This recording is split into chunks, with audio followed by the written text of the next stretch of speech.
Copyright information. Monstrous. Book 1 of Coterie of Mages. 100 Hall's Universe Series. Chapter 1. Iona braced for thunder. She ran recklessly towards the silver Greyhound bus, praying that it wouldn't leave before she arrived. The sky crackled as the onslaught of unforgiving winds shook the nearby elms, throwing wet leaves in her face. She shoved the large envelope under her shirt, while rain pelted her like 1,000 tiny arrows from the sky. The roar of the diesel engine and crunch of gravel provided fuel for the final sprint. Iona screamed into the storm, willing the driver to hear her. The bus accelerated away, widening the gulf between the life she had and the one she wanted. Iona skidded to a stop, out of breath and coated with rain and disappointment. The spell would have to be quick. The gestures felt stiff after clutching the documents for over 3 miles. Never mind the blisters on her feet from the ill-fitting work boots, or the burning in her thighs. Or the fear. Unrepentant fear drove her forward, thoughtless and never looking back. Never. That would be the death of her.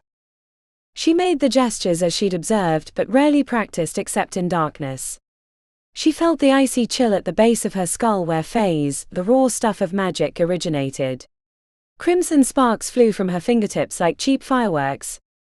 The display was feeble in the face of the symphony above, as bruised black clouds were briefly illuminated by pounding flashes. The bus continued to accelerate. Iona felt that doorway closing before she could reach it. Her chance lost to fate and the cruelty of others' addictions and ambitions. Then, miraculously, the wet glare of red lights exploded on the back end of the silver bus. Brake lights. Iona made the last sprint, slipping past the soaked Missouri elms that grabbed at her shirt, trying to keep her from escaping, as she reached the open accordion doors. Iona. The bus driver looked like a wizened raisin behind the massive wheel. She nodded. Too tired to speak, Iona fished the crumpled ticket out of her pocket. The waterlogged paper looked barely passable. The driver stared at it suspiciously. No bags. Iona shook her head, which slapped dripping blonde hair against her neck. The driver shrugged and nodded into the back, where tired riders had briefly stirred to see the reason for their delay. Nothing more than a soaking wet girl left them returning to their gopher holes. She took a spot halfway to the back, and out of direct line of the AC unit, shivering already. An old woman with a knitting bag sat directly across. Iona rubbed her ankles as if that would end the ache of blisters that had formed during her long run. "Do you need a towel?" asked the old woman, reaching into a carpet bag. "I'm fine." The small towel was tossed into her lap. It looked like it had been cut from a larger version and smelled like cheap perfume. Iona smiled at the woman's frugality. "You'll catch the death of cold if you don't dry off." "Thanks," said Iona. She quickly wiped the rain from her arms and face, then tried to dry her hair, but the small piece of terry cloth was already soaked, so she draped it over the back of the seat next to her. Iona settled into the spot, rubbing her arms for warmth. Once she had stopped shivering, she checked the envelope, thanking her paper-thin luck that the university administrators had chosen a sturdy envelope in which to send her scholarship documents. Wrinkly fingers touched her arm, making Iona jump. "Is that blood?" Iona recoiled. "Paint. I was painting." She wiped away the fresh scab near her wrist, and hid her hands so the woman wouldn't see the recent scars from when she'd failed to prepare the ritual correctly, though it hadn't been her fault that Fenris had purchased cheap silvered salt. The old woman frowned. "Are you sure you're okay?" asked the old woman. The repeated question brought roiling thoughts as if the seas were preparing to boil. She resisted the urge to look backwards. The faster they got to Invictus, the City of Sorcery, the better. Iona sensed the old woman wouldn't take a simple answer, so she wiped the wet hair from her face and offered a reassuring smile. "I had to run the last 3 miles to get here. I thought I was late and going to miss the bus. It's my only chance." "Only chance?" Iona glanced to the front, suddenly worried that she'd gotten on the wrong bus. We're going to Invictus, right? Why, yes. Oh, good. I was worried. The old woman pulled her arms close to her stomach. She looked like she was having a moment of indigestion. Are you a hall student? Iona searched the woman's face for clues to her state of mind. Outside of the major cities, distrust of magic ran fierce. Or at least that's what she'd been told. She had no experience of her own to confirm. Maybe those had been lies, expressly given to make it harder for her to escape. I'm going to the trials of magic. I won a scholarship. I want to be a mage. Iona had never spoken her desires out loud. Until today, she'd kept her thoughts as hidden as possible, not even daring to think about escaping for fear that she'd be found out. The relief of hearing her own voice speaking what she'd so long desired made the knot in her chest uncoil. The woman's overly plucked eyebrows rose, making her look like she'd let a grandchild draw lines on her forehead. That place is a death trap for children. I know, said Iona, nodding tightly. Aren't you afraid of what magic will do to you? The old woman leaned forward conspiratorially. Some mages go mad with power or just plain mad. I won't go mad. Of course you won't, sweetie. You look like a fine young woman, she said, patting her leg. Iona wasn't sure how the old woman could come to that conclusion. She was wearing cut-off jeans with frayed edges, mud-stained work boots, and a long-sleeve shirt with a bucking bronco on the front that was the logo for the big fancy truck stop off Hoy 72 that Fenris had taken her to twice for good behavior. A gentleman behind them with a hat over his face shushed them and pointed to his watch. The old woman lifted both shoulders and leaned back into her seat, freeing Iona from further interaction. Sliding to the window seat, Iona stared out the rain-streaked window as blurry lights occasionally passed. The big oaks and elms looked the same as home, yet she could feel the difference in her chest. Or maybe she just wanted it to be that way. Was she crazy for doing this? She imagined that Fenris had figured out she was missing, and had rampaged through the old house with malice on the mind. The memories of his anger brought a quiver to her lip, but she fought to control it, punching her leg until she was no longer shaking. She rubbed her wrists. It was strange not to have the bracelets anymore. I'm fine. I'll be fine. Iona dug into her front pocket, producing the only other things of value she'd dared to take. The stolen seed was as big as a walnut and bound with charms. She rolled the nut around in her palm, feeling the way the contained magic trembled to get out. Then she checked the hard oblong object the size of her thumb. A petrified butterfly chrysalis. Unlike the seed, it contained no magic. It was exactly what it looked like, a rock formed from the body of a long-dead pupa who'd never made the transition to butterfly. Iona rubbed her thumb along the bumpy edges before she shoved both items back in her front pocket. Last, she checked the tattoos on the inside of her forearms to make sure they weren't awake. The words were written in a long-dead language. There were other tattoos as well, but she only needed to check these to confirm that he hadn't figured out where she'd gone yet. Iona wondered if he'd ever learned that she could tell when he was in the house by the tattoos. Probably not, or he might not have taken such a long trip. Iona leaned her forehead against the cool window and let the relief flood in. She'd gotten away. He didn't know where she was yet. But he would soon. Don't attract attention. Stick to the lesser tome. Never use the tattoos. These were rules she'd devised for herself. To keep her safe. Hidden. If she stuck to them in the City of Sorcery, maybe she'd be able to learn enough to defend herself. With the panic of the last few hours starting to recede, Iona settled against the wall. The old woman turned suddenly and made a show of focusing on her knitting, but Iona knew when someone had been watching. Not that it mattered. She was safe and on a bus heading east, away from Fenris and towards the City of Sorcery. A little old woman with her knitting couldn't hurt her. Iona couldn't figure out why she was awake. The bus was no longer moving, and it was still dark. A different kind of dark. The kind that lived in cities. A nimbus of light was on the wrong side of the bus. Pre-morning. A time of renewal and rebirth. That's what she hoped for anyway. She made her way off the empty bus to find the rest of the passengers huddled in a knot, while the driver and two others had their heads in the engine compartment. The old woman unexpectedly gave her a nasty look, as Iona stretched her neck and turned around.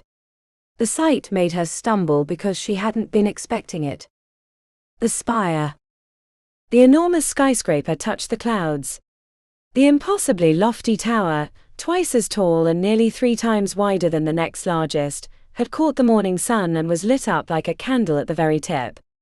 Biggest damn candle in all the realms. The seat of the 100 halls, the only magical university in the entire world. Iona inhaled, expecting woody oaks and petrichor, but it looked like the rain had been left far behind in the night. Instead, she caught the scent of discarded oil and old trash. The surrounding area was dilapidated buildings and crumbling factories, covered in graffiti and orangish red rust. Iona guessed by the position of the sun and their location in relation to the spire that they were either slightly west of the city, or right on the edge of the 12th ward. Iona smacked her lips, wishing she had something to drink. She had to use the bathroom too, but it didn't look like there was anything nearby. She approached the old woman. The other bus riders scowled at her approach, which confused Iona since she'd been asleep for nearly the entire ride. "What time is it?" she asked. The old woman clutched the ugly carpet bag, with knitting needles sticking out the top to her chest. "Why does it matter? I have to get to the spire by 9 a.m.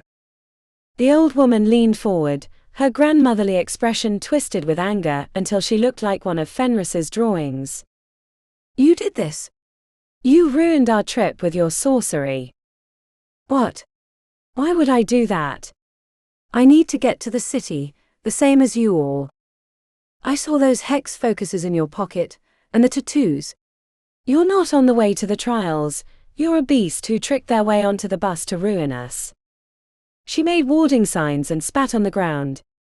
"I didn't do anything," said Iona, anger rising in her gut, until she imagined wrapping her hands around the woman's neck. She unconsciously took a step forward, but a taller man in a trucker hat stepped in her way. "You're not welcome here. Even if they get the bus fixed, we ain't letting you on. You get that?" A knot formed in her throat. She couldn't believe this was happening. "I don't understand." The first rock came from the back of the group. It hit her right in the shoulder bone, which sent a sharp pain through her chest. "Oh, that hurt." Before she could think to defend herself, more rocks came. Blinding rage filled her vision until she wanted to burn them to ashes, but she couldn't allow that to happen, so she did the only thing she could think to do. She ran. Iona raced down the roadside in her muddy work boots. The blisters she'd gotten from her late-night run exploded, the tortured flesh ripping free and exposing the wounds beneath, turning into little hot spots of pain. But stopping wasn't an option. The rocks would hurt if they struck her, but that wasn't her real fear. If she didn't reach the spire by 9, the trials of magic would begin without her. Chapter 2. The second floor at Amber and Smoke had been cleared out and replaced with round tables for the traditional pre-trials breakfast for St. Jude's alumni. A host of waiters moved through space, bringing the finest champagnes, caviar and gold-dusted hellbender eggs.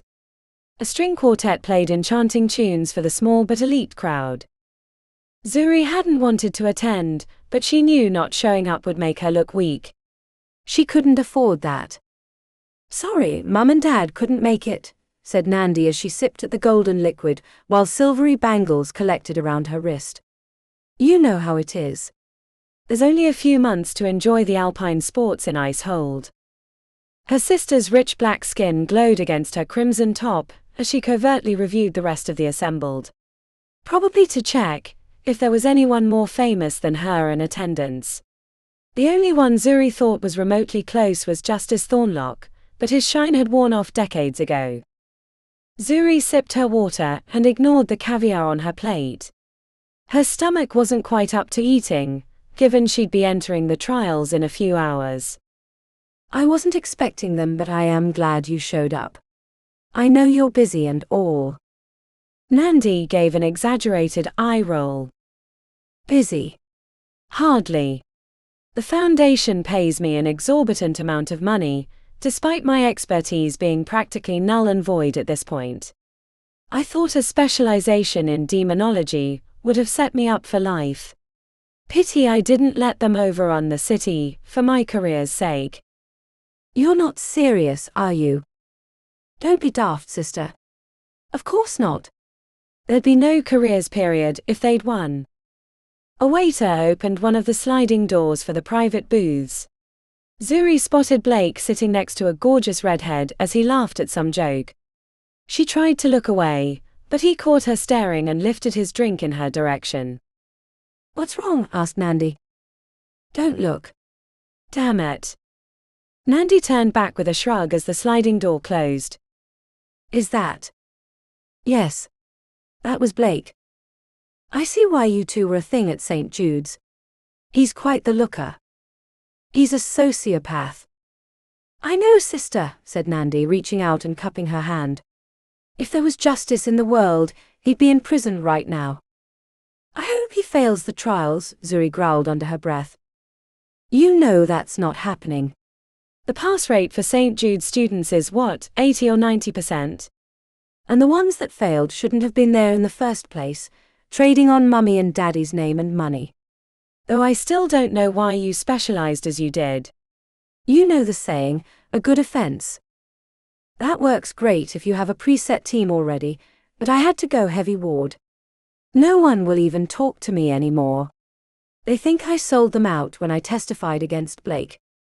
Nandi neatly shoved a caviar-covered cracker in her mouth and squealed with excitement.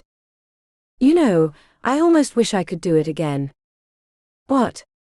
The trials. The trials, the obelisk, everything. Despite nearly getting killed dozens of times, it was quite invigorating. Now I just speak at conferences and sign my name on papers I barely know anything about. It's rather boring if you ask me. The knot in Zuri's chest that had been there for a week, leading up to the trials, had a lot to say about her sister's comment. It felt like someone had shoved a boulder in her stomach and was expecting her to carry it around. Oh, Zuri, don't make that face.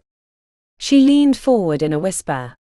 And if you have to, clear some room in the stomach, just make sure no one sees you do it for Merlin's sake.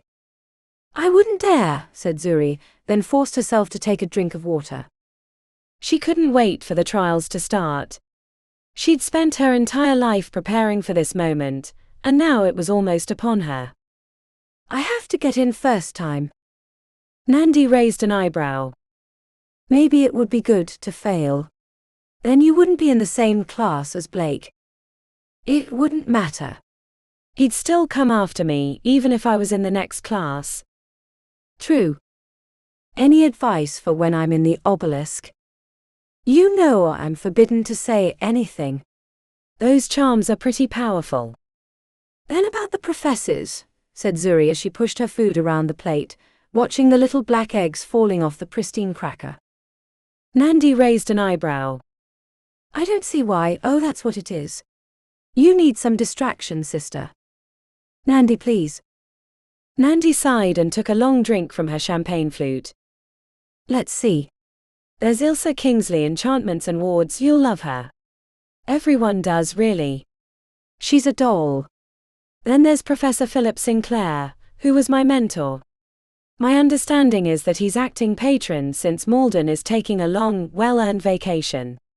I personally would have never put him in that position, he's rather milquetoast, but since his specialty is rather underwhelming now, he had to have some job. I don't know anything about Horace Green, he joined after I left. Must have been a friend of Malden's, from the early days, because I'm not aware that he was ever actually in Coterie. Then there's Annette Cornwallis. I hate to bit shame, but when a girl has it, you don't get in her way. Phasology is her specialty. Don't get on her bad side.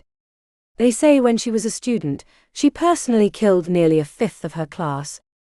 A record, as far as I'm aware. Professor Tatiana Petrov can be a little rough around the edges and takes no bullshit, but her charms and hexes are superb. Last but definitely not least is Professor Gideon Ravenscroft. Gideon is everyone's favorite, not least because he teaches Kemetic magics, which had I known what was going to happen after I graduated, I would have gone that route instead of demonology. Zuri was going to ask a follow-up question, when she felt a presence to her right. She looked up into the smiling faces of Blake Lockwood and Scarlett Calloway. They both looked like they were on their way to a photo shoot, for the elitist. Talking professors. Shouldn't you be giving her advice on where to hide in the Obelisk so her nasty classmates don't kill her the first week? Asked a smug Blake. Scarlett was clinging to his arm. Zuri remembered what it was like to be in a relationship with him. He'd made her feel like a queen until everything went sideways. How's life in the fast lane, Blake? Asked Zuri. He screwed up his face. What? She pounded her fist on the table, hard enough to rattle silverware and spill champagne on the linen. The other tables looked worriedly at their little conversation. Oh, too slow. You just got run over. Roadkill again. Shame that didn't happen during your court-appointed community service, she said loud enough for the entire room. I paid someone to do it for me. Probably a good thing. I wouldn't want to be picked up by you either if I was trash. Got to have standards. Blake leaned into her face. I've already got a killer team, ready for the Obelisk. You won't last a week. And you never lasted more than 2 shakes, said Zuri, holding her cupped hand in the air and shuffling it back and forth. And I never got that biker fetish. Does he ask you to wear a smelly leather jacket and spank him with the latest issue of Truck Stop Hobo, Scarlett? Grow up, Zuri. Heat rose to her face. She wanted to scream. She wanted to flip the table over and start a fistfight with the both of them. She wanted them to go away. Grow up. Gemma never got to, so I don't see why I should either. It was an accident, said Scarlett as her soft curls bounced around her cheeks. Blake shouldn't have that following him around for the rest of his life. He's going to do great things. Accident. Keep believing that, Red. You're gonna be the next one when he gets bored of your vapid comments about the latest nail polish. Come on, we shouldn't have bothered talking to the trash, said Blake as he pulled Scarlett after him. Zuri grabbed the champagne and downed the glass in one drawer. She squeezed her hand into a fist to hide the shaking. Why didn't you defend me? Nandi frowned. I'm not going to be there to protect you. You have to figure this out on your own, but I'm not sure taunting your biggest enemy was a good idea. Probably not, but it felt good. Did it? Nandi glanced past her to where Blake and Scarlett had disappeared down the ornate wooden stairs. You know, I really thought you two would get into the halls together, get married and be a powerful mage couple. I did too until he killed my friend. Zuri waved down the waiter with the champagne. They said it was an accident. It wasn't. I know it wasn't, even if I never had the proof. Gemma saw him for what he was when I couldn't. She paid the price for my blindness. Never again. You can't fight the system, Zuri. Better than being complicit. Zuri. The stern tone made her look into her sister's eyes. It was the one she used when they were both at home, and she was about to get into trouble. Real trouble. Zuri wished that Nandi had been around when she'd been at St. Jude's. Then maybe the world wouldn't have crashed onto her shoulders.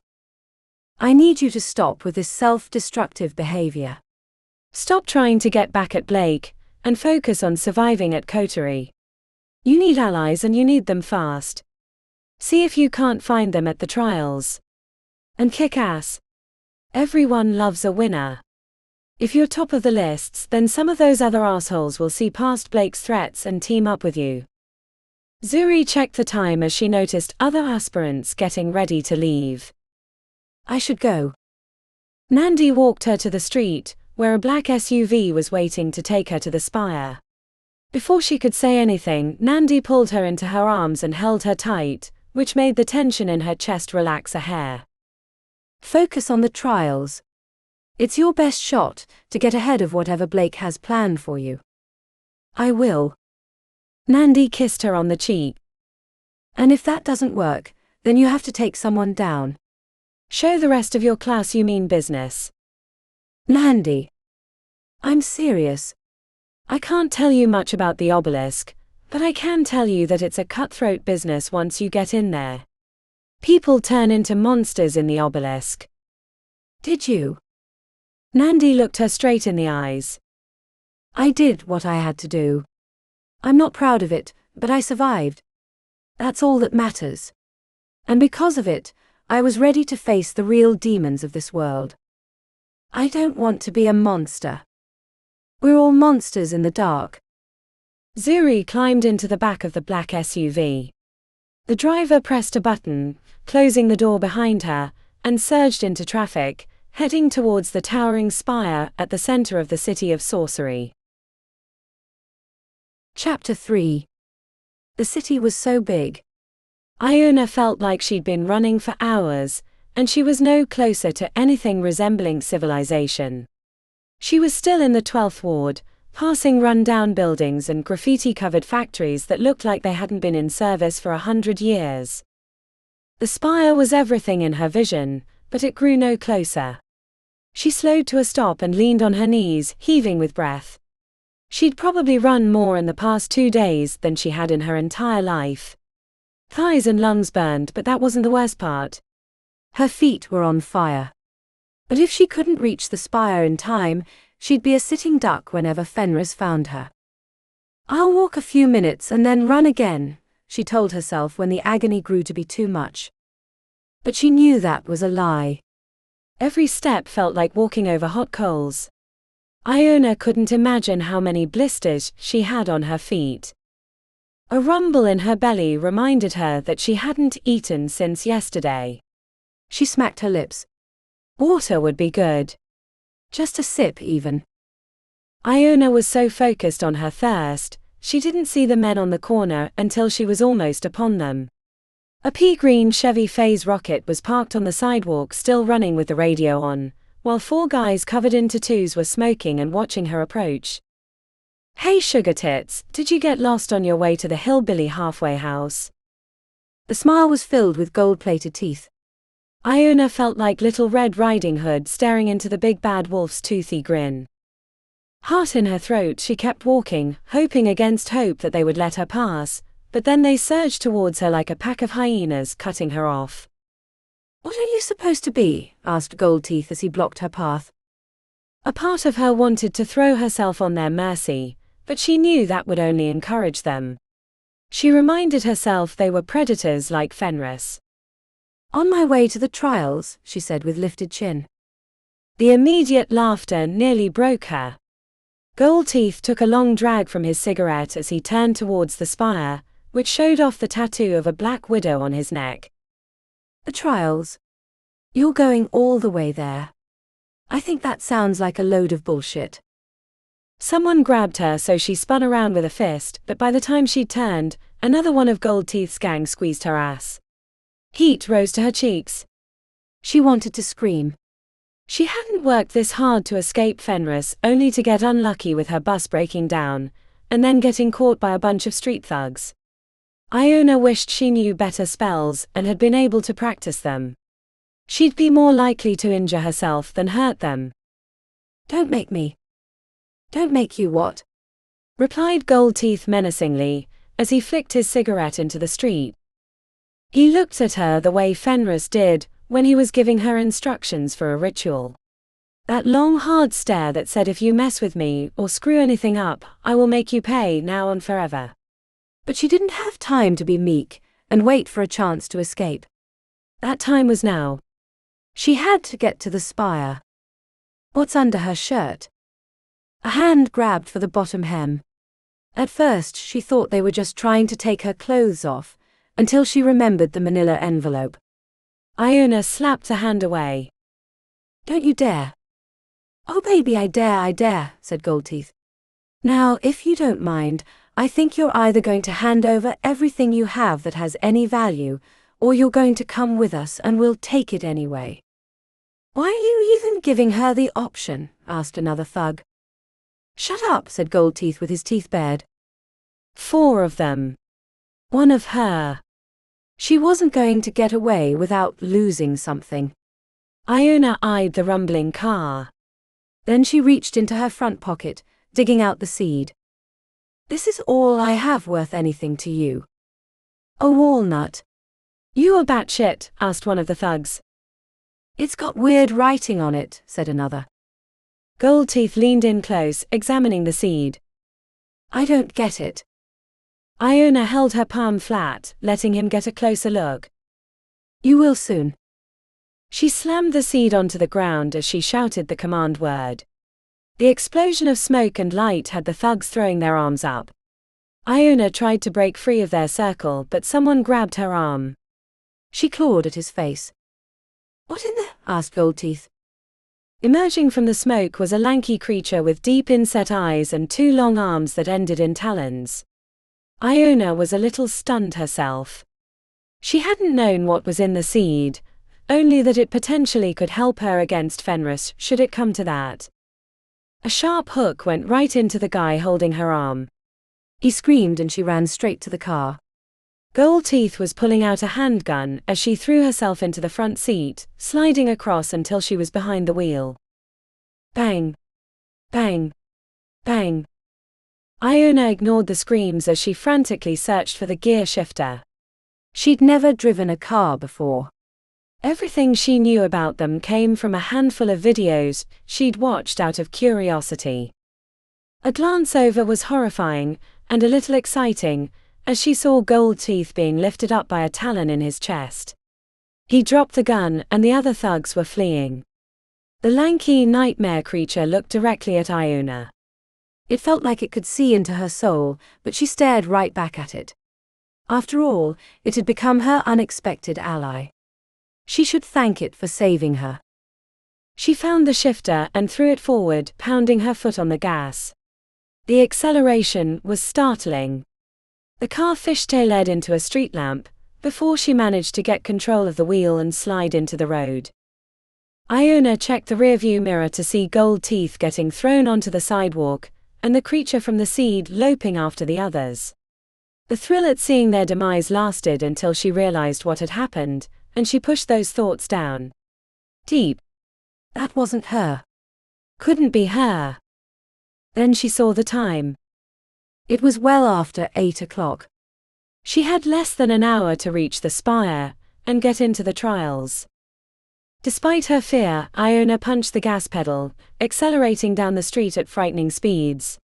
The buildings and other cars flew past, but she held onto the wheel, oversteering at times, but managing to correct before catastrophe. If I die, at least he wouldn't be able to get me, she told herself as she gunned it through a red light, narrowly avoiding a car crossing the intersection. But she didn't want to die. She wanted more out of life than the shit deal she'd gotten so far. No family. Trapped in the middle of nowhere with a murderous warlock. Nothing about her life had been normal or easy. She wanted more. Adrenaline fueled her race to the spire. The enormous tower grew closer at an excruciating pace. You can do this. You can do this. The refrain felt like a spell. She kept repeating it even as she passed other cars at high speeds, feeling both out of control and alive for the first time in a long time. The traffic light flashed red long before she'd reached the intersection. Iona gunned it as she saw the crossing vehicles. A squeal slipped out of her lips as she narrowly avoided getting T-boned, followed by laughter and tears in her eyes. She'd never felt so alive. Iona turned onto a cross street, thankful she'd bothered to memorize the directions before she'd left Missouri. She spotted the glass gondola long before she saw the station. A glass box filled with people floated through the air on invisible wires. It didn't seem real. Nothing about the city did. She was so busy watching the glass gondola float through the sky, she didn't see the turn until it was too late. Iona spun the wheel hard as she hit the brakes. The pea-green Chevy phase rocket spun out, careening down the road until it slammed into the side of an apartment building, clipping at least 2 other cars on the way. The impact rattled her teeth, but she was relatively fine. A few pedestrians were approaching the car. She couldn't get bogged down with the police. Iona darted out, stumbling as her legs were jolted with adrenaline, but quickly found her form and sprinted through the parking lot towards the gondola station. The line was long, so she barged through the people, apologizing along the way that she was going to be late. She received a lot of angry comments and glares, but it appeared there were no more applicants in line, which meant she was cutting it close. The gondola attendant held the door open, fitting her into the last spot. When it shifted away from the station, her heart leapt into her throat. With nothing to do but wait until they arrived, Iona stared out the glass at the city below. She'd never seen so many big buildings. The scale of everything seemed like a dream. It was hard to imagine that people could live here. The pictures on the internet didn't do the City of Sorcery justice. As they rose above the streets, she watched a vendor use a novelty wand to create a miniature illusionary dragon that curled around him and spit harmless flames over a family of 4. As the gondola approached the spire, the lack of food and over-reliance on adrenaline to keep going caught up. A wave of dizziness had her leaning against the glass until it passed. They approached the landing area, and Iona pressed her face against the glass trying to see the top of the spire, but they were too close and the clouds were covering the tip. Once the door opened, she sprinted into the building, encouraged by hall attendants that yelled directions. Iona found a maze of velvet ropes completely empty while the staff was packing up. An older lady with a reticulated snake on her shoulders waved Iona down. The snake flared its wings upon reaching her. Application documents. Iona handed over the manila envelope. The woman pulled out the papers, squinted briefly, and nodded towards the hallway. "We'll take care of this for you. Make sure you stop by the tome of record before you enter." Despite the pain of each step, she felt like she was floating over the carpet. The woman at the tome of record frowned. "Quickly, write your preferred halls in the tome, or just write all or any if you don't have a preference." Iona grabbed the fancy quill pen and quickly scrawled Coterie of Mages, which brought raised eyebrows. The woman seemed incredulous at her choice, but if there was one place that Iona knew would help her against Fenris, it would be Coterie. Hurry! The final sprint felt like a lifetime. She reached the open doors, wishing she had a moment to examine their exquisite carved exteriors. She entered the auditorium to thousands of curious gazes, as the doors silently closed behind her. She'd made it into the trials of magic. Chapter 4. Zuri found a spot in the auditorium, on the opposite side from where Blake was holding court, with the other St. Jude alumni. Now that she was inside the trials, her heart wouldn't stop thumping against her chest. She knew logically there was little chance of her failing, or not getting into Coterie, especially with her famous sister, but logic no longer applied when matters of the heart were in question. Assessing the other applicants for their chances of making it through the trials became a game for Zuri. The nervous kid in the 100 Halls t-shirt who looked like he was going to either throw up, pass out or both, was almost certain to fail on the first trial, while the 3 girls in form-fitting tracksuits that were practicing their 5-element spells looked like they had a solid shot. The room was filled with thousands of potentials. At least 5,000, maybe more. Despite the horrific events of the last decade, enrollment had increased. Some equated it to the charismatic and very young head patron, while others said it was fear of the unknown. Zuri thought that no matter what the reason, there were far too many of them. The ability to wield magic shouldn't be given out to anyone with the aptitude. Far too many magical accidents could be attributed to inexperience, or a lack of respect for magic. As Zuri strolled through the crowd, she spotted the thick, muscular form of Orion Dreadmarsh. He looked like the kind of guy that spent his days at the gym, but she knew for a fact he'd never stepped foot in one, which gave oxygen to the rumors that he had infernal lineage. She didn't remember him at the St. Jude's alumni breakfast, but it didn't surprise her that he'd skipped it. If there was one person that could survive Coterie as a lone wolf, it was Orion. The Dreadmarsh name alone inspired fear, and Orion's reputation only added to the mystique. Zuri. She turned to find the mousy Justine Thornlock waiting with her hands clasped in front. After an awkward hug, Zuri nodded nonchalantly at the crowd. I was nervous until I saw the competition. A lot of people here aren't going to make it past the first trial. You? Nervous? And really, do you think? Asked Justine with her eyes darting. At that moment, they heard a group of people making noises of disgust and backing away from a girl who had just vomited on the hardwood floor. They're being far too lenient with who they let in anymore. Justine swallowed hard. Her smile wasn't very convincing. Yeah, I guess. You'll do great, Justine. I hope so, said Justine as she twirled her thin black hair around a finger. Zuri found it hard to believe that Justice Thornlock was her father. He'd been one of the more brutal students to ever graduate from Coterie, a famous thunderball player in his day, and had been an early explorer of the Montana's realm. I never saw you with the St. Jude tutors. I assume you were working with a private mage. If you don't mind me prying a little bit, what were you working on? Asked Zuri. The lack of eye contact and ever-moving hands made Justine look like she was working the strings of an invisible puppet. I probably shouldn't say. Justine, I'm not your enemy.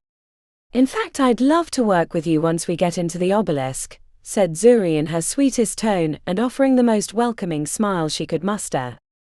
Justine wasn't Zuri's first choice. She wouldn't be her 10th choice either, but Blake had poisoned the waters and she needed to find allies where she could. It sucked that it had come down to this, but survival in Coterie was paramount. I'm sorry. The rejection felt like a dagger to the chest, but Zuri kept her face neutral, as if she'd only heard that they didn't have the lobster and prime rib that she had her heart set on. Right. Of course. You already have a group. Very smart to lock one down as soon as possible. Justine shook her hands out as if they were going numb. I would have loved to have grouped with you, but the things that are being said. I know. Blake Lockwood has been saying a lot of things about me. It's not just that. He says that he'll personally kill anyone that teams up with you. I don't think I can handle that kind of stress. I'm nervous enough about Coterie. You shouldn't be, Justine. You're the daughter of Justice Thornlock. I don't feel like it most days. You'll find your courage in the Obelisk. My sister said that she slept in her closet, covered in a blanket of protective runes the first month, until she realized everyone was as nervous as her. And I bet with all the training your father gave you that you're more than ready. Justine looked like she was going to be sick.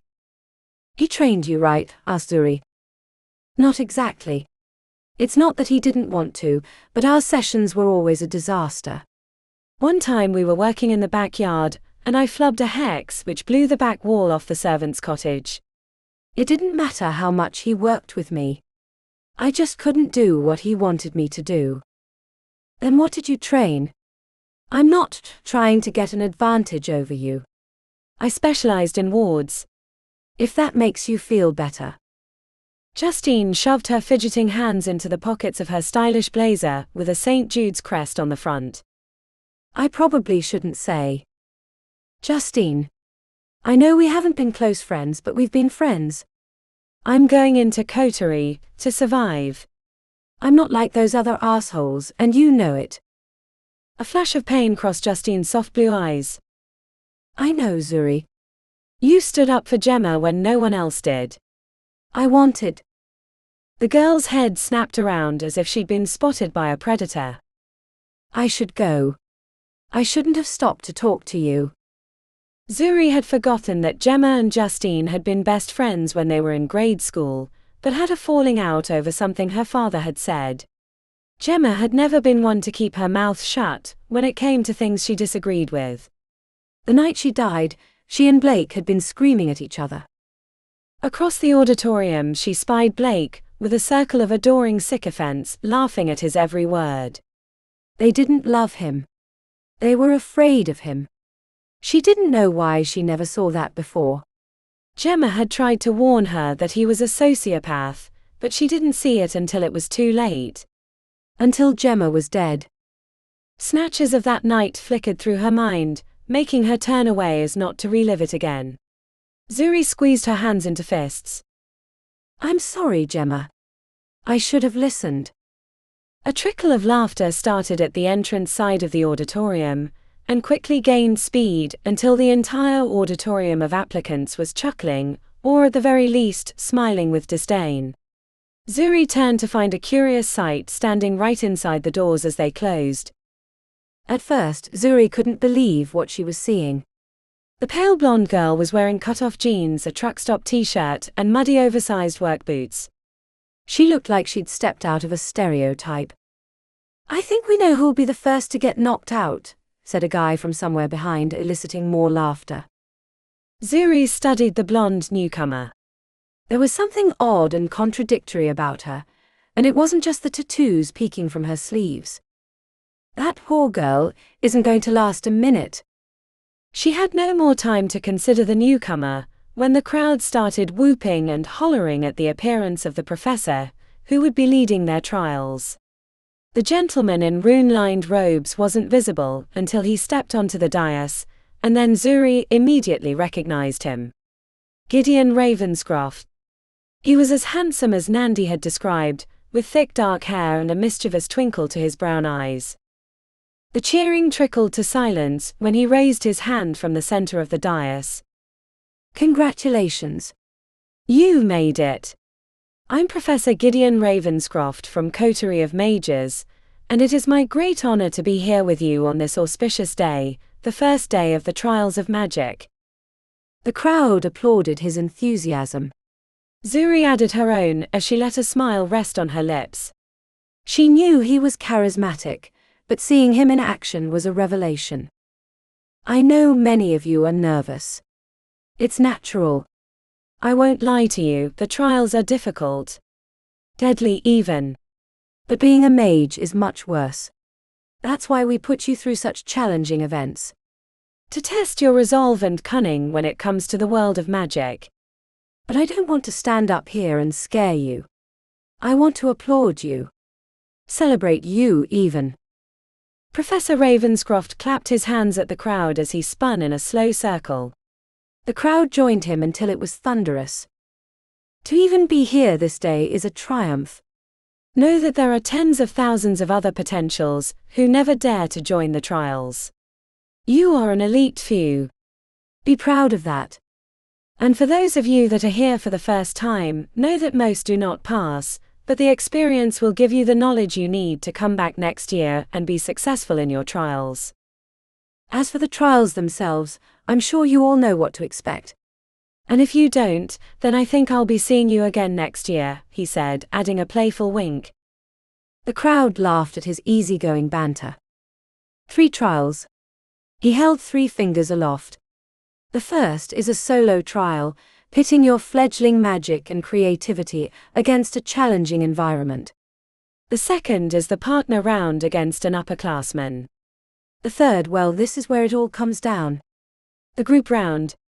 Anything can and will happen. If you manage to pass all 3, and your score is high enough, you will be invited to an individual hall, depending on what you put in the tome of record and the opinion of the selection committee. But let's not get ahead of ourselves. First, I must offer you my protection so you can safely use magic during the trials. Open your minds to your magic, close your eyes if it helps and let it collect in your fist. Afterwards, raise your hand. When you feel a tingling climb up your arm, pull the phase back into your mind, completing the connection. It'll feel uncomfortable, but when it's over, you can lower your hand. Thousands of fists thrust into the air. Zuri added hers to the throng. When she was younger, Nandi had performed this trick with her, releasing the connection soon after, so the experience wasn't as unfamiliar as it was for the other aspirants. Yet the sensation at the base of her skull was colder than she remembered, and she could taste hot sand on her tongue at the moment of connection with Professor Gideon. Last, I must tell you that if you feel the trials are not for you at any time when you are in this auditorium, you may put your hands on the run doors and repeat, "I am defeated," 3 times. But I don't think that will be necessary. I can see this is a strong group. Finally, when your name flashes on the tapestries, report to the red door on the opposite side of the auditorium for your first trial. May Merlin's luck be with you all today. Gideon's leaving had less excitement than when he'd arrived, because everyone had turned towards the tapestries as they flickered with thousands of names, until 20 of them remained at the top of the list. Zuri pumped her fist at her side when she saw her name. Better to get it over with than stand around and let her imagination get the best of her. She pushed through the crowd towards the red door, nerves melting away as she prepared to enter the first trial. Chapter 5. The longer the day went on and her name wasn't called, the more Iona's imagination got the best of her. Especially as she watched the other applicants practicing their 5-element spells with grace and alacrity. Iona felt like an imposter. One that would be exposed in the first trial. As the auditorium emptied of students, she studied the tapestry for clues to the difficulty of the challenge. At least a third of the students received a DNF or did not finish, which meant their time at the trials was over. Another third received ridiculously low scores that would be difficult to overcome. Iona worried that would be her. She wasn't going to give up, but she feared she lacked the knowledge to complete the trials. Listening to the other applicants discussing the intricacies of magic made her feel like she'd been studying the wrong language for a test. Fenris had inadvertently taught her a lot, but none of it seemed to be useful in this situation. The way the others looked at her didn't help her confidence either. It had been bad enough having the entire auditorium laugh when she stumbled in through the door at the last minute. She'd never been in a crowd that big, let alone one that clearly didn't think she should be there. It had been a relief when the professor arrived and took the spotlight off her. Not that the knowing glances and smirks went away. Once the trials had begun, she frequently saw other applicants covertly pointing and laughing in her direction. They thought she was a joke. Iona wasn't sure they were wrong. A tap on her shoulder had her spinning around. A handsome guy wearing eyeliner and his hair in a ponytail was grinning at her. "My friends and I were curious how many cows you know." "What?" "You look like you were born in a barn, so we figured you had a lot of cows for friends." He laughed in her face and returned to his friends who high-fived him. "That didn't even make any sense," muttered Iona to herself. When it was down to the last couple of hundred applicants, Iona's name finally appeared on the tapestry. She felt relief and a surge of adrenaline as she approached the red door. Her feet ached from the blisters, but she'd learned to shunt away the pain from years of assisting Fenris with his rituals. Better to endure brutal cold or searing heat than spend time in the punishment cage. The girl beyond the door tried not to smirk when Iona came through. "Iona Storm." "That's me." As soon as she said it, Iona could hear the Missouri accent in her own voice. The girl did too. The mirth in her eyes was barely contained. "You know the deal. 3 items to help you through the first trial." The girl gestured towards a table where a fancy scroll, a gnarled staff and a small vial of light blue liquid waited, but Iona could hardly pay attention because she was staring at the swirling mist beneath the archway on the opposite side. "The scroll is a spell of winter's respite. The staff has 3 charges of ice shard and the vial is a healing balm, but be careful, it's sticky as all get out. Might as well be paste. I just go through the archway. Once you do, the timer starts. If you can't reach the end, or you want out at any time, just repeat, 'I am defeated' 3 times and you'll be brought out of the trial." "I won't do that." "I'm sure you won't, but I have to tell everyone." After collecting the 3 items, Iona closed her eyes and centered herself. Once she stepped through the archway, her life would be on the line. She opened her eyes and moved towards the entrance to the trial. Hey! Iona paused. Is that all real? Is what real? You know, everything. The cut-offs, the boots. Are you messing with everyone? I don't understand, said Iona. The girl's face broke with sympathy. Right. Sorry I bothered you. As Iona approached the archway, she realized it wasn't just magic that she knew nothing about. Fashion, social expectations, common lingo, everything. She might as well have been born yesterday, because that's what it felt like. And if she managed against all odds to pass the trials, she would enter Coterie of Mages, which would leave her in even less familiar territory. You don't have to do it if you don't want to, said the girl. There's no shame in giving up. Iona gripped the staff in her fist, and stared back at the attendant with the intensity of a firestorm. I don't have a choice. I have nowhere else to go. Before the girl could say anything, Iona stepped through the swirling mist. The sudden vertigo felt like she'd been thrown off a mountain. Her stomach hit her throat, and the meager contents of her stomach threatened to come up. The cold hit her before she realized where she was. Iona was kneeling in thick snow at least a foot deep, while heavy winds whipped around her. She was at the base of a mountain covered in thick pines.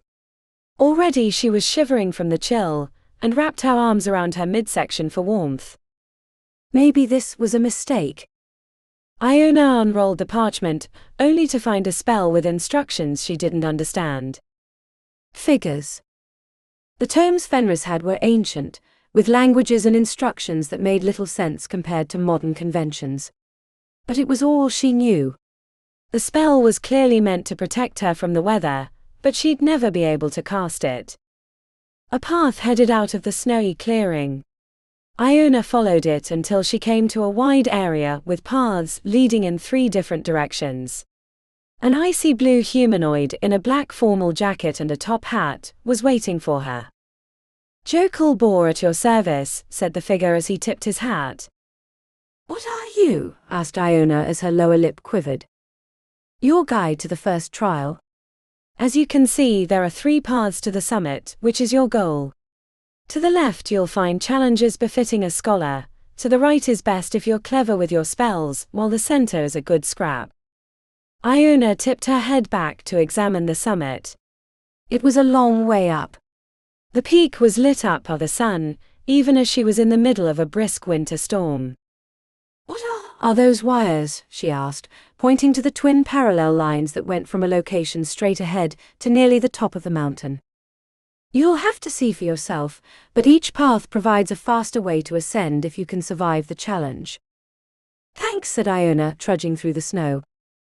Not far past Jokal Boar was a gondola station, not much different than the one she'd ridden to the spire. Gathered near the entrance were a dozen silvery constructs holding dull iron truncheons. They looked like mobsters made out of shiny metal. It appeared there was only one way into the building. The sides were covered in snowdrifts and there were no windows. Iona thought about trying one of the other paths, but she knew she wouldn't survive the climb up the mountain. Not without better protection against the cold. On the other hand, she had no reliable way to defeat the mobster constructs. The staff only had 3 charges, and there were a dozen of them. Iona searched her mind for a helpful spell, but the kinds of arcana she knew were based on ancient languages meant for obscure rituals. But she did have one trick they probably hadn't anticipated. Iona peeked under her t-shirt, to the intricate tattoos that covered her shoulders and upper back.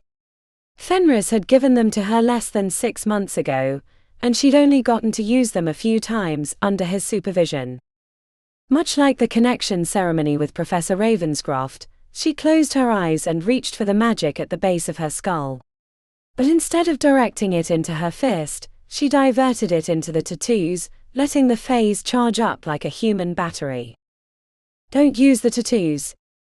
It was a pact she'd made with herself when she escaped from Fenris, but she saw no other way to get past the trial. If she couldn't get into the halls, then what was the point of holding back? Fenris had never explained what they were for, only that they were important. The collection of fays warmed her shoulders even as the potential magic made her twitchy. Iona kept pulling fays into the tattoos beyond the limits that Fenris had imposed. She wasn't sure if it was dangerous to take in that much, but she also didn't know if her plan was going to work. With unspent magic making her entire body quiver, Iona marched back to the entrance where the Iceman Jokal Boar was waiting.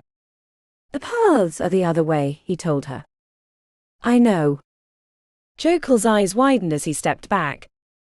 I'll have you know that the spell on the scroll will not harm me, and I'm nearly impervious to all but the most potent magic. Turn around before I make you regret this. Iona tried to keep her expression as calm and neutral as possible, so she could get close to Jokal. Would you lend me your jacket? She asked sweetly. The Iceman's face wrinkled with consternation. Don't come any. When she reached the final distance, Iona lunged forward, and as her fingers touched the little catch at the base of his neck, she unleashed the pent-up magic in her tattoos. The blast threw her backwards to land in a snowdrift. After a moment of dizziness, Iona returned to the spot where Jokal Boar had once been.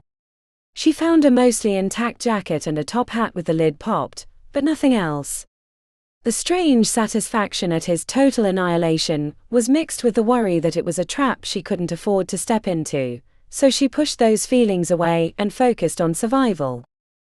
Before she could grab the warm clothing, she felt an ominous pang deep in her flesh beneath the tattoos. Almost like a homing signal or a flare. If Fenris hadn't known where she was before, he would likely know now. Iona slipped on the jacket, feeling an unexpected warmth, which she didn't understand until she noticed the runes on the interior. She didn't have any use for the top hat, but brought it in case she might need it later. When she returned to the gondola station, Iona circled wide through the trees until she reached the side. Using the heavy drifts, she managed to scramble on top of the building. She'd intended to slip inside if she could and use the gondola, but saw that there were more constructs inside, and the control station was covered in unfamiliar runes. Iona checked between the interior and the parallel wires leading to the summit before she settled on an idea. She went to the back of the building where the wires started their ascent and set the staff across them, using the top hat as a makeshift seat. Her first attempt at pulling herself upward ended quickly when her hands tried to freeze against the wire. She thought about ripping up the jacket, but didn't want to damage the warming runes. The parchment from the scroll was easy to rip in half. Using each piece and some of the sticky healing balm, Iona made 2 gloves that allowed her to grab the wire. She experimented with sitting and then kneeling on the staff, finding the latter worked better, and shortly after she was pulling herself up the twin wires. Progress was slow, but it was better than dealing with the multitude of challenges that she had little experience to pass. It might take her a while to reach the summit, but at least she would do so safely.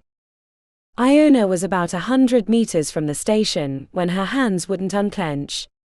The makeshift gloves were protecting her hands from freezing to the wire, but they didn't help with the cold. After checking how far she had to go to reach the summit, she realized she'd never get there before frostbite would set in, and a mage without their hands wasn't a mage at all. Dropping from the wires didn't seem like a good idea. She was at least 50 feet in the air, and the snow didn't look deep enough to cushion her fall. Iona almost set her head against the wire, but remembered at the last second that it would freeze to her forehead. Remembering how she felt when she shunted fays into her tattoos, Iona closed her eyes and repeated the process. She put far less than she had before, but it was enough to provide inner warmth as her body vibrated with unspent energy. Iona managed to climb another 50 meters before the migraine set in. She'd never held fays in the tattoos for that long, and it was causing spots in her vision. Frostbite or migraine? What a choice. The magic was easy to release. She sent it out through her hands to give her a little more time before she'd have to repeat the process. The return of the cold was immediate. Then she felt the wires vibrate. She searched for the source of the shaking, only to find that the gondola at the station had begun its ascent.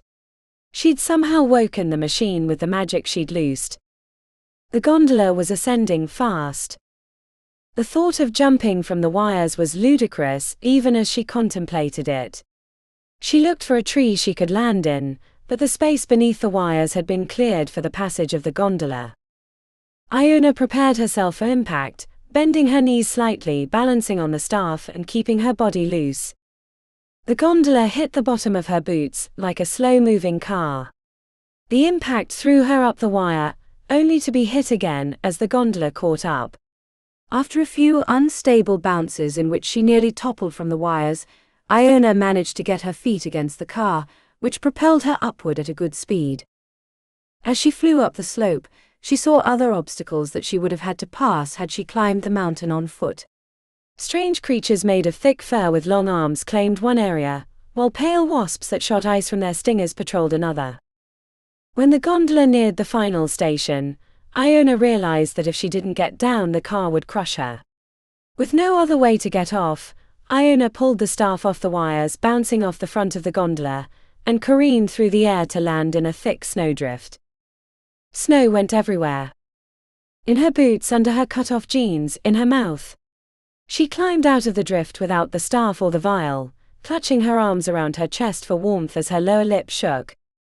Iona made her way around the upper gondola station, only to find more of the silvery constructs waiting for whoever was supposed to get off. She went wide, sneaking through the trees as she was only a short climb to the final summit. With her head on a swivel, expecting more obstacles, Iona was surprised when she climbed past a huge boulder to find a swirling archway that matched the one she'd entered waiting for her. Iona did a quick check to make sure there wasn't anything lurking nearby, before she made the final sprint through the portal. Chapter 6. The morning of the second day was a little blurry for Zuri. It had been a horror to have to sleep with so many others in the same place. An absolute insult. If she were to become a famous alumnus like her sister, she would suggest to the administration that they needed better lodging. Or at least the option to pay more for personalized space. And the bunk beds might as well have been torture devices, for the amount of sleep she'd gotten. She barely paid attention to Professor Ravenscroft's speech, since there was little he had to say that she didn't already know. Instead, she was studying the rankings after the first day. Zuri had been pleased with her first trial. The Snow Devils had given her a little trouble, but then she'd yoked the infernal moose with a submission chain, and ridden the beast nearly to the top. Her performance had earned her 5th place, which was a good 30 places above Blake, and a few more than that for Scarlet. In general, St. Jude's alumni were all over the top 100 places, which was to be expected. Even Justine managed a spot in the top 200, which had to be a confidence boost. But it wasn't the other potential Coterie students that confused her. The talk of the morning was the second position, which had been earned by Iona Storm. At first, everyone had thought that was one of the students that had come from an overseas training academy like St. Jude's. They didn't know who she was until Blake had sent one of his minions to ask the blonde girl who was still in her cut-offs, truck stop t-shirt and work boots, what her name was. Iona Storm. Zuri still couldn't believe it. That wide-eyed girl who probably smelled like a pig farm had somehow been the second best of the entire applicant class. Either she'd chosen that outfit to throw everyone off, or there was something in her past that had made her uniquely suited to the trials. Zuri didn't buy it. She'd probably gotten lucky. Or one of the administrators running the trials had screwed up. There was no way an untrained girl like that could have done so well. Either way, it wouldn't matter because even if she managed to pass the final 2 trials, she'd never be in Coterie, which meant she'd be a mystery that would never matter to Zuri. For the second trial, Zuri had to wait a few hours for her turn. When she went through the red door, she found a familiar, fiery redhead tapping her foot. Scarlet Calloway. Of course it's you, said Scarlet with the practiced disdain of an empress. I've always wondered if you really have that color of hair, or you thought you needed it to be that color because of your name. Do you know what he told me about you? That my tits could cause world peace and my farts smell like an angel's breath. Oh, grow up, he told me you were like a dead fish in bed. Yeah, it wasn't my first choice of roleplay, but you gotta stand by your man when he has a fetish. Though in retrospect, rubbing the old fish guts all over my naked body was a little weird. The attendant with their second trial items, who had been watching them silently, cleared her throat. If you don't go into the second trial soon, you'll be penalized. Zuri snatched the gold signet ring from the table and gestured towards the inner door. After you, princess. What does the ring do? Scarlet asked the attendant. Puts up a deflection shield when you trigger it with phase. Scarlet glared at the piece of jewelry. That's it. That's what our coterie item is supposed to be. What a joke. Fits your red hair, clown, said Zuri. Piss off. Zuri smirked. Did Blake ask you to do that too? You look like the kind of girl that would enjoy that. Excuse me, said the attendant. You have 10 seconds before you get docked points. Scarlet barged through the door before Zuri could beat her. The interior of the second trial was an enormous sphere with platforms and ladders climbing all the way to the top, where a figure in all black waved at them. I guess we have to get up there, said Scarlet with her neck craned. You think? Did you come up with that all by yourself? It's wonderful that Blake gave you permission to use your brain. Scarlet turned on Zuri. At least I was smart enough not to testify against him. You really screwed up when you claimed he killed Gemma. You're lucky he didn't sue you for libel. White-hot rage filled Zuri's vision. She was swinging before she even thought about it. The blow connected with Scarlet's jaw, snapping her head to the side. You! The force blast was unexpectedly quick, throwing Zuri across the platform. She landed beyond the starting line, which triggered the clock to start. Before Scarlet could hit her with a second blast, Zuri threw up a reflecting ward. The rebound nearly threw the redhead off the opening area. They both reached their feet at the same time, throwing spells with reckless abandon. Sparks, crackles of lightning and pulsing white force darts filled the air between them. Their impromptu battle lasted for half a minute, before they each retreated to platforms inside the dome. Zuri hid behind a concrete wall as she assessed her next move. Hey, said a male voice from above. You're supposed to be fighting me. Don't you want to pass? Stay out of our way, or I'll track you down after the trials and show you why you don't mess with Coterie, yelled Scarlet. I hate to say it, but she's right. You'd better not interfere. Merlin's tits, you bitches are crazy. Zuri thought for a moment that their upperclassman opponent might stand down, but then glowing red missiles whistled down at them in curling trajectories. One blew up near her side, sending bright pain through her body and making her stiffen. The exploding spells caused numbness. A direct hit would immobilize her. Scarlet used the opportunity to advance across the thin platform, but got caught when a missile disabled her leg and made her fall onto her back. The redhead crawled behind the barrier as she punched her leg to wake it back up. Deal with this asshole first. Agreed. Zuri didn't trust Scarlet, but she knew they couldn't battle each other with their opponent raining magic down upon their heads. You take that side and I'll take this one. He can't fire at both of us, said Zuri. Scarlet looked annoyed, but another missile exploded near her head. Fine. You go first.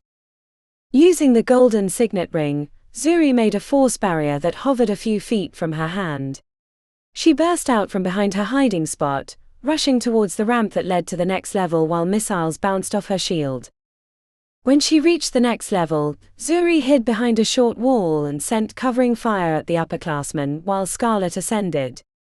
It was too far for an icebind hex, but Zuri managed to explode earth shards over his head, forcing him to duck. The two of them methodically worked their way up the levels until they reached the final third, but the advantage switched to their assailant, as they were near enough that he could send crimson missiles at both of them without repercussion. "What do we do?" asked Scarlet as she ducked behind her ring shield. "Do you know the light blind spell?" Scarlet shook her head. "What about a brutalist ritual? He'd be easy to take out then." Zuri sighed. "We've never get the ritual off, and we wasted too much time below."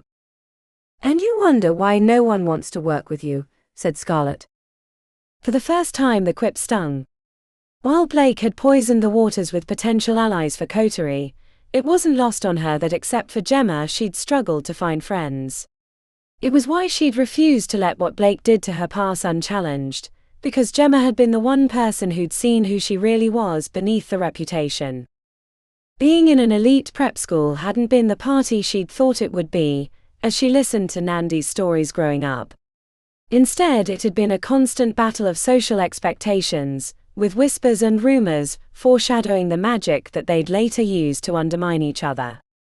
When she'd first started dating Blake, it had been a masterstroke of social status. Even her parents had applauded her choice. But she hadn't realized she'd bound herself to a sociopath until it was too late. One of us needs to make the first moves so the other can flank him and take him down. Whoever does that is getting immobilized for sure. "We're too close to avoid his shots now, so it isn't going to be me," said Scarlet. Zuri peered across the gap to see Scarlet's left leg sticking beyond the barrier. An ice-bind hex would freeze her in place, but that wouldn't help her pass the second trial. If this was going to work, they both needed to get through, and that meant dealing with the black-clad upperclassman only a dozen yards away. "I'll do it," she said quietly, hoping only Scarlet could hear. "But you be ready to take him out. This isn't a trick, is it?" "I wish it was." "Just be ready, okay?" "I want to be done with this, so I don't have to hear your stupid voice anymore. I've been told I have a perfectly pleasing voice." "Shut up, Scarlet." Zuri huffed. "On a visual count of 3. Holding one hand behind the barrier so Scarlet could see, and using the other for the ring shield, Zuri prepared herself for the final move. 1, 2, 3. Zuri burst out from behind the barrier expecting to catch a blast from the upperclassman, but he was throwing crimson missiles in Scarlet's direction, which meant he'd probably heard them, and after all their bickering had decided that what they'd said had been a deception. He realized his mistake too late. As he turned to retarget her with his wand, Zuri caught him with the ice-bind hex. A sheath of pale ice encased him like a cocoon, freezing him into place. "That was..." The last word never left her lips as crackling black energy overtook her. She hadn't even heard Scarlet speak the spell, but that was little solace as she tipped over like a stiff board, landing flat on her side. The impact rattled her teeth and sent bright pain through her shoulder. The tip of a shoe pushed her over, until she was looking directly into the face of Scarlet Calloway. The snarl made her ugly. "Remember this the next time you open your stupid mouth." Scarlet leaned over, made a fist and punched Zuri in the face 3 times. Then she strode towards the exit door at the back of the platform. Zuri lay immobilized for what seemed like forever. As the spell wore off, she fought to move and escape the second trial, feeling her points drain away the longer she was on the ground. When she was finally free, Zuri found her feet, only to be looking at the upperclassman, who was shaking the ice free from his limbs. He had the drop on her, so she didn't bother with a spell. "Shadows below, what was that?" "We went to prep school together." "Her boyfriend killed my best friend." The black-clad upperclassman shook his head. "You Coterie kids are crazy. Get out of here before I change my mind." As Zuri left the second trial, she realized that Scarlet could have immobilized her with a spell that would have kept her locked down for much longer than a few minutes. The choice became apparent the moment she saw her score, which placed her near the bottom half of the pack. Scarlet wanted to hurt her position in the trials and her social status, but not so much that she didn't pass and make it to Coterie. That way Scarlet and Blake could take care of her permanently in the shadows of the Coterie Obelisk. Chapter 7. No one laughed at Iona anymore, but she could sense their confusion in the questioning stares. They couldn't understand how she'd made it to the third and final trial. The group round. Half the comments she overheard wondered if her outfit was a joke, while the others were certain that she was the stupid yokel that they represented. Iona just wished she could leave the spire to retrieve different clothes, not that she had any money. The second trial hadn't gone as well as the first, even after she'd had a chance to eat, rest, and get her painful blisters fixed by the medical staff. She'd been a hindrance to her partner during the trial without mastery of a long-ranged spell, but together they'd managed to make it through, mostly because Iona used herself as a distraction, and she'd been adept at fighting through the immobilization. Now everyone was teaming up for the group round. No one knew how the game would be played, but having allies was important. She'd been wandering around the cafeteria all morning, looking for people that didn't look at her with obvious disdain.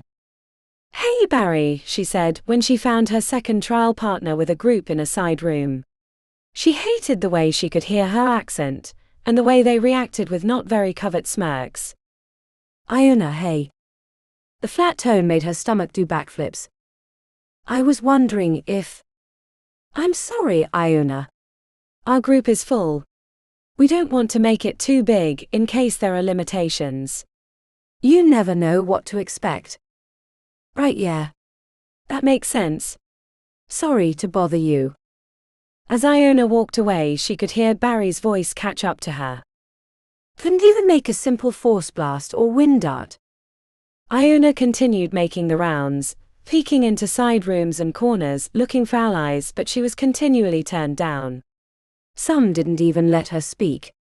They would just point the opposite direction, or shake their heads.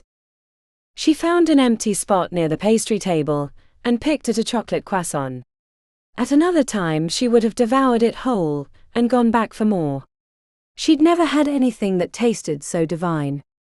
Breakfast in Missouri had usually been cheap greasy sausage and gritty dehydrated scrambled eggs, with a heaping of hot sauce to hide the taste. Fenris could afford better, but he didn't like spending money on anything that didn't have to do with his arcane projects. "Are you Iona?" She hadn't been paying attention. She'd been picking flecks of crust from the pastry and crumbling them into dust on the table. Iona looked up to see a pimple-faced guy with an oversized Hall's hoodie on. Beneath the roomy fabric he had to be only skin and bones. He glanced to her bare legs. "That's me." He gestured to a group of 6 on the far side of the cafeteria. A mix of girls and guys. A few of them waved. "Do you want to join us for the final trial?" "Me? Really?" "Yeah, totally. We saw your score after the first round. We'd love to have you in our group." "I would love to be had." Iona screwed up her face. "Sorry. I would love to join your group. I'm Simon." She shook his hand. It was clammy. He held on to hers longer than was comfortable but eventually let go. Iona followed him across the cafeteria. Simon introduced her to the rest of the group. They reminded her of the kids she saw when she was running errands in town for Fenris. Full of pimples. Too big or too small. Spent most of their time on the farm doing work for the family, and were as naive as she was about the world. The perfect group. For the next hour, they traded information about themselves. Most of them were from the Midwest, or rural areas on the East Coast. They were all aiming for the lesser halls, except for Simon, who wanted to be in Arcanium. She lied and told them she'd put any in the tome of record, because she knew they'd never believe she had a place in Coterie should she pass. It would also make her different, and she'd had enough of that already, and she rather liked them, even if she had nothing in common since she'd spent her days as Fenris assistant. In another life, she could imagine herself sitting in the dorm of a normal college, laughing at their inside jokes and ordering pizza. Shortly before they needed to enter the auditorium, Simon asked to talk to her privately. "Yeah, Iona, I was thinking," he said, eyes darting as he kept swallowing visibly. "What are you thinking? After the trials, when we both get in, I wanted to know if we could go on a date. Proper nice and all. A real restaurant. They have a lot of them in the city." Her insides revolted, but she didn't want to make a scene or embarrass him, especially when she'd been the last addition to the group. "Oh, Simon, that's sweet of you. I really can't think about that right now. I'm just trying to get through the final trial. But you would go on a date with me. You just don't want to say it now. Or are you waiting to turn me down?" "Simon, we should get back to the others." He stayed behind while she returned to the group. When he came back, he couldn't meet her gaze. The group decided it was time to enter the auditorium, which relieved the tension she feared. Professor Gideon Ravenscroft was waiting upon their arrival, as they were one of the last groups. The number of people in the audience was much smaller than the first day. The crowd clustered around the dais. "Congratulations. You've made it to the final day. One last trial and you can join the 100 halls." The professor did the thing where he slowly turned, clapping for them while the crowd matched him. The response wasn't as enthusiastic as the first day. Everyone was tired, nervous, afraid to blow their chance before the end. Even the rich kids that had preened their cockiness like bright feathers seemed more subdued. "As you know, this last trial is the group round. Sometimes it's a free-for-all with the challenges clearly black and white, while other times it requires a tight-knit group to survive a trap-filled board. The environment could be a stately castle with a malevolent queen, or it could be a nighttime adventure that requires careful sacrifice. You won't know until you enter the trial. But know this, the best way to survive is to use your Merlin-given wits to divine the overall strategy and make sure you're not the one without a move to make." Professor Gideon bent forward in a flourishing bow. When he returned to an upright position, a playful grin was hitched to his lips. Iona wasn't great at reading people, but she knew when someone was feeling quite clever about something they'd done. She'd seen it in Fenris' face whenever he talked about his projects. While she rarely understood what he was getting at, she could see the excitement in his black eyes and knew that whatever it was probably not good for her in the long run. "Good luck, and we'll see you on the other side." The professor raised his hand into a fist, which put off a strange black light. The inverse glow spread out from his location, speeding up as it expanded until the rushing wave of shadows passed over Iona. She heard gasps and cries all around but couldn't see anything. The darkness was absolute. Gut-rumbling vertigo passed through her, and then the lights flashed back on, but she wasn't standing in the auditorium. Nor was she with her group. Iona stood in the middle of a tall forest. The canopy was high above with streaks of sunlight passing through the leaves. No one was directly around her, but she could see others at a distance of 50 feet. Some of them were staring into the sky, while others were craning their necks in all directions. It was like they'd all been picked up and placed in a new location, but spread out. "Simon." "Gina," she called out. No one nearby looked like her group. Further out she saw the sparks of magic. Shouts.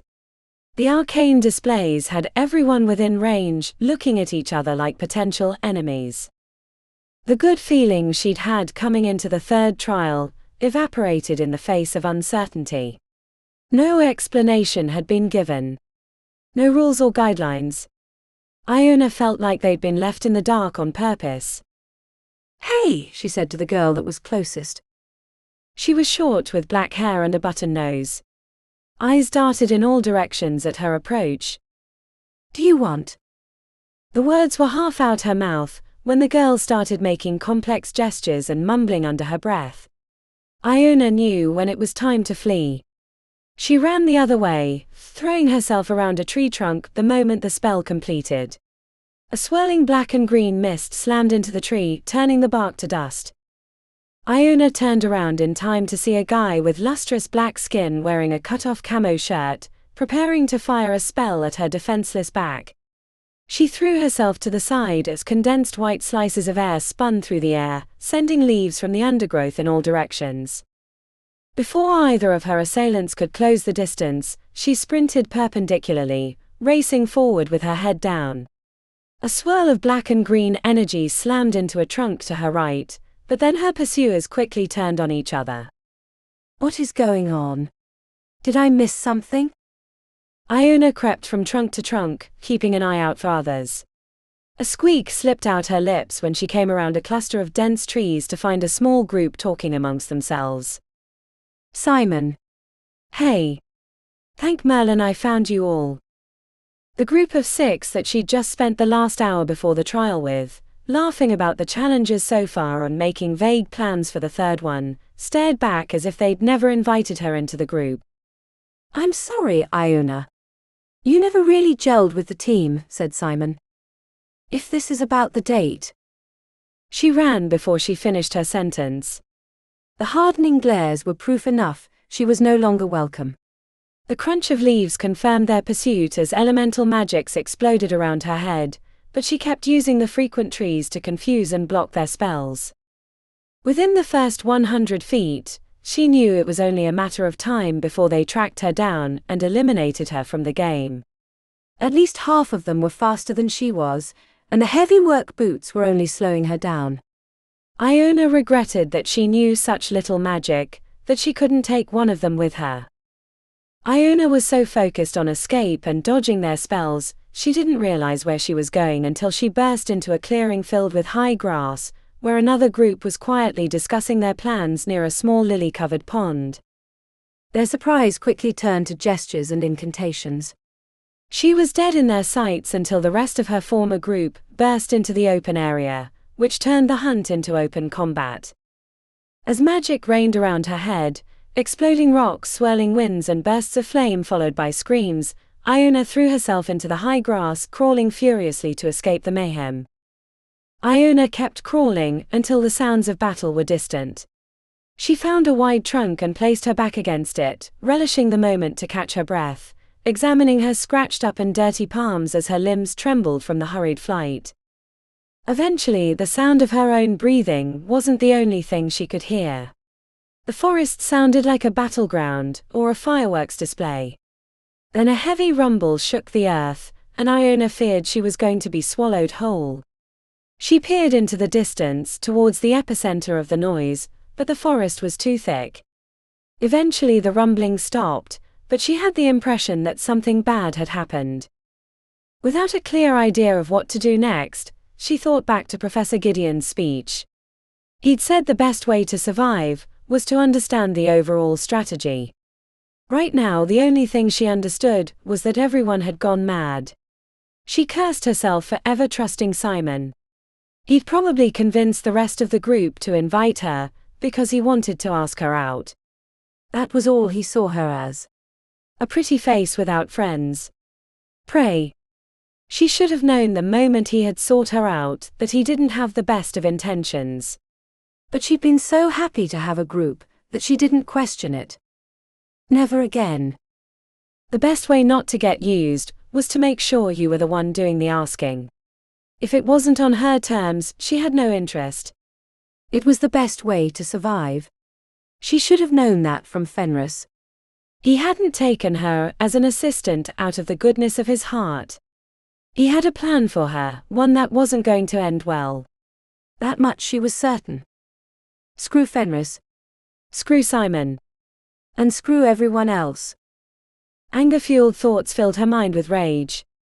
Iona imagined a meteor slamming into the field, causing widespread destruction amongst her fellow aspirants, flame turning them into grey ash. Part of her wanted to stay against the tree trunk, but she knew that eventually someone would stumble upon her. She needed to figure out what was going on. Iona saw a nearby tree that had branches low enough to climb. She hurried over, checking the near distance for others. When she reached it, she realized that the branch was much higher than she first thought. But this was okay. She knew few normal spells, But when she'd been younger and Fenris had been more kind, he'd taught her an incantation to help with climbing because he'd seen her unsuccessfully try to ascend a tree on his property. It had been years since she'd used it, but the gestures and words came back easily. She recalled the first time she'd successfully completed the spell. Fenris had cheered her like a proud father and told her that she was gifted. She'd never forgotten that moment, even if she no longer trusted him. Feared him. But for a short time she'd thought he'd raise her, like the parent she'd never had. The spell made her palms sticky, and her hands strong enough to pull herself into the tree. She moved from limb to limb, ascending the tree carefully and confidently until she reached the higher part of the canopy.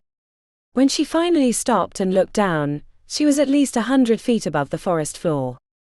Looking out across the game area, she saw a shimmering dome encasing the space, which had to be at least a half-mile long and wide. As she studied the shape, she realized it was perfectly square. Strange. It seemed deliberate. Then she realized the clearing not far from her section of forest was also square. The pattern became clear from her lofty vantage point. There were alternating sections of forest and high grass that spread out like a checkerboard. As soon as she saw it, Professor Gideon's words came back to her in full. It's a chessboard. Everything he said was about chess. Challenges clearly black and white. Trap-filled board. A malevolent queen. Careful sacrifice. Make sure you're not the one without a move to make. Damn.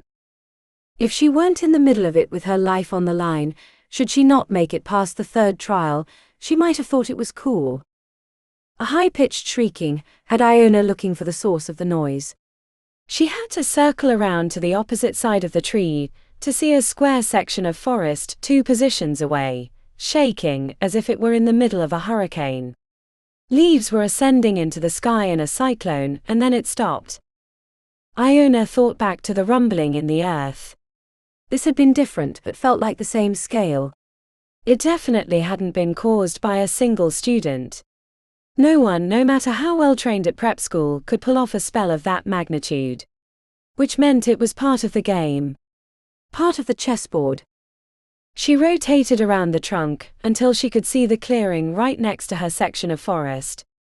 At the center of the high grass was a set of stones jutting up from the earth. They were spaced evenly, almost clock-like, with ethereal colors shifting between them.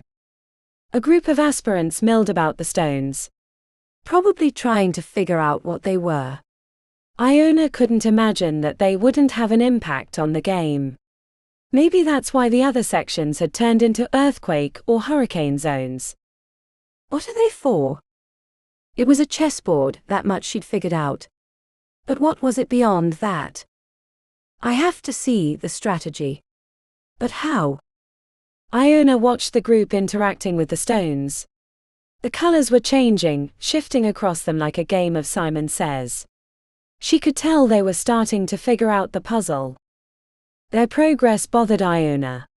What if solving the puzzle would create some sort of apocalyptic outcome in a neighboring section, much like the previous earthquake or hurricane? The more she thought about it, the more she knew she was right. If it were a chessboard, then maybe solving a puzzle was like moving a piece. But where were the pieces? From her position, it looked like she was in the third row on the black side, if the forest squares were black. Merlin given wits. Merlin given wits, she muttered. There has to be a magical way to see the pieces. The only thing she thought might help her see was the phase detection spell that Fenris had taught her when he was having her use the tattoo batteries. He had to make sure there wasn't excess phase floating around which could affect his rituals. The spell was one of the easier ones she'd learned. The first time she cast it, she saw nothing but a few golden sparkles around her head that dissipated quickly. The spell needed more range. Iona spent a minute filling the tattoos. The entire time she was watching the group at the colored stones. The patterns were getting longer and longer, which meant they were getting close to the end. Iona worried she wasn't going to be fast enough. When she cast the phase detection spell a second time, using the tattoo batteries to extend the range, she nearly fell out of the tree in surprise. To her left was an enormous shadowy pawn piece that hovered over the entire forest section. She was on a pawn square.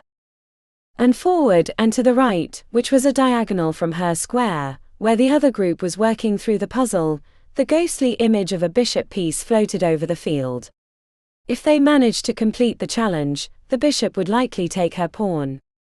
Oh no. The scramble down the tree was made worse because her climbing spell had worn off. She nearly slipped when she landed on a heavy branch, and then broke another from jumping too far. Iona kept wanting to see where the other group was, but knew that it didn't matter. She needed to focus on the descent. When she reached the final 20 feet, she heard the hollers of excitement from the nearby field. The wind picked up, whipping through her hair and shaking the leaves. Iona leapt from the branch. She landed hard and rolled into a thorn bush, which pierced her flesh in multiple spots. Pulling herself free was like trying to climb through a tractor combine. The howling winds were quickly reaching max speeds. From somewhere deeper in the forest square, she heard the painful cries of a girl probably getting speared by flying debris. She ran towards the field as twigs and leaves pelted her back. A branch the size of a fence post broke across her back, sending her to her knees. Debris slammed into her legs. Iona couldn't see much further because of the dust and leaves and upturned undergrowth. The wind howled around her, sucking the air from her lungs, until she was sure she was going to die. Then she put her head down and crawled the last dozen paces until she reached the field, which was as calm as a summer day, collapsing on her back in relief. The hurricane continued its assault of the forest square for another minute, while Iona listened to the sound of her own breathing. Bloody and battered, she stayed in the high grass. If that group had solved the puzzle, then it was likely that she'd be safe in this square. But as the winds died down to a low roar, voices rose higher. The group that had been at the stones was moving in her direction. She was running out of time. With legs aching from the impact and the climbing, Iona pulled herself into a low crouch. She eyed the swirling leaves in the forest square, and decided that it was better to get cut up again than to get caught by another group. Iona sprinted into the trees right around the time the group spotted her. She heard the nonsense words of multiple spells as she ducked beneath a falling tree. "I'm not going back," she told herself. "I'm not going back." Chapter 8. The moment the obelisk came into view from her SUV window, Zuri pressed her face against the glass. The home of Coterie was the most iconic in all the halls, only topped by the spire, which was the central building of the entire city, and maybe the world. As tall as a skyscraper, it was made from pure obsidian, which everyone knew was what portals were made of. But no one knew how Malden Antarist had built the obelisk. The mysteries surrounding it were as deep as the ones about the origins of the former head patron Invictus. The glossy black surface of the structure reflected the sun and sky, but none of the surrounding buildings. It was as if it existed in a different place. Zuri felt the smile break across her lips until her cheeks hurt. The feeling lasted until they pulled into the receiving area, and she saw Blake Lockwood talking with a couple of upperclassmen. He was wearing a stylish black and tan suit that made him look like a professional athlete before a big game. His chummy interaction with the upperclassmen only reminded Zuri that she was alone. Utterly alone. Zuri was going to hide in her SUV until Blake had gone in, but then he sneered at her vehicle and waved as if he knew she was inside. She straightened the black and gold pantsuit that she'd chosen for elegance with a touch of royalty, and climbed from the interior as if she were entering a red carpet. Her driver started unloading luggage onto gold-plated roller carts. Attendants waited to bring her things inside. They had hazy eyes from the enchantments that would keep them from remembering anything inside. Nandi had told her that the kitchen staff had to accept powerful, long-lasting charms that kept them from remembering anything but their job, but they were compensated quite well for their significant loss of memory. "A lot of stuff for a girl who isn't going to be in Coterie long," said Blake as he strolled up like a prince at court. Don't you have a drink to spike somewhere around here? Blake scoffed. Women throw themselves at me. It's called fear, not love. Fear is better than love. Love can turn sour. Don't trot your mommy issues out for me. Save it for Firecrotch. Zuri was painfully aware that the other Coterie first years were staring at her and Blake, which wasn't going to help her find any allies. She was about to tell Blake to find someone else to bother when his jaw dropped. I can't even. What? She thought he was messing with her at first, until she heard the noises of surprise from across the receiving area. Zuri turned to find a dented yellow taxi pulling up, with a pale blonde girl in the back seat pressing her face against the window, as she gawked at the obelisk. Is she lost? Asked Zuri. I don't think so, said Blake. Jake told me there was a surprise in our group. Why is she still wearing those awful clothes?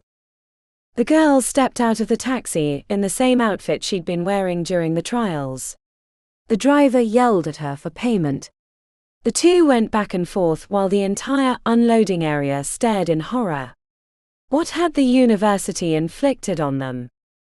Thoroughly annoyed, Zuri marched over to the taxi, pulled out $100 bill, and handed it to the driver. Thanks, said Iona as the taxi pulled away. You were making a scene. Zuri scowled.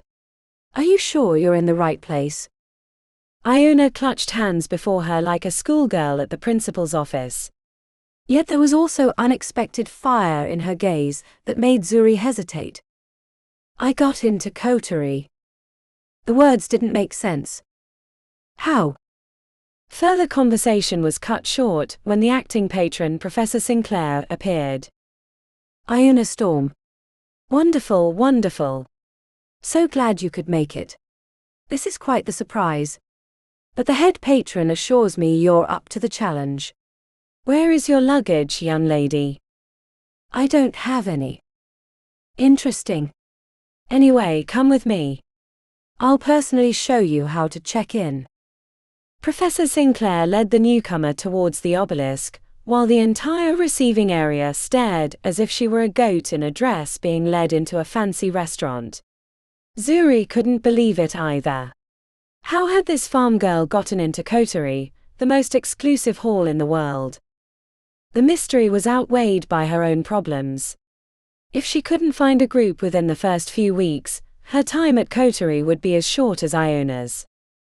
Zuri caught up with her driver and attendants, who had loaded her luggage onto 2 carts. She'd planned on bringing more, but Nandi had cautioned her that too many things could be a hindrance when it came to defensive wards, so she cut out her formal dresses, knowing she could send for them when an occasion arose. As she followed the carts towards the obelisk, Justine gave her a covert wave from her SUV. The mousy girl was bursting with excitement. Zuri waved back. The sign-in process was relatively quick. Her sister was her formal sponsor. Normally, family sponsors were frowned upon, but given Nandi's reputation, it was allowed. Mostly because her parents' friends hadn't wanted to stick their noses out after Blake's trial. Zuri wondered if that's why they'd made sure they were out of the realm for her big day. It's not like they'd been supportive of her decision, advising her many times to drop the accusation. Gemma's dead. Why make things worse for everyone? Even if Blake caused it, it was likely an accident. No reason to ruin another life. Zuri could hear her parents' arguments over a fancy sushi dinner in the first ward as if she were right there. A hint of wasabi would be nice right now. Excuse me, Mom. She turned to find her cart attendant staring. Nothing. At the next check-in table, she found Charlotte Bellamy in a blue blazer with the Coterie badge on the lapel. The black and blonde stripes along the side of her hair made her appear much older than when she'd seen her last. Blimey. If it isn't that backstabbing prat that's always going on about this and that, said Charlotte with her mouth cocked to the side. Finally put it right in the clown's mouth, did ya? I heard clown's mouth is what your boyfriend calls your lady parts, you bloody minger. Minger? Well, if it isn't the queen of sass, learning a new insult that a baby could spit. Gonna call me daft next. Or maybe a gormless prat. So you can be as cool as those EastEnders. I didn't want to twist your simple mind. You know, it's a wonder that you Brits were able to colonize half the world. If you ask me, I think it was because you were too stupid to know it was a bad idea.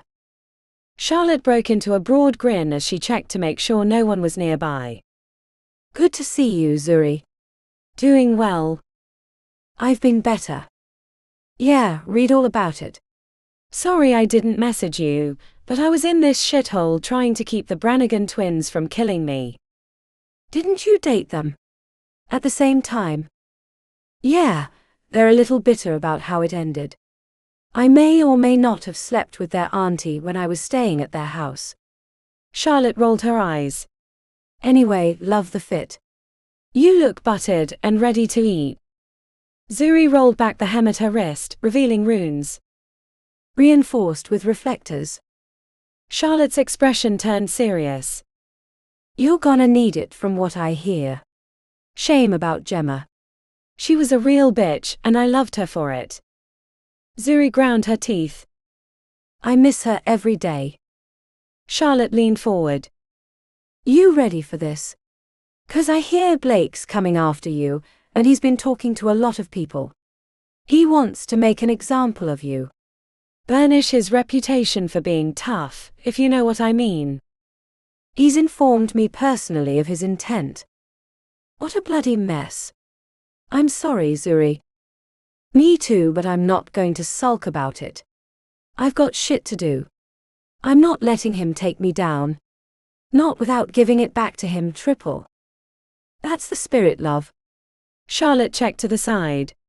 What's this I hear about the pig girl? The pig girl? Some blonde freak from Nowelland who somehow got into Coterie. I swear we should stage a revolt against the head patron for sticking us with a bloody commoner. Zuri chuckled under her breath. It had been a while since she'd talked to Charlotte. She'd forgotten that she was distantly related to the royal family. Nothing remotely close to the crown, but she liked to act like she was offended at everything that might insult it. I don't think she was a pig farmer, and she's not going to last long. She didn't even have luggage, or a way to pay the taxi. Do you think she knows, like, spells for better farming? How to make the pig slop not smell? But you're right, she won't be a problem for long. She should have picked an easier haul. I bet Arcanium would love a pig farmer. Zuri tapped her fingernail on the table. What's the deal with rooms? Oh yeah, said Charlotte, clapping her hands. They didn't just put me here because of my good looks. A London 10 for sure. You bitch, said Charlotte, laughing. She opened up her book and ran her finger down the lists. Have a preference. The book hasn't been tampered with. I don't want to get a room and find out it's been trapped in advance for me. I wouldn't let those wankers have a go at ya like that. Not on my watch, said Charlotte with a crisp British Army salute. Thanks, Charlotte. Is the Dreadmarsh suite available? No, sorry. Reserved for Orion. Part of the deal should any of that clan decide to bother with Coterie. What about the Hawthorn? Charlotte ran her fingernail down the list. Looks open, but I thought you wanted one that was defensible. I have my reasons. Besides, Blake and his friends are all planning to bunk in the Leo wing, which gives me some space, and they won't expect me to pick that one, which means it hasn't been tampered with in advance. That's a good thought, said Charlotte with a wink, as she handed over the key and the password for the defensive wards. The Hawthorn it is. Good luck, and I'll see you around. Zuri had the attendants wheel her luggage to the Hawthorn suite on the second floor of the first level.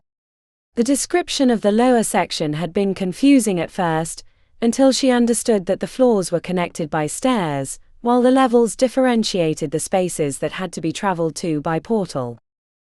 She passed a few busts of famous alumni on the way, but they were of an older style that went better in a dusty old museum than the most famous hall in the world.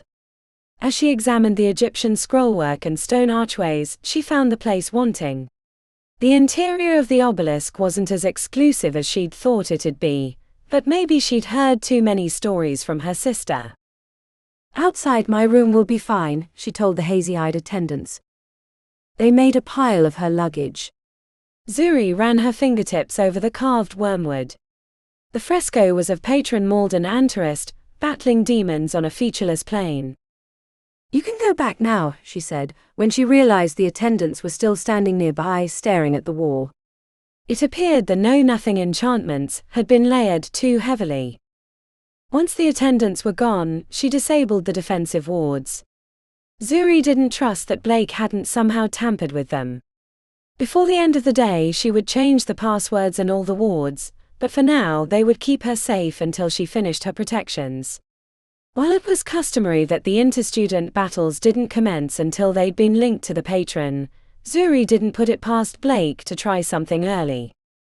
While he couldn't have known which room she was going to pick, and Charlotte wouldn't sell her out, that didn't mean she shouldn't be cautious. Sometimes old wards left by former students could cause problems. Nandi had told her to treat every new space in the obelisk like a death tomb. The Hawthorne suite had 4 rooms. A luxurious lounging area with a painting of the Scream in a protective enchanted case, a kitchen with the latest Justine appliances, a gorgeous bathroom with a whirlpool big enough for an orgy, and a bedroom that looked like it could have been in the Palace of Versailles. Zuri searched the rooms for enchantments and wards, finding a few minor spells that were easy to unravel. Then she grabbed a small hard case from her luggage, producing 12 black cubes that seemed to absorb the light. She activated them one by one, placing 3 to a room which would detect any malevolent magics out to harm her.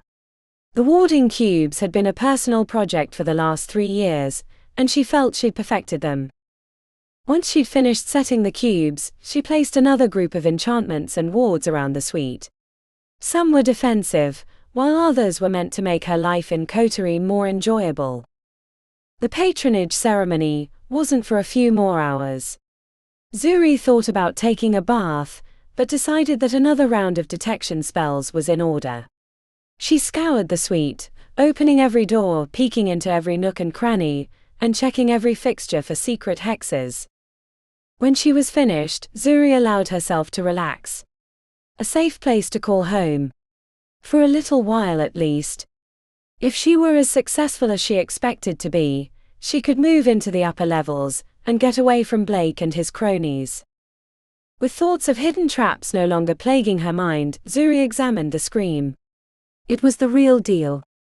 The Munch painting had been stolen decades ago, and sold to an alumnus of Coterie, who had a facsimile made that fooled the art dealers. After its widely publicized theft, the price had skyrocketed. She wondered what they would think, if they knew the real one was in the obelisk. The existence of this painting was one of the reasons she'd chosen the Hawthorne suite. At the center of the painting was an androgynous figure holding the sides of their head in a silent scream. She felt a kinship to the figure after the last few years. Everything about her life had gone sideways. Every assumption she'd had about how her life was going to go had been upended. She was still mired in an existential crisis of her own making. "Blake's doing," she said aloud. "It wasn't my fault." Zuri turned away but thought she caught a glimmer of magic, so she checked back to the painting. She searched it with her eyes, then followed up with an elemental phase detector. Everything seemed on the up and up, but the twisted feeling in her gut had returned. "I'm safe. I'm fine. I thoroughly checked the suite. It's just Blake in my head. I can't get rid of him." Zuri headed towards the kitchen for a glass of water. She wanted a drink, but knew that was a bad idea this early in the semester. Halfway across the living area, she felt prickles on her shoulder blades. The enchanted cuffs of her pantsuit were warning of danger. Zuri spun around to find a figure crawling out of the Scream.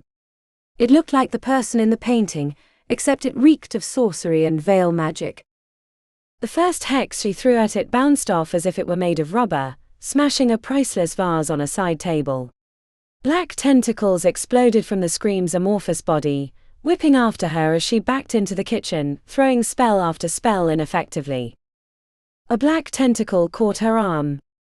The touch burned away flesh, causing eye-watering pain. She knew she was in trouble. Blake had found a way to trap the room without her knowledge. He'd hid it in the protective enchantments of the painting. A second tentacle nearly took her head off. She threw herself against the silvery refrigerator, which turned on the ice and spilled it across the marble floor. "Nothing's working," she screamed in frustration at her spell's ineffectiveness.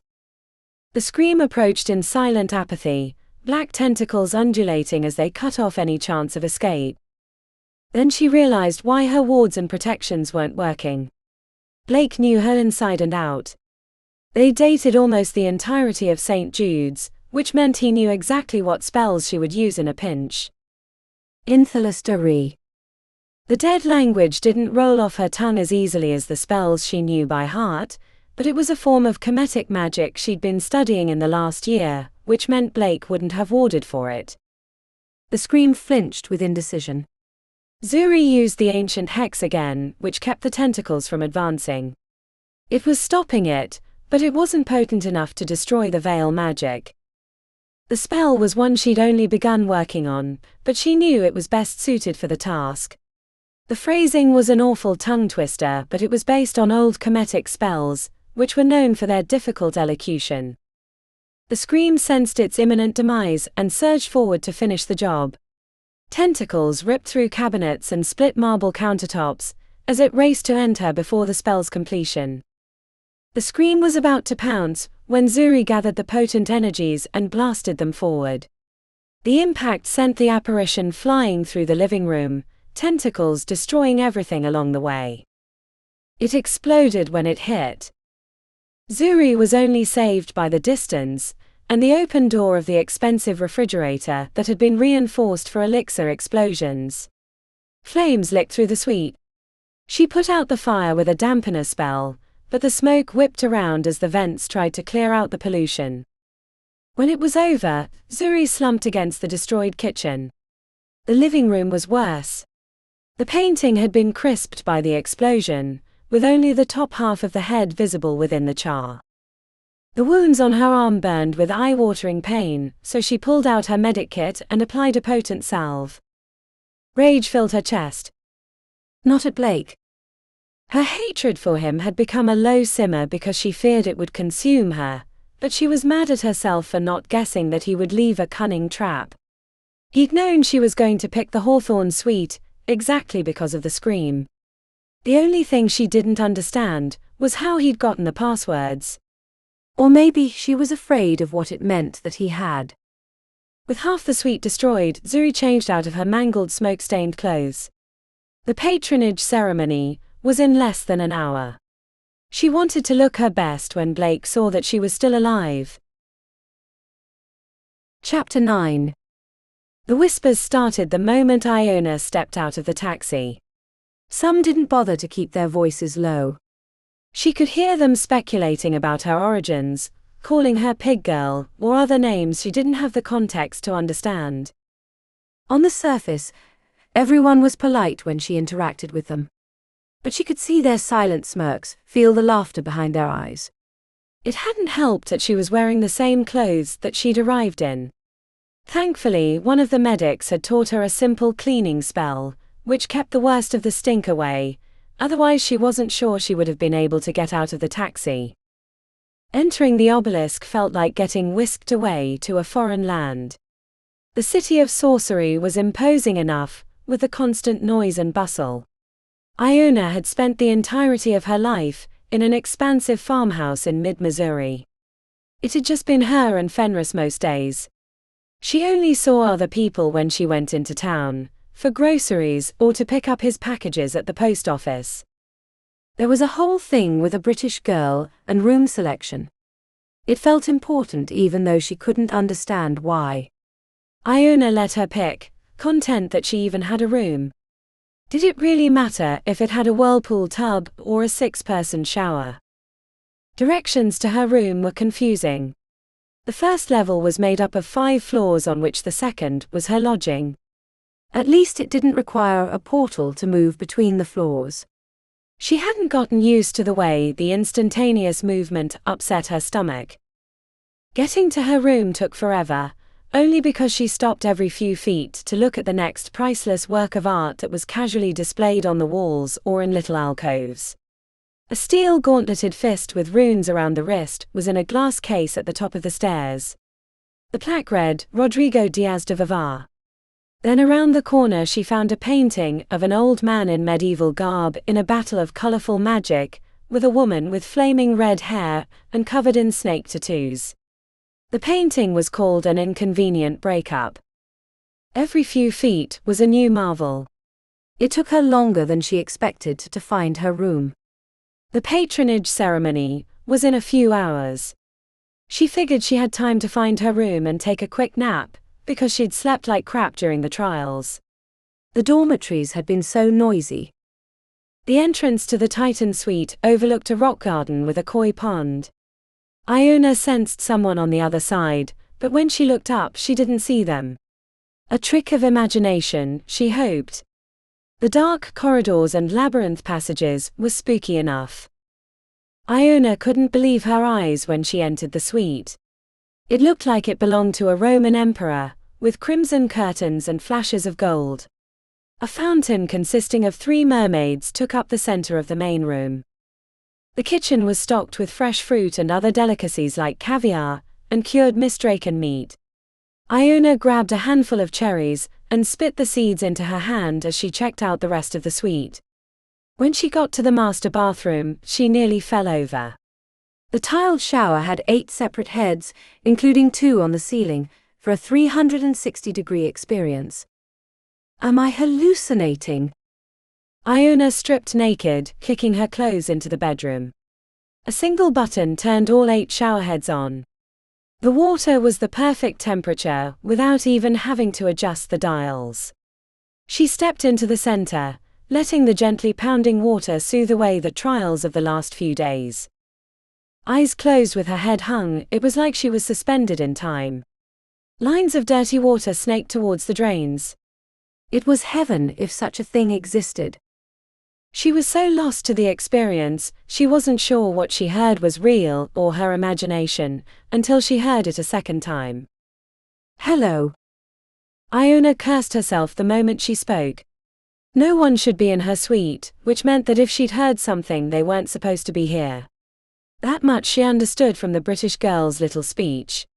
She'd also said something about changing the wards and individualizing the passwords, but Iona had gotten distracted. She kept the shower running but stepped to the edge, peering around the corner. A thump made her certain that someone or something was in the suite. Iona reached into her mind and filled her tattoos with phase. Once she'd filled her batteries with enough to give someone a good shock, she crept towards the master bedroom. As she passed the expansive mirrors, she noticed her tattoos for the first time in a long time. She'd forgotten about the ones on her back and shoulders that looked like thick falcon heads, surrounded by a dead language. After confirming the bedroom was empty, she moved towards the main room, where the fountain made it harder to hear if anyone was lurking inside. If anyone is in here, I swear to the 7 hells I will blast your ass back to the Stone Age. A heavy snort from the kitchen had her turning around. Standing in the doorway was the biggest pig she'd ever seen. It had burning crimson eyes and a thick hairy snout. Mercy.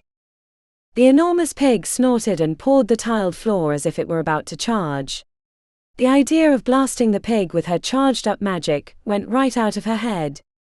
The creature would smash her flat before she ever had a chance to injure it. There's food in the kitchen. You can have a feast all on me.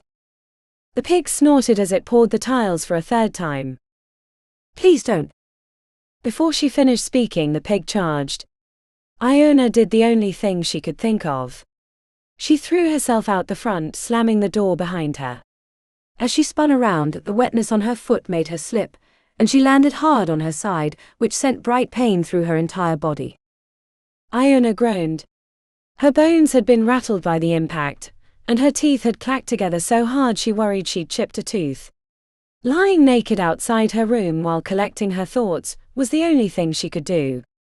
She didn't notice the figure in the rock garden until she climbed to her feet. Big, menacing guy, built like a farmhand, but without the thread-worn clothes she normally associated with farming. He ate well. Bloody steaks. Rich desserts. Fine whiskies. Iona was reminded of the prized bull at a nearby pasture. The look alone was all the warning she needed. Orion. She remembered his name from the sign-in table. He'd been 2 spots ahead of her. A thump from inside her suite had Iona glancing back. It was only for a blink, but when she checked on Orion, he was no longer standing across the rock garden. He moved quiet for a big man. Iona swallowed. Even she had sensed the apprehension of her fellow first years around Orion. They treated him like a live bomb. It wasn't until after he was gone that she remembered she was naked. Heat rushed into her cheeks as she belatedly covered her private parts with her hands. Was he watching from the shadows? No. He was probably gone. He hadn't reacted to her nakedness, which she didn't know how to interpret. Was he used to naked women? Or not find her attractive? Or maybe wasn't interested in women at all?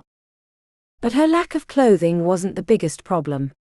That was the demon in her suite.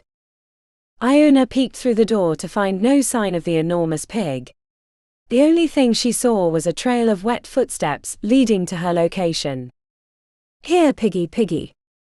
After a moment she checked behind her, hoping no one had heard her say that or she'd never hear the end of it.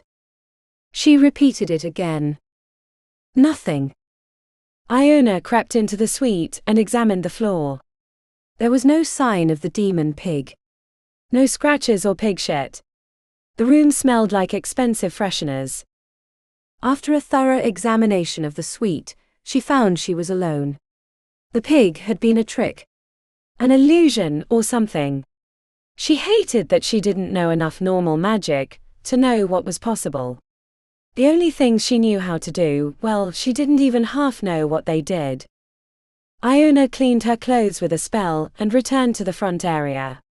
The keypad for entrance was easy to change, but she had no idea how to add additional wards or protections to her room. If they'd gotten in once, they could do it again. She headed back down to the first floor for the patronage ceremony. Everyone was there in their finest clothes, while she was still in cut-off jeans, a truck-stop t-shirt and work boots. Battling the illusionary demon pig wasn't as bad as seeing their smirks. An older student directed them into 2 lines. She counted 57 in their first-year group. As she settled in her position, she heard a snort, which made her spin around expecting the demon pig, only to hear laughter. The quiet murmuring fell silent the moment an unassuming man with dusty brown hair arrived. He wore black rund robes over a cardigan sweater that she would expect on a high school geometry teacher. His eyes traveled over the entire group, creasing slightly when they reached her. I don't belong here. The thought lasted for a moment, before she reminded herself she had nowhere else to go. If she couldn't make this work, then Fenris would find her, drag her back to Missouri, and finish whatever awful plan he intended. As you all know, I'm Professor Philip Sinclair, acting patron until Malden returns from his long-deserved vacation. I teach demonology, which I know has fallen out of favor these last few years, but I can assure you that my specialty still has much to teach. He smiled as if he expected a reaction, but when none was given, he cleared his throat behind a fist and continued. Now for the presentation of the coterie pins, and then the patronage ceremony. Charlotte. Daniel. Would you be so kind? Professor Sinclair, bracketed by the 2 students, approached the end of the first line. Melanie Westwood, sponsored by Marcus Kensington. A pin was placed on her chest, and then the professor shook her hand before continuing to the next girl, who looked like she had indigestion. Justine Thornlock, sponsored by Leonidas Dreadmarsh. A few soft whistles followed the name, which meant nothing to Iona, but clearly did to the rest of the group. The ceremony continued with solemn deliberateness. A few names stuck out to Iona. The first was Orion Dreadmarsh, there was that name again, who had the same dead expression she'd seen across the rock garden.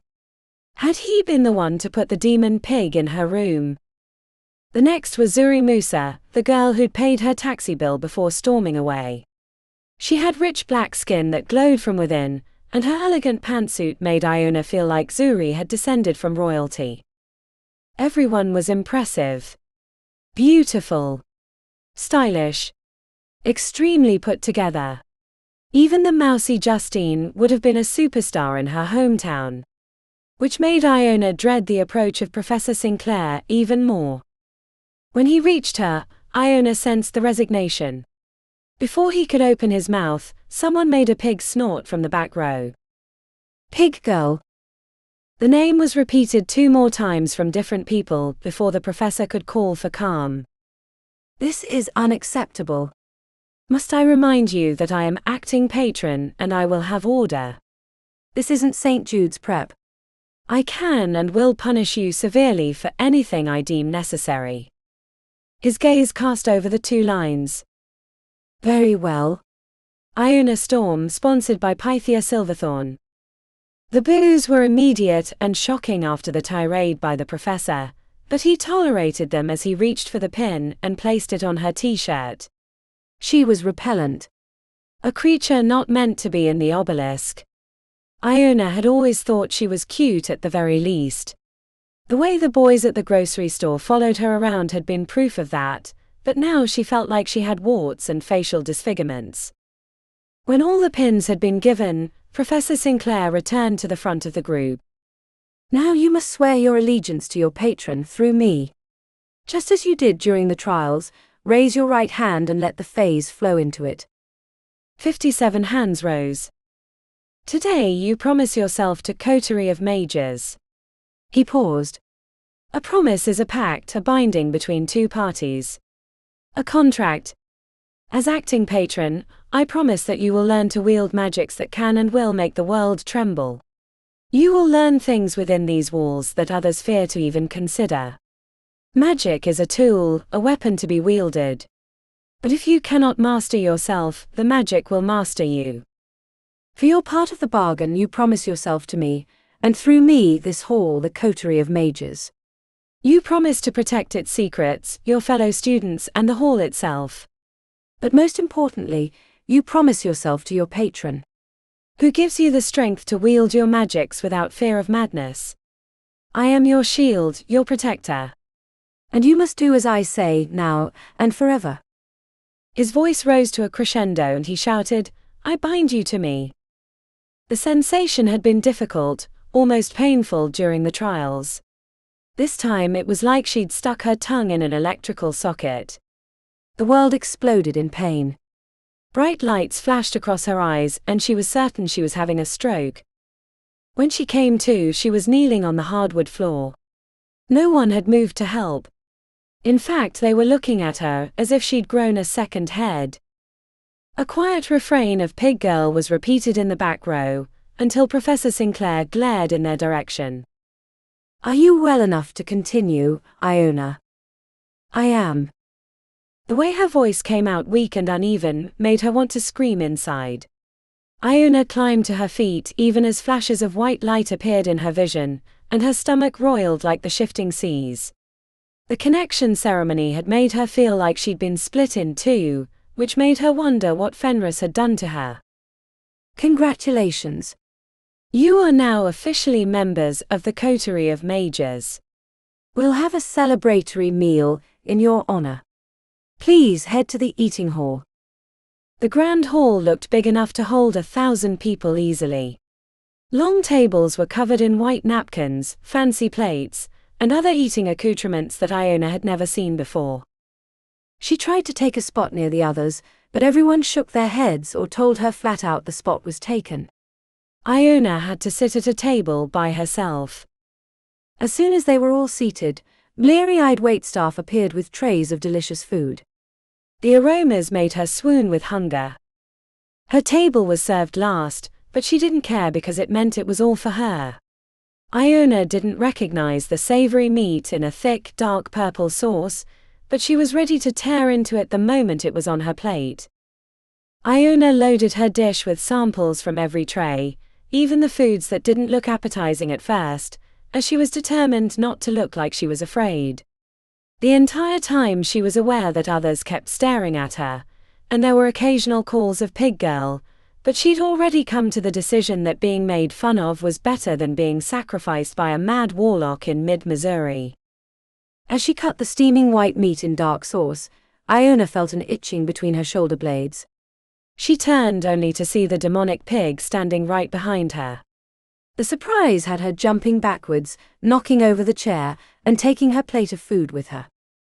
The saucy meat splashed over her chest as her head hit the hardwood floor, sending stars through her vision. She was covered in food. Iona rolled over to find the pig no longer there, and the rest of the first years in hysterical gut-busting laughter. The climb to her feet felt like it lasted years. The idea of sitting alone covered in food made her want to scream. Visions of raining an apocalypse on their heads, as fire and destruction turned their bones to ash, filled her head. She imagined 100 of those lanky taloned creatures that had decimated the street thugs descending on the rest of them, yanking entrails out like silly string. She imagined worse and worse, and in every vision, she was the one who was making them pay. As the other first years laughed and called her pig girl, Iona turned and strode out of the cafeteria. When she reached the Titan suite, she didn't even care if the demon pig was waiting for her. Iona marched into her kitchen and grabbed a bowl of fresh cherries, before plopping down on the floor next to the mermaid fountain, where she spit seeds into the water and let tears stream down her cheeks. After she'd eaten her fill of the sweet fruits, Iona cleaned her clothes with the laundry spell, then pushed a cabinet in front of the front door, and balanced glassware on the edge so it would fall and break should anyone try to get in. Then she yanked the sheets from the canopy bed, and piled them in the master bedroom closet, which was bigger than her room in Missouri, and tried desperately to keep at bay the images of mass murder. Chapter 10. The seats that everyone chose in the auditorium for their meeting with the Master of Initiates gave Zuri a good idea of the alliances that had been formed already. Blake and Scarlet formed the largest and most dangerous group at the front, mostly from the powerful old magic families. 3 other groups based on the larger new magic contingent, including the Siren Sisters, spread out on the higher rows. The rest of the first years were in groups of 2 or 3, including Justine, but those numbers and alliances would probably shift during the year.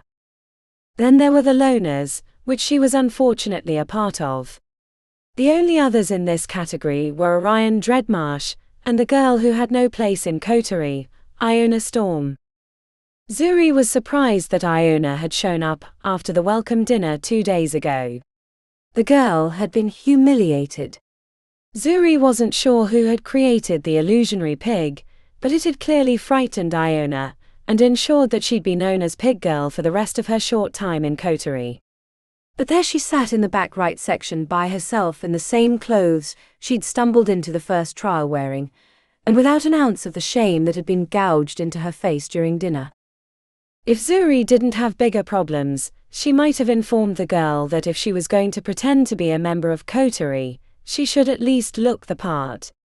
What an awful situation. Zuri hoped that it didn't reflect poorly on the rest of the first years, though given she was unlikely to be the only one with such thoughts, the farm girl wouldn't last long in the cutthroat halls of Coterie. Zuri was contemplating which of the new magic folks might be willing to join forces when Professor Gideon Ravenscroft arrived. The professor entered to applause, but he waved them off and sat on the front edge of the desk, as if they were having an intimate conversation. Good morning, Coterie. I hope you've settled into your quarters. I know the Obelisk isn't the Grand Royal, but we are a university, after all. We mustn't begrudge ourselves a little hardship. As you all know, I'm your Master of Initiates, a title that is a little overstated for my actual role, which is more of a helpful guide than a master. He paused and made air quotes over the final word, which brought chuckles from the class. First, a little about me. I am a Coterie alum, of course. Graduated first in my class, and then after a successful career in the speculative artifact market, I came back to teach Kemetic magic, which in my not-so-humble opinion is the most powerful magic that you can learn in Coterie and perhaps in the halls themselves. But it is not the only magic. And that's what makes us special compared to the other halls. Technically, we have no specific curriculum. We have many subjects that we teach, but what the professors can help you with is only the floor of what you can learn. The ceiling, of course, is limitless. Professor Gideon rose from the desk and strolled to the front row of students. Blake Lockwood. What is it that you want out of Coterie? Her former boyfriend cocked a smile at the rest of the class, while stretching his arm across the back of Scarlett's seat. Zuri hated the way she missed that feeling of being with him. She'd felt invulnerable. Blake cocked a smile. Power. Isn't that why we're all here? Professor Gideon nodded enthusiastically and gestured towards the rest of the class. That's one answer, but do you know how to achieve that goal? I'm ambitious. I'll figure it out. I always do, said Blake with a wink. Ambition is important, said Professor Gideon with a smirk. But ambition without knowledge is like a flame without fuel, destined to burn out quickly. The chuckles that passed through the new magic students was like a drug to Zuri, and made her realize why Professor Gideon was everyone's favorite. But more importantly, she saw how the other first years despised Blake. An opening for sure, one she'd have to exploit if she wanted allies. I have fuel, said Blake quietly, crossing his arms. Professor Gideon continued strolling in front of the class.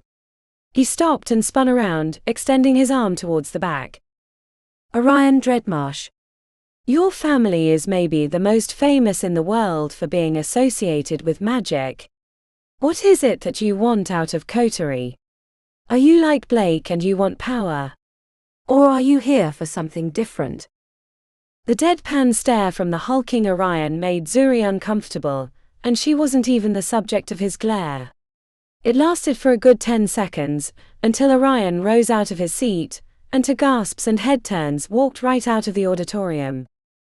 Professor Gideon appeared perplexed, but he shrugged his shoulders and said, I guess when you're a Dreadmarsh the normal rules don't apply. But I still wish him well. The Dreadmarsh name is an important one in the world of magic. I'm certain Orion will make his name proud. Zuri couldn't imagine that any other student could get away with that kind of behavior, especially to a professor, but such was the power of the Dreadmarsh name, one that if the rumors were true, Orion lived up to in spades. Justine Thornlock. What's your opinion? Asked the professor. Knowledge. I want to explore the possibilities of magic, said Justine. Professor Gideon winked. Miss Thornlock was listening, it seems. Knowledge is also a good answer.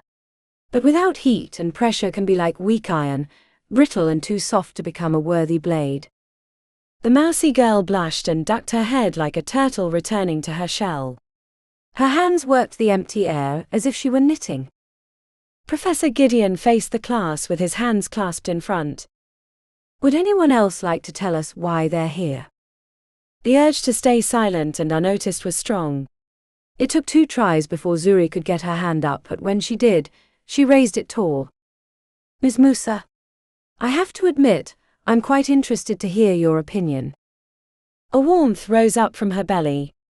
That little comment from the professor would go a long way to finding allies, assuming she stuck the landing. To do what all peoples have done for the entirety of civilization. To protect themselves, their family, and their friends. We didn't coax fire from the elements because it was pretty, or because we were only curious. We needed it to see in the dark, to cook our food, and to use as a weapon. It was the same with magic. The early users had to learn new techniques, not because they were interested in the idea of it, but because those that were afraid of it would hang them in a tree or burn them alive.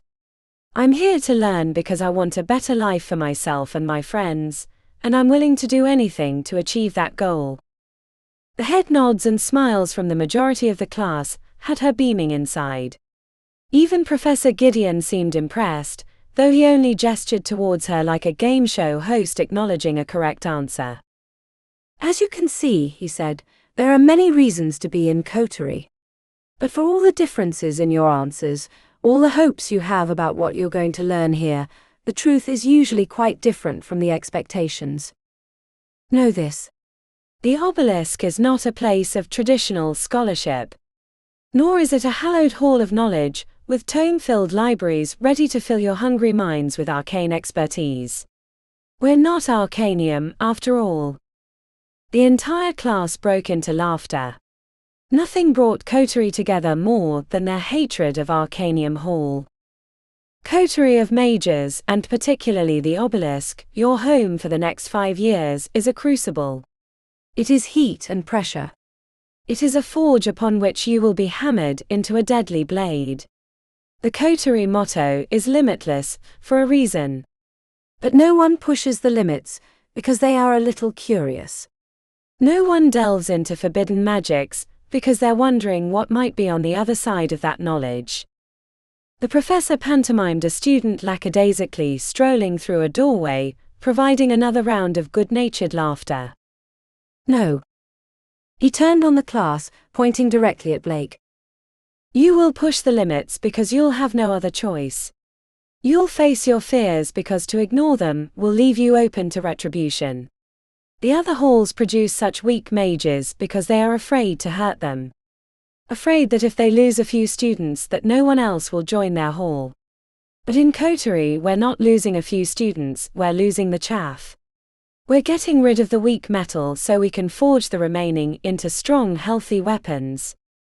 Many of you might think you know how Coterie works, and you might be right, but I'm here to tell you how it actually is. Professor Gideon gestured to the air around them. The Obelisk is a place of secrets. While you can attend lectures with the professors of your choice, the real battles will be occurring far above us in places that few, outside of Coterie, would dare to tread. Everyone stared at the ceiling as if they could see those secrets. In Coterie we do not give tests or grades or any of that ivory tower crap. Your continued existence in Coterie of Mages will depend on one thing and one thing only: can you climb higher in the Obelisk? I won't tell you how many levels there are in the Obelisk, because the truth is no one but Patron Malden knows. But know this, if you want to be here for your second year, you'd better find your way to the next level, and the one after that, and the one after that. Because if you haven't, then at the end of the year, you will no longer be a part of Coterie of Mages, with all the benefits this hall provides. Ask yourself if you know anyone that failed out of Coterie. The professor let the news sink in. Zuri had an inkling of how things worked from the stories Nandi had told her, though her older sister was never specific about the details. The first thing you might ask is, how do you get to the next level? Well, that's something you're going to have to figure out. The Obelisk is filled with secrets. More secrets than you could discover in a dozen lifetimes. And know that it's not only your fellow students you have to worry about. The Obelisk is a living, breathing structure. You might find things different than you left them last. Or you might accidentally stumble upon a hidden place that on the surface may seem like an oasis. Be warned. The Obelisk is not a place for the unwary. Does anyone have any questions? Half the class raised their hands, which had the professor grinning from ear to ear. You should all have questions. That's the start, really. Good luck. For the second time, the entire class was shocked by a sudden departure, when Professor Gideon gave them a short incline of his head and walked out, leaving them in silence. Everyone looked around at each other in hopes they might know what had happened. After a minute had passed, the entire class was still in the room. At St. Jude's, where a good portion of the first years had come from, leaving early or disobeying a teacher was grounds for serious punishment, including corporal. The rattle of an auditorium chair had everyone looking around to see who dared to leave first. The pale blonde farm girl strode down the stairs and went straight out the door that the professor had left out of. Zuri was appalled at the lack of respect for the professor. Iona clearly didn't know or care about the rules. Even the unwritten ones. A few others started to rise until Blake turned and glared at them. Zuri had been prepared to wait until he'd shown his displeasure. Screw this. I'm out, said Zuri loudly. Then half the class, which comprised of the new magic and her, rose and grabbed their personal things. Zuri cut across the row when she saw where the Siren sisters were headed. She caught them in the side hall. Coral. Candy. The two ladies turned simultaneously. Stringy brown hair and kelp thin. Zuri avoided looking directly at them. There was no danger presently, but their dead expressions were like looking into the eyes of a shark. Zuri. The name was spoken in unison, and without the vocal tremor that would put hooks in her mind. The Siren sisters were some of the few new magic that had gotten into St. Jude's, mostly due to their supernatural background. They weren't full-blooded siren, but enough that their voices could twist minds, especially if either party was in water. I'll get straight to the point. You know what an asset I could be in your team. There's no one better at wards. I was president of the Arcana Club, the Elemental Savants, and the Puzzlers. And my Merlin scores were tops in the class. The sisters glanced at each other before Coral or Candy, Zuri couldn't tell, responded singularly. Under normal circumstances, you would make an excellent addition to our team. We'd be lucky to have you. I was in the Puzzlers. I know how your mind works. But Blake has made it very clear that whoever takes you in will be in his crosshairs. Coral. He's a blowhard. I know him. Too well. He talks a big game but he doesn't follow through. You saw him firsthand in St. Jude's. He's an average mage at best. As you said, you were in Puzzlers. You know what I can do and what he can't. True. But the rest of his group, including his new girlfriend, Scarlet, are formidable. The Obelisk is going to be hard enough, without adding another challenge. If we don't stick together, assholes like that will take us out one by one. He's a sociopath. Better we work together and take him out right away, and then the rest of our time in the Obelisk will be much simpler. The Siren sisters shared another glance, and Zuri knew it wouldn't be good for her. Zuri. This time Candy spoke. If it were just the two of us, we'd team up with you. But the others in our group have concerns. Concerns? About confidential matters. Heat rose to Zuri's chest. You mean the trial? Yes. You testified against Blake. He killed my best friend. An accusation that was unproven. Had you won the case, then things might be different, but for right now you're seen as the jealous ex-girlfriend who couldn't keep her man. Couldn't keep her man? Zuri made fists at her side. She wanted to scream. To rage. To blow a hole through the ceiling. She pointed at herself. He was the one that courted me. I thought he was an asshole, but then he showed me his softer side, and I thought that's who he really was. It turned out it was just an act. He'll do anything to get what he wants. You're not exactly making a good case, said Coral. He's a sociopath. All the more reason to avoid conflict with him, said Candy. Please. Coral whispered something in her ear. The words were lost to magic. When Zuri came to, she was alone and angry. He's a sociopath, she repeated to herself. A monster. If she were truly going to survive, Zuri knew the best way was to take down some of her fellow students. Make them fear her like they did Blake, and then some would flock to her side for protection. Especially as they knew she was the better mage. But these were the kids she'd grown up with. She couldn't be a monster. Not like Blake. But she desperately needed teammates. Without others to watch her back, she would be easy to take down. It would only be a matter of time. She'd already talked to most of her class, which meant she was almost out of options. Almost.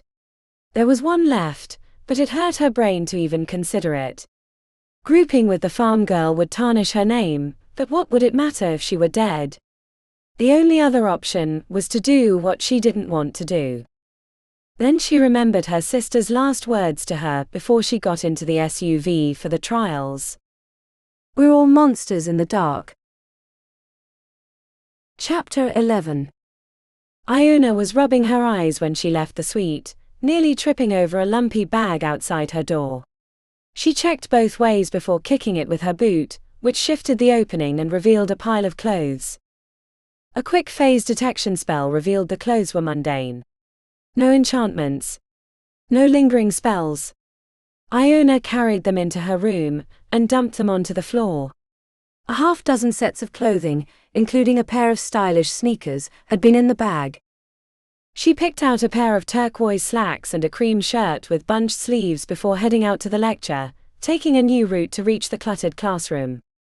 The clothes didn't fit exactly, the pants were a hair too long, but it was better than wearing the same outfit she'd been in for the last 3 weeks. There'd been no more incursions in her suite since she'd changed the passwords and applied a few simple wards that she'd learned in Professor Kingsley's class. Iona was certain the wards were too simple to keep a determined intruder out, which was why she was still sleeping in the master bedroom closet, a space that was bigger than her room in Missouri. The classroom was only a quarter full. The least of any of the lectures she'd attended. Professor Horace Green was one of the less popular teachers. Heads popped up the moment she walked in. There were a few smirks and eye rolls at her new clothing. Iona hoped to figure out who'd given her the bag, but no one was acting like they already knew, which meant the gift had come from someone else. Iona took a spot in back, away from any of the other students.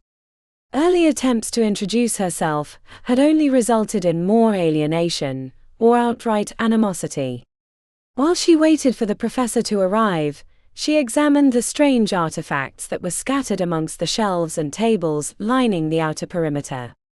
A black skull with glowing eyes to her right sometimes let smoke out of its mouth, while a glass case filled with sickly green liquid had a living worm inside that liked to attack the barrier whenever anyone came near. The entire classroom was filled with such oddities, but the strangest was a heavy tome on the desk that looked like it was made with human skin and teeth. "Good morning," said Professor Horace Green upon entry. He was on the shorter side. Brown skin, thick black hair, and an intense gaze that made it hard to look at him. His clothing choices were a mystery to Iona, who thought they might be Middle Eastern or African, though he gave no indication he was from either region. I know last week's lecture was rather dry. The rules of elocution for the Greek Coptic language primarily used by the Coptic Orthodox Church isn't exactly stimulating, which is why the class is half the size as last week. The professor looked over the crowd expecting a chuckle, but when none came he lifted his shoulders. Today we're going to discuss a topic that will be more stimulating. Applicable, even. Does anyone know what this tome is? A long uncomfortable pause. No one. Anyone? Not even a guess. Professor Green sighed. This is a version of the coffin text, or Book of the Dead if you prefer. Particularly one assembled by Karl Lepsius, a Prussian researcher who was also thought to be a member of the 18th century Kushtic cult. As hopefully you all know, there is no single version of the Book of the Dead. But this one is particularly interesting because of how it was made and the slant of translations which make it one of the more useful versions of the book. The professor rapped his knuckles on the edge of the ancient tome. This one is made from human skin, bone and teeth using a harvesting technique that is lost to time, but the materials have given the tome an additional layer of protection, and if you know the right methods you'll find hidden spells within the text. Would anyone like to try one of the incantations? The sleekly dressed Zuri raised her hand immediately, which wasn't a surprise to anyone in the classroom. Professor Green chuckled. There are no grades in the Obelisk, Zuri. You don't need to impress me. Why don't we give someone else a shot at the book? He scanned the room. Iona. Care to give it a try? The entire class turned to look at her. She already felt like an outsider. I guess. A few pig calls were made under their breath, on the way up to the front. Professor Green ushered her to the tome. Pick one of the spells in the first third. Anything you feel comfortable casting, but without phase. We don't need to summon any death scarabs. And careful with the outer edge. Those teeth do bite. The outer edge of the tome was covered in human teeth. Iona flinched when she lifted the front cover, which brought heat to her cheeks. Dark blue ink scrawled across the thick paper in a language that was unfamiliar. A few sections had sketches of the finger gestures, or mental images that would need to be rotated in the mind during the incantation. None of them seemed difficult, but she couldn't read the words. Take all day, we don't mind, said Professor Green. The class laughed this time, which only made her feel like a bug in a glass. She could hardly pay attention to words on the page, because she felt the heat of their gazes. A thought formed in the back of her skull which she quickly ignored. Wouldn't it be better if they were all dead? I don't know these. Professor Green hunched his forehead. These are basic level spells, Miss Storm. A sharp pain made her yank her hand away from the edge. Blood was beading up on her palm. She sucked it away as she tried to ignore the sea of eyes. I warned you the book bites. But if you can't demonstrate any spells, then maybe you should return to your seat. The disappointment and embarrassment made her dizzy. But she didn't want to leave. A few calls of pig girl made it to her. Miss Storm? Did you hear me? Iona closed her eyes and bit back her fear. I did. He gestured towards the class. Then take your seat. Iona hurriedly flipped the pages, searching for something she recognized. Fenris had versions of the coffin text and pyramid texts, but they were in a different language. Miss Storm. Take your seat. Now. A hand grabbed her arm. It was much stronger than she expected. As the professor pulled her away, she found a section that she knew, and started repeating it without phase. The hard grip around her upper arm faded away as the first phrase flowed from her lips. The words came awkwardly, but she grew more confident the longer she spoke. When she finished the incantation, which was a spell to prepare a soul to be captured in a phylactery upon death, the table trembled and the lights flickered. How did you know that? Came the accusation. It was one of the things I studied before the halls. Professor Green seemed perplexed. He looked like he had more to say, but was still working through his thoughts. That was unusual, Miss Storm. You can return to your seat. The walk to the back of the class felt different this time. The other first years were staring at her with a little apprehension, maybe even fear, that felt far too good to be normal, a feeling that gave her a kernel of hope that she could survive Coterie. As she settled into her spot, she heard Melanie Westwood ask one of the Siren sisters what language it was that she'd used.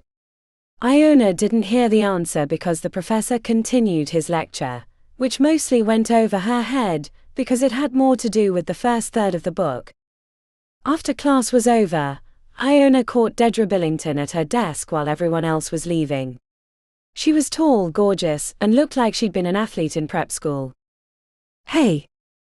Dedra returned a blank stare. I was wondering if you had any room in your team. The attractive first year continued stuffing her notebooks into her backpack without answering. Dedra shoulder bumped Iona on the way out, knocking her back into the seat. I wouldn't talk to her. Iona didn't realize anyone was speaking to her, until she saw the beautiful, lustrous black woman who had paid her taxi tab standing 2 rows below. The name Zuri popped in her head. Why? She's old magic. They barely give the new magic kids the time of day, so they certainly aren't going to entertain a dead magic newcomer. Dead magic? Zuri gestured. That's you. I didn't know she was old magic. I don't know much, really. Treadmarsh, Lockwood, Calloway, Kingsley. All old magic. Best to avoid them if you want to survive. What are you? A rude question. I'm sorry. I mean, are you old or new magic? Old magic. Then why are you talking to me? Asked Iona, suddenly suspicious. Zuri glanced over her shoulder and let out a heavy sigh. The room was empty except for the two of them. Iona wasn't great with reading people, but it wasn't hard to sense the disgust that Zuri wore like a rancid cloak. "You're looking for a group. And?" The other girl looked like she was working her way up to speaking, chewing her words before managing to spit it out. "We should team up. You seem to know more than you're letting on, and I'm better than anyone else here." Iona felt like it was a trap. She couldn't help but think about Simon in the third trial. He'd lured her into his group for reasons other than he'd first explained. The fact that Zuri was old magic and willing to talk to her made Iona suspicious. While she'd gathered there was some friction between her and some of the other old magics, Iona didn't understand the details and didn't think it was enough to clear her motivations. "I'm sorry. I'm probably better off working alone." "What?" "Seriously. "You're turning me down. I should go. I have a lot of reading to catch up on."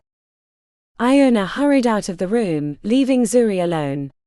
She looked like she'd been smacked in the face with a dead possum. Before Iona disappeared down the hallway, she checked back to see Zuri mumbling to herself and shaking her head. Chapter 12. The darkness had eyes. Zuri was sure of it. But none of her wards were picking anything up. She grumbled under her breath. Nothing was going right these days.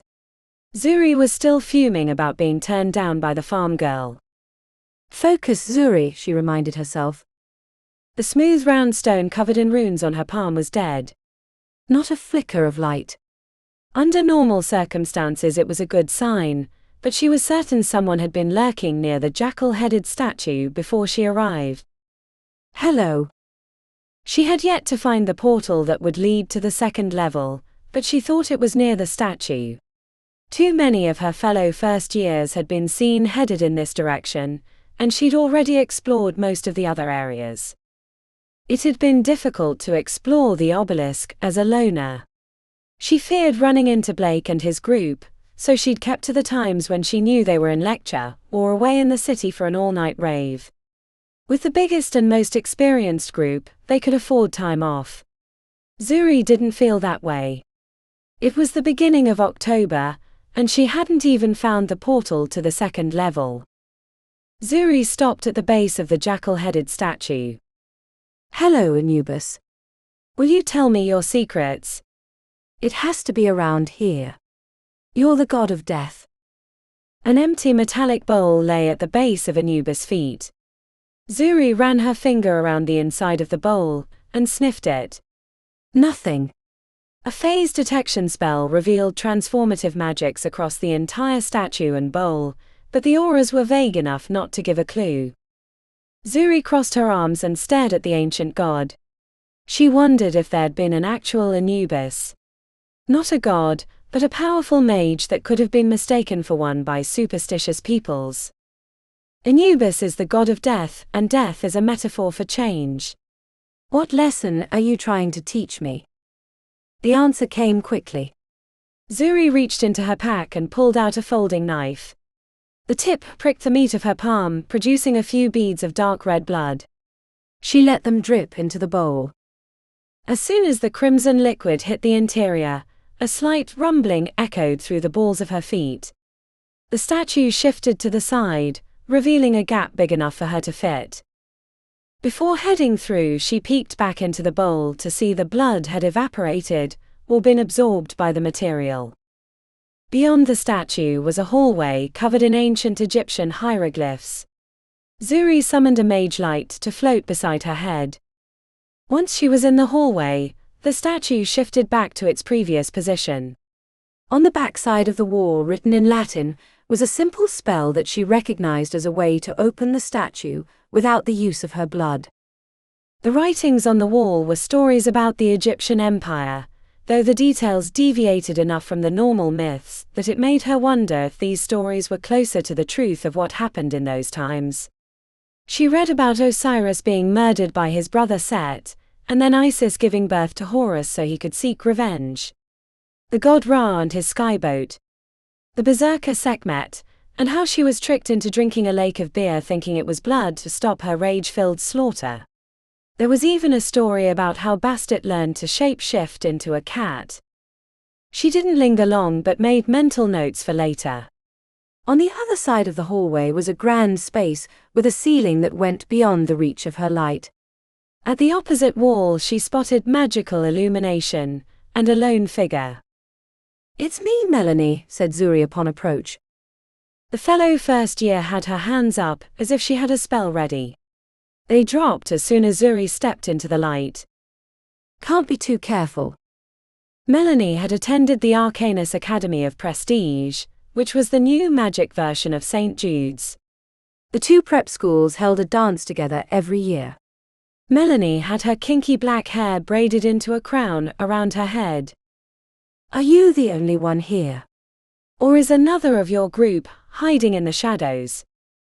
If it were anyone else, I'd lie and tell you that Marcus is back there somewhere, but I'm not going to do that to you. Not after everything that happened last year. She gestured towards the archway.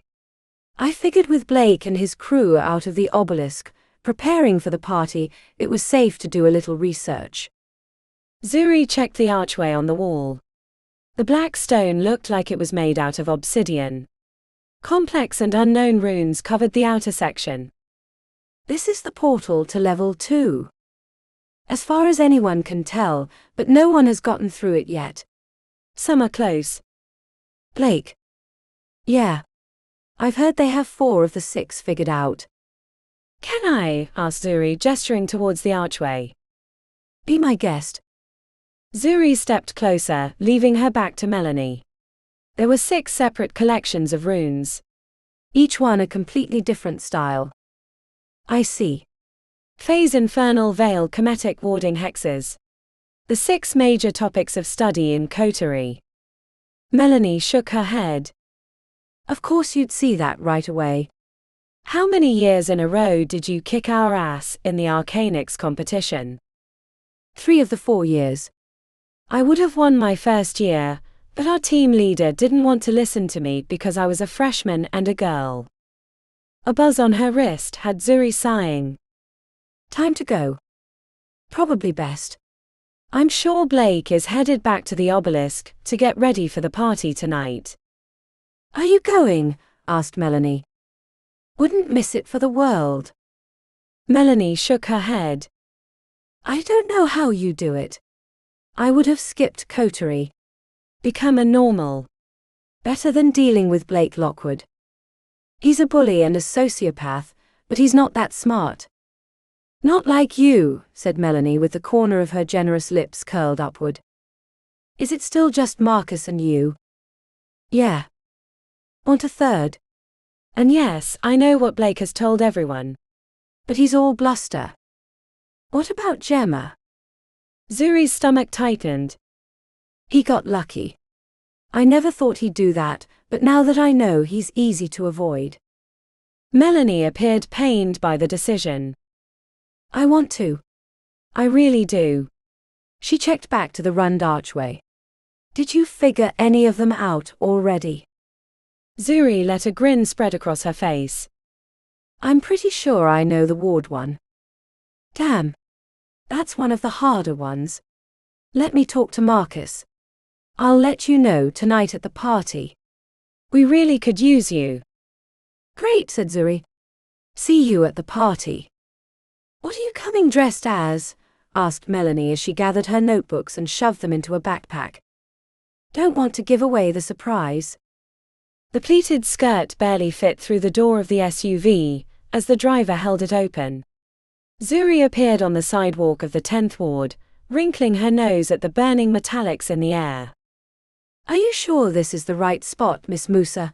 Asked the driver as he kneaded his hands together. I'll be all right, Gentry. Don't worry. The Obelisk is more dangerous than the outer wards. She smiled. Take the night off. I'll get a ride with one of the others back to Coterie. Gentry returned to the driver's seat, but didn't pull away. She knew he was sitting in the front, waiting to see which way she went. That was the problem with having a driver paid for by her parents. He wasn't really in her employ. She checked the invitation to the party. The Tyrant's Masquerade on Louis Street. The name was a little cliché. Not at all a surprise, given that Blake and Scarlett were in charge of the party. That would have been her, had events gone differently. The location of the party was supposed to be the spot she was standing, but she didn't see anything that suggested a large group of coterie were getting together. Which meant that it would be a treasure hunt to find the final location. It had been the latest fashion for throwing a party, one that Zuri had found trite and exhausting after the first half dozen. But she wasn't about to let a little game keep her from showing her face. It was important that no one saw her as afraid. If she could show that Blake was all bluster and big talk, she'd eventually convince some of the other first years to join her side. If she could get Melanie and Marcus to team up with her, then she bet she could pull in at least 2 or 3 more. That would give them the size and experience to fend off the larger and meaner group that Blake had assembled. A group of college students passed Zuri, giggling and laughing behind cupped hands. She snapped a silk fan into existence, waving it furiously to pass cool air across her face while she examined her surroundings. Zuri spotted the painted fist on the corner of a brick building. Using the tip of her closed fan, she cast a spell that revealed an illusionary comm floating before the fist. Louis Street. Probably a 16 around here somewhere. She wondered if Blake had known what costume she was going to wear. Probably not. A coincidence. Nothing to worry about. The painted fist tilted to the right, so Zuri walked down the sidewalk, ignoring the comments from passersby. Next to a laundromat called the Gilded Cloth, she found an outline of a pile of gold on the corner, following it down the alleyway past a rusted blue dumpster smelling of trash. When the passage went 2 separate ways, Zuri examined her surroundings until she found the painted outline of a TV screen. Propaganda. The faded lettering on a door said, Cornell Media Studies. Zuri knew she was near when she heard twinned voices arguing with a bouncer. She hurried ahead to find the Siren sisters in silvery dresses that looked like they were made from scales. "I'm sorry," said the bouncer, eyes shifting between the sisters. "I can't let you in unless you're in costume." "But we are in costume, you thick-necked twit," said one of the twins. "This is exactly what Madame Seraphis wore before she slaughtered our great-grandparents. If anyone's a tyrant, it was her." The bouncer looked to Zuri for help. She shrugged. "Do you really think it's a good idea to piss off the heirs of an international shipping empire?" asked Zuri. The bouncer opened and closed his mouth, before pulling back the velvet robe. "Thanks, Zuri," said the twins. "I'd almost think that Blake did that on purpose." One of the twins frowned. "You're better than that." "Clearly I'm not." At the end of a long hallway, 2 attendants were standing before big red double doors. They pulled them open, revealing a huge space filled with dance music and a couple hundred coterie students in costume. The Siren sisters darted to the left upon entry, probably not wanting to be seen entering with her. Zuri took in the sights, spotting at least 3 different Emperor Neros, 4 Bloody Marys, a couple of Hector the Hexes, and a variety of other historical figures known for being tyrants. The center of the space was a big knot of dancing students with colored smoke, rising above the floor that was part visual and part mild aphrodisiac. Before she'd left Coterie, Zuri had taken an elixir that would keep all but the most potent drugs or alcohol from affecting her. The last thing she needed was to have her senses dulled. At one of the many bars around the outside of the pop-up venue, Zuri ordered a fizzy water. She was checking out a group of 4th years she remembered from St. Jude's when she heard her name. "Zuri. I almost didn't recognize you." She turned to find a tipsy Justine in a gorgeous silk green dress covered in ancient runes, and a purple shawl wrapped around her shoulders. A carriole at her side was stuffed with something lumpy. "Morgan Le Fay. The very one. I was going to do Bloody Mary, but thank Merlin I decided not to. I've counted at least 6 of them." Justine's eyes rounded. "Oh my.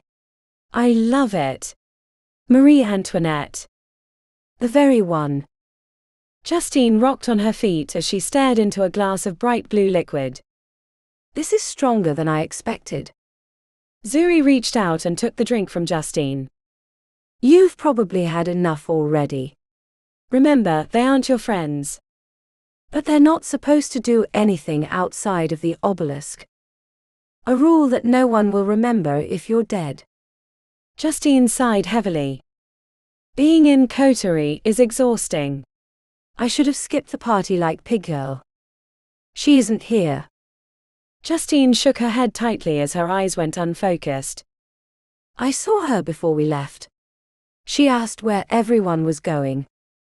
I guess that makes sense. Blake not giving her an invitation. Zuri put a hand on Justine's arm to stabilize her. You really need to head to the bathroom and do a cleansing spell. Justine screwed up her face and stuck her tongue out as if she were getting sick.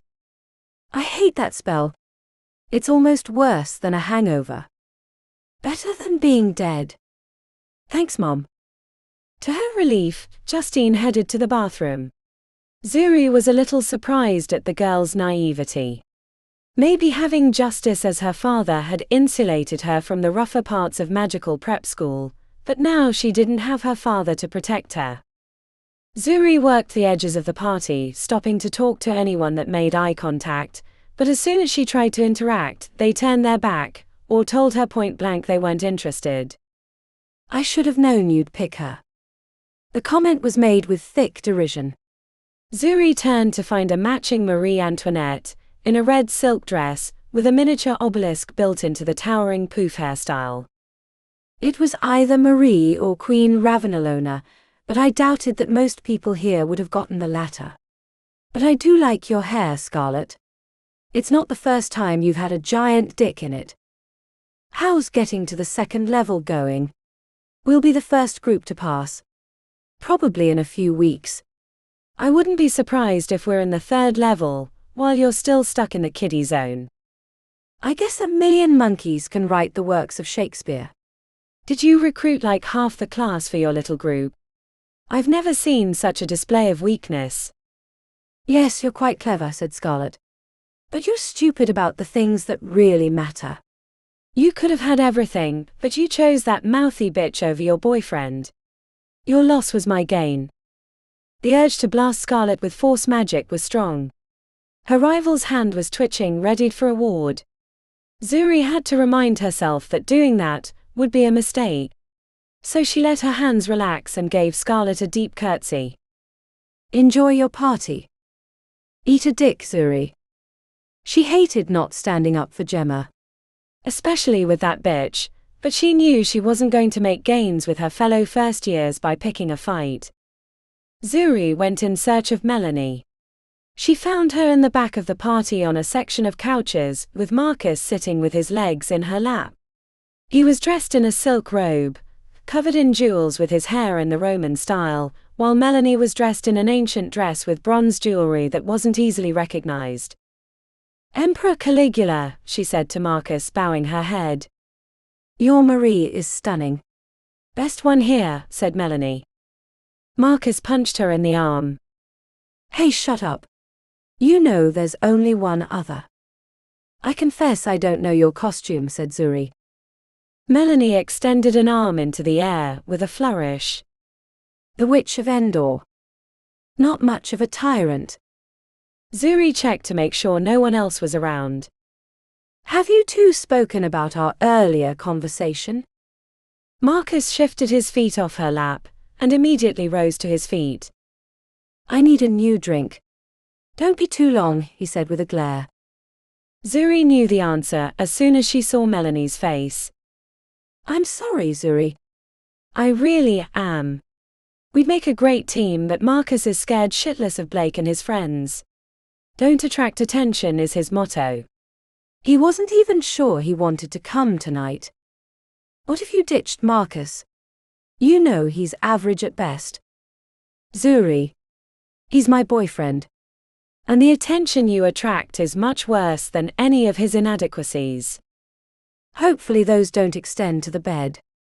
Zuri. Sorry. I ran into Scarlet earlier. My mouth is still cocked for battle. Melanie hunched her shoulders. You should go, Zuri. It's not good if I'm seen talking to you. For the next half hour, Zuri lurked at the edges of the party. She'd never felt so alone while surrounded by so many people. Until Gemma had been murdered, she'd always been the center of attention. Blake's good looks and connections. Her wit and intelligence. They'd made a great pair. Now her gifts amounted to nothing. Realizing that she was wearing herself out for no reason, Zuri left. Gentry was waiting for her on the street outside the Gilded Cloth, which didn't surprise her. He didn't say a word as he opened the door so she could climb inside. To the Obelisk. Zuri stared at the passing lights, wondering how she was going to survive Coterie as a lone student, and with Blake sabotaging her at every turn. I have to take him out. Somehow. Or no one will ever touch me. The idea that she could kill her former boyfriend made her stomach churn. While she'd been raised in a cutthroat world, she'd always thought the battles would be metaphorical rather than literal. But that was the choice that faced her. Become a monster or be killed by one. Chapter 13. The city stunk of sorcery and exhaust fumes. Fenris couldn't remember the last time he'd visited. He spat on the sidewalk trying to get the stench of modern life out of his mouth, receiving a nasty look from an older woman with an armful of shopping bags. Past the little Korean grocery store with warding symbols on the front window, he craned his neck at the enormous statue of Invictus. What a preening self-important man. Fenris had never met the former head patron of the 100 Halls, but he could tell he wouldn't like him. Magic had been better when it had stayed in the shadows. This gross uncouth display of the arcane made his stomach churn. City of Sorcery. Fenris spat on the concrete again. The air itched with power. He could sense it everywhere. Except it was being used on trivial things, a kid with a novelty wand, a paper bird flying around the square, or a bright blue bottle of Mage Blast in the hand of a young girl with headphones. Idiots. Hey, watch where you're going. A middle-aged businessman with a phone to his ear gestured angrily. He'd been in the middle of a heated conversation, but now that he was focused on Fenris, the anger drained from his face until he was as pale as parchment. Fenris raised a hooked finger, and the businessman hurried away, no longer talking on his phone. That's better. On the eastern side of the statue of Invictus, Fenris had a good view of the spire. It was one of the few things about the city that impressed him. Fenris saw it for what it was, a locus of power. The biggest one the world had ever seen. But that's not why he'd come.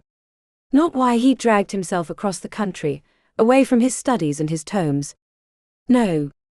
He'd come because of that disloyal Iona. The girl that he'd raised up from a miserable life. The girl that had been his assistant, sat quietly for the painful tattoos, and kept up his household while he was deep in research. The girl who was... The girl who ran. Fenris checked the address on the crumpled note in his fist. Deborah Grimes. Room 478. The latest keeper of the Tome of Record. He continued northward. The apartment building had a doorman. Fenris pulled out a desiccated claw, and spit in the palm as he rubbed the ancient talons. A multicolored hue of spell residue appeared in the air. He cursed under his breath. The way was warded, and the doorman was covered in protective spells. Not that he couldn't overcome them, but he didn't want to make a scene. Fenris circled the apartment building, finding no easy ingress. He racked his brain for a spell that could get him in, but he lacked resources so far from home. Eventually, he settled on a plan. Fenris entered the multi-leveled department store next to the apartment. The perfumes on the first level were worse than the stench of the city. He recoiled away from the ladies with their sprayers, not only because of the overbearing scent, but the layers of magic contained within. A hunger in his chest woke at the scent. He couldn't tell if it was the defenseless women or the fays in the air, But he could hear the rumble of awakening, the gnashing of teeth, the frenzied splash of a death spin. Fenris leaned against a glass case until the feeling passed. He couldn't lose his composure here. It would unravel everything. But without Iona's help, he couldn't keep up with the rituals that would keep the visitor at bay. He stared at the tattoos on his arm that wreathed as if they were alive. To distract himself, Fenris picked up a jar of ointment on the glass case. The Lux Life. Fenris wanted to smash it on the ground. How sacrilegious it was to use that power for cleaner, smoother skin. The name on the jar read Justine Industries. Fenris remembered a Justine from centuries ago, and wondered if it were the same. He applied a spell to the jar that would make the user's skin wither like an old person. With the hunger passing, Fenris returned to his search. When he couldn't find stairs, he climbed onto the escalators. The upper floor of the department store was filled with sporting equipment. He found an employee entrance and pushed his way in, after disabling the scanner with a spell. The back rooms were offices and storage, where he found a set of stairs that went up to the roof. The wind whipped his hair around his face. Fenris explored the rooftop until he found which side would lead to the apartment building. The gap was 20 feet. Nothing for a mage like him. Fenris conjured elemental winds which swirled around his feet like angry clouds. He leapt to the next building, seeing the tiny cars far beneath his boots as he soared over. The door was locked. A vial of acid melted away the mechanism, allowing him access to the interior. He found a set of stairs that led to the 4th floor. The carpet was a grey and black checkerboard pattern, which he hated instantly. Room 478 was at the end. He listened to the door to hear the television, and a woman talking in a baby voice. Fenris frowned. He reached into an inner pocket to produce a piece of carved bone. It had come from the femur of Catherine the Great. The enchantments layered within made it a formidable focuser. "Can I help you?" A voice from down the hall had Fenris shoving the carved bone back into its hiding place, and pulling a curved knife instead, keeping it behind him. An older black man with steel-grey hair was walking towards him using a cane, his head tilted. "I'm an old friend of Deborah's. Where's your visitor pass?" Fenris growled inside at his bad luck. He really didn't want to kill another person today. Too many bodies could lead to complications. "They must have forgotten to give it to me." The older black man wrinkled his forehead. Fenris sensed his apprehension. A call to the building administrators would greatly complicate his plans. "If you'd like," said Fenris using his neutral voice, "I can return downstairs with you to fetch the pass. It won't bother me." Brown eyes scanned Fenris in a way that was disrespectful. He hated that he couldn't show the man that it was so. It was much easier in the hills of Missouri, where the occasional unexplained death was chalked up to drug use or suicide. "No, man. Just grab one on your way out, if you plan on coming back, that is." "Thank you, sir." The older man limped back the other way, entering a room on the far side of the hallway. The final glance told Fenris that it wouldn't be the last time they'd be seeing each other. "But first, Deborah." The door opened to a subtle spell, bypassing the simple ward. The television was on a rowdy talk show, but Fenris could no longer hear the woman. He crept forward with the focuser in his fist, moving until he was behind the wall next to the living room. The ward on the back of his neck shocked him into action. Fenris threw himself to the right as a slender shape snapped at the place where his head had just been. A reticulated flying snake. Fenris splashed elemental magics across the hallway, smashing the airborne serpent against the wall. It crumpled to the ground with its gossamer wings looking like discarded tissue paper. He reached out with his toe to poke the creature, right as the ward on his neck warned him again. "Zephyr." He spun around to find a heavy-set woman in a knitted sweater, angrily casting a spell. A wave of rolling flame overtook Fenris. The heat singed his eyebrows and the ends of his hair, but his protections let him shrug away the worst of the damage. A twitch of his wrist stiffened the woman's legs. Deborah careened off the wall, hitting the ground awkwardly. "My Zephyr," she whined. The door burst open. The older black gentleman had a handgun in his fist. Before he could get off a shot, Fenris blinded him. The blast went wide, putting a hole through the window. The older man tried to fire again, but Fenris knocked the weapon away with one hand, and with the other sliced across his neck with the curved dagger. The spurt of blood was followed by a pained gurgle. He fell to his knees and then onto his side with his hands desperately trying to hold back the tide of blood. Fenris stepped over the dying man and closed the door after checking the hallway was empty. He hoped a daytime visit meant most of the residents were at their jobs, but he would have to be quick in case someone called the police. "Deborah Grimes, you and I need to have a conversation." "Why are you doing this?"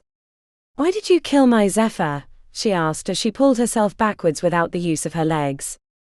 "I need to know a name and hall from the tome of record." "What?" "I don't have it with me. The tome is kept in the spire behind locked doors, warded and hexed." She kept glancing to the end table as she scooted on her rear. As she reached out, Fenris kicked her hand away and pulled open the drawer to find a rund-covered blade. He pulled it out and examined the arcane symbols. "You think this was going to hurt me?" He placed the sharp edge against his skin and drew the knife across it. A faint white line appeared, but the blade didn't cut.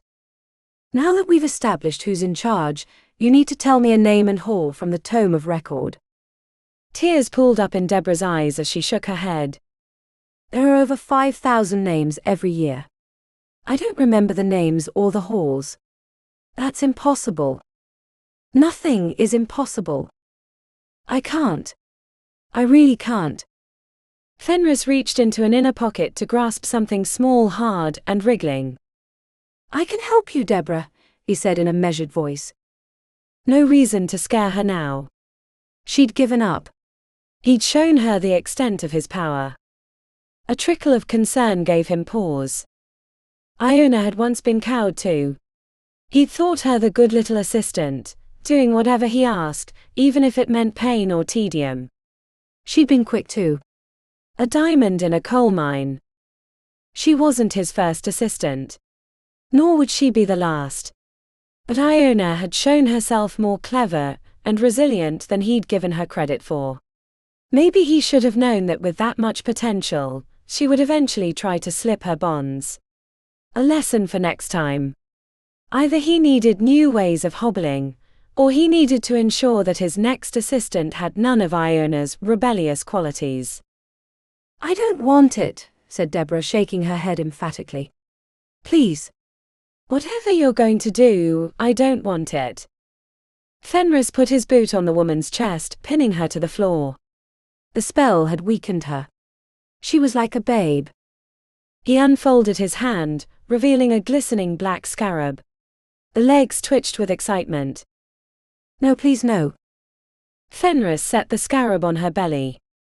The insect scampered up her chest and at the onset of a scream climbed into her mouth. Her eyes bulged as the scarab entered her brain. When the thrashing calmed, Fenris took his boot off her chest. "Tell me, Deborah. Tell me the hall that Iona Storm joined." A voice that sounded like it came from a distance responded. "Coterie of Mages." Fenris clenched his fist at the name. Any hall but that one. How she'd managed an invite to the most exclusive hall in the university was a mystery, but he should have known she would try to join that one given the books he'd acquired over the years. He'd practically dangled the answer before her eyes. A mistake he wouldn't make a second time. The Obelisk wasn't easy to enter. Nor safe. But he was a patient man. He would find a way to her eventually, or wait outside Coterie for her to emerge like a butterfly out of a chrysalis.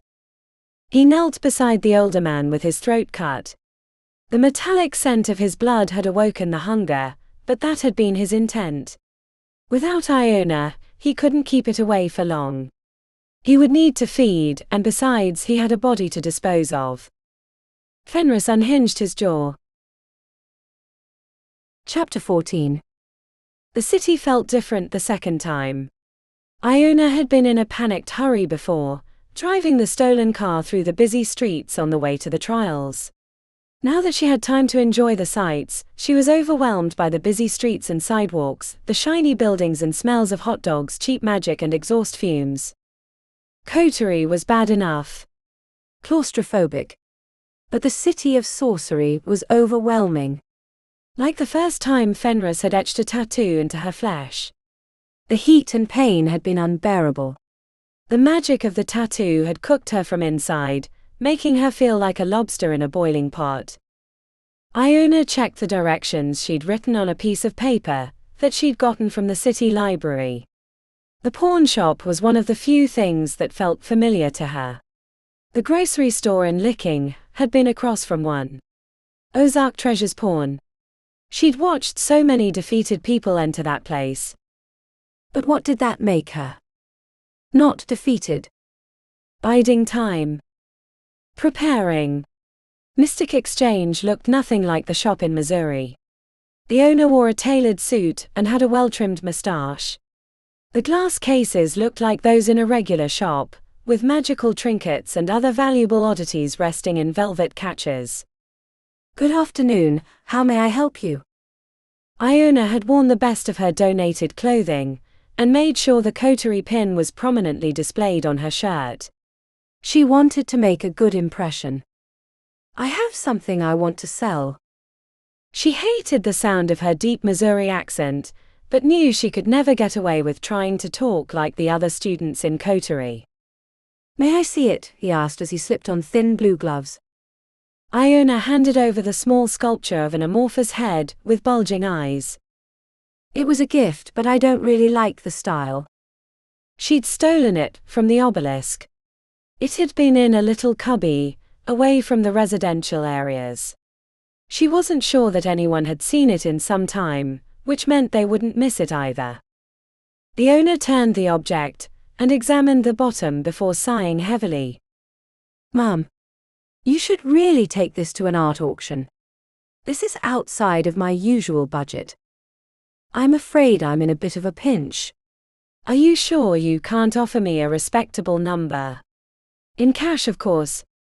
My sister contracted an awful sewer rot, and my parents lost their trinket business because Decoding Industries forced them out. I hate to say it, but we're desperate. Iona feared her story wouldn't hold up. She tried to mimic the sad stories she'd heard in Missouri, but gave it a coterie twist. Then she saw the greed in the owner's eyes and knew that she'd be okay. I'm sure we could work something out. He wrote a number on a piece of paper and shoved it across the glass. Would this do? Iona frowned. My sister, she's in a bad way.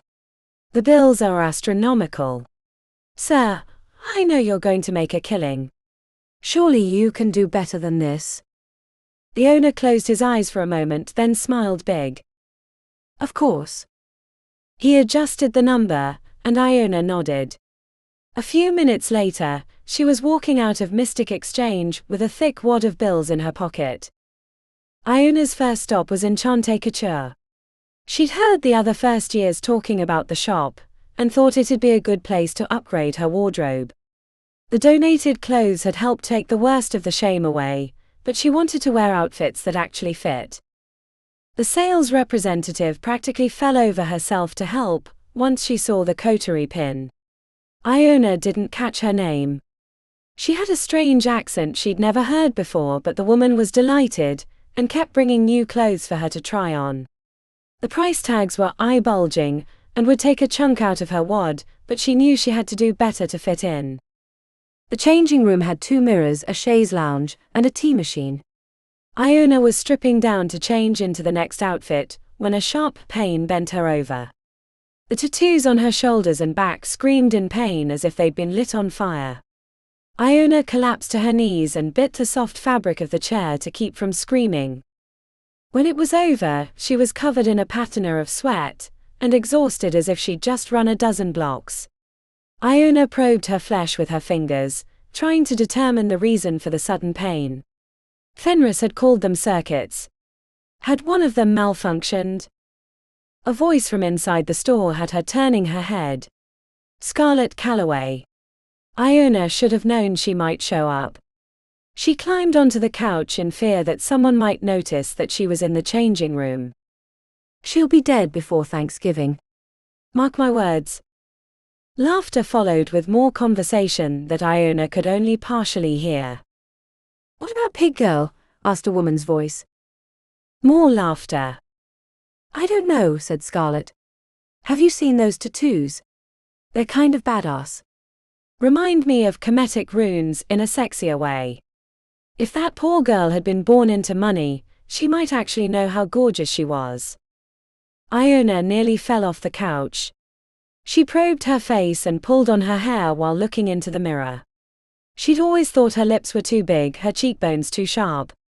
Gorgeous wasn't a word that she'd ever thought applied to her, especially how she felt inside, like a gooey blob of feelings that never knew what they were supposed to be. It doesn't matter how hot she is, she definitely won't survive the year, said another girl. I wouldn't bet on it, said Scarlett. I got a copy of her scholarship video. It was impressive. Like really impressive. You'd have thought she'd gone to St. Jude's or Arcanus. And then she smoked the first trial. If she could find a mentor, an upperclassman or one of the professors, she might be able to make a go of it. You really think? Weirder things have happened. You were a freckled-faced twig when we were in high school, Ambrosia, and now you look like you had enchantments, but in a good way. The clothing attendant interrupted their conversation, and for the next 20 minutes, Iona sat on her couch and listened to Scarlett and her friends talk clothes. Eventually they got bored and left to have mimosas for brunch. Iona hauled the things she wanted to buy to the front desk. I thought you might have fallen asleep in there, said the woman as her gaze flickered to the coterie pin. But then I remembered which hall Scarlett was from. Thanks for not outing me. The woman leaned forward. Is it really as bad as the rumors? If you can tell me. I don't mean to pry. Iona couldn't help but smile. She had no idea what kind of rumors she was talking about, but it felt good that she thought she should know. Worse. Much worse. Oh my. She checked back to the front. I can see why you stayed hidden then. Iona paid for the outfits she'd picked out.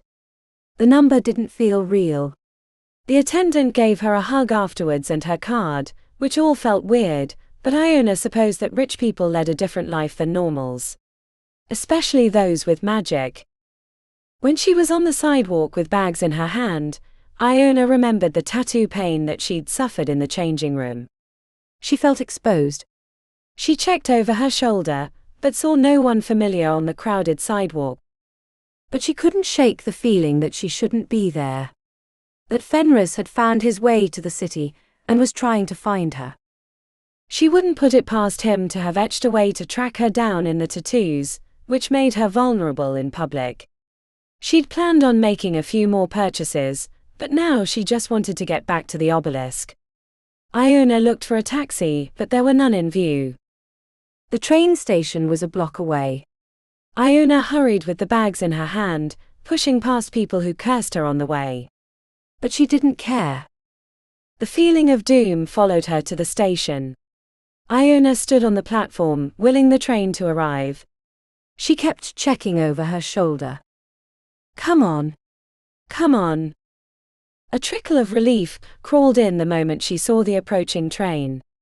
Once she was on it, she was certain she could get back to the Obelisk safely. Fenris couldn't get her there. As she readied herself, a tap on the shoulder had her freezing in place. Iona turned slowly, the pit in her stomach growing cavernous. You dropped this. A kid a few years her junior was holding out a crumpled piece of paper. Oh, thanks. She shoved it back in her pocket as the train arrived. Iona took a spot in the corner where she could see everyone around her. No sign of Fenris, but she feared he was near. The tattoos hummed with ache. The trip to Coterie wasn't long since she was still in the 4th ward. As soon as she stepped off the platform, she ran the rest of the way to the Obelisk. She knew how strange it looked for a young woman dressed in finer clothes to be running down the sidewalk with couture bags in hand, but she didn't care. Better to look foolish than to be dead. The last 100 meters, Iona felt a trickle in her back tattoos. Like a ghostly hand brushing against her flesh. Iona kept running, hurriedly giving the password before throwing herself through the front doors. Chapter 15. A sign on the gym door read "No magic." Zuri frowned at the suggestion as she reached into her workout bag and toggled a button on her phone, before pushing through the doors in her sleek, form-fitting attire. If the professors thought that sign would keep the students from trying to kill each other in the hall gym, they were sorely mistaken. It was a little after 4 a.m., and there was only one other person in attendance. Blake was on the bench press pushing a healthy amount of weight. The bar clanked on the catches and he sat up, using a towel to wipe his face. The hint of a smile formed on the corner of his lips when he saw her. She hated how charming it was, and how she couldn't help but smile back. A reminder of old times. If you think you're going to catch me by surprise, I knew you were coming long before you entered the gym. Zuri threw her workout bag on the mat. I'm not here for you. I need to get a good sweat in. Ballsy of you to show up. How do you know I don't have an ambush planned? Zuri shook out her legs and stood in a forward stretching position. We don't need to do this. He wrinkled his forehead. Do what? Fight. You can't back down now. You were the one that testified against me. You broke my trust. You broke everybody's trust. They won't forget it. And neither will I. What did you expect? You killed my best friend. I did no such thing. She was a reckless fool, attempting a ritual like that. Gemma let her mouth outrun her ability. It was what she always did. Fuck things up. Zuri took a step off the mat as heat rose to her cheeks. He was baiting her, but so was she. Zuri just needed him to admit that he'd killed Gemma, which would be caught on the phone in her bag. Not for the trial that was long over, but to give her a chance to find allies. As long as they thought he was untouchable, he had the advantage. She needed to take him down in the best way she thought possible. You sabotaged the ritual. I saw you messing with the salt. You goaded her into it. You two were always bickering. If she couldn't handle summoning a post-invasion infernal imp, she had no business thinking she'd be in Coterie. Face it, Zuri, your friend was a screw-up. She was jealous because I had turned her down when we were in middle school, and she never forgot it. You'd like to think you had that much influence. He cocked a grin as he rose and sauntered to her location. She mentally readied a spell but didn't move, because she didn't want to give away how nervous she was. Blake leaned against the squat machine. You know I do, babe. Don't call me babe. You used to like it when I did. I used to like a lot of things until I learned you were a psychopath. Blake stretched his arm across the machine. You know you can't beat me. I have every advantage. If you leave Coterie today, I'll forgive you. But if you stay, all bets are off. I'm not leaving. One way or another, you are. I know you think you're hot shit, but you're never going to find a single ally and you're never going to get to the second level. It'd be a blessing if you died in Coterie. Zuri hated the way he could get under her skin. She wanted to scream. To rage. To throw a barbell at him. The way he leaned against the machine, smug and so sure of himself, it was infuriating. As Blake turned, Zuri saw her chance slipping away. She couldn't kill him outright. She wasn't a monster. Not like him. But she needed to kill him in the best way she knew, destroying his reputation. I know you tried to kiss Gemma. The hitch in his gait told her she had a chance. And not in middle school. Junior year. 3 months before she died. She never said anything, but I knew. I knew something had changed. You tried because you thought she would be honored by your attentions, not disgusted like I should have been. You couldn't take that someone wouldn't want you. That she saw you as you truly were, a monster. Blake slowly turned around. We're all monsters in the dark. It's just some of us aren't trying to deny the truth. Then you did kill her. His lips curled with anger. She killed herself by not seeing how the game was played. If she would have complied, I might have been more attentive that day. I might have seen that she had a bad batch of summoning salt, that the ritual was flawed and that she was doomed to die. Instead, she was a real bitch about everything. Always correcting me. Always wanting to prove that I was wrong. She'd always been mouthy, but after that she really couldn't hold back. I would see you burn in hell if there was one. He scoffed. Don't you know, babe? We are in hell. You just don't know it yet. I hate you. That's not true at all. You still love me.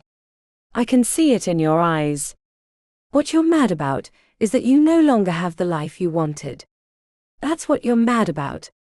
Not Gemma. Not the trial. Not any of that bullshit. You're as shallow as the rest of us, battling for your little slice of the good life. You want to believe you're a good person. That you stood up for Gemma because it was the right thing to do. But I know you. I know you did that because you thought it would put me in my place, that you'd be revered as the girl who spoke up. The one who defended her best friend from the evil boy who killed her, by ruining her summoning salt. But what you didn't realize is nobody cares. That's the thing I learned long ago. They all want their piece of the pie.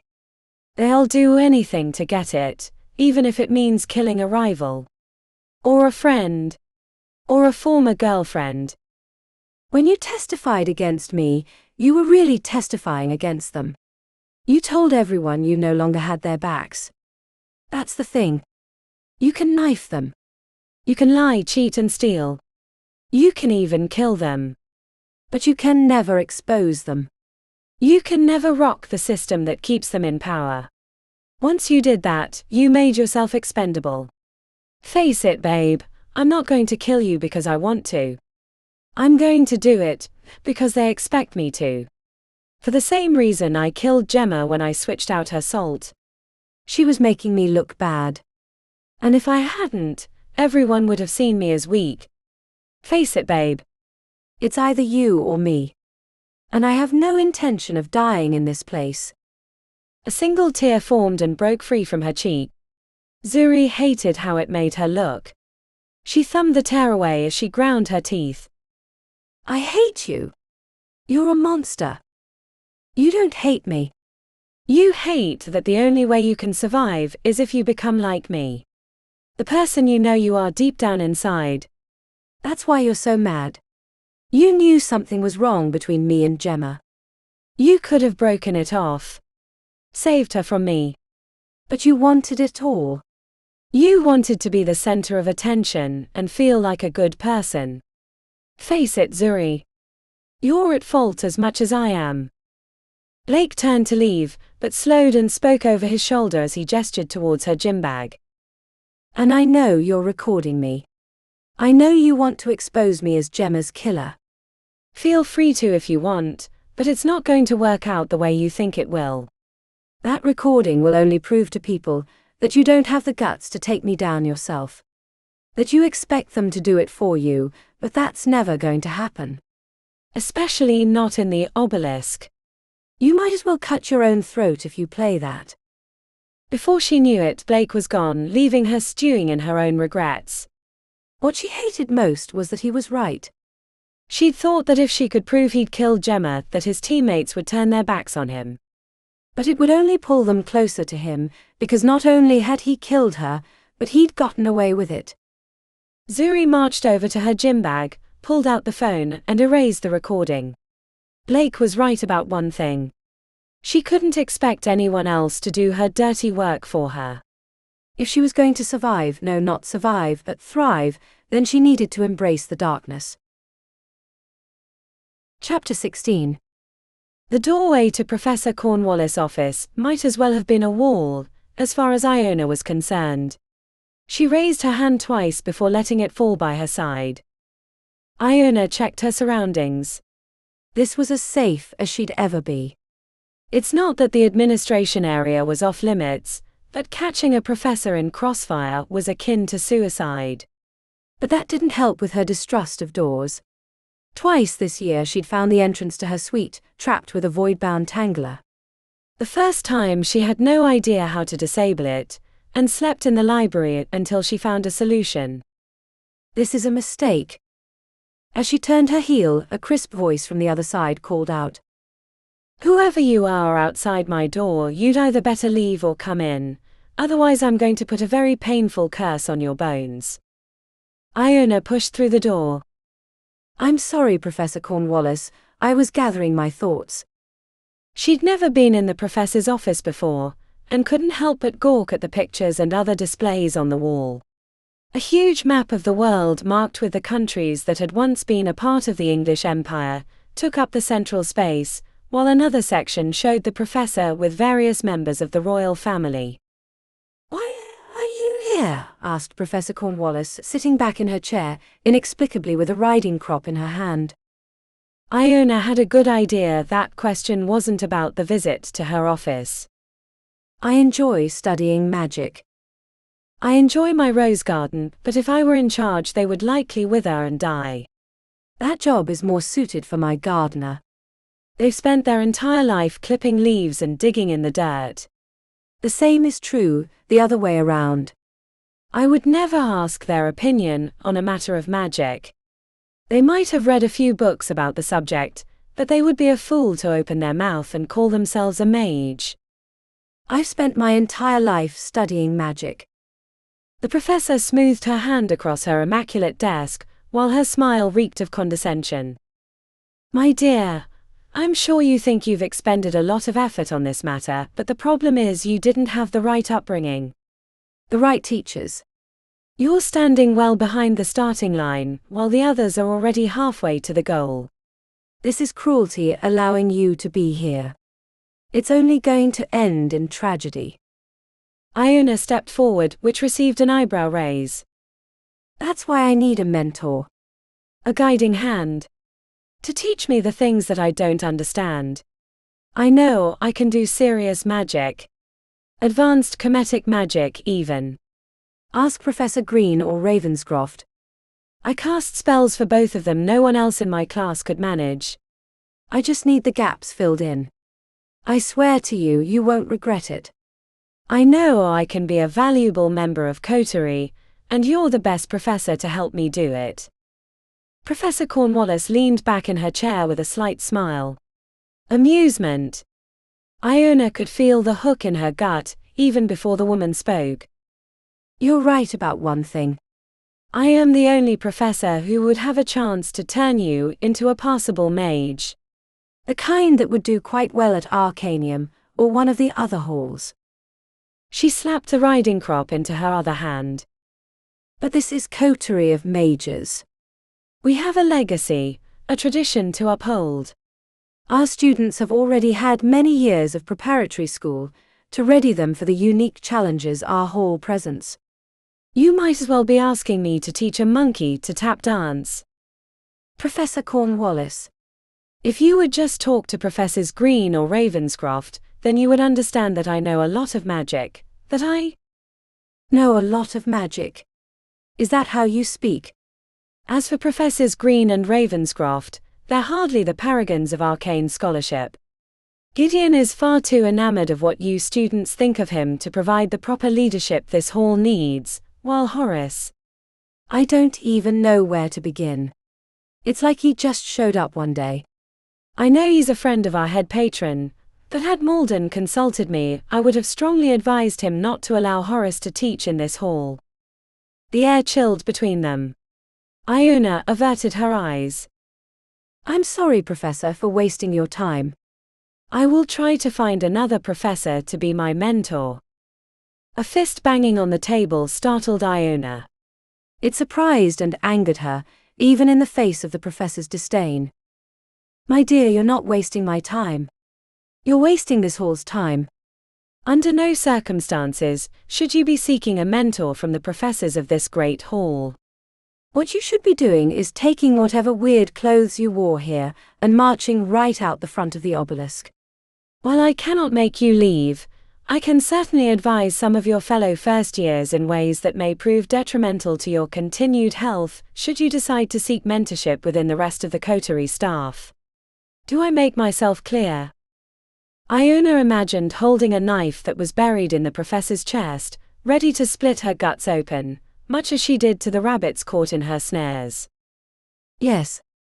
Yes, what? Asked Professor Cornwallis as she sat tall and glared across the desk with the heat of 1,000 suns. Yes, Professor Cornwallis. Good. It seems a monkey or a pig in this case can be taught.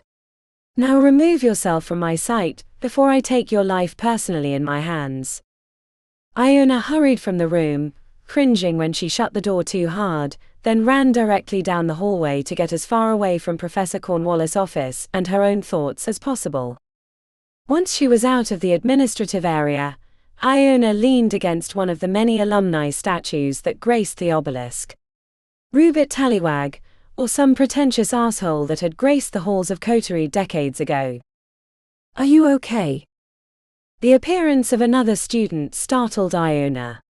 She raised her hands defensively until she saw who it was. Hey, Justine. Yeah, I'm fine. Stretching my legs. Don't get a lot of exercise sitting in class or studying tomes. Justine had a lumpy backpack on. She wasn't carrying books, that much was for sure. Iona checked her potential escape routes without giving away her distrust. Did you live on a big farm back in Iowa, was it? Missouri. No, we didn't have pigs. That's not pig country. Oh, I'm sorry. I didn't mean to imply that, said Justine as she smoothed away a strand of brown hair that had fallen into her face. If Iona didn't know better, she would have thought that Justine's expression was sympathetic. A rare sight in the obelisk. Are you getting along well? Here in Coterie, that is, said Justine. Well, it's been a bit of a culture shock. Everyone already knows each other, and you talk about stuff I don't have a lick of understanding, but the magical scholarship, I've been enjoying that. I think it's terrific that we have new blood in Coterie. The old guard can be rather stuffy. Iona glanced in the direction of the administration area. You ain't kidding about that. Why would I be? Asked Justine earnestly. I'm sorry to bother you, Justine. I should get back to my room. Have you found the test yet? The test? Asked Iona, turning back. To get to the second level. Iona forced a grin. It's kinda hard to without a group. Not that I haven't looked, but you know, it's not safe. Justine checked over her shoulder before speaking in a low voice. You should seek death. Only in death can we understand change. Their parting left Iona with the feeling she understood less about her hall than she did before. Had Justine been trying to help her? Was that a clue to the location of the level 2 test? Or was that a veiled threat? Iona didn't think so. It left her with the feeling that despite the dressing down from Professor Cornwallis, and the pranks thrown her way, maybe there was a place for her in Coterie. She just needed to keep her eyes open for allies. Chapter 17. Professor Ilsa Kingsley was Zuri's favorite by a large margin, and it wasn't just because she taught wards, which was her best skill, nor was it because it appeared that the professor was the only one of the staff who actually cared about her students. Those were all well and good, but the biggest reason Zuri loved Kingsley's classes was because the professor made magic sexy and fun. As you can see, if I combine powdered devil's snare with a bit of amethyst dust, applying liberal amounts of raw phase during the mixing process, and then add dried maticore blood right before phase change, you'll see an exothermic reaction. The professor stepped back the moment she dumped the contents of the beaker into the reinforced bin. An explosion of light and heat rose into the air with a miniature mushroom cloud, which quickly dissipated into a bluish-green mist. Professor Kingsley beamed at the class from behind the alchemy desk. The dark, salacious curls that framed her cherubic face made her look barely older than the students, even though everyone knew she'd been teaching at Coterie for nearly 30 years. She was by and far the professor that the students lusted after most. Nandi had told her about a student in her class that had gotten drunk on harem elixir and glued himself naked to her office door, which had resulted in a lot of missing skin when they'd finally peeled him off. It didn't help that she dressed in librarian chic, with stylish black iframes and a form-fitting skirt that showed off her curves. Professor Kingsley grabbed a steel glove and picked up the pan, tilting it for the class to see, while everyone leaned forward at their alchemy stations. There you have it. A superior runic ward ink, which will increase the potency of your protective spells by at least 15 to 20%. That amount could be increased to 30% with powdered Mistraken bone, but given the scarcity of that reagent, you're best to stick with the Matacore blood. The class applauded. Professor Kingsley bent her knees slightly before winking. That's it for today's class. I hope you enjoyed it. Next week's topic will be about various techniques to help you reduce the maintenance of your wards and enchantments. One of the biggest failures of defensive magic is that there are heavy tax on the caster. Squeezing out even a bit more efficiency from your wards can often be the difference between life and death. Her ruby-red lips bunched into a smile. If you're planning on attending, I recommend bringing a Miction matrix to help with the ward knitting. They can be expensive, but there's no point in saving money if you're dead. Class dismissed. Zuri had been sitting in the front of class, but somehow the Siren sisters managed to beat her to Kingsley's desk. They asked the professor about an easily researched question, which signaled to Zuri that they were merely setting the stage for a bigger ask later on. While there were no grades to manage, getting close with a professor was a good way to squeeze extra advantages out of Coterie. Behind her, the students that hadn't left were chatting about the upcoming Halloween party. The theme was the infernal invasion. Zuri had already planned to go as her sister, since she'd had a major role in the defense of the city. She knew some would criticize her choice, but she wanted to remind people she came from noble blood. Miss Musa, how can I help you? Asked the professor as she grinned and shook her head. I should just call you by your first name, Zuri. I can't help but think of your sister when I say it the other way. She was one of my favorite students. And you were her favorite professor. The professor raised an eyebrow, barely containing a smirk. Then why did she choose demonology with Professor Sinclair as her focus of study? We have very pushy parents. At the time, demonology was the hot subject. Our parents are very proud of Nandi. We all are. We owe a debt to your sister. Not that, laughed Zuri. They're proud of the foundation she got in. To them, a killer salary with perks is much better than being an unpaid hero. They still gripe about how many family resources she blew in defense of the city. That must be difficult following in her footsteps, said Professor Kingsley. If that were my only concern, I'd be a lucky girl. The professor's eyes creased. Yes, of course. I almost forgot. Was there something I could help you with? There's a passage in the Ward Weaver's Grimoire that talks about how protection magics are mathematically inferior to offensive magic. That no matter how hard you try to defend yourself, you're at the mercy of the infinite possibilities of attack. But then you state through proper overlapping and other techniques that you can close that gap. Is there a question, Zuri? I'm sorry. I'm getting to it.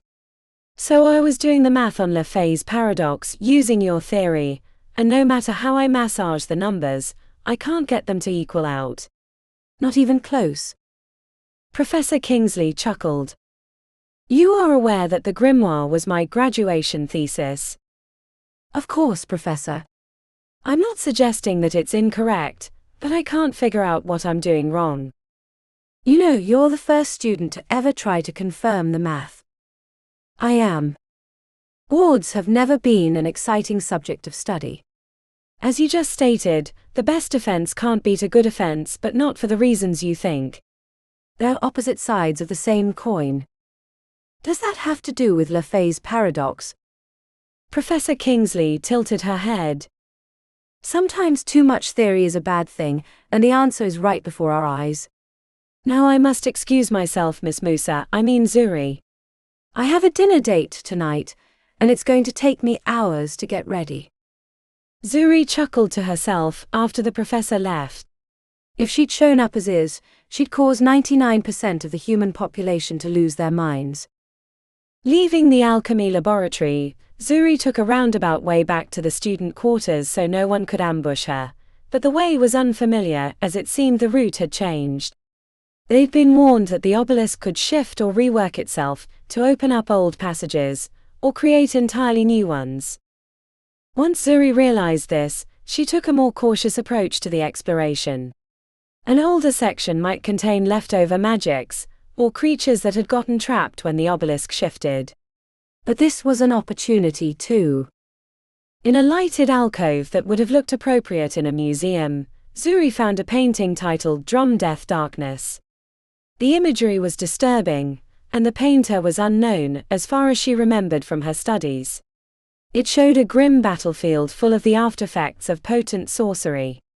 Bodies had been blown to pieces, with bloody rib cages and severed arms lying in the mud.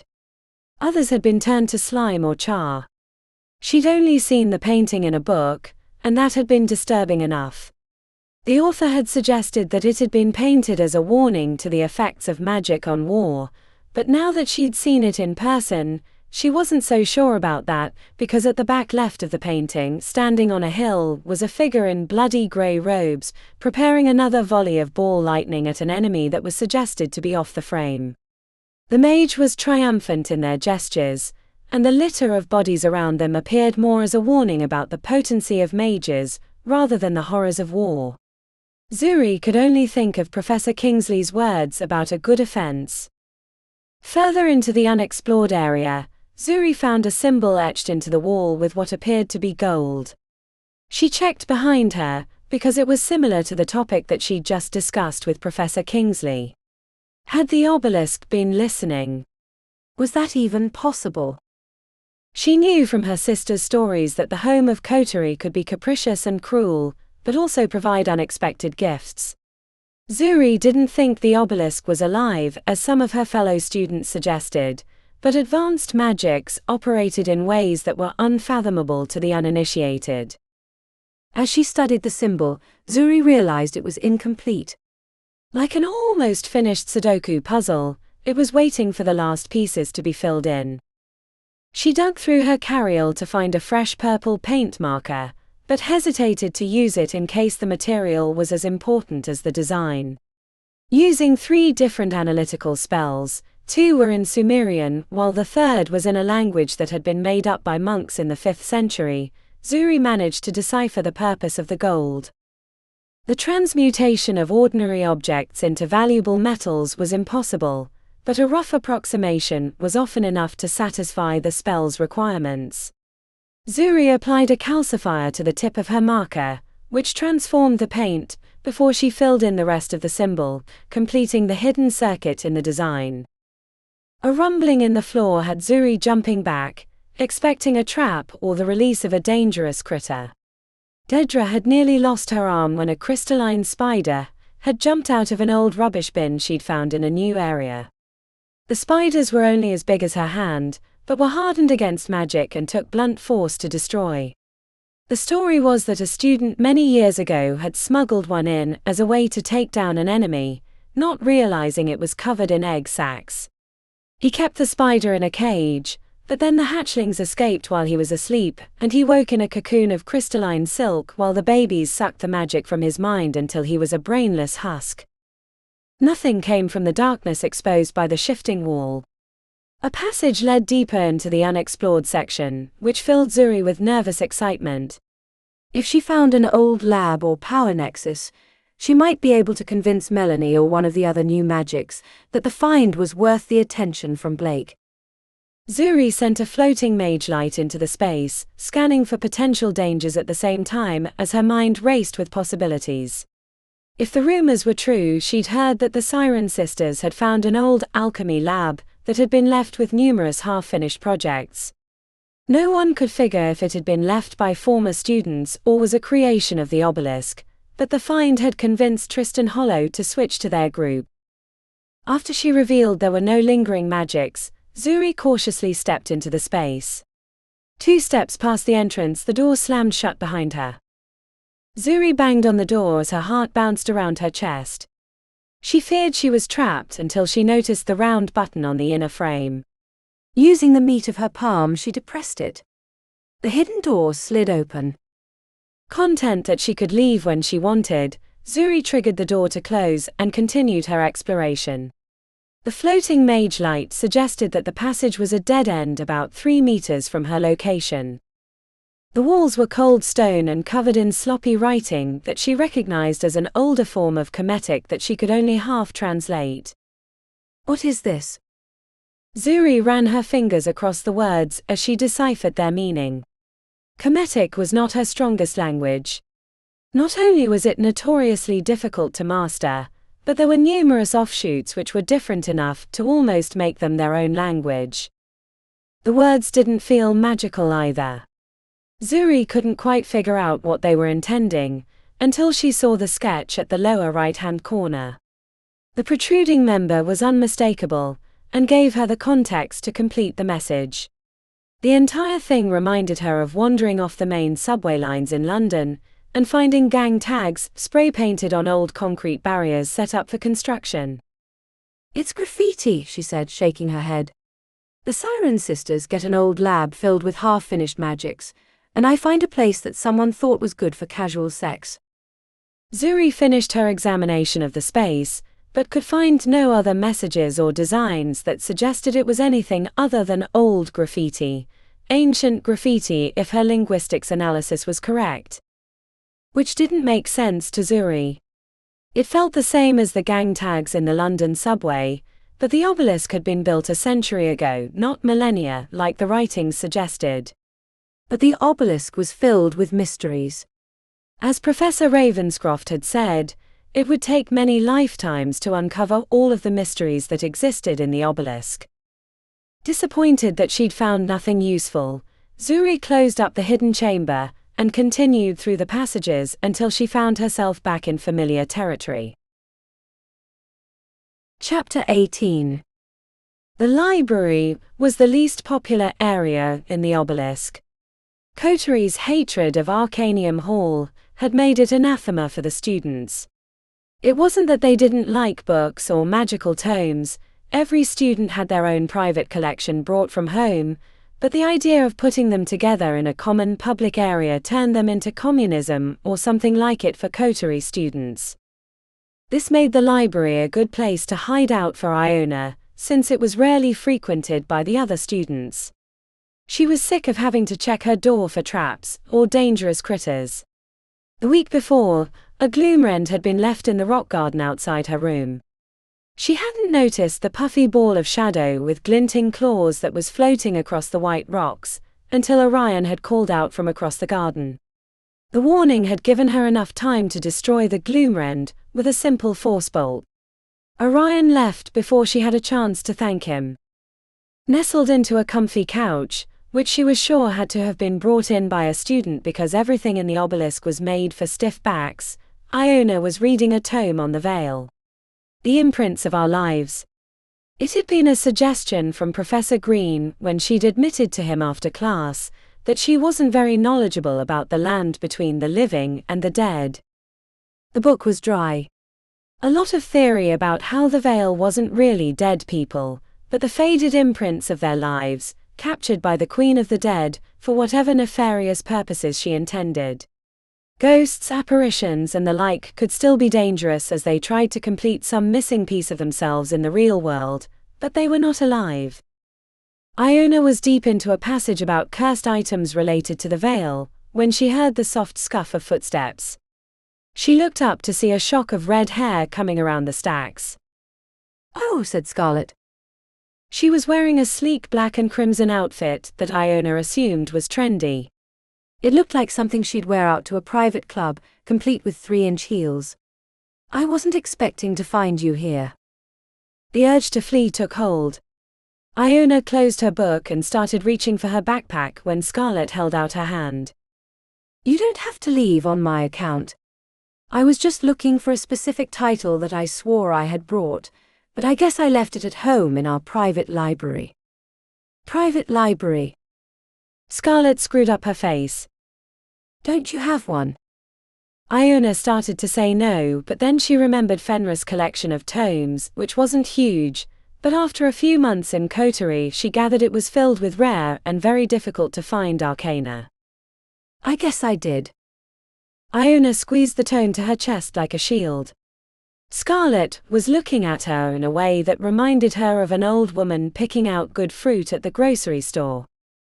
You know, I've been wondering, began Scarlet, where did you get those fabulous tattoos?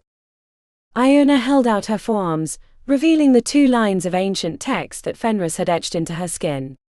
She'd never been able to find a translation for them.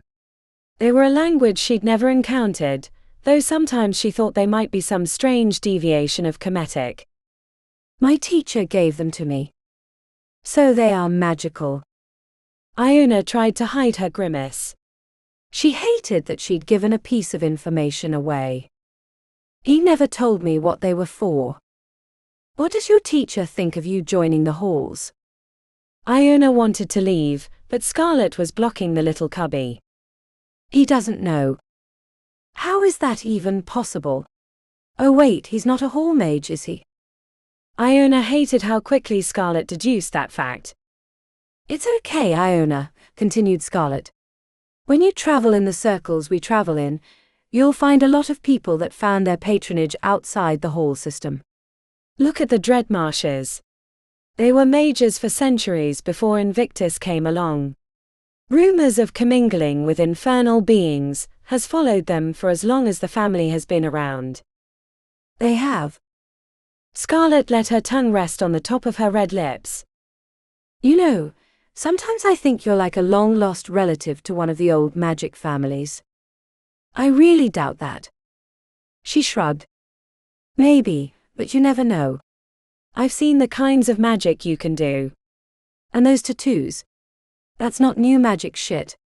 That's the kind of hard arcana that was practiced in secret. Really? Asked Iona, letting the tome fall from her chest into her lap. She was suspicious of Scarlet, but also intrigued. Really?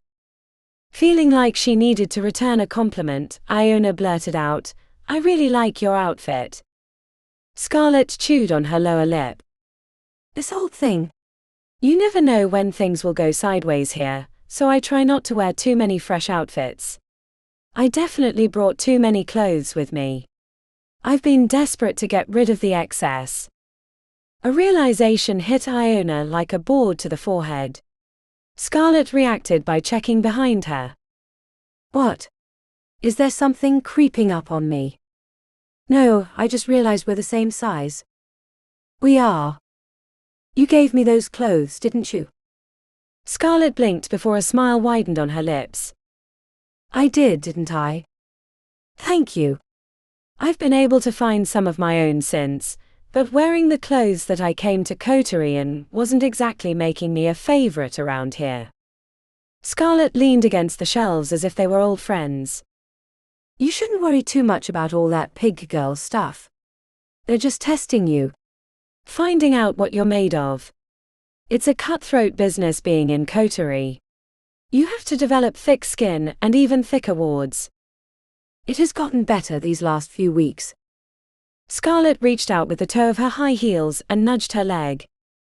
You have good fashion sense. I like what you've done since I helped you out. Thanks. I'll admit that mostly I listened to what the attendant said at Enchante Couture. You have got to be kidding me. That's my favorite store. I got this outfit there. No wonder I like your fit. My fit. Your style. Wow, you really are out of things. What did you do in Montana? Missouri. I really didn't have much free time. I was always cleaning the equipment in the alchemy lab, or preparing for a new ritual. If I had free time, I usually studied the tomes.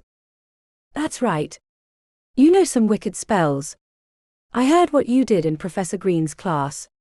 No wonder you aced the first trial. What was your specialty? My specialty?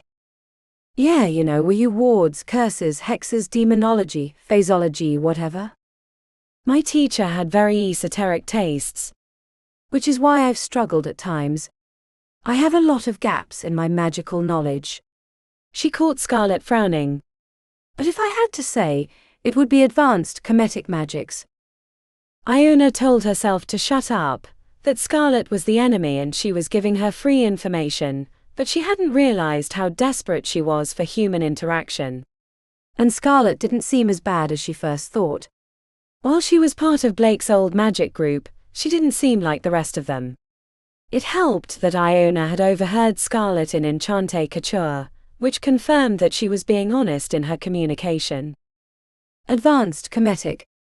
That's the hardest subject in Coterie by far. You should try to get Professor Ravenscroft for a mentor. I'm sure he'd love to have a student already versed in the more difficult aspects. The warning from Professor Cornwallis about not seeking other mentors rung in her ears. I'm not exactly any professor's favorite. Scarlet clucked her tongue and looked away for a moment. She was either making a show of thinking, or had just thought of something important. Have you found the second-level test yet? Not yet. Blake would kill me for talking about this, but part of the test has to do with comedic magic. We have no one in our group that has that background. Not that we're not trying to learn, but it's really frustrating. The syntax doesn't make any sense. Are you asking me to look at it for your group? Scarlet plopped down on the chair next to Iona, and bumped into her gently. No, silly. I'm asking if you want to join our group. You'd fill in the missing piece for us. We'd be unstoppable. Iona swallowed as she felt a little dizzy. And then, a little angry. There's no way they'd accept me. Scarlet sighed heavily. You're partially right. There will be some pushback. But I think this is the right move. And I know this sounds a little crazy, but I like you. I get it. You don't have the same upbringing as any of us, but you're brave and talented. You know who the last person was to get into Coterie, without the kind of schooling and family the rest of us have. No. Head patron Pythia Silverthorn. Really? I just assumed she was new magic or something. Nope. An orphan, if you can believe that. I'm an orphan. See, said Scarlet, poking her playfully.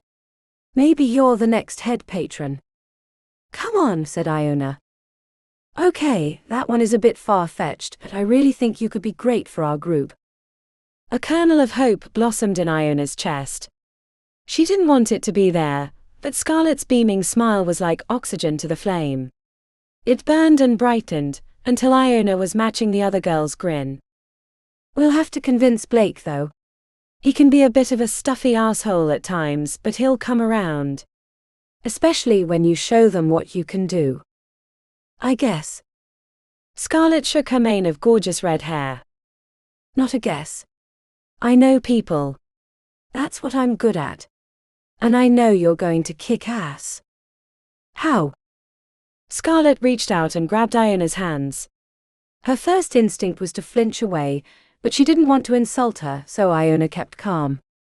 There's this secret place we found that we think might help with the level 2 problem. It has to do with advanced comedic magics. If you could solve it for us, then they'd have no choice but to let you into the group. I'm not sure. Please, said Scarlet, squeezing her hands like they were old friends. I want us to be friends. I think this will be good for all of us. You're a diamond in the rough. You just need a little polish.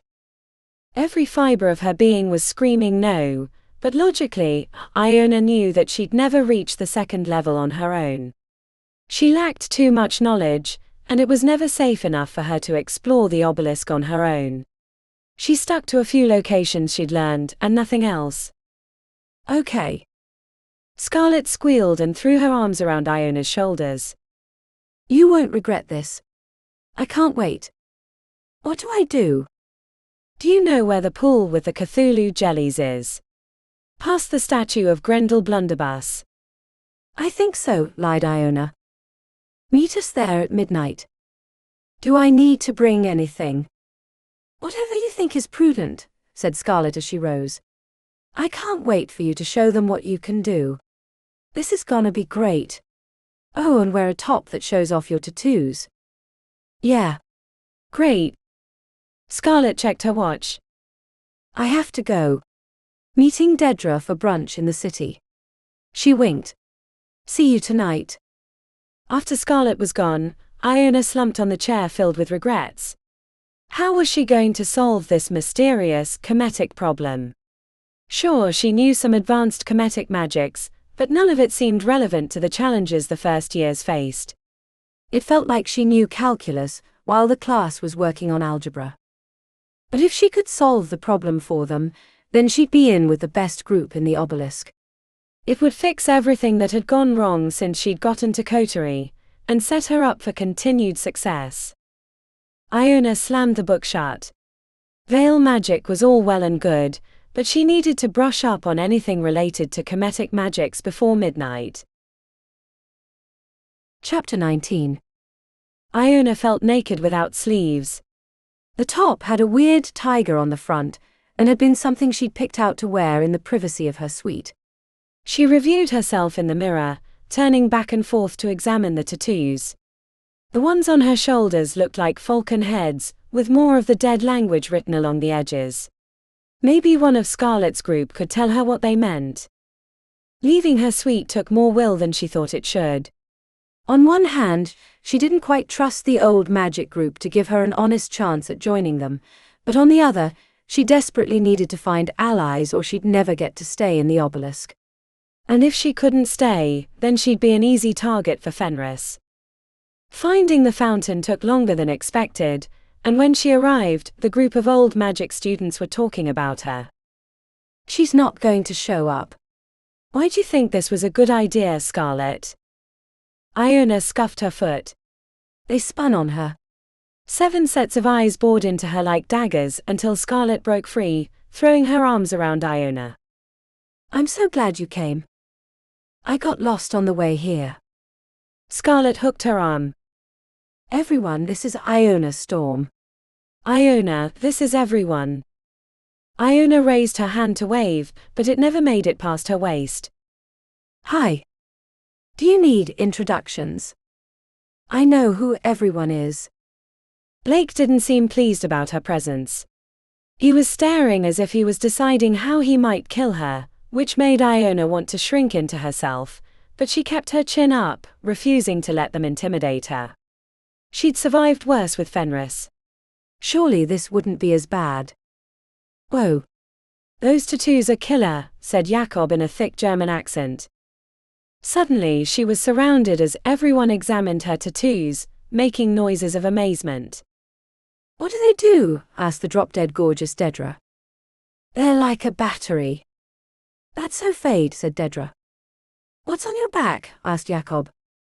At first the attention and touching had made her want to squirm away, but then she couldn't help but enjoy it. It had been so long since anyone had treated her with anything other than contempt. She lifted up her shirt in the back. 7 hells, said Jakob. That is wicked. Iona had forgotten about the tattoo that straddled her spine. She'd only seen it through the mirror. It didn't really look like anything she'd been able to categorize. Maybe the outline of a crocodile, maybe a heart, with all the spaces filled in with ancient indecipherable text. I don't know what it does. As far as I know, it might not be finished, she said. After a few minutes of examination, the group peeled away, giving Iona room to breathe again. Maybe we'll have to call you Tattoo Girl now instead, said Jakob, receiving a glare from Blake. What's the challenge? Asked Iona, wanting to get to the part where she showed them how awesome she could be.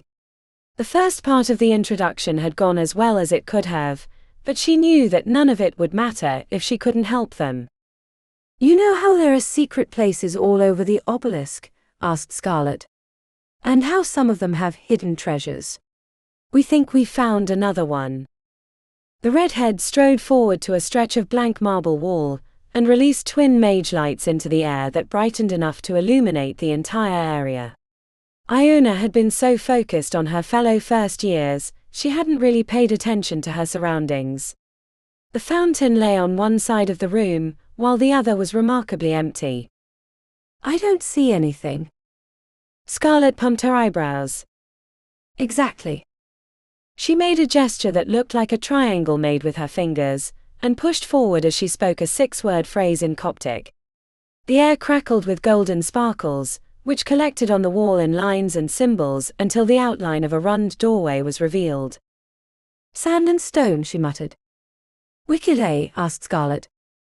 Iona stepped forward until she was inches away from the door. The writing was an older form of Kemetic. Not quite as unintelligible as her tattoos. The wording was unusual, with slightly different syntax than she was used to. I know this. See, said Scarlet to her friends. I told you she could help. These words that almost look like wavy lines have to do with the Nile, while this other part is the harvest. It's a riddle. Iona reached out and touched 3 symbols along the outside. The moment her fingertips brushed the stone, the symbols lit up in copper patina green. After the 3rd, the outline of the door shifted forward until an actual entrance existed. The display of ancient magic had her grinning. Everyone clapped. Everyone but Blake, who stared at her with flat lips. Nice trick, said Jacob with a wink. It doesn't mean anything until we confirm what's inside, said Blake. Who wants to go? No one made eye contact with Blake. Why not the whole group? Wouldn't that be safer? Asked Iona. Bad idea, new girl, said Blake. Better one of us goes alone to confirm that it's not dangerous.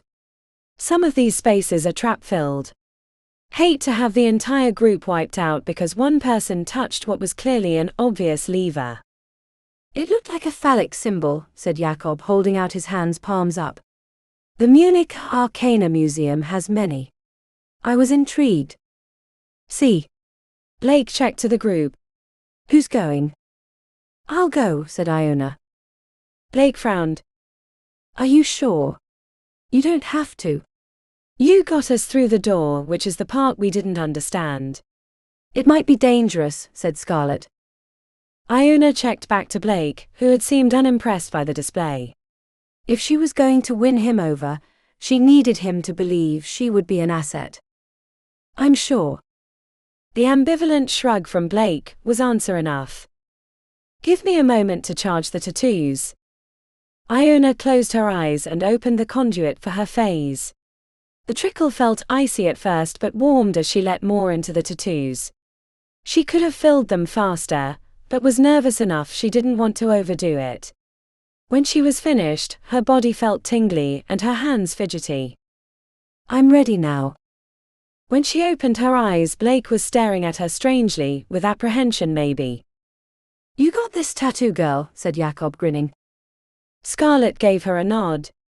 Iona pressed a symbol on the edge, which made the door swing open. Walking through the opening made her hands shake. Iona clenched her jaw as she examined the interior space. It looked like a storage room filled with old junk. An antique armoire. A gas lamp from the 1800s. The pile of carpets in back looked like a lumpy monster. Iona turned to tell them it probably wasn't dangerous when the door slammed shut. It hit with the finality of a bomb. She rushed to the opening, finding nothing on the inside that would force it open. Hey! I'm stuck, she yelled as she banged on the interior. Scarlet's voice came through faintly. Something about the symbols not working, and that she'd have to figure it out. Great. The room wasn't large. About the same as the front space in her suite with the fountain, except it was covered in junk. Iona cautiously examined the materials, being careful not to touch the piles. A stack of boards near the corner proved to be old plaques that looked like they'd once been displayed on the walls. She examined the one on top. Byron Willington. Valedictorian. 1961. Angel Dreadmarsh. Salutatorian. 1964. The rest of the plaques were similar. Displays for the top students in every year, but they ended in 1983. Did something happen then? Or had Malden changed how he ran the school? And why hide this crap behind a secret door covered in Kemetic runes? Nothing made sense, but then again, nothing about Coterie made any sense to her. She might as well have been dropped into the midst of a remote tribe, for all she understood about her fellow first years. A tarnished golden goblet stuck between the layers of carpet caught her eye. She reached out to pluck it free before yanking her hand back. Don't be an idiot, Iona. The spell came easily, as she'd had to practice it frequently, checking her door or other parts of her suite for lingering magics. Pinky out, twist of the wrist, a few words of Old English that sounded like she was saying pudding patrol, but it wasn't that at all. The goblet remained tarnished. No sign of magic. But she caught sight of an object glowing behind the armoire that had been caught by her spell. Iona yanked the heavy furniture away from the wall, revealing an oblong mirror about 3 feet high and 2 feet wide. The frame was made from coppery metal with solar discs and lion heads pressed into the surface. Mirrors were interesting objects to imbue with magical effects, because they reflected the person standing in front, which could create all kinds of strange and interesting problems. Dangerous too. The symbols in the frame were suggestive of the door outside. The junk in the room seemed like it had been left here rather than hauled outside of the obelisk, while the mirror and some of the fixtures on the wall seemed original. Was the mirror the key to opening the door? Reading the symbols along the frame left her the impression that if she spoke them aloud, she would activate the mirror. Before going down that path, she checked the rest of the room, looking for other items that might be linked to her escape. When she'd exhausted all other options, Iona returned to the mirror. The ancient tongue might have been difficult to speak, except that Fenris had drilled her in its diction for his rituals. He hadn't allowed her to help until she could speak them without a single stumble. Iona practiced a half-dozen times without sound, before reaching for her phase and completing the phrase. Nothing happened at first. She was staring at herself in the mirror. Sleeveless tiger shirt. Pale blonde hair pulled back in a functional ponytail. A touch of eyeliner which made her appear older. She almost didn't recognize herself compared to the person she was in Missouri. Then the mirror shifted. Wavered. She was no longer present in the reflection. Nor was the junk or anything else. It looked like the room as it was, before it had become a dumping ground. Except there was a faint figure in back. She leaned forward to examine the creature that was shuffling forward, covered in rune-covered bandages. A mummy. And it wasn't just in the mirror, she realized. Iona spun around to find a mummy lumbering after her. The ancient dead were not alive by any means, but the embalming process often left a connection to the soul, allowing a conduit back to use the body as its vessel of revenge. That was what the book she'd been reading earlier that day had explained. But it also said that sometimes mummies were created purposely. What she knew for sure was that she didn't want the mummy to touch her. Rot. Disease. Heart attack. Any of these things could happen.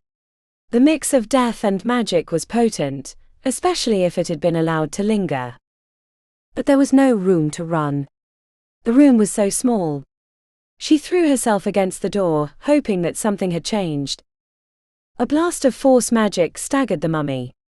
It groaned beneath the bandages but continued forward. Iona dove when he reached for her, scrambling to her feet to escape the creature while slamming her shoulder into the armoire. This was going to be her death. Why had she volunteered? The obelisk had too many dangerous secrets. Too many magics she didn't understand. Professor Cornwallis had been right. She lacked the knowledge the others had, making this place even more dangerous than it had any right to be. Iona hit the mummy 2 more times with force magic, before realizing that it was only a temporary solution. She got behind the armoire and pushed it over, blocking the mummy from reaching her. As it went around one way, she went the other. Stalemate. But she knew she couldn't keep escaping forever. The book she'd been reading earlier that day, The Imprints of Our Lives, had been filled with spells that could deal with the inhabited bodies of the dead, but she'd barely skimmed over them, promising herself that she would memorize them later. But there was one she had actually read enough that she could remember. It was short and sweet, and was supposed to stun any creature with links to the veil. The spell was 2 gestures, 2 words, and the inversion of a pyramid shape in her head. When the spell completed, she thrust out her arms, expecting the mummy to be knocked backwards like with the force bolts. Nothing happened. The mummy kept coming. But then the air grew cold and mist formed on the ceiling. Oh no! What did I do? Iona continued her circular escape from the mummy, as a strange darkness condensed above her. When the first drop hit her arm, she thought she'd mistakenly summoned a rainstorm in the small room. She was too busy to check the wetness on her flesh as she kept moving. As more drops fell, she sensed something was wrong. Her suspicions were confirmed when a drop hit her on the lips, and she tasted a coppery metallic. Her arms were covered in crimson droplets. It was raining blood. She knew for certain that wasn't the intent of the spell, which meant either the presence of the mummy had interfered, or she'd triggered another deadly aspect to the hidden room. What had started as a gentle patter turned to a heavy downpour. In the span of 10 seconds, she was suddenly struggling through a deluge of blood. The liquid quickly filled the room. Iona splashed through the blood, which was already around her ankles. She could hardly breathe or see past her nose as the falling liquid was so thick. It was like being in the middle of a hot jungle during a downpour. Iona barely kept ahead of the mummy. A chase that she knew was going to end in one way, unless she could figure out the door or the mummy or something. Or the mirror. She knew little about cursed mirrors, but the little she knew suggested that she needed to focus on the reflective surface, rather than the mummy. But she needed time she didn't have under constant duress. The blood had gotten high enough that the armoire was almost floating. When the mummy circled around opposite the mirror, Iona slammed the armoire into it, pinning it against the wall. Then she grabbed an old metal lamp and used it to fix the heavy furniture in place. It wouldn't last long with the rising blood, but it would give her a chance to focus on the mirror. The solar discs and lion heads suggested a particular Egyptian god, but Iona couldn't remember which one. Nor did she think it would matter. The first thing she tried was blasting the mirror with force magic, but the ancient artifact was impervious. Then Iona tried ripping it from the wall to see if there were passphrases on the back, something to dismiss the mummy, but it wouldn't budge. The mummy was almost free of the armoire.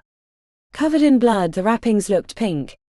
She was going to die by a pink mummy in a trapped room that she volunteered for. Iona grabbed a heavy pewter mug and smashed it into the face of the mirror with no effect. It was protected from regular blows. The blood was up to her knees. Once the mummy was free, she wouldn't be able to stay ahead of it for long. She was already tired from the chase. And even if she did, the blood would fill the room and she would drown in the sticky liquid. An ignoble end. In a fit of desperation, Iona grabbed the edges of the mirror with both hands, then she channeled the phase she'd stored in her tattoos into the frame in one big burst. Pushing that much raw magic through her body was like trying to swallow a cantaloupe. The agony of pressure, she slammed the mirror with magic, hoping to overload the artifact, nearly made her pass out. As she screamed with pain and hope, the mummy broke free. The floating armoire shifted out of the way, and the undead creature reached out to grab her, right as the mirror exploded in her fists.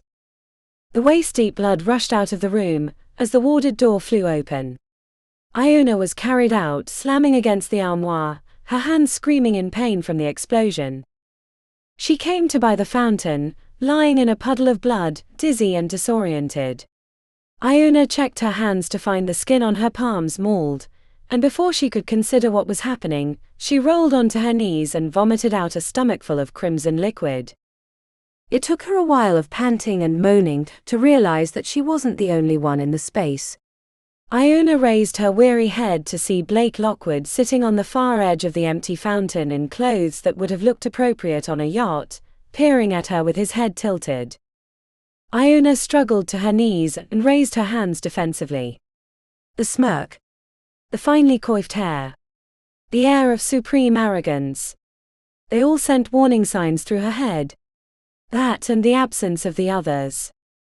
Where'd they go? You thought they would wait to see if you could get out. Are you really that dense? They all assumed you were too stupid to escape. I wasn't so sure.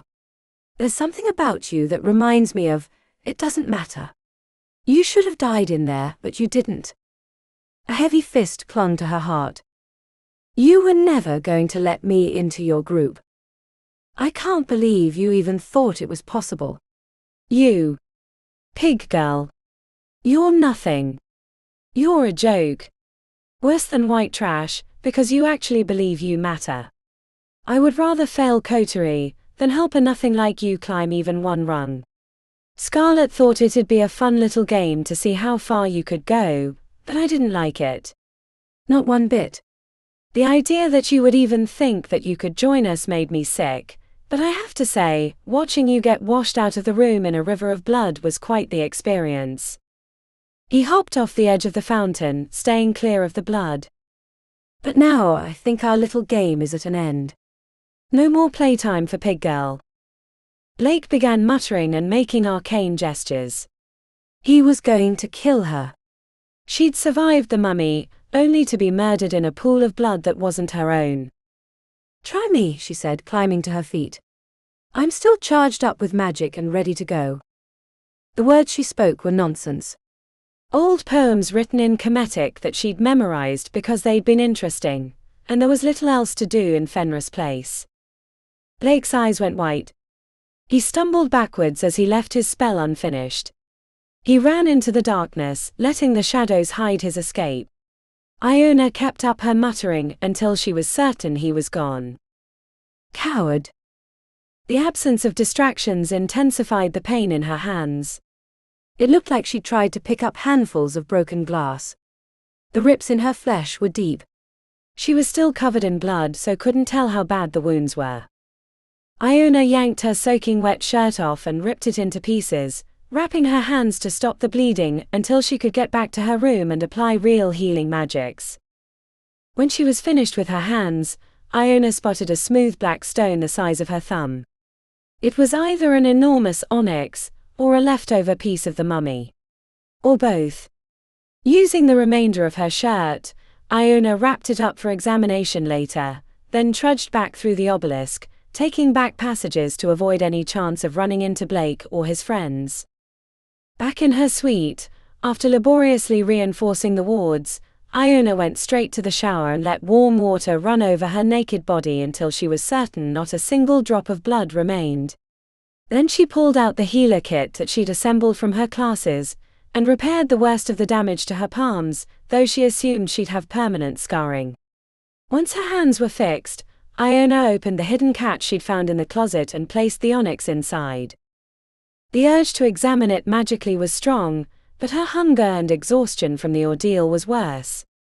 She would worry about the onyx later, but for now she needed sustenance and sleep.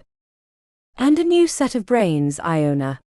What were you thinking, believing that they would let you in their group? Chapter 20. The city was wrapped in tinsel and magic, in preparation for the holiday season now that Thanksgiving was over. Zuri pushed through the busy streets in the first ward, annoyed by the oblivious tourists and pushy businessmen who thought they were the only important people in the world. She checked the address again when she reached the center of the ward, surrounded by skyscrapers that looked childlike next to the enormous spire that was wrapped in a halo of thin clouds. There's no way it can be here.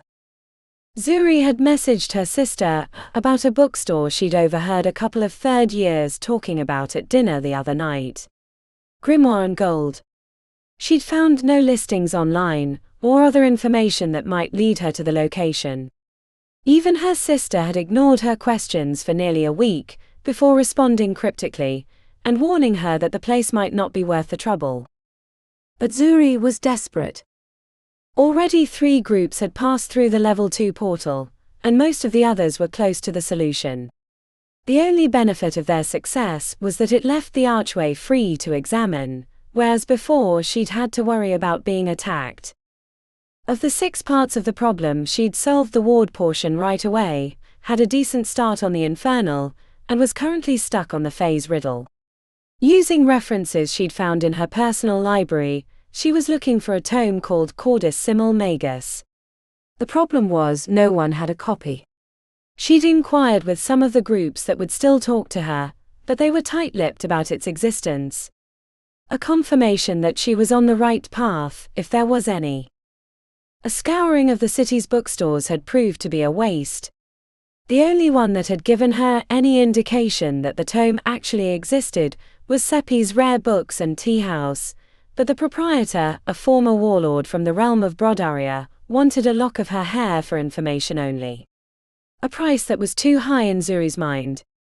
A few strands of hair wasn't too dangerous in the hands of another mage, but an entire lock, freely given, was a completely different story. Thus the search for Grimoire and Gold. Zuri strolled past pizza parlors and coffee shops, dodged around street vendors, and wondered if she'd somehow gotten confused by her sister's directions. It should be right here. She stomped her foot for emphasis.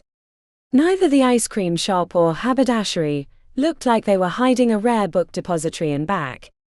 Zuri checked the address for the umpteenth time. Think, you impatient twit. A woman in a pantsuit talking excitedly on her phone gave Zuri a funny look as she strode past. Frustrated by the waste of an afternoon, Zuri stared into the distance, listening to the honks and revving engines on the busy streets, the cries of hot dog vendors, and the crackle of sparks from a burning sign a few doors up. Unfocused and uncaring, Zuri caught a strange quiver at the corner of her vision, but when she turned to look, the only thing she saw was the brick wall where the 2 shops connected. Strange. She went back to staring into the distance, but this time with a purpose. Zuri knew that look-away enchantments could keep people from noticing you in busy places, but could they put them on entire shops? Eventually, with her vision blurred, she caught the outlines of a narrow door on the brick wall. Zuri closed her eyes and took steps until she was standing before the location, ignoring the assholes who cursed at her for being in their way. Casting the revealing spell without sight wasn't terribly challenging, except for the last part where she had to connect the fingers from both hands to make a figure 8. The tingle of enchantment passing over her body was pleasing. Zuri's eyes shot open to see a strange shimmering door, barely wider than herself, on the brick wall. It looked like it was vibrating. No one else noticed it. The handle was warm to the touch, despite the chilly air. Once through, she was presented with descending stairs. The brick walls on either side were plastered with old band posters, public notifications, or random graffiti, some that went back decades. Down with the cabal. JFK is a secret mage. Invictus lives. Zuri had the impression that this bookstore had been around before the other buildings were constructed. At the bottom of the long stairs, she found herself in a musty, dim place, with high crooked shelves and glass cases tucked in crowded corners. It felt like she'd stumbled into the back of a bookstore rather than the front, since she saw no desk or welcome area. A hint of cigar smoke came from somewhere deeper. Hello. The shelves were filled with tomes in ancient languages, a quarter of which she'd never heard of. Zuri spotted a few titles that shocked her. The Patience of Dying. The Assassin's Guide to Killing from Afar. Secrets of the Winter Fae. Each were tomes she'd heard of, but never expected to find sitting on a shelf unguarded rather than in a protective case, which stayed Zuri's hand from pulling one out. She felt a trespasser. Is this Grimoire and Gold? She followed the smell of cigar smoke as the floor changed levels more than once. Nothing significant, but she found it strange to have to go up or down stairs that were only 3 steps. It felt like the entire store wasn't quite settled. In a corner, Zuri found a slim woman high on a ladder that rolled around the shelves, rearranging books as she puffed on a stunted cigar. She wore black form-fitting clothes, including a dark green skirt. From Zuri's vantage, she could see the woman was missing a leg beneath her left knee, replaced with a silvery stump. "Do you work here?" The woman half turned on the ladder. Zuri's breath caught in her throat as she saw the chalky grey skin, the high cheekbones and one grey eye. A matri. City fae. But human too. "My apologies," she quickly followed up. "You're the owner. Call me Murder." "What are you looking for?" asked the owner in a husky voice that sounded like she smoked a lot of cigars. The woman's voice scrambled Zuri's thoughts, a side effect of her matri heritage. She wasn't the first matri that Zuri had encountered in her life, so she knew the best way to counter their aura was to hold a small amount of phase in her mind. The home of the matri, the Eternal City, was an older realm where magic was more free-flowing and malleable. "I'm looking for a copy of Cordis Simul Magus. I'm under the impression that you might have a copy." The odd smile was like a slash on her thin lips. Murder clucked her tongue. "I'm sorry, did I say something wrong?" asked Zuri. The owner extended her arm back the way Zuri had come. "You'll find it past the desiccated dragon claw." Zuri hesitated before speaking again. "I'm sorry. Is it okay that I look at it?" By this time, Murder was back to fussing with the books on the shelves, pulling them out and putting them back in, sometimes in the exact same place. Zuri found the dragon claw first. It had come from a small one. The claw was as big as her head, but that would make it barely a youngling. The placard on the glass case noted the date of 1645, which didn't spark any historical events. The deeper into the back of the bookstore Zuri got, the more she worried that she was being lured into a trap. Why had the owner smirked at her request, and then sent her after the book without another word? Nothing made sense. Not that the matri, even half-breeds, were known for making their intentions clear. Zuri's parents had warned her years ago to stay away from the city fae, that they couldn't be trusted, and that their deals were always barbed. Zuri heard the throat clear before she saw the other person. Nestled into the corner of the shelves, they sat with a tome resting on their thighs. Zuri almost didn't recognize her fellow first year, pale hair that almost seemed ghost white and pulled back on the sides. Black pants and a striped green top. "That top doesn't go with those shoes," said Zuri. Iona glanced up, suspicion on her brow. "I got some blood on the shirt they goes with. Is that Cordis Simul Magus?" "It might be." Zuri leaned against the shelves casually. "I never see you at the portal. How did you know to look for that book?" Iona leaned back and closed the tome with her finger holding her place. "I only go when everyone else is asleep or elsewhere." As for the book, I overheard the Siren Sisters talking about it. You'd be surprised how comfortable some of the groups get when they think no one is listening. "I wouldn't know. Why does Blake hate you?" Zuri recoiled in surprise. I dared to refute his bullshit, and exposed him for the psychopath he is. "Yeah, I don't know what that means." A heaviness overtook Zuri. How many times was she going to have to tell this tale? Which only made her feel guilty for the thought. Gemma had died. What was a little explanation in the face of the eternal void? "He killed my best friend, and then when I testified against him in court, he turned me into a pariah." It was Iona's turn to be surprised. "Wow. At least you earned his hate. Did he come after you?" Iona shook her head while snorting softly. "I foolishly thought that they would let me into their group, because I know some stuff about advanced comedic magic. Scarlet had me believing I could find a place in Coterie. I'm under no illusion now." "What happened?" Iona gave a short explanation that had Zuri whistling in response. If even half the tale was true, and she didn't think the girl was lying, it made her even more intriguing than she'd thought before. "You're lucky to have survived that." "I'm lucky Blake didn't call my bluff." I probably couldn't have managed to create a sparkler after blowing all my phase into the mirror.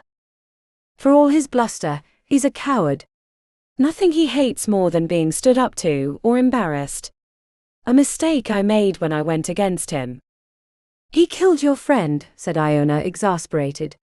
You had every right to seek justice. Justice. That word doesn't mean the same thing as you think it should in the circles I run. I run in those circles now.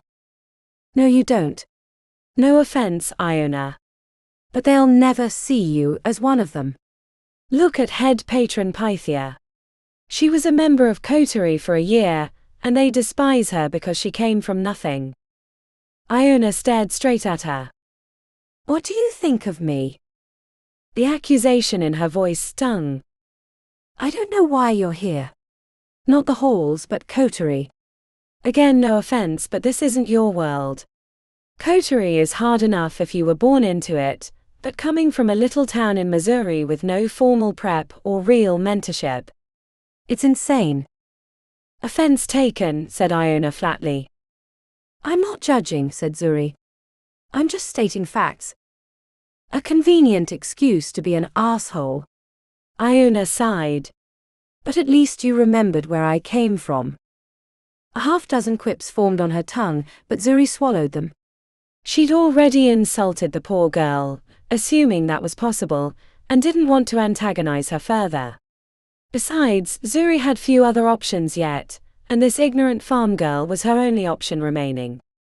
You know there's still time to ally, said Zuri. You'll excuse me if I have a problem trusting anyone in Coterie. What? You think I'd backstab you when I have no one else but myself? I'm as much an outsider as you are now. I doubt that. Zuri held her hand against her forehead as anger brought heat to her chest.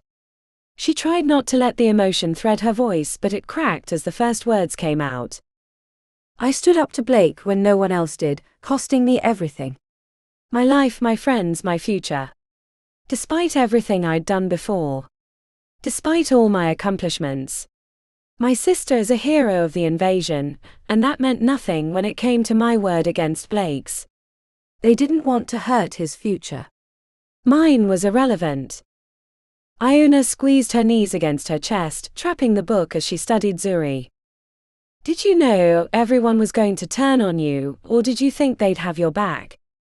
I thought I was. Zuri exhaled as she struggled to find the right words. I thought they would have my back. I thought they would take my side, but they didn't want to ruin his life. Instead, they ruined mine. So you didn't do it because you thought it was the right thing, you did it because you thought you'd win. I was furious. Gemma was my best friend. I didn't think about any of that. Only what he'd done to her. That's fair. Iona shifted her mouth to the side and scrunched up her forehead. What was the invasion? Seriously. Seriously. That was the biggest news story in the world, or realms for that matter, 5 years ago. We didn't have a TV, and had to steal the internet from a neighbor when they were asleep. I'd never been out of my hometown until I came here.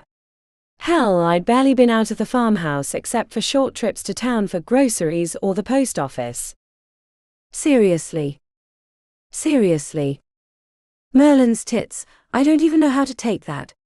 The invasion was when some stupid mages opened a portal to the infernal realm, which caused an invasion of demons. My sister, Nandi, was one of the mages who stopped it. Your sister, the hero, hasn't done me any favors. Zuri gestured towards the book. How many of the 6 have you figured out? Iona let her knees relax, which allowed her to re-examine the book. 1. Comedic, right? She nodded, then asked, what about you? 1. Boards. I'm close on 2 others, which is why I'm here for that book. My book, said Iona with a grin. So do you want to ally? The question made Iona squirm against the bookshelves. I don't trust when people ask me. I feel like they want something. I want to be your ally. I want us both to succeed. To survive and somewhere down the road of this shitshow, graduate. You don't respect me. I don't know you, said Zuri, catching a hardening of her gaze. It was going to take more than logic to sway her. It was going to take the truth. Even if it hurt. Yes. I find your taste and upbringing appalling, and if circumstances were different, I would never have looked at you sideways. Iona crossed her arms. But, said Zuri, holding a hand up, I am not without room to grow. And you've shown yourself more than competent, despite having an unusual upbringing. And does it matter if we have anything in common? Or that we even really like each other? We could hold hands and sing hymns together if you'd like. But that's not going to help us against the other groups. Against Blake and Scarlet. Being stuck in our ways, well, my uptight and probably insular ways, won't get us to the second level. Right now between us, we only have a third of the answers. If we don't get to work soon, we're going to fall further behind. Iona tapped on the tome. 3 answers maybe. Need to confirm against the symbols of the portal, but I think it might be right. 3 then. Zuri squinted. Does that mean you'll lie? A week ago, I would have said no. I've heard how much Blake hates you, but now that he's tried to kill me, I figure it's less of a negative than it was before. That's good logic. But that's not why I'm agreeing to a lie. That's not. Why? Because you remembered where I was from. It's not much, but it's something. Mississippi, right? Asked Zuri with her mouth hitched to the side. Iona started to match her smile, but then it faltered. She visibly shivered as her eyes darted around. Is something wrong? We should go. Zuri checked down the crooked path between the shelves. The owner. No. Anything you care to tell me about? Maybe later, she said, standing and shoving the tome back into the shelves. The girl's sudden change in behavior had Zuri worried, but she wasn't about to back out due to a little strangeness. Zuri followed Iona out of the bookstore. When they stepped onto the sidewalk, an older woman walking by exclaimed as if they'd appeared out of thin air. Anything that you can tell me that will help us with whatever mysterious problem you're having? Iona turned her head, checking down the street. The fastest way you can get us out of here. A vibration on Zuri's left wrist had her checking the warning bracelet she'd enchanted shortly after she'd come to the Obelisk. Huddle close. Face to face with a small gap between them, Zuri put a look-away spell over them both. It won't stop serious practitioners from finding us, but it'll at least give us some protection. Iona didn't look pleased by the news, which told her the danger wasn't just an old boyfriend or a random person in the city that she'd pissed off. Taxi. Iona grabbed her hand and yanked her toward the street, nearly knocking over a group of college students in Penn State sweatshirts. The yellow cab slowed and Iona threw herself in back, checking behind them as she yelled at the driver. Go, go. The vehicle pulled gently into traffic, while Iona was still staring out the back.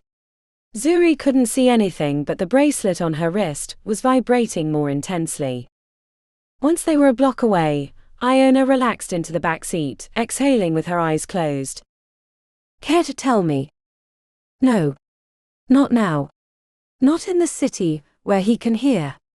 Give me some time. I have to decide how much I can tell you. When Zuri had offered to ally with Iona, she thought that the country girl would be taking the larger share of the risk, but after their weird escape from Grimoire and Gold, she thought she might have taken the larger share of the balance. Chapter 21. Iona wasn't sure how she felt about having an ally in Coterie. Then again, she'd never even had a friend, let alone someone she was supposed to trust with her life and share things with implicitly, which was why she hadn't told Zuri about Fenris yet. She didn't want to scare away the first person who had agreed to work with her.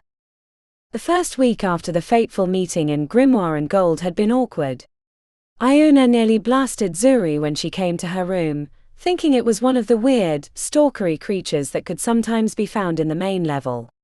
With most of the groups working on level 2, it made their areas more dangerous, because there were fewer students to take care of the supernatural beings that slipped out of old hiding places.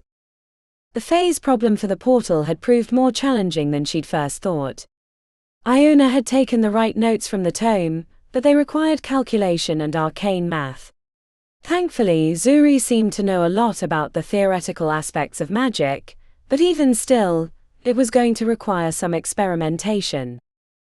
Eventually, Zuri decided that they would need a place for testing the solution. Somewhere that couldn't be compromised. They'd already heard about how Tristan had received a serious injury when someone had sabotaged his alchemy project by putting Nyx worms in the nightshade solution. The left side of his chest had been turned to a gooey slime that required constant attention as not to overtake his entire body. They thought he'd eventually recover from the worst of the damage, but that part of his flesh would be permanently marred. Iona knew the perfect place to set up an experiment, but it took some convincing with her ally. The mirror mummy room was in an out-of-the-way location, and she was certain that Blake and his group would never think to look there. Plus, when she'd destroyed the mirror, it had eliminated the eldritch magics that had made the room into a dangerous trap. She knew this because she'd gone back a few days later to search for any other items like the thumb-sized onyx, and found that the room was relatively normal, for the obelisk anyway. Cleaning out the old carpets, plaques and other junk had proved more laborious than either of them thought possible. Iona wasn't unused to physical labor. Fenris required her to do all the maintenance and cleaning of the old farmhouse, which was considerable at times, given the age of the building. But Zuri had barely ever carried her own luggage, let alone heavy rolls of smelly carpet or waterlogged armoires. She downed a few elixirs the second day, but that only helped her complete the tasks. The aftermath on her muscles left Zuri unable to move, until she found a potion to counteract the muscle soreness. It took 5 days. 2 to clean it out. Another 2 to destroy or hide the rest of the junk so no one figured out what they'd done. And the final day to acquire the equipment and move it to the room. Iona let Zuri go into the city to purchase the astral refractor and void pulse analyzer that would be required for their tests. The testing portion took longer, but was infinitely more interesting to Iona. Between running the analyzer when there were no samples to prepare, Zuri showed her the basics of arcana that she was lacking, the proper way to rotate shapes in her head, how to draw phase smoothly, finding a rhythm for longer spells, etc. As the gaps were filled in, Iona could see the deliberate obfuscation of Fenris' tutelage. The skills and spells she was learning would have given her ways to escape him that wouldn't have left a trail. I can't believe how much advanced magic you know, but the little things like how to curl spirit phase for divinations are completely foreign to you. We used to cast spells to find out who liked us in middle school. I thought using magic without a patron was dangerous. That you could get phase madness. Zuri snorted as she sat on the throne-like chair they'd liberated from another section of the obelisk. The mixes were running at high speed, forcing them to talk loudly over the noise. When we were kids. And no amount of warning could keep us from using the forbidden magic. She made air quotes around the last part. 2. It takes regular use of phase to warp your brain. The fact that we didn't know a lot of the bigger, flashier spells was probably a good thing. We all use dumb little spells. The ones that tell you who likes you. Or who thinks you're cute. Or to fix your hair or make your skin glow. Your skin already glows, Zuri. You look like a goddess when you're working over the refractor. She put a hand under her chin. I have naturally good skin, but I also buy a lot of Justine products. Creams. Exfoliators. The works. There's a reason Celeste is hundreds of years old but looks early 30s at best. She's hundreds of years old. Iona frowned as she kicked her feet from atop the prep table. I mean, I guess I should have known that, being the patron of alchemists and all, but when I see her face plastered everywhere, I can't quite fathom it. The first time I saw her on the side of a building, I thought she was a model. The conversation made her wonder how old Fenris was. He hadn't preserved himself like Celes, nor kept up with hygiene like the other Coterie students. He liked to wear the same clothes for days as he delved into his tomes, or brewed new potions, or whatever arcana he was working on in his private laboratory. How old can people get? Mages, that is. Zuri looked up from picking at a fingernail that she'd chipped on the analyzer. Thousands. There really is no limit, I guess. Thousands. Iona's jaw swung open. No one knows for sure how old Invictus is, the founder of the 100 Halls, but there are a lot of ancient paintings and stories that sound a lot like him. And he's never denied it. Some say he was the inspiration for the fictional Merlin, but I think they want to see him as a force for good in the old days. You don't. Most of the old stories about magic are horrific. Having that much power while probably going mad, and people out to kill you. It's a recipe for disaster. How can you tell if someone is going mad? Zuri hunched her forehead. Thinking of someone in particular? Iona kept swinging her feet and stared at the floor. She'd been holding back any information about her former captor, but after a few weeks of working with Zuri, she felt like she owed her an explanation. His name is Fenris. Is that the person you were worried about the day we met at Grimoire and Gold? He was the one that taught me magic. He wasn't doing it for your benefit. No. He was working on a ritual. Piecing together spells from ancient books. Do you know why? No. But sometimes he would disappear from the property for days. When he left, he'd be all twitchy and hard to be around, snapping at the slightest thing, but when he'd come back, he'd be in control of himself again. Do you know where he went or what he was doing? The only thing I know is there were a lot of missing people posters at the grocery store in town. More than other cities in the middle of Missouri. 7 hells, he wasn't a vampire, was he? Iona sat straight. Those exist. Not in the way the movies or books talk about them, but there are mages who've learned to feed on other humans to increase their power. I never saw fangs. Or any blood. He liked meat but cooked. I trapped the rabbits that liked to eat in our garden. He loved those, fried and dipped in Amish mustard with sides of pickles. But otherwise that sounds kind of right. She shook her head. Not exactly, but like that. What about those tattoos? Do they have to do with his ritual? Iona had already shown Zuri all the etchings on her body, the weird incomprehensible writing on her forearms, the jackal heads on her shoulders, the beast heart along her spine. He told me they did. Each one served a purpose. But the only ones I understand are the jackal heads. A battery is a weird thing to build into someone. Unless he was worried that the spell he needed you to cast was too powerful for such a young mage. He said I had a really high Merlin score. Even if you do when you're young, you don't know how to use it efficiently or effectively. He probably needed the power of an older mage. With the ignorance of a young one, said Iona, looking up. Fenris, said Zuri as if she were tasting his name. That's not common. All modern. Is that why you were asking about age earlier? Yeah. The more I learn, the older I think he is. Which means he's dangerous. More than Blake or any of those assholes. I can see why you don't like going into the city. But you can't hide in the Obelisk forever. They kick us out during the summer. A cold fist wrapped around her heart. They do. Yeah, sorry to be the bearer of bad news. But this isn't like the other halls. They use the summer to reset things, prepare for the new class. I thought that if I passed my first year, I could stay during the summer. Stay out of his way.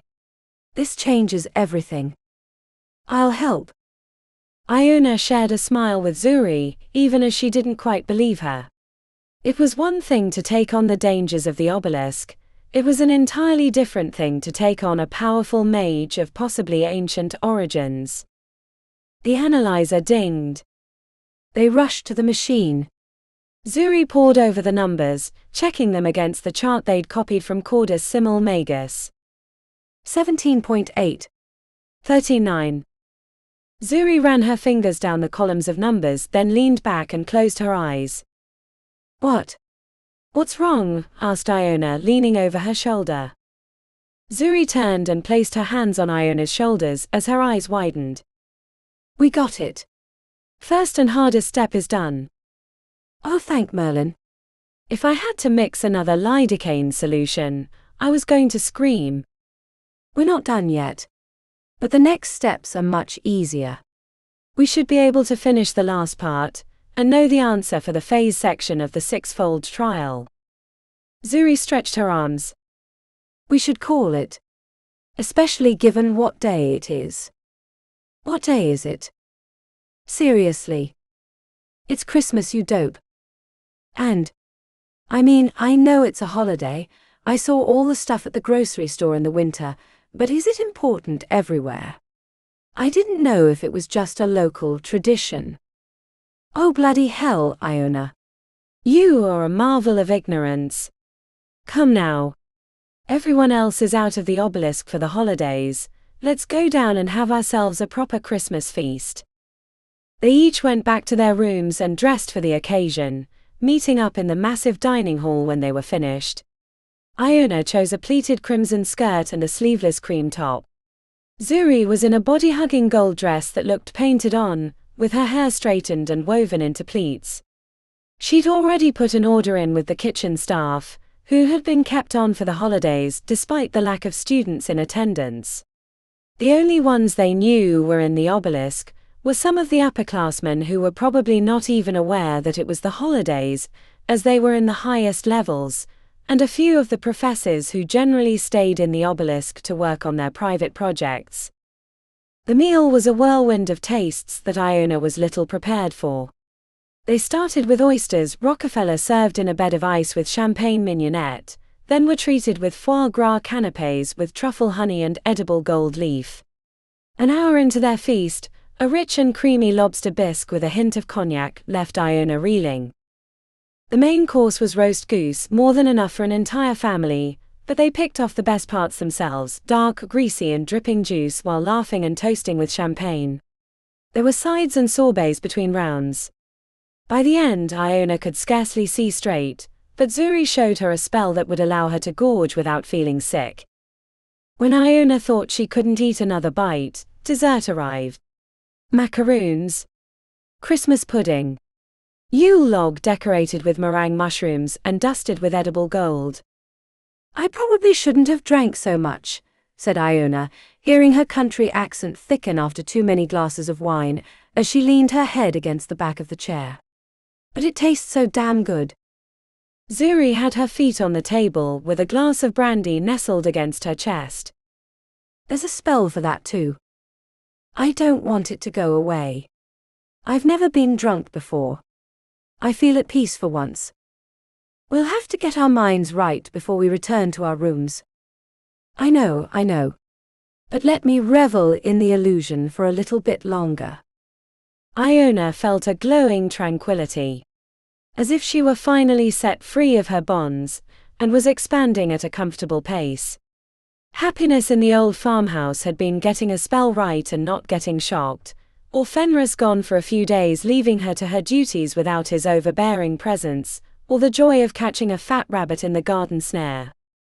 She didn't know this was possible. To be happy. To feel joy. She had a home and ally, and was nearly halfway to solving the sixfold problem. It was like the world was playing a song written just for her. An ode to Iona. She grinned, laughter spilling out past her lips, uncontrolled. An attempt to stop it only made it worse, and soon it spread to Zuri, who had been staring with her head tilted until mirth burst from her lips. Then they were roaring, bent over, eyes wet and guts pounding. Iona had no idea how long it lasted. She was dizzy and tingly, leaning on the edge of the table, having knocked over her glass sometime during the loss of control, with little bubbles of laughter escaping randomly. When silence finally fell, it was peppered with the heaving of breath and long sighs of relief. But it was quiet enough to hear a distant sob traveling through the dining doors. Iona heard it first. Then Zuri sat up, forehead hunching with thought. Wordlessly they moved from the table, stalking to the grand hall beyond. The lower part of the obelisk had been built like a cross between Notre Dame and a sorcerer's den, with leaping archways, grand statues, and unusual magical artifacts left in protected glass cases. The echoes made it hard to pinpoint the direction of the crying, until Zuri gestured to a darkened hallway. They came upon a single figure, legs curled beneath them in an alcove beneath a bust of Malden Antarist. It was Justine Thornlock in what could only be described as a crimson sexy Santa's helper outfit, which looked exquisitely handmade. When Justine looked up, Iona was struck by her big tear-filled eyes, like a rabbit's. Her cheeks were ruddy against her pale skin, and Iona couldn't help but think of a rabbit in a snare, looking up in terror just before it was throttled for dinner. "You shouldn't be here all alone without protections, Justine. You know better than that," said Zuri. Justine sniffed and gulped, still trying to get a hold of her emotions. Her lips trembled, but she couldn't muster the words to speak. "We should take her to the dining room." Zuri checked around them before nodding. The room was barely defensible, with multiple exits and a balcony overlooking from the second floor, a perfect place to spell snipe someone, but thankfully none of their classmates were in the area.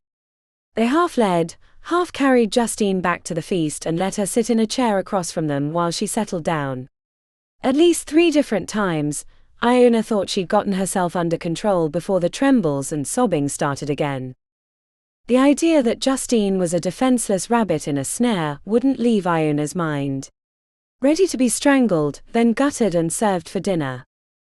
Am I a killer like the others? Zuri had the same look.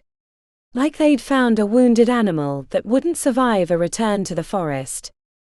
Something had broken the poor girl. "Justine, you need to get your shit together," said Zuri angrily. "If someone comes back, they're going to know how messed up you are right now, and they'll take a go at you sooner rather than later. This breakdown is like chum in the water. You should be with your group." I don't have a group anymore." "Merlin's tits," exclaimed Zuri, giving Iona a shake of her head. This was worse than a little breakdown. It was one thing for her or Zuri to survive as a loner, but Justine. She might as well cut her own throat. Iona knelt before Justine and captured her hands. "What happened?" "I screwed up. I couldn't do it." Iona looked back to Zuri, who gave her a shrug. "Do what?" "A spell. It's not that I couldn't cast it, but I didn't want to do it." They were going to kill Lemon. He'd left a gap in his room defenses. The spell would strangle him in his sleep, his blanket, he'd never know it was coming. "I couldn't do it." "Like right now?" asked Iona, confused by the timing and her dress.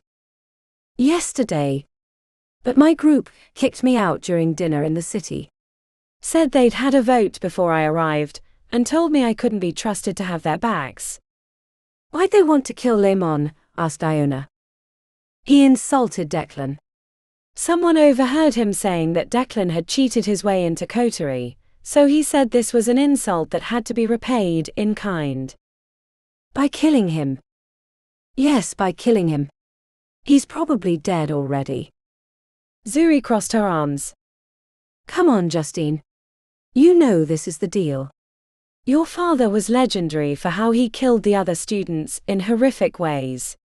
He even took down some older classmen, which nearly caused a class war in the Obelisk, but backed off when Malden asked him to." "I hate my father. He's the worst person imaginable. He's a monster." "Then quit." "He'll cut me off, probably have me killed for embarrassing him. He said I only have one choice. To graduate from Coterie. No other options," said Justine, wiping tears off her cheek with her thumb. Zuri stalked away with her hands on her head. "Stay here. Drink some champagne, said Iona, and followed her ally away from the table for a conference. What are we going to do? She's not our problem, said Zuri with arms crossed. Come on. If we don't do something, they'll kill her. Do something, asked Zuri with pinched lips. Invite her to our group. We could use a third. You know that. She's not incompetent. Just not coterie material. Do you seriously want to have to watch her back, because you know she's going to screw it up? You've seen her in class. She's nervous and twitchy, bad traits for a mage, worse for coterie. Iona checked back to Justine, who was sipping from the champagne glass using both hands as if her limbs no longer worked. She looked like a child. Or a rabbit. The idea of letting her go, injured and alone, felt like dragging the knife across her throat herself. Yeah, I do. Why? Because if I don't, then I'll be like them. Like Blake. The last part hit Zuri hard because she snapped upright, looking like she wanted to throw punches, but then the fever broke and she shook her head. I hate that you're right. When they returned to Justine, she was looking like a doll that had been leaned into the chair with legs splayed and head lolling to the side. Justine. We have a proposal for you, said Iona. We'd like you to join our group. Wait. What? You're alone. It's just the two of us. A trio is much safer. Stronger. Like a tripod. Justine burst out crying again, but before Iona could decide if they were happy or sad tears, she launched herself at her with arms wide in a massive quivering hug. Oh, thank you, thank you, thank you, thank you. She repeated the gesture with Zuri, who appeared annoyed but allowed it to happen. You won't regret it. I'll be a great teammate. I swear. I just don't want to kill anybody. Yay, said Zuri without a trace of excitement. We're a team. Chapter 22. The laboratory had been perfectly sized when it had just been her and Iona, but 3 was too many. Justine kept bumping into them, standing in the way, or asking a million questions when they had equipment to tend. Go over there, said Zuri after the 3rd hour, extending her arm to the corner like a parent admonishing their child. I'm sorry. Stop saying sorry, said Zuri, gritting her teeth. Sorry. Justine hung her head and trudged to the indicated spot, climbing onto an extra stool and clasping her hands beneath her chin with doll-like innocence. When Zuri turned, Iona was staring at her with lips curled to the floor. The look deserved the response, well, you invited her. But Zuri knew the truth, they needed a 3rd member. Even if she wasn't excited that it was Justine. After all, she'd tried to recruit her early in the semester, though that was back when she'd hoped that Justine was more like her father than the wet noodle that had showed up to their private laboratory. That Iona was reminding her to be nice was a wake-up call. The girl had been the captive of an older and possibly ancient mage, and still managed to retain a bit of her humanity. Or maybe that was the thing, Iona hadn't grown up in the cutthroat world of coterie. Yet, she didn't seem intimidated by the hardness of the school. She'd survived on her own for the first half of the semester, and had thus far proved a valuable ally. Maybe working for that old warlock had taught her a thing or two about survival. Unlike Justine, her father's teachings had slid off her back like rain off an enchanted umbrella. Do you have any siblings? Asked Zuri over her shoulder. Huh? Me? No. They had to visit a Russian witch to even conceive me. What about you, Iona? Asked Justine, her lips trying to smile but collapsing into sadness. Just me. How did you end up with Fenris? Asked Justine. She'd been given the basics of Iona's past, but nothing more. Not that Zuri knew much beyond that. My parents were drug addicts. Starshine or something like that. They traded me to Fenris when I was 4 or 5 for a bunch of the stuff. 7 hells, Iona, said Zuri.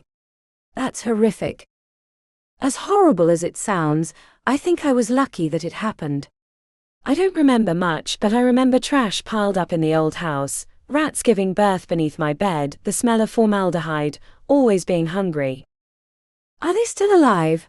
Asked Justine while her hands moved independent of the rest of her body, jerking as if she was sewing or pulling strings. No, said Iona with a shrug. Fenris said they died a year later.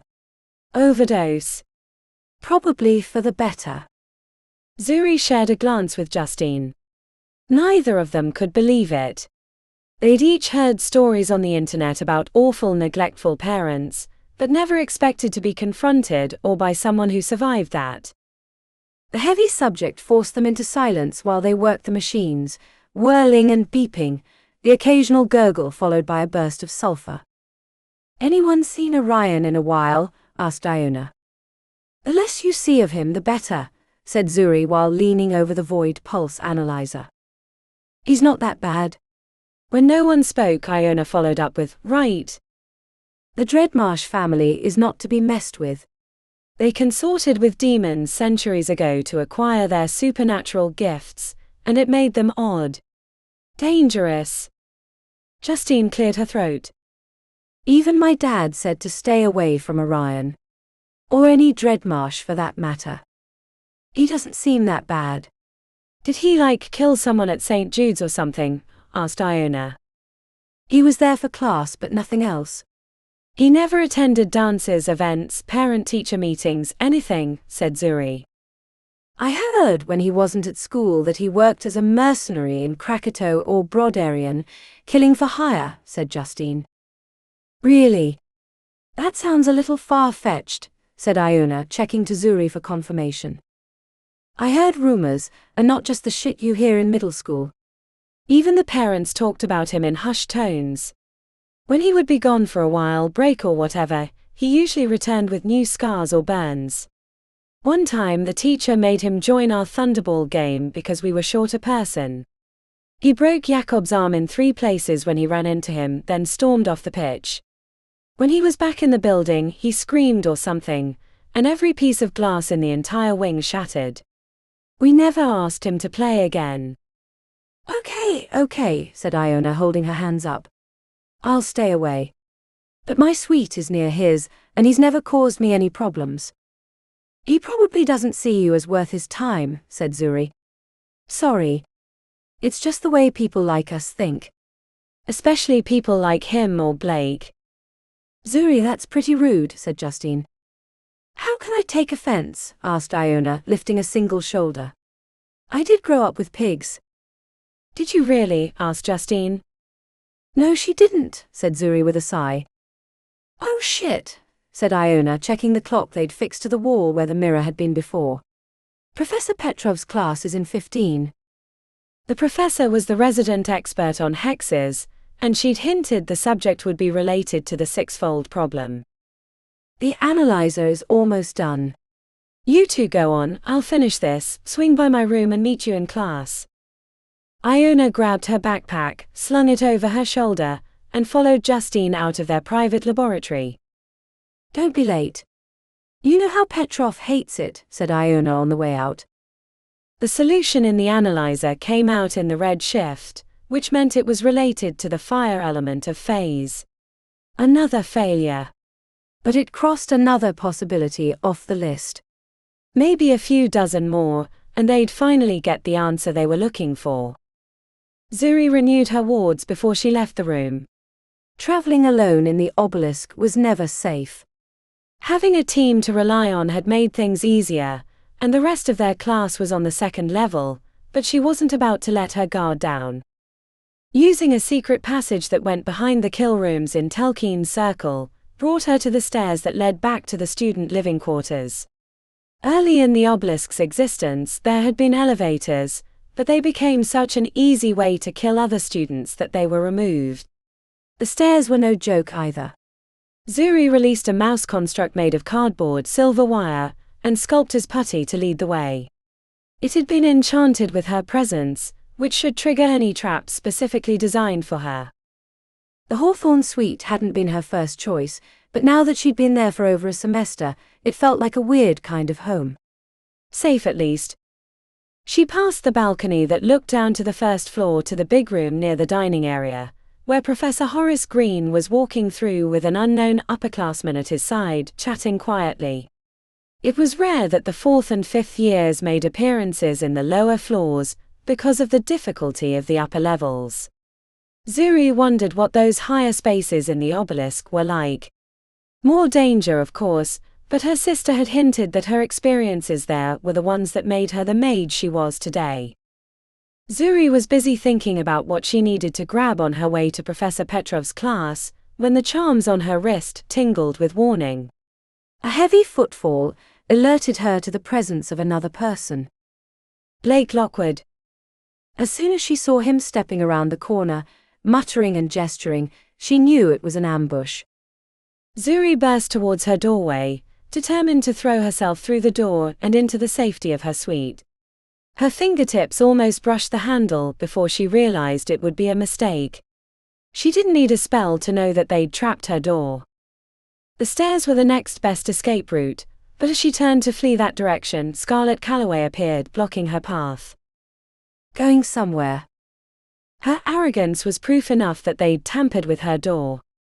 They knew she was trapped. Zuri thought about fighting back until Jakob Wagner stepped through a wall. They had her on 3 sides. A perfect killing field. She'd never be able to defend against 3 separate attacks. As the sharp tint of phase filled the air, Zuri did the only thing she could think of to escape. Zuri threw herself off the balcony. Landing knocked her dazed with blurry vision. She groaned at the sharp pain in her arm and entire left side at the point of impact. Broken bones for sure. Rolling onto her side, which used muscles in her chest that squeezed those broken bones, Zuri dug her fist into the side pocket of her backpack, pulling out a vial of swirling green-brown liquid. The taste was bitter and metallic, but the moment it went down her throat, the pain went away and she felt a surge of energy, which was important because she didn't have much time.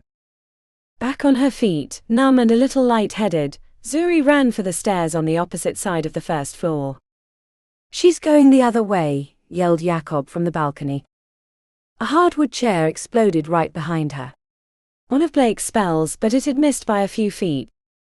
Zuri knew she couldn't outrun them, and didn't know how many others were on the hunt. She ran until she was out of sight, then curled back around, heading through the kitchen area, which was technically off limits, but what would she care if she were dead?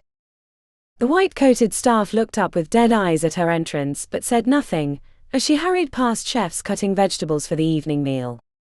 The dining hall was empty, except for a trio of attendants setting the tables with fresh cutlery. She limped past them and headed back to the original stairs that went past her room, hesitating on the bottom step. If she were wrong and ran right into Scarlet, it was going to be a very quick end, but her arm was too injured for her to do any spell casting. Every step upward was like having a cavity drilled without an analgesic. Her ribs, her arm, they screamed mutely in pain. The emergency elixir was making it so she could move, but it didn't come without its price. When she passed the second landing without spotting Scarlet, she thought she had a chance, but then she heard steps behind her as she hit the third. "She's above me," cried Scarlet. The ringing of footsteps followed Zuri upward. She needed a safe place. Other students or professors would be enough. A little light murder was condoned in Coterie, as long as no one saw you do the deed. Scarlet was a half-level behind when Zuri hit the 4th floor. The auditorium was only a short sprint away.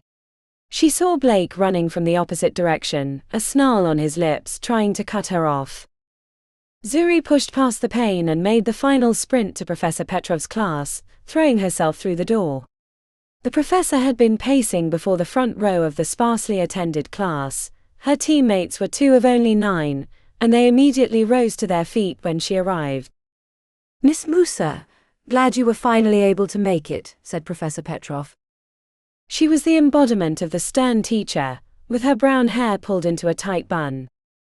Blake, Scarlet and Jakob came in through the opposite door, heaving with breath and angrily glaring at Zuri for her escape.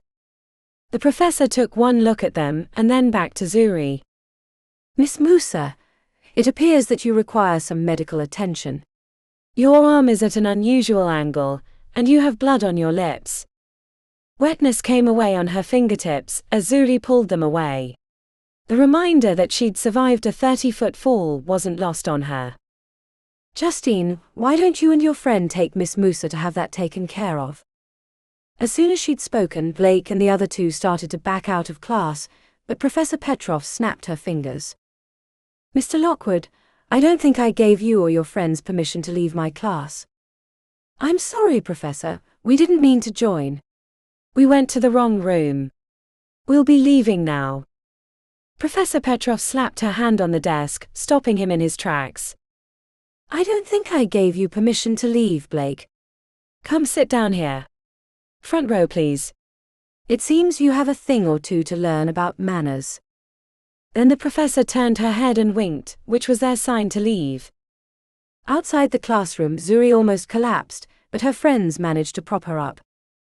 Where should we go? Asked Iona, clearly worried. Not the hospital, said Zuri, shaking her head. It wasn't forbidden, but it was generally frowned upon to allow others outside of Coterie to see the kind of things that happened in their hall.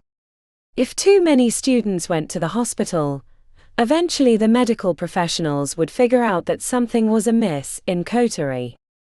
Can we go to your room? It's trapped, said Zuri, gritting her teeth through the pain. Mine isn't ready for visitors, said Justine without prompting.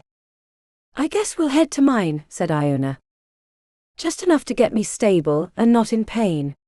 Then we can head to a private healer in the second ward that my family goes to. I'm sorry, said Iona as they helped her down the stairs gingerly.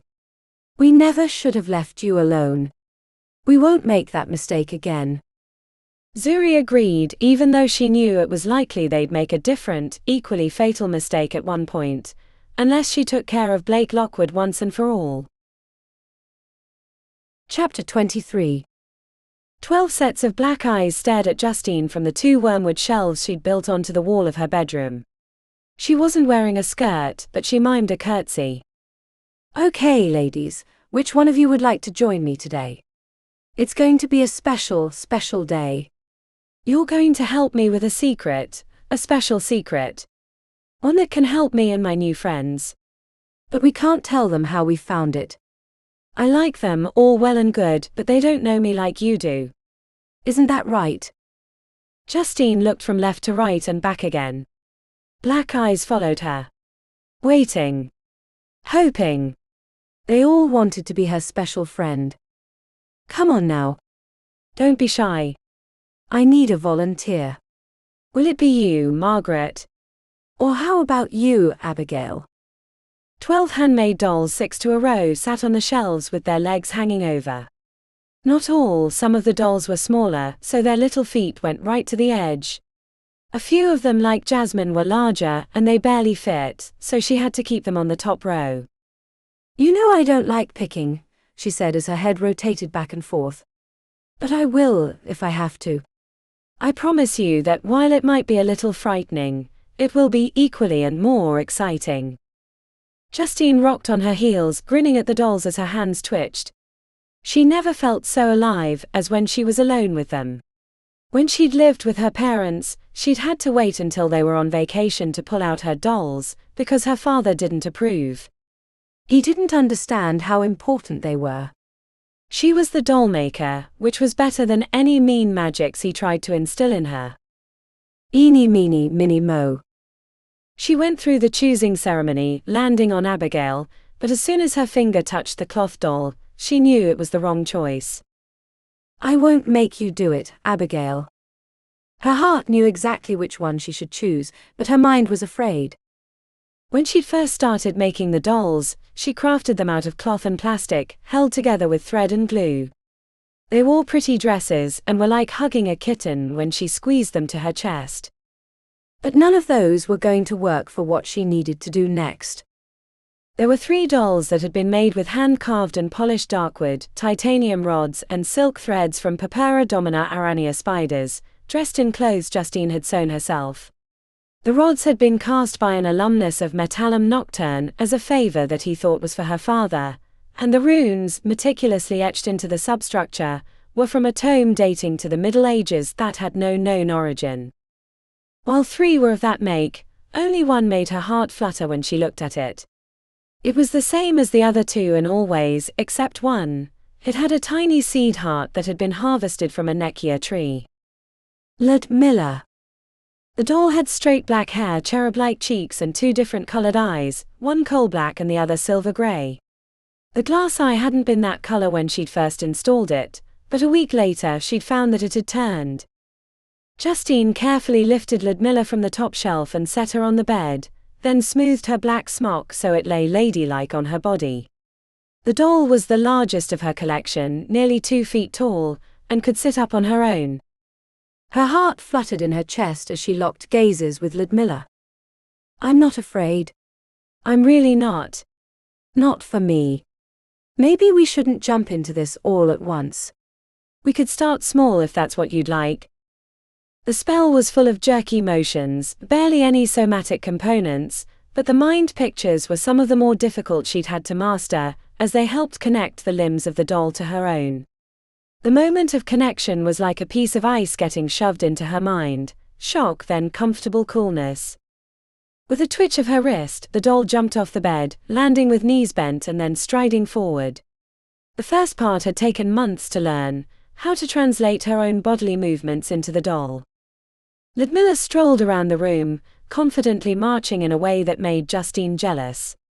Head up, chin lifted, making eye contact with the other dolls.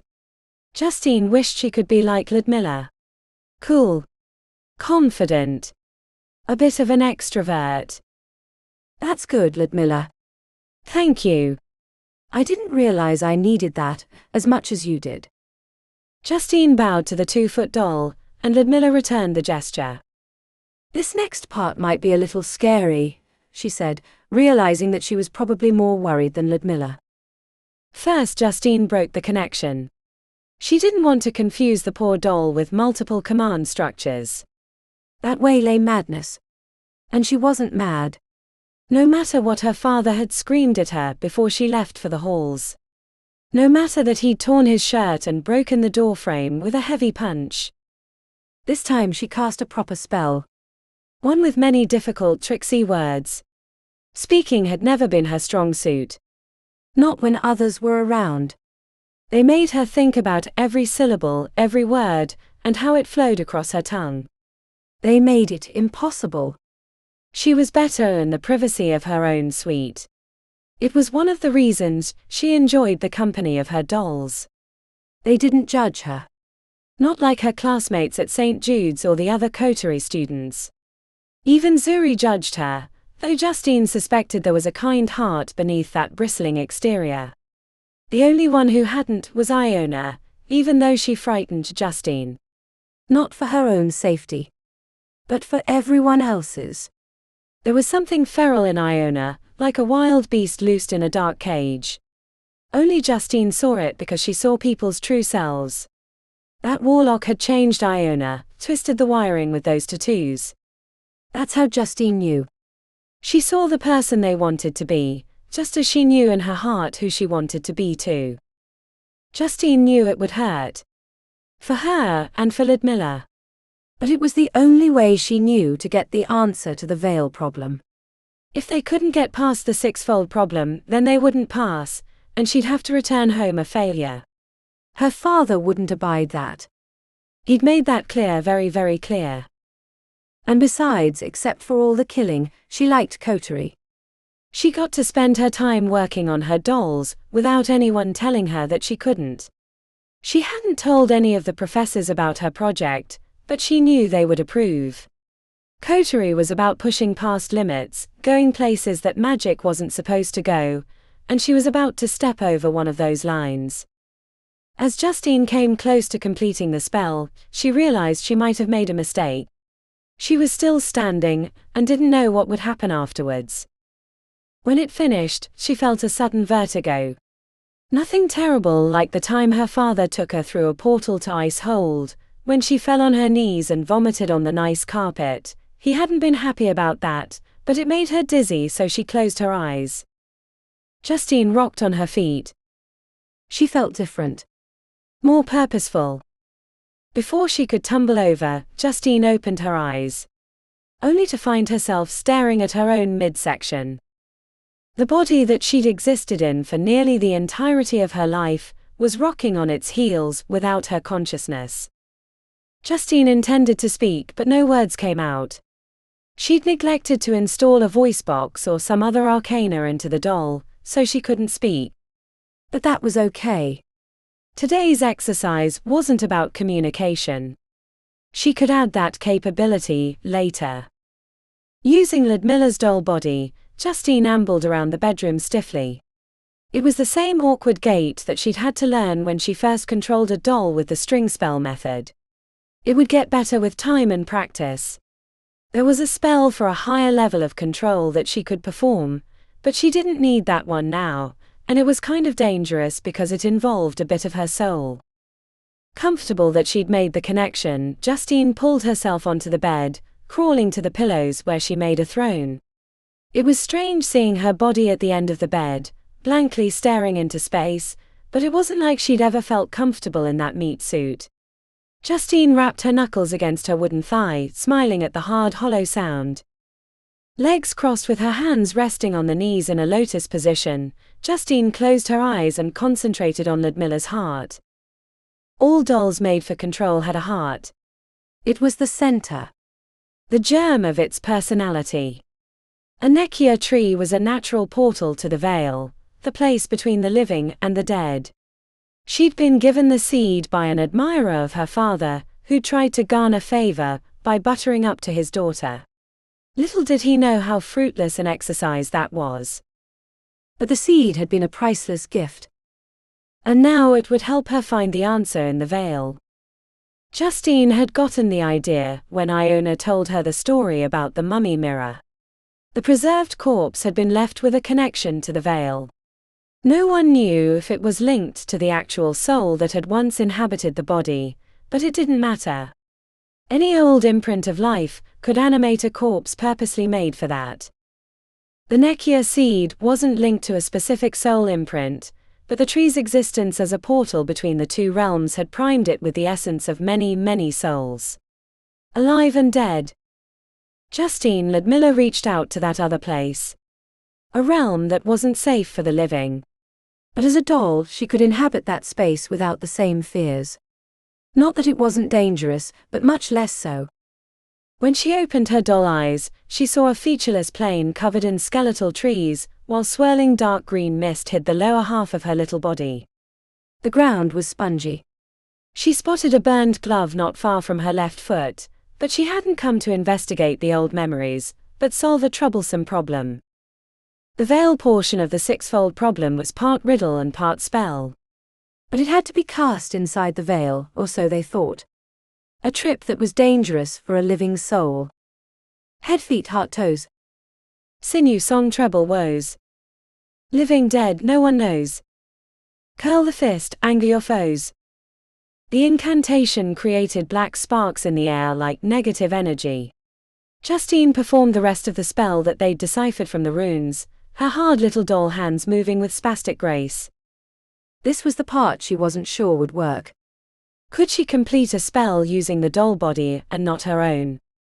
Justine imbued the incantation with phase, willing the riddle to give her the answer.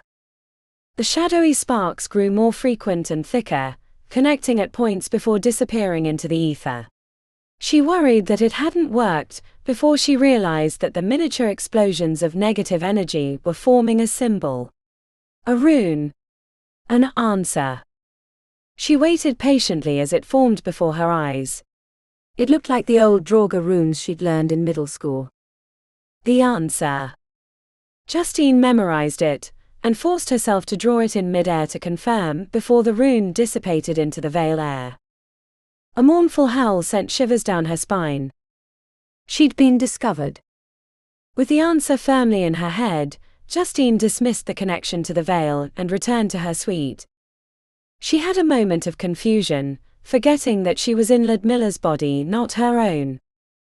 But the joy of the answer had her leaping to her feet and doing somersaults around the cushy bed. In the excitement of wanting to tell Iona and Zuri, she tried to leave the suite, But as her hand clanked over the door handle, she remembered she needed to return to her body first.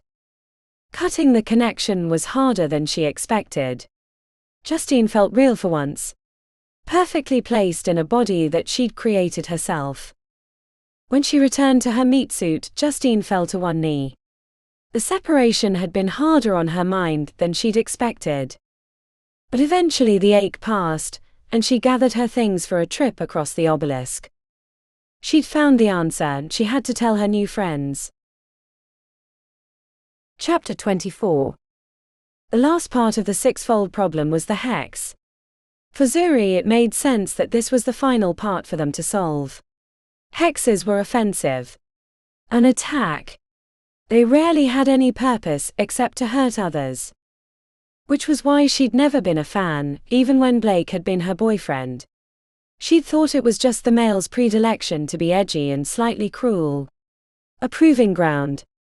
Boys will be boys and all that. This is number 87, said Justine, reading from a clipboard. The bone rattler. They were no longer working in the mummy mirror room. It was too small for what they had to do, and the equipment would only get destroyed. Instead, they'd set up shop in the open part of the level near the fountain. Since they were the last group, no one else was around. Not that they hadn't left up defenses, because if Blake's group caught them unawares, it would be a 7-on-3 battle. Each day before they began, Zuri set up her personal defense cubes. It was a pain in the ass because she had to do it twice, once to set up at the fountain, and again when she returned to her suite. "Give me a moment," said Zuri as she studied the spell. Most hexes were only a few words and gestures.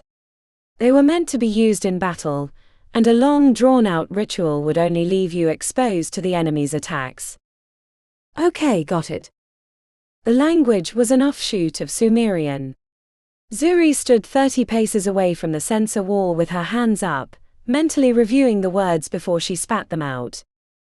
The hex had no visible tell. When she completed the spell, the wall shook for a second before returning to stillness. "Anything?" she asked Iona, who'd been sitting on a table they'd dragged from the room with her knees against her chest. "Same as the rest." Zuri put a hand to her forehead, massaging the tension with her forefinger and thumb. They'd been at this for days. "What if we run out of hexes?" asked Iona. "Unlikely. But I'm not sure this is the right method either." Zuri smiled at the mousy Justine. "If only we could solve it as elegantly as you solved the veil problem." Justine hid her grin with the clipboard, cheeks growing rosy as her eyes glittered with excitement. "Someday you'll have to tell us how you did that," said Iona. "I will," said Justine with a tight nod of her head. Since she'd solved the veil problem, Zuri had noticed a change in Justine. She seemed more confident, less prone to flinching at any random loud noise and engaged when they spoke to her. "Ready for the next?" asked Justine. Zuri leaned against the table stacked with tomes that they'd taken from the library. A hex to remember. 1,000 hexes to impress your friends. Ancient curses of Samaria. They'd grabbed any book that they thought might have a spell they could use. "No. I can take a turn if you're getting tired," said Iona. "That's not it. Trial and error is taking too long." "I shouldn't have suggested it." Iona lifted her shoulders. "It's not like I'm bringing anything to this one." Weirdly enough, Fenris wasn't into hexes. Zuri gritted her teeth and exhaled sharply. "This is on me. I should know better. It's not like I didn't study hexes, but I just never really liked using them. I always preferred to protect myself rather than hurt someone else. It just felt, more elegant. Restrained. Hexes just feel messy and imposing. Gauche. The best defense is a good offense, said Justine.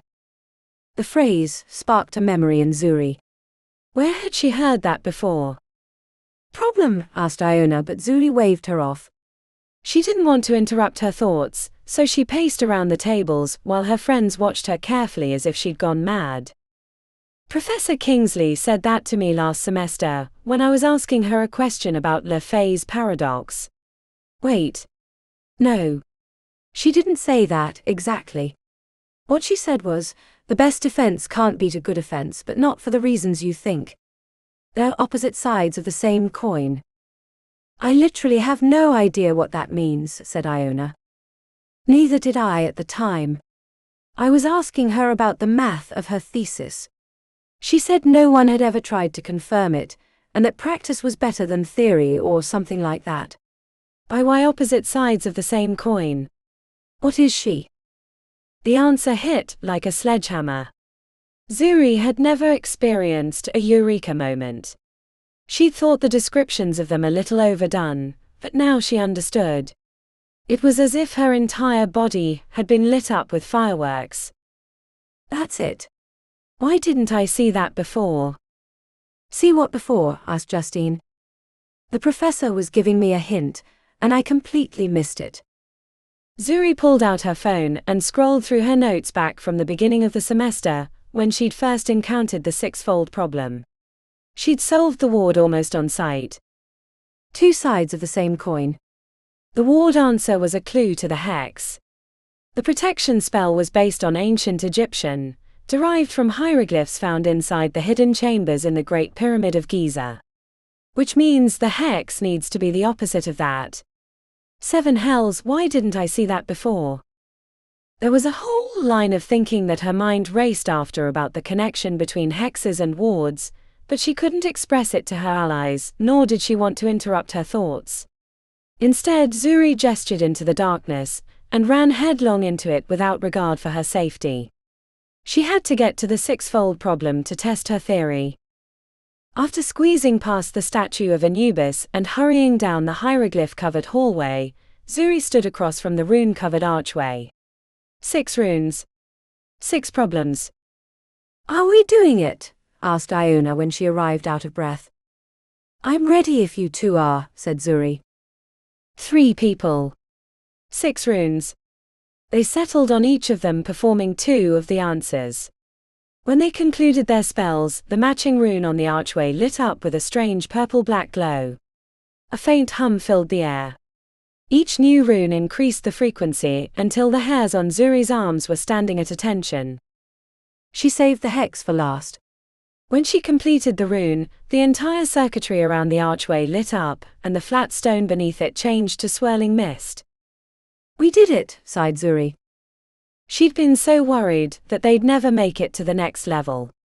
Somehow dying to Blake would be preferable to letting him beat her at magical puzzles. But these weren't just puzzles. They were lessons.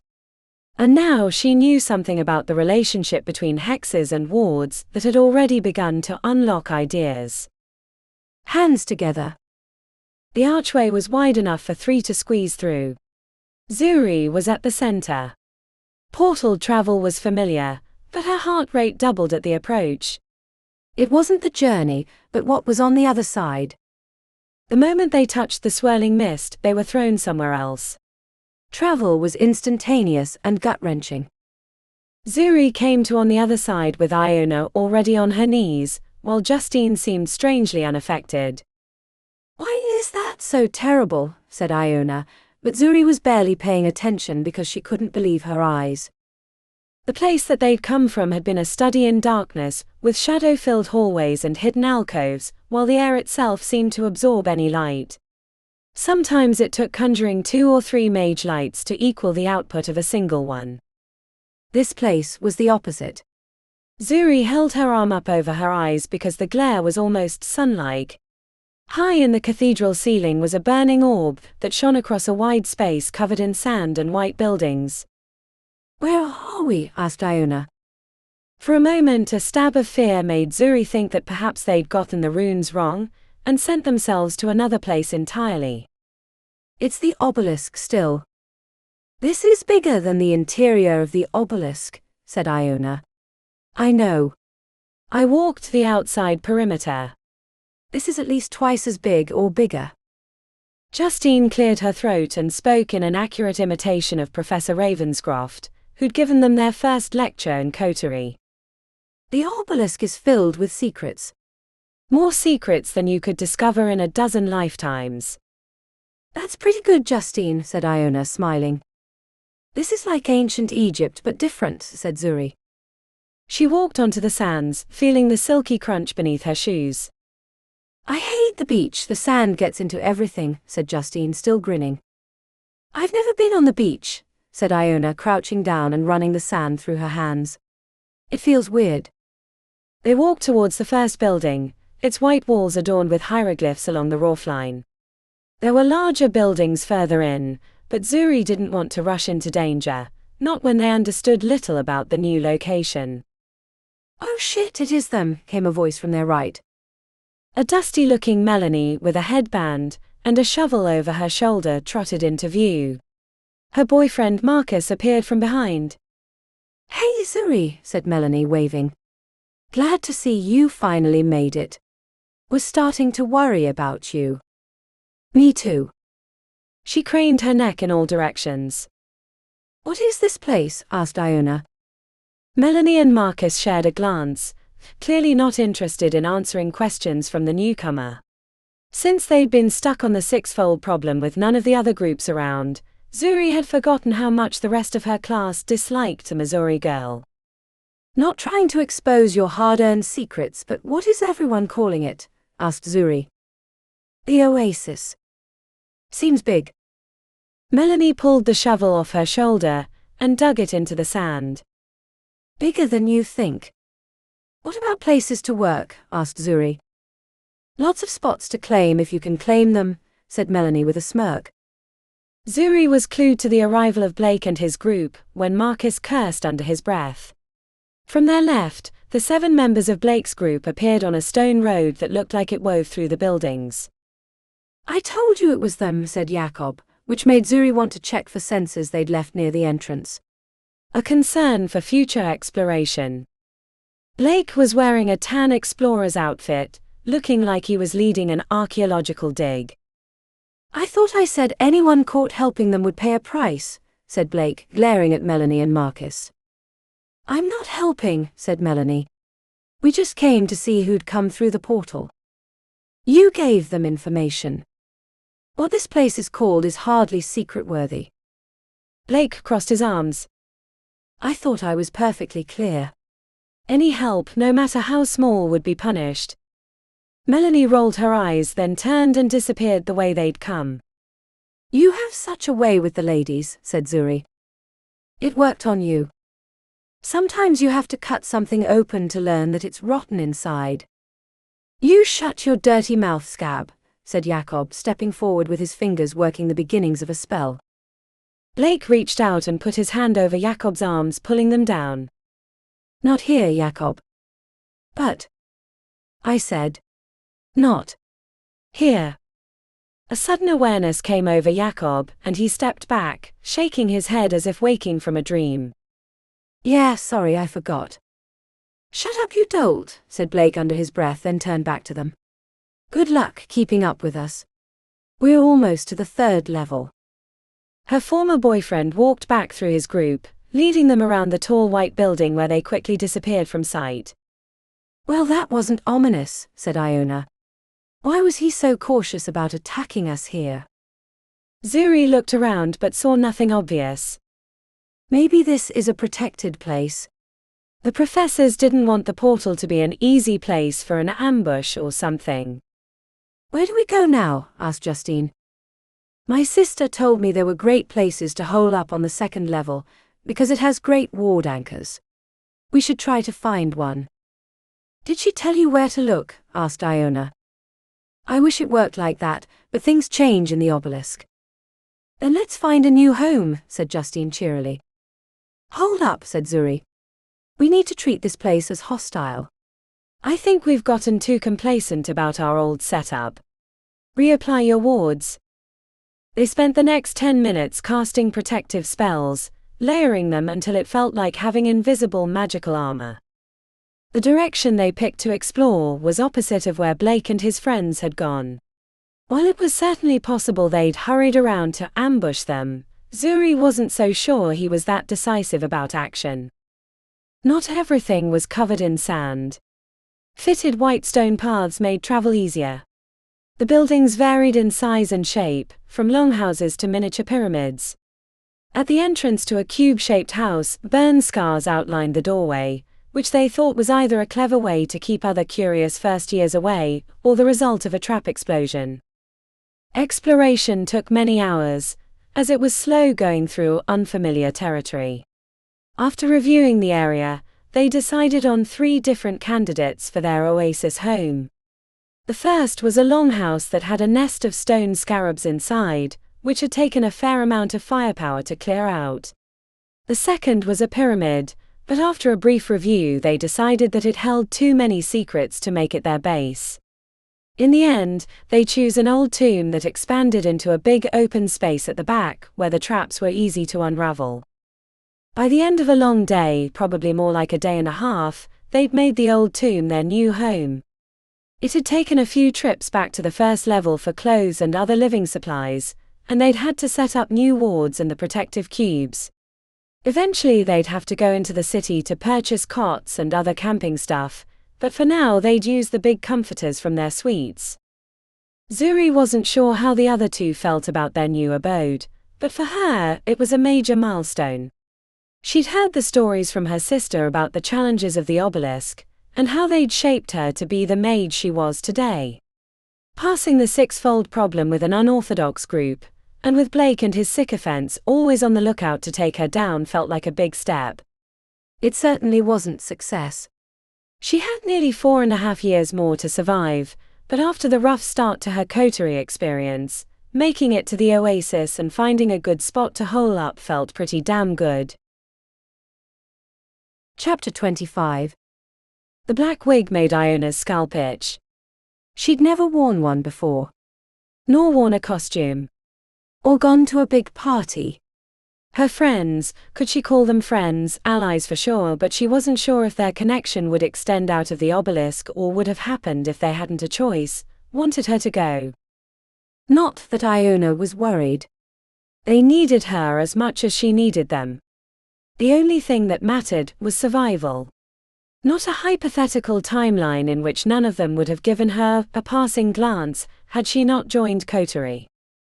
Iona tugged on the black braided wig until it was properly placed, then pinned it so it wouldn't move. The lights around the mirror hummed and grew brighter for a second, then returned to its previously warm glow.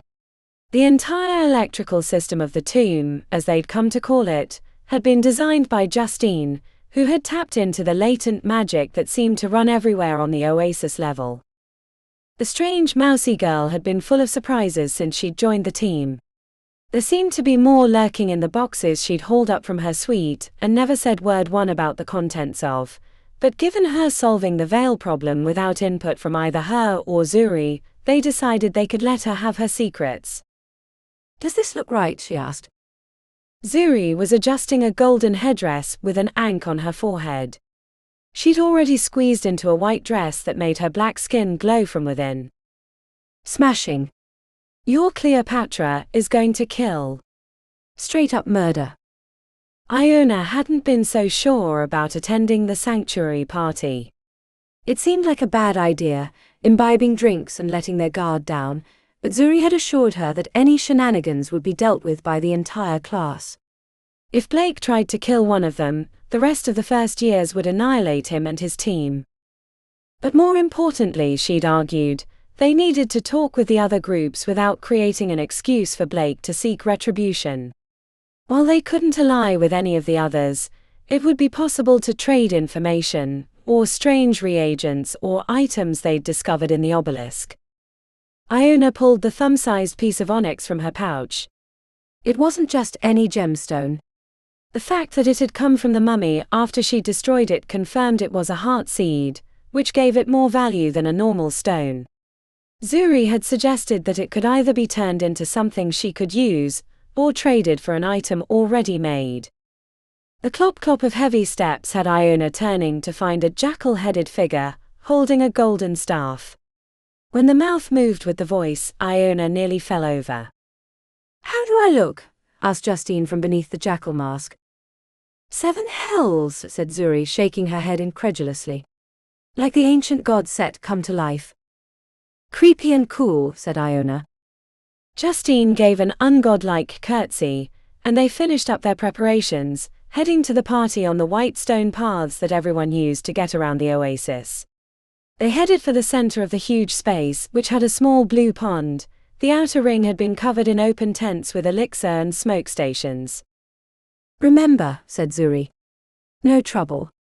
"We're here to find information and do some trading. Avoid Blake and his crew at all costs." Most of their class was already in attendance, gyrating to the thumping beats that one of the Siren Sisters, Coral Thalassa, was playing on her DJ equipment. She had light blue body paint on beneath her white wrap.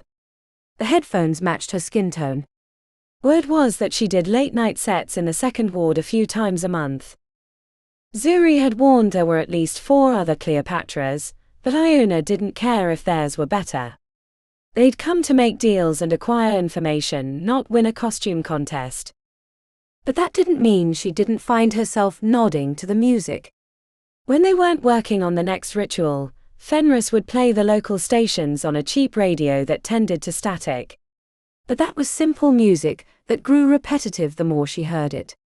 Beneath the artificial sun of the oasis, Iona found the complex beats over unusual melodies were scrambling her thoughts, and she'd only taken one small hit from the jar of alchemical smoke in her fist. Someone bumped into her purposely. "Hey Brenna, you've got to check out the Mirage Bar. It's blowing my mind." Iona turned to find a guy whose name she couldn't remember, Derek or Damien, something like that, in a Golden Guard outfit. "Oh shit, pig girl. Sorry, I thought you were Brenna." The name stung a little, but who was she kidding? These people would have never associated with her in a million years. The fact that she was here in their midst was a minor miracle. Not that she liked them. They were conceited, arrogant assholes, but it was like getting a private tour through a castle that held untold riches. Iona went in search of the Mirage Bar, which she didn't find until she was almost upon it. She'd been clued in by the shimmering field across the pond, and the other first years wandering away with colorful glasses in their fists. As she neared, the wooden bar came into view with Scarlet Calloway behind it. She was wearing an outfit that made her look like a cobra. "I can't believe you'd stoop to serving other people. And I'm surprised you showed your face," said Scarlet. "I wanted to see how the other half lived. It's the better, not other, and it's not half. We're the elite few. The best of the best. Which is why you shouldn't be in Coterie. You're mucking up the place with your piggy smells. If you're truly the best, why didn't your little trick work?" "I'll admit you had me fooled. I thought you had a kernel of humanity in that empty shell, but I was wrong. You're Blake's little wind-up toy." "What's it like being his minion? You know it's not going to last." "Eventually we'll catch you with your guard down, and we'll no longer have to worry about the stench of bovine in the Obelisk." "Your shtick is tiresome, Scarlet. Either make me a drink or shut up." Scarlet blinked heavily. Either she was surprised by the rude response or the request for a drink. "1 Nile nectar, coming right up." Iona didn't bother watching Scarlet. She didn't care. When the redhead was finished, she handed over a glass of a rangish amber liquid that sparkled on top. It smelled sweet and tangy. "Thanks," said Iona, lifting the glass and disappearing the other way. She spotted Jakob Wagner in a pharaoh's outfit and headed straight for him. "Scarlet made this for you." "What?" He was confused but accepted the drink. "Don't ask me, I'm just the delivery girl. Said it was a Nile nectar." Jakob sniffed the liquid. "I like Nile nectars." "Have fun," said Iona, strolling back to the other side of the oasis. Before she'd made it 20 feet, she heard an explosion of glass followed by cursing in thick German. "You fucking bitch, you broke the rules of Sanctuary Party. I'm going to kill you." He came marching towards her as the other first years in range gathered around like a noose. His lower lip was scorched as if he'd tried to drink scalding hot coffee. "Don't blame me," said Iona, smirking. "Like I said, I was just the delivery girl. I didn't touch your drink, and Scarlet was the one who made it. If you have a problem, take it up with her." She's on your team after all. The other first years had initially looked sympathetic to his argument, until her response. Then they were glaring at him as he began to cast a spell that looked to be a powerful hex. Blake came running over in another pharaoh costume, but his was more grandiose than Jakob's. What did this bitch do? Jakob let his spell falter and pointed to his jaw, which was bright red from the alchemical burn. Does everyone see that? Blake asked the group. Because she tried to kill Jakob, which means she's ours. Nice try, said Iona. Scarlet made that drink for me. It's not my fault that Jakob drank it. Blake grabbed Jakob by the shoulder. Is that what happened? How am I supposed to know? Blake's eyes darted to the other first years, gauging their willingness to allow retribution. It looks like Pig Girl didn't do anything. No harm, no foul. If she didn't do it, you can't go after her. Seriously? Asked Jakob, turning on him and pushing him away. Yeah, seriously. Now watch your fucking tone and settle the fuck down. Jakob's rage quickly dissipated. He hung his head. That's right, keep your dog on a leash, said Iona. The gathered crowd laughed, which turned Jakob's face beet red as he rushed away. The sanctuary party isn't forever, Pig Girl, said Blake. One day we'll catch you digging in the mud, and that'll be it. We'll have ourselves a barbecue. A little sweet meat from the white trash. She was furious, of course. But she couldn't show it. This was a battle of wills. If she backed down, it would only encourage him and cement his place at the top of the food chain. A reminder to the group that it had been Scarlet's intent to kill her might have swayed a few minds, maybe created an argument about whether or not Scarlet should be punished, but that would only make Iona look weak. Which she couldn't afford. It was the same with Fenris. She knew he'd killed his other assistants. They'd disappointed him in one way or another. Or he just grew tired of them. He'd expected her to be self-sufficient, and to feed and care for him while learning magic and providing a canvas for his tattoos. Not hers. The etchings in her skin were still a mystery. But that wasn't her immediate concern. Iona knew she shouldn't taunt him further, but he was so smug, so condescending that it felt like the right thing. Bring it, worm. Because that's all you are to me, and don't act like you know why that's your name. I made you scurry away after you tried to kill me in the mummy room. I'm not afraid of you. But you clearly are of me. It was Blake's turn for his cheeks to bloom crimson. His hands curled to fists at his side, but before he could say another word, he side-eyed the others watching him and forcibly relaxed. I'm watching you, Pig Girl. The crowd, disappointed by the lack of fireworks, went in other directions, leaving her by herself until she decided it was officially over. Chest full of adrenaline, Iona milled around the oasis. Whenever she neared a group, they usually spotted her first and turned their backs. Good job, Pig Girl, she admonished herself, remembering Zuri's instruction not to cause waves at the party. You shouldn't poke the hornet's nest, said a deep voice from beneath a palm tree. Iona spun around to find Orion Dreadmarsh in his street clothes. She'd never been so close. He was big, at least 6'5", probably more, and thick like a heavyweight wrestler, but without the bulging gut. She was pretty sure he could snap her neck without trying very hard. Oh, hi. Orion stared at her like a bug under a glass. She could feel his intensity. It was like standing next to raging, invisible fire. I didn't expect you to join the party. There was a brief moment when she thought he would answer, but then he turned his head as if he'd heard something and marched away. Well, that was something. As Iona curled around the party looking for her friends, she saw miniature sandstorms whirling away on the dance floor. The other dancers were avoiding them.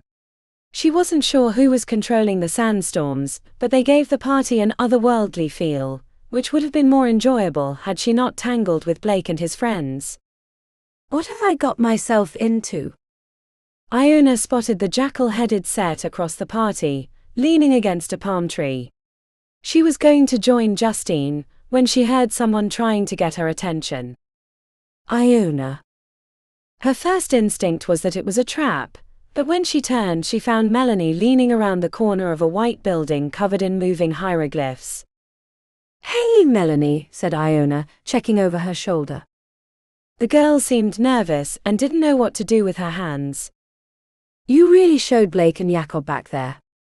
Well, they're assholes." "The worst thing you can do is believe their bullshit," said Iona, who had no idea if that were true, but it sounded good, and Melanie seemed to agree. "I hate them so much. I feel like I can never relax, always looking over my shoulder." Iona saw an opening, but she didn't want to press too hard. She knew that Zuri had already tried to recruit them to no avail. "The bigger the group, the easier it is to protect yourself," she said. Melanie opened her mouth. Clearly she had something she wanted to say, but checked over her shoulder and sighed heavily.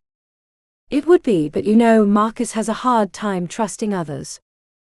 A team of 5 would be strong." "I know."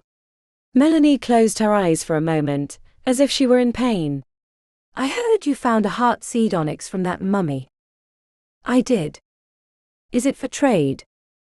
"Possibly." "What do you have in mind?" "A telekinesis glove that's super useful for disarming all the traps that are around here." "Or a shielding brooch, which would help in case of ambush." "Yeah, those sound interesting. Let me see what else is on offer, and let you know. I don't want to pull the trigger too fast." "Totally understandable," said Melanie, biting her lower lip. "I do the same, but you know, if you have another offer, give me and Marcus a chance to up our bid." Feeling a little jittery from the encounter with Blake, and then Orion, Iona went straight for the dance floor. She'd never danced except by herself, so it was an odd experience gyrating to the music, while others were doing the same.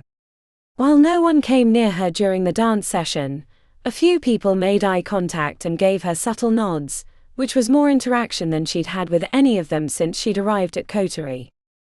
They don't completely hate me, she decided.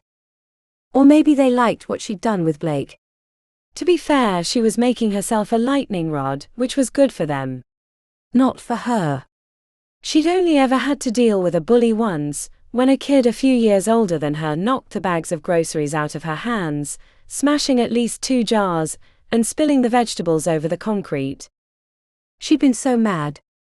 Furious. Because Fenris knew every penny she spent, and if she had to replace groceries, there could be punishment.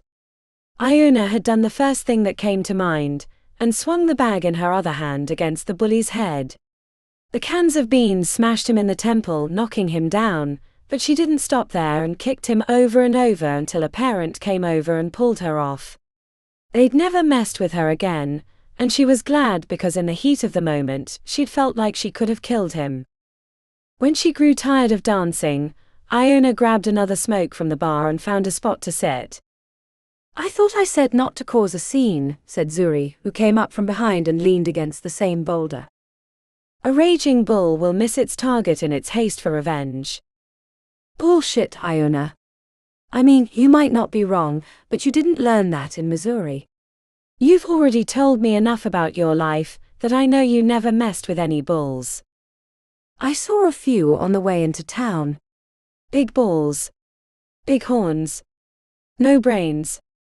A lot like Blake. Minus the big balls. Zuri sighed. Well, it's not like they hate us any less. Anyway, Candy Thalassa heard about your heart seed onyx. She made an offer for it. Pretty good one. A couple of trinkets and a danger sense enchantment from their private library. Melanie made an offer too. Good. The more bidders, the better. She might even be interested in teaming up. I think it's Marcus holding her back.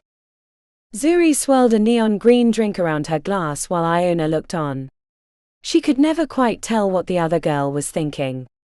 Was she parsing through the complexities of these elite students, or was she wondering if it had been a mistake to ally with her? Would be nice. Do you think any of them are worth it? Asked Iona. Zuri lifted a single shoulder. The heart seed is pretty powerful. But you have to know how to use it. If you've got something in mind, you might want to hold on to it. On the other hand, Candy's offer is good, and could get better. Not planning on doing anything with it today, but I'll keep them in mind. On a different note, I ran into Orion a little bit ago. Seriously. I think he was just passing through the party. Told me I shouldn't taunt Blake and his friends. When Orion Dreadmarsh is the voice of reason, you might want to listen. I know. But I figure they already want to kill us. Might as well get our shots in and show the others that they're not the badasses they think they are. I wish that was true. I really do, Iona. Zuri turned her head. I'm going to go check on Justine. She was talking to herself a little bit ago, scaring off the new magics. Iona saluted her ally, and leaned back to inhale a bit more smoke from the alchemical jar. The turns her life had taken since she made the decision to escape Fenris were almost incomprehensible to her former self. She started to wonder where Fenris was, and if he truly was in the city as she suspected, but decided to save those thoughts for another moment. She was possibly maybe having a good time. Chapter 26. The air, the streets, the cars, everything bothered Blake. It wasn't the city, as he wanted it. It wasn't the city he deserved. It didn't feel his. "Babe," said Scarlet while squeezing his hand. "What's going on?" You barely said a word during dinner. Even the chef noticed. He's worried that you didn't have a good time or the food was bad. The food was fine. Fine. I had to trade some big favors to get that table at the last second. He's the top chef in the city. Maybe the world. Those Miss Draken steaks covered in gorgonzola pepper sauce were divine, but you left half of it on the plate. I don't know if they'll ever let us come back. Blake yanked his hand away from Scarlet. I'm fine. But he wasn't. He wasn't fine. He wasn't good. He wasn't anything. Everything felt off. Like up and down no longer mattered. It was that pig girl bitch. She'd embarrassed him in front of the entire class. And if they saw weakness, then everything could come crumbling down. You don't look fine. Blake spun on his girlfriend, putting his finger in her face. Don't you ever tell me how I feel. I'm fine. I just didn't feel like coming out tonight, but you had to try this stupid place because you're sick of the food in the Obelisk. It's not my fucking job to entertain you. Scarlet recoiled, taking 2 steps back as a few passersby gave them side-eye. I think I'll find my own way back to the Obelisk. That's probably a good idea, babe. Blake hated the way Pig Girl had scrambled his thoughts. Zuri was bad enough, but at least she was old magic. But Pig Girl, she wasn't even good enough to be dead magic. How the halls could have let this backwater yokel from Mississippi into Coterie was beyond him. They had standards. She wouldn't even be allowed to be a server if it were up to him. If he could have marched up to head patron Pythia right then, he would have given her a piece of his mind. Explained why it had been a bad idea to let her in. She was like a piece of rotten meat in a pot of soup. No matter how small it was, the entire broth would taste wrong. The soup was ruined. That's what she was. Fucking bitch. Blake started off, slamming his shoulder into a businessman who started to turn around until he saw the glowing flames on his hands. He marched down the street, daring people to get into his way. But fortunately, or unfortunately, they avoided him. It wasn't until he was almost to the 7th ward that he realized where he was. The back edge of the 1st ward wasn't the same as the area around the spire. Not that he was worried, but it didn't have the same exclusive feeling that he was used to. There was a couple wearing cheap 100 Halls hoodies across the street, eyeing him as if he were the one out of place. As he spun around, getting his bearings, he felt a trickle of warning in the bracelet around his wrist. Nothing big, but enough to put his head on a swivel. Someone was watching him. Blake reached into his coat pocket and rubbed his thumb over the enchanted piece of amber, filling it with phase to activate the wards. A tingle covered his entire body, which was both soothing and a little annoying. He hated being defensive. "Whoever you are," he called out, "I know you're watching and I'm ready for you." No one answered. Not that he expected them to. But the feeling of danger in his breastbone was front and center. Like a piece of food that refused to be swallowed. This city's a joke. Blake spun on his heel to head back the way he'd come and find a proper taxi, or maybe a ghost taxi, when he came face to face with what he first thought was a homeless man by the matted hair and scraggly grey-dusted beard. But then he saw the eyes. Void black. Barely any white around the edges. Could smell the power too. Never experienced that before. It was like watching a hurricane rush into the shore. Blake Lockwood. That the old man knew his name sent alarm bells through his head, but he couldn't muster a movement. His hands were frozen against his side and his thoughts were scrambled.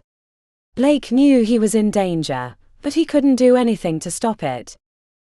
"How do you know my name?" he asked eventually, hating the way his voice cracked. "I've been watching you and some of your fellow Coterie students." The old man's mouth turned into the semblance of a grin, but beneath the wiry hair looked like a cavern of teeth. "I think it's safe to release you." "Don't worry. Nothing's going to happen to you, except a nice conversation. Please follow me." Blake didn't get the impression that he was being given an option, and besides, he was a little curious. And terrified.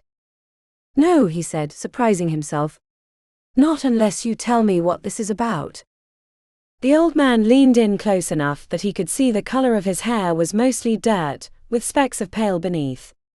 Blake spotted the specks of blood on his jaw. He smelled like the deep earth. Like iron and limestone.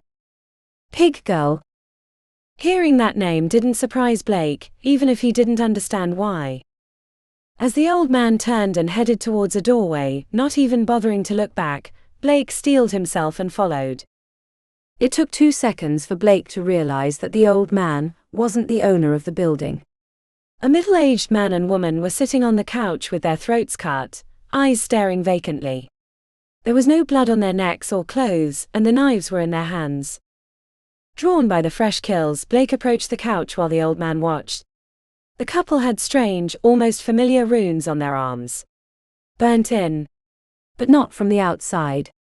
It was as if the runes had climbed out of their skin to sear themselves into the flesh. Blake's arm extended to brush the jawline of the woman.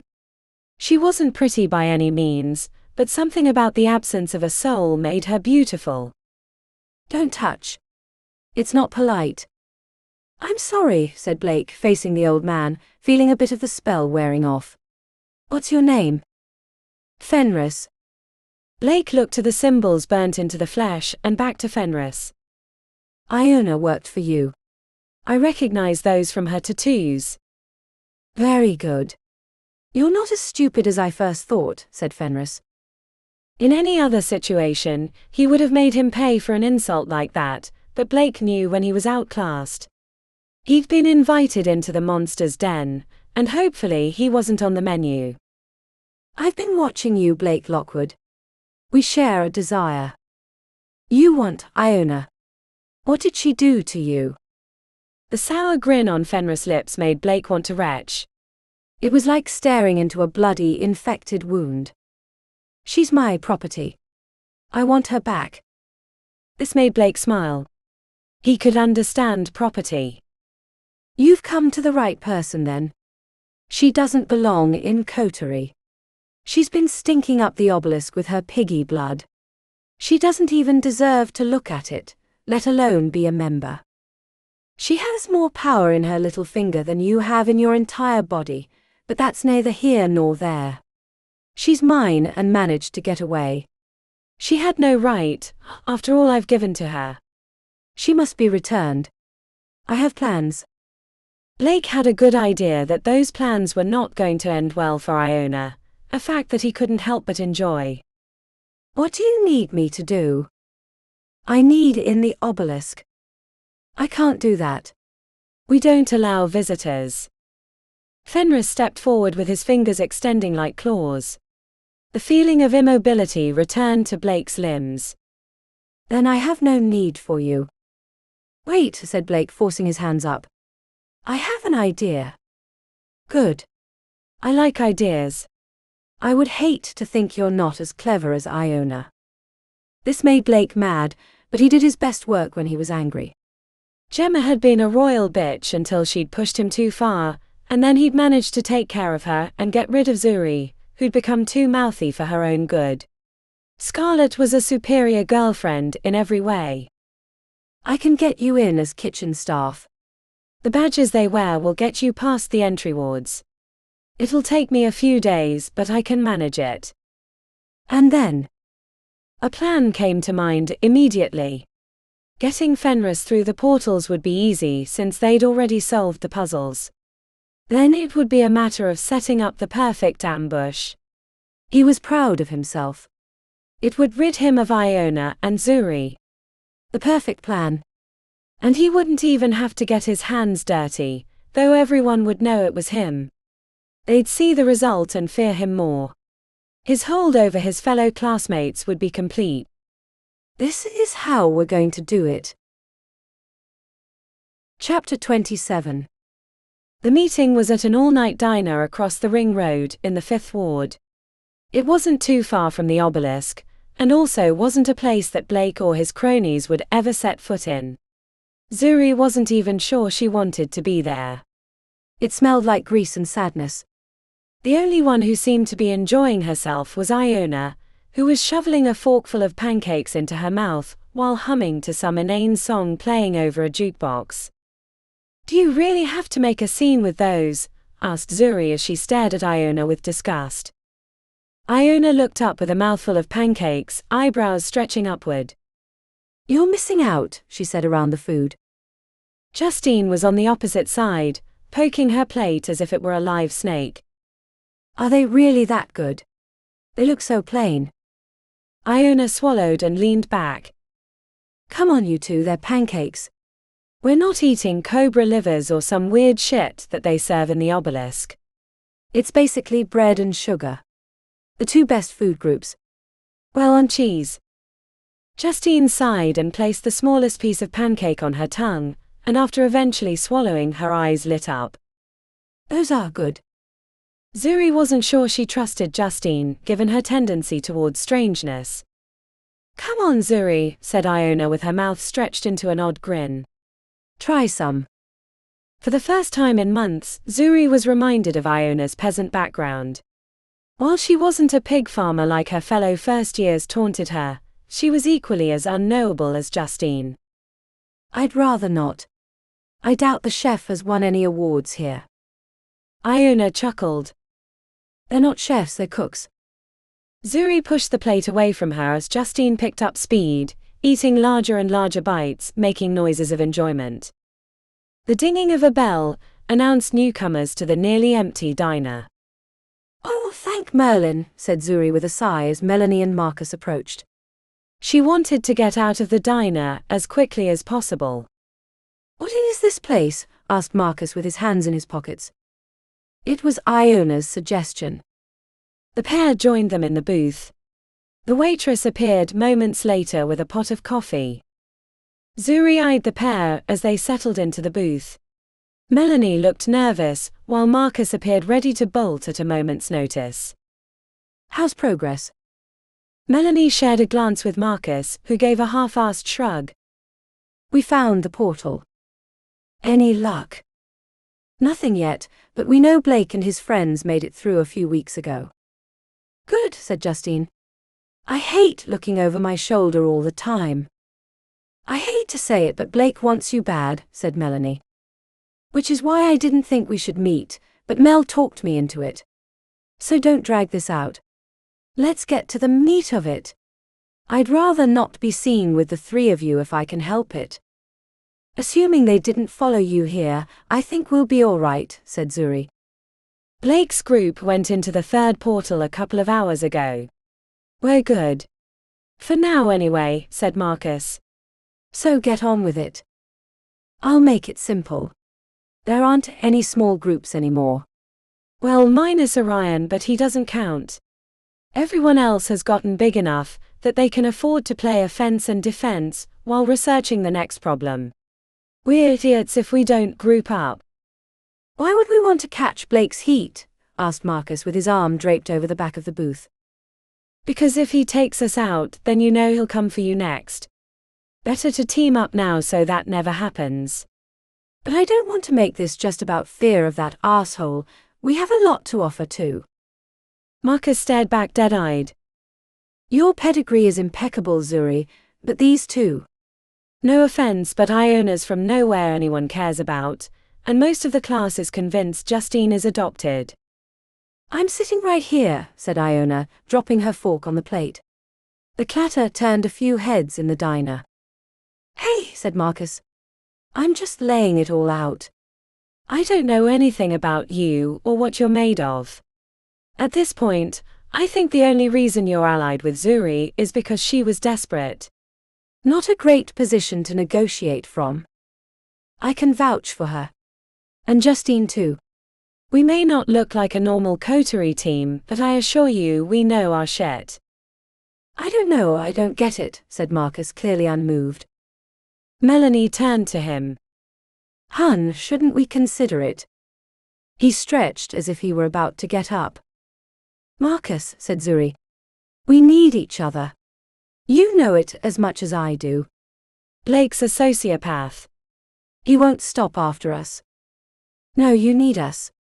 We're doing just fine with the two of us. Come on, Mel, this was a bad idea. It's only going to get us killed. Iona stabbed the stack of pancakes so hard with her fork that it startled the few customers in the diner and froze Marcus before he could get up. Do you know what happens to the sheep when the wolves come into town? She asked. Startled and a little confused, Marcus answered, What? Though Zuri was sure he was wondering what her point was, more than wanting to know more about the topic. Zuri didn't understand it either, but she'd gotten him to sit back down, so she kept her mouth shut. If a sheep is alone, the wolves can surround them, tear them apart. It's an unholy mess. Sounds like hell too, the poor sheep screaming bloody murder until its throat gets ripped out. But if it sticks with the pack, then when the wolves try to grab one, the others kick out their hooves, smack the wolves in the nose, and eventually, if they fight back hard enough, the wolves move on to easier pastures. You might think that Blake is after us first, but eventually he's going to realize that it only makes sense for our two little groups to team up, and then he's going to realize that his best move is to take you out, so that can never happen. I know you don't want to, but I don't think you have a choice. It's either group up and kick hard, or prepare for the screaming. The silence was palpable. Marcus was no longer staring at the exit, but the floor, deep in thought. Anyone have room for pie? Asked the waitress when she intruded, not understanding their tension. Pecan? Asked Iona, smiling as if nothing was wrong. Coming right up. After the waitress was gone, Marcus looked to Melanie and nodded. Yeah, we'll ally. That's great. We have some other errands to run, but we'll meet you at the Malden bust when we get back to the Obelisk. Can work out the details then. After they left, there was a collective sigh at the table. Wow, Iona. That was great. I thought we'd lost them until you told that story. Do you really get a lot of wolves in Missouri? Asked Zuri. Wolves? Oh, hell no. Not even sure if there are any sheep near where I grew up, either. Mostly cows and corn. That was all bullshit. Justine snorted under her breath, hiding a grin behind her cupped hand, which made Zuri laugh too. Don't ever tell them that. Wasn't planning on it. For the first time in a long while, Zuri was optimistic. Hopeful even. With the 5 of them, they could really make progress in the Obelisk. While they were still outnumbered, Blake 7 to their 5, it wasn't a complete mismatch, and Zuri was sure that they might be the better all-around team. Yeah, this might turn out all right, said Zuri, nodding. Moments later, the waitress appeared with a healthy slice of pecan pie on a white plate. It wasn't the most uninteresting thing Zuri had seen in the diner. She looked to the waitress and said, Can I get one of those too? Chapter 28. 2 weeks. It had been 2 weeks since Justine had been in her suite. They'd been sleeping on the second level, working with their new allies. She sat across from Ludmilla on the bed. Crisscross applesauce. The doll's black smock was spread out around her perfect body like living shadow. I know, Luddy, I know. But we didn't have a choice. Blake and his mean friends would hurt us if we didn't. Melanie was fine, even if she wasn't the strongest mage. But Marcus. He was always rolling his eyes and muttering under his breath, as if he was indignant to be on the same team. Justine didn't like the way that made her feel. When it had just been the three of them, she'd been allowed to be herself. But with Marcus there, she didn't feel safe anymore. I can't reveal you. Not yet. They'd probably leave the team. I can see it in their eyes. I'm sorry, Luddy. I really am. Ludmilla spoke to her in her head. Of course, Justine knew that the doll couldn't really talk, but it was just easier to hear hard truths that way. I know, I've been too busy to work on you. And I don't think we're ready for the next step. We need a second heart seed. I know that's it, but we have to find the right one. Justine tilted her head, listening to Luddy's complaints. You want to leave the room? I don't know, Luddy. I really don't. What if someone sees you? Whom is that so? A good point. The obelisk is filled with weird things. I heard Charlotte say that there's a sneaky black cat on the upper levels that no one can catch. She giggled. That would be fun if they thought you were part of the game. Ludmilla, the secret watcher of the obelisk. Okay. I guess I should let you go. It'd be good for me too. We haven't practiced lately. It was the 4th time she'd completed the ritual. The shift into Ludmilla's body was as jarring as it was the first time, but the hard enchanted wooden body didn't feel so unfamiliar. Not yet comfortable, but she didn't feel like a stranger. The door wasn't hard to navigate this time, even if it did require leaning on her tippy toes. When it clicked behind her, she didn't feel the normal dread she experienced whenever she left the safety of her suite. At first, she walked down the center of the path between the statues, but remembered that she wasn't in her own body. That was back in the room. This was Ludmilla. And her. She didn't want to be seen. Yet. Maybe someday she would show her friends. She might have revealed the truth to Zuri and Iona when it was just the three of them, but Marcus worried her. Not like backstabbing worry, but he didn't have the malleable mind the others had. He was stuck in his ways. A real shame too. When Justine had come to Coterie and the Obelisk, she'd been afraid.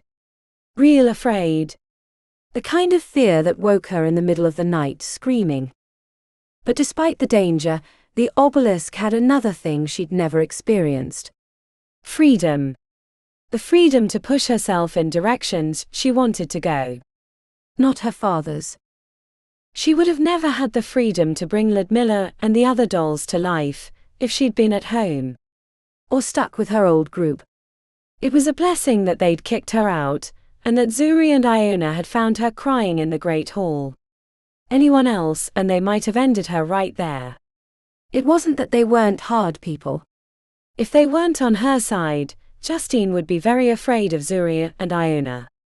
Iona especially. Sometimes when Iona looked at her, she felt like a sheep about to be devoured by a wolf. The student quarters were a maze of hallways and open spaces, leaving plenty of room between, so it was harder to kill each other. Justine felt lucky that only 2 of their class had died so far. Poor Lamont Walker, and then some new magic Selena girl, who'd been reading in an open area when a gloomrend had snuck upon her unawares and put a claw into her belly. Justine kept to the shadows. It was safer that way. She wasn't sure what her goal was, out and about in the main areas, but it felt like trespassing. She paused beneath a painting of Malden Antarist defeating a horde of demons in an unknown place. The echo of distant voices had her creeping forward on wooden feet. Who else was in the student area? Marcus and Mel were out of the Obelisk, and Iona was with Zuri in her suite, working out a new protection scheme for whenever they reached the 3rd level. The other teams had all been on the 2nd level, working on the solution to the problem. This time it was a singular problem related to hexes, based on an old spell from ancient Damascus that had been written on an old goat hide. If it weren't them, then who could it be? As she crept closer, she heard the whispers of 2 familiar voices. Jakob Wagner and Scarlett Calloway. Justine's first urge was to hurry back to the safety of the suite. If those 2 were lurking about, then who knew if the others were in the area? While she was in the body of her doll, if they managed to capture Ludmilla, they could trace the link back to her suite, and use that to get her. The risk was real, but curiosity got the best of her, especially when she heard the word tome in their conversation. It took her a little bit to realize they were above her, on a balcony near the place where Selena had died. As she grew closer, she could tell their voices were being scrambled by a protective ward. She could only hear every 5th word, and even those were fuzzy and static. The privacy bubble extended beneath the balcony. She could see it when she turned her head. Justine had given Ludmilla enchanted eyes, but they weren't quite strong enough to see magical fields all on their own. She needed to get closer if she wanted to hear what they were saying, which made the choice of being in Ludmilla's body both a blessing and a curse. The doll wouldn't trigger the normal sensing wards since she wasn't a fleshy body, but her small stature was going to make it hard to reach the proper height to get past the privacy bubble. Lucky for her, the architecture of the obelisk on this level was filled with crenellations and alcoves, as it was inspired partially by Notre Dame. When she moved through the field, she felt none of the tingles she could have experienced on her flesh. But she still couldn't quite hear what they were saying. Justine shoved her wooden hand into the gap between the alcove and the wall where the horse head feature had slightly pulled away. Using it like a climber uses a fissure in a rock wall, she hauled herself upward until she was standing on the outcropping, but it was still too far away from the bubble. The muted voices sounded distant, even though they were only a dozen feet away. But climbing the last section would be hard. There was a wall fixture for a light, but nothing else. Justine stood on her toes again, just like she had when she opened the door, only to have her wooden fingers click off the metal bar on the bottom of the fixture. Maybe she should give up, she thought. The risk was too high. There was too great a chance to get caught. But whatever they were discussing seemed important. Justine wanted to show the group her value. Especially Melanie and Marcus. Springing upward, Justine managed to snag the metal bar. She wasn't sure if she could have grabbed it in her human body. She was weak. Thin, spindly arms. Her father had called her a willow. And not in a nice way. But Ludmilla was strong. The body was built with arcana, using the lost souls from the veil to work it. In some ways it was better than her own body. Teetering on the light fixture, she managed to stick her head through the privacy bubble. Don't like it. Neither does Blake. We shouldn't trust the Siren Sisters, no matter what they're offering. The voice was Jakob's. It appeared she'd arrived in time for the juicy parts. Her foot slipped a little, but she caught it. Scarlett spoke in a low voice. Blake doesn't always think these things through. He's impulsive. You've seen that already with Pig Girl. He's obsessed with getting back at them. We need to get him focused on the task at hand. If we just keep progressing, eventually we'll never see them again, and they'll probably wash out of Coterie all on their own. Plus we could use that spell. It seems it might be useful for the 3rd portal. It might, but in exchange for the answer to the 2nd. Seems like an uneven trade. In my home country, we have a saying that amounts to only fools give up what they own for nothing. I agree, said Scarlett. But we don't own the tome. It's right there in the library for anyone to find. We should get rid of it. Destroy it. Which would only clue everyone in our class to its importance, and it's not like they couldn't find a copy outside of the obelisk. Remember, everyone else is watching us, looking for clues to passing the next trial. That's how the Siren Sisters figured out the veil problem. Better to trade that information now while it still has value. I could get rid of it without anyone noticing. The periculosum section is a mess already. I can hide my tracks. Trust me, I can get rid of it. Justine was so enraptured by the conversation she forgot where she was, and her foot slipped off the metal casing, causing her to tip precipitously. She managed to grab the fixture to keep herself from falling, but the hard wood on metal rang out like a gong. What was that? Asked Jakob. 2 sets of steps approached the edge of the balcony. I don't see anything, said Scarlet. Justine could tell they were looking out over the empty space for intruders. If they bent over the edge and peered beneath, they would find her clutching the metal lighting fixture rod. She would have held her breath, but she didn't breathe or require oxygen. The power of the veil kept her wooden body alive. I don't think it was anything. Maybe some gloomrens or someone moving around. Either way, they couldn't have heard us through the privacy shield. Let's get out of here. We can discuss it further when we get back to the 3rd level. After they left, Justine leapt from her perch, landing hard but with no injury. She hurried back to the suite and let herself back in. It was a little startling to find her human body leaning against the bed like a forgotten doll, but she quickly pushed it out of her head.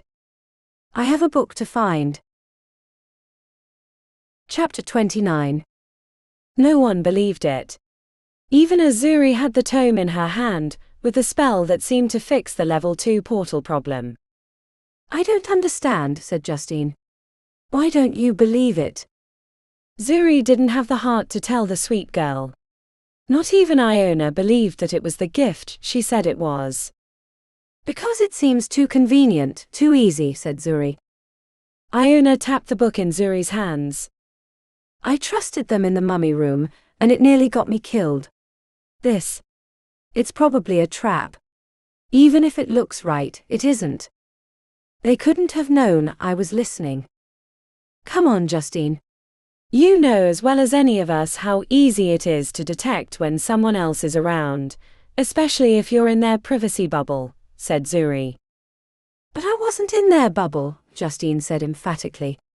I was back in my room. Then how did you hear them? Justine seemed to shrink inward on herself, as she let out a little squeak. If you can't tell us, how can we believe you? Please, will you trust me? I promise. They couldn't have known I was there. Zuri looked to Iona, who gave a what do you do shrug. Mel. Marcus. It's probably a trap, he said right away. I tend to agree, said Zuri, even as she wanted to trust her. Justine was so earnest. The timid girl rarely stuck up for herself, or spoke any louder than a whisper unless absolutely necessary. That she was arguing with them despite their insistence felt meaningful to Zuri. Justine clasped her hands together in prayer. Zuri, I swear. 7 hells, said Zuri, exhaling. We'll try it. But we're going to test it carefully first, and take every precaution under the sun.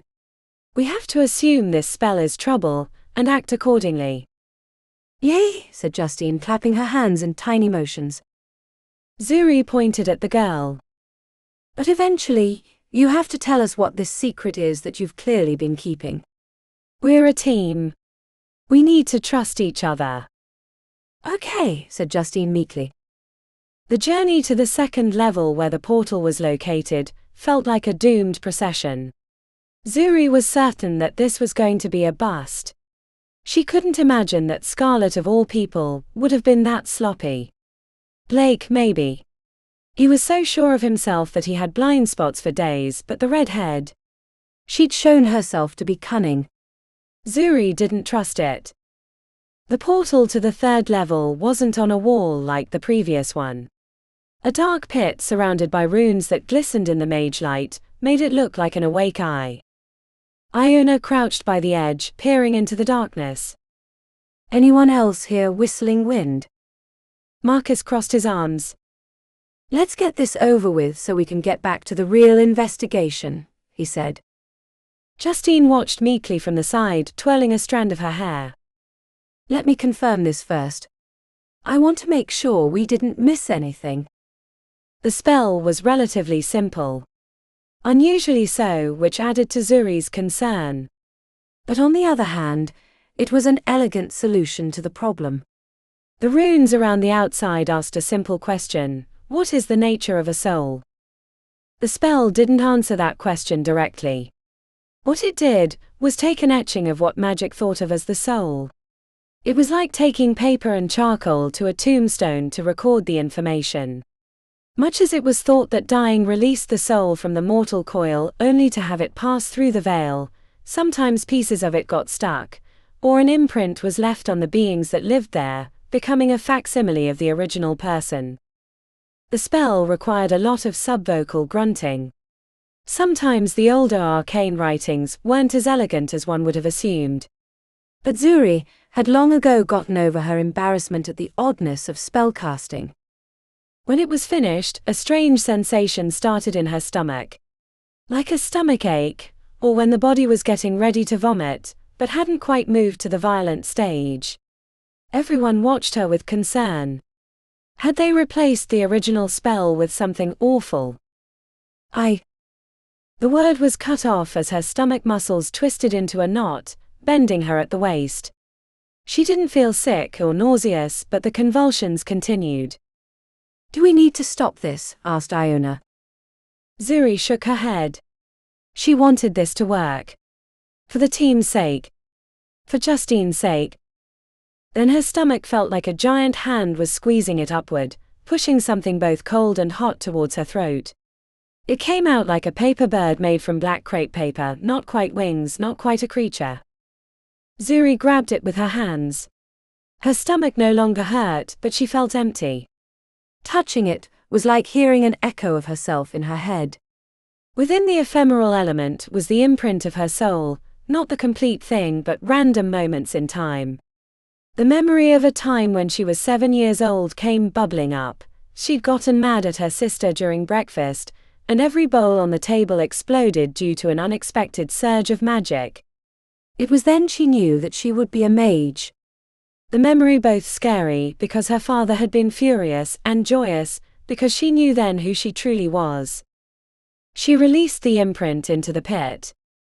As the elemental memory floated into the darkness, runes lit up around the edges. It was like dropping a glowing feather into a deep well. She watched until she couldn't see it anymore. When it was gone, the runes remained lit. I think that's it, she said, stretching her abdomen. How do we pass through it? Asked Iona, and when everyone looked at her she said, Really? Come on, everyone hold hands. We can do this together, said Zuri. The 5 of them stood around the pit. It looked like they were jumping into a fathomless abyss.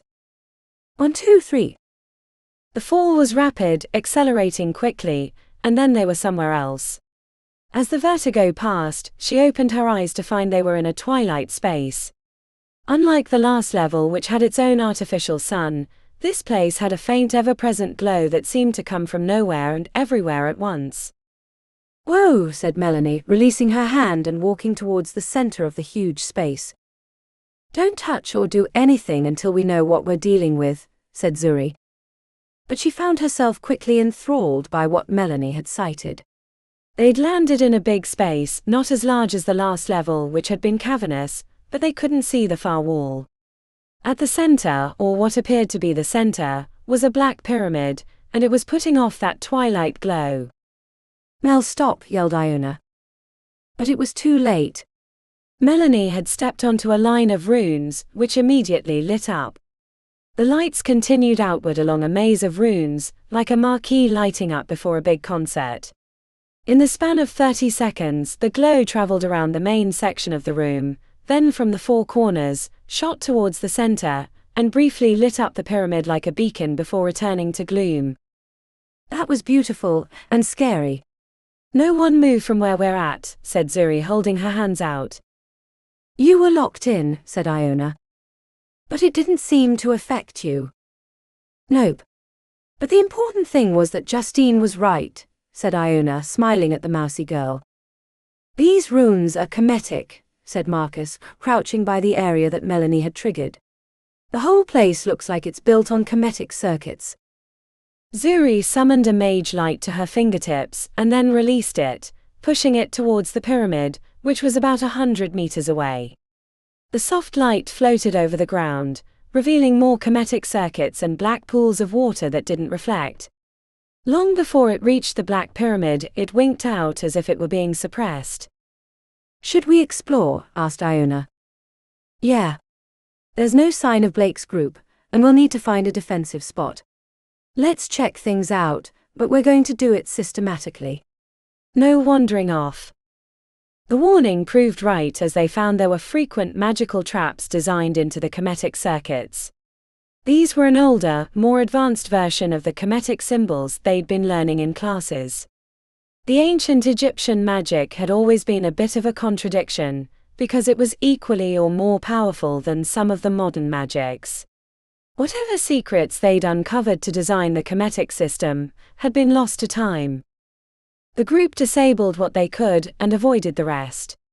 It was clear that this level would require them to increase their chemetic knowledge, though Iona unsurprisingly knew more than the rest of them. A few times she pointed to runes on the floor that matched her tattoos. Zuri really wanted to check out the pyramid, but there were too many traps on the way. That was a mystery for another time, but they did manage to find a defensible building near the wall and outside of the circuits that could be their home base. There was no sign of Blake's group or where they'd made their home, but that wasn't surprising given the largeness of the space. Tomorrow we'll start moving our wards and equipment from the second level. No one comes here without at least 2 others.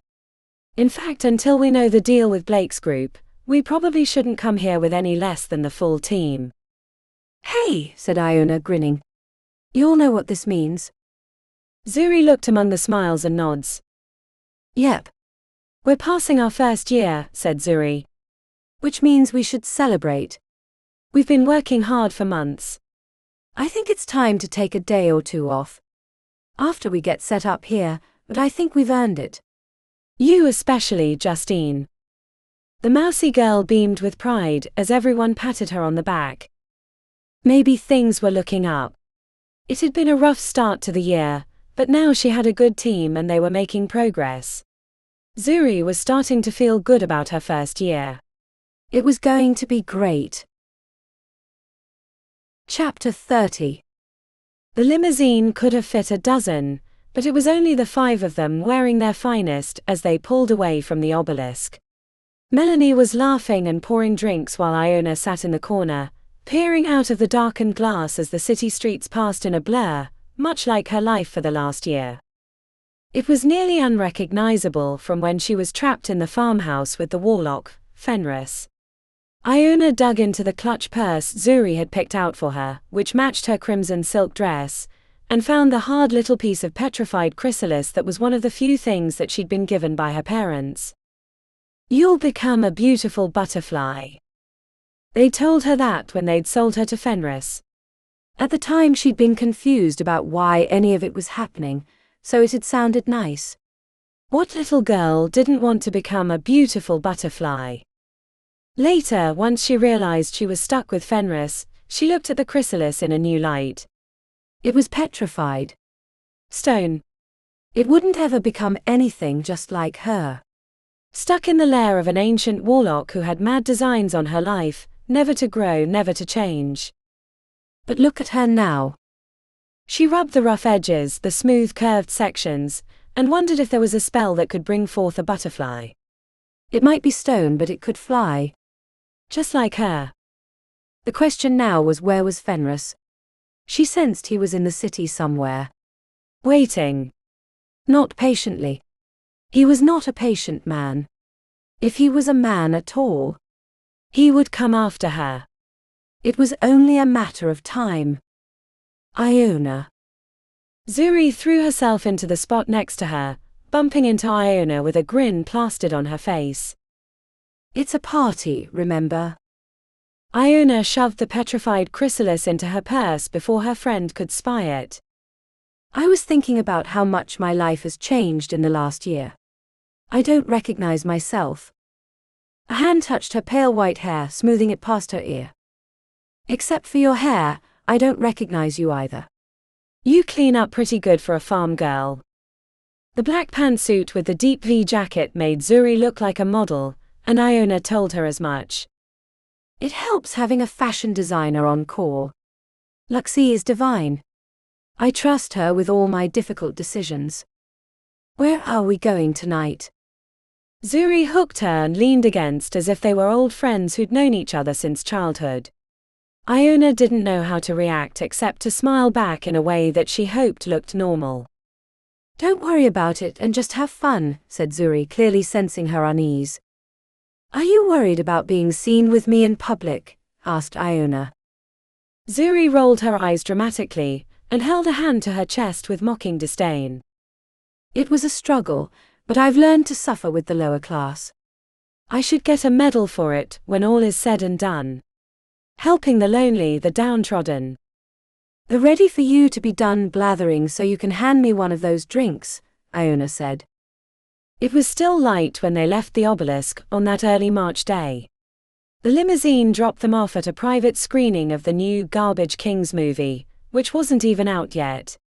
Even Iona had heard of the world-famous band. After leaving the theatre, they had an exquisite prix meal at La Petite Sorcière, where magic met the culinary arts. Iona ate things like condensed spirit breath, crisped hellbender skin and honeyed blue tongues. The staff treated them like royalty. It was overwhelming. On the way to a private karaoke club, Iona was sitting with Justine. The normally quiet girl had been chattering all night. I'm so glad we got to be on the same team and become friends, said Justine, leaning her head against her shoulder. There was hardly any fabric in her dress, which had created a lot of looks at the restaurant. I'm glad too. I've never had friends before. What? Oh, that's right. Stupid asshole Fenris, said Justine, screwing up her face in exaggeration. Not wanting to talk about her former captor, Iona switched the subject. How's that secret project that you never tell us anything about going? Justine blew out a breath, which flapped her lips in a very unladylike manner. I can't find the right heartseed. Or a second one, really. I know I'm close, but I just can't figure it out. You're really smart, Justine. I'm sure you'll figure it out. You really think so? Asked Justine, her voice rising to a higher pitch. I really think so. You figured out the veil problem, you stole important information from Blake's group. And someday you're going to tell us all about your secret project. I can't wait to be amazed. Yeah, not so sure about that. I'm weird. Like really weird. I grew up in a farmhouse in the middle of Missouri, captive to a crazy-ass warlock, and the rest of the class calls me Pig Girl. You're hardly the weird one here. Justine took a long drink and then poked Iona in the arm. Did you ever trade that onyx? Charlotte from the second years has the high bid now, but the Siren sisters have upped their bid 3 times previously, and have asked for an extension to figure out a new bid. It's crazy what they're offering. I'll be filthy rich, and have a handful of cool trinkets to help protect me. I'm glad that Scarlet tried to kill me. I bet. The way Justine spoke clued her interest, even though she'd never said anything. Would the onyx work for your secret project? I mean, yes, but I don't have the kind of stuff to trade that they do. My father has put me on a strict budget because he doesn't think girls have a mind for money. Would it work well? Or it's just something that might kinda fit? Oh no, it'd be perfect. I don't think I could find a better one. Then it's yours. What? No. You can't do that. Of course I can. It's mine to give. You've been the best teammate and friend possible. But you're giving up all that stuff. And making the team stronger. But you don't even know what my secret project is. It could be stupid. I trust you, Justine. With my life. If this project is important to you, then it's important to me. Justine looked like she was about to burst into tears. She buried her face in Iona's shoulder and hugged her almost violently. Thank you so much. I've never had friends like you, well, not in a long time. Iona was saved from further tears and embarrassment when they arrived. Zuri had acquired a private karaoke room with a view of the city. Iona had never sung in front of others, but after a few more drinks and encouragement from her team, her friends, she managed to get on stage and fumble through an old song that she'd heard on the radio back in Missouri. The rest of the group was more experienced with karaoke. To her surprise, both Justine and Marcus had wonderful voices. They sang a few duets to rapturous applause, and then Justine disappeared to the bathroom while Melanie took the stage. At first, Iona didn't think anything of Justine's long absence, but then the time grew more weighty, and she couldn't help but stare at the sliding door, expecting her friend at any moment. I think I need to check on Justine, she said, rising. Before she reached the door, it slid open violently, startling Iona to fall back into her seat. She had a moment of concern until she saw Justine standing in the opening with a group of similarly aged students in plainer clothes. Hey! This is my friend Tim. We were paired up in the second round of the trials. I invited them to join us for karaoke, if that's okay.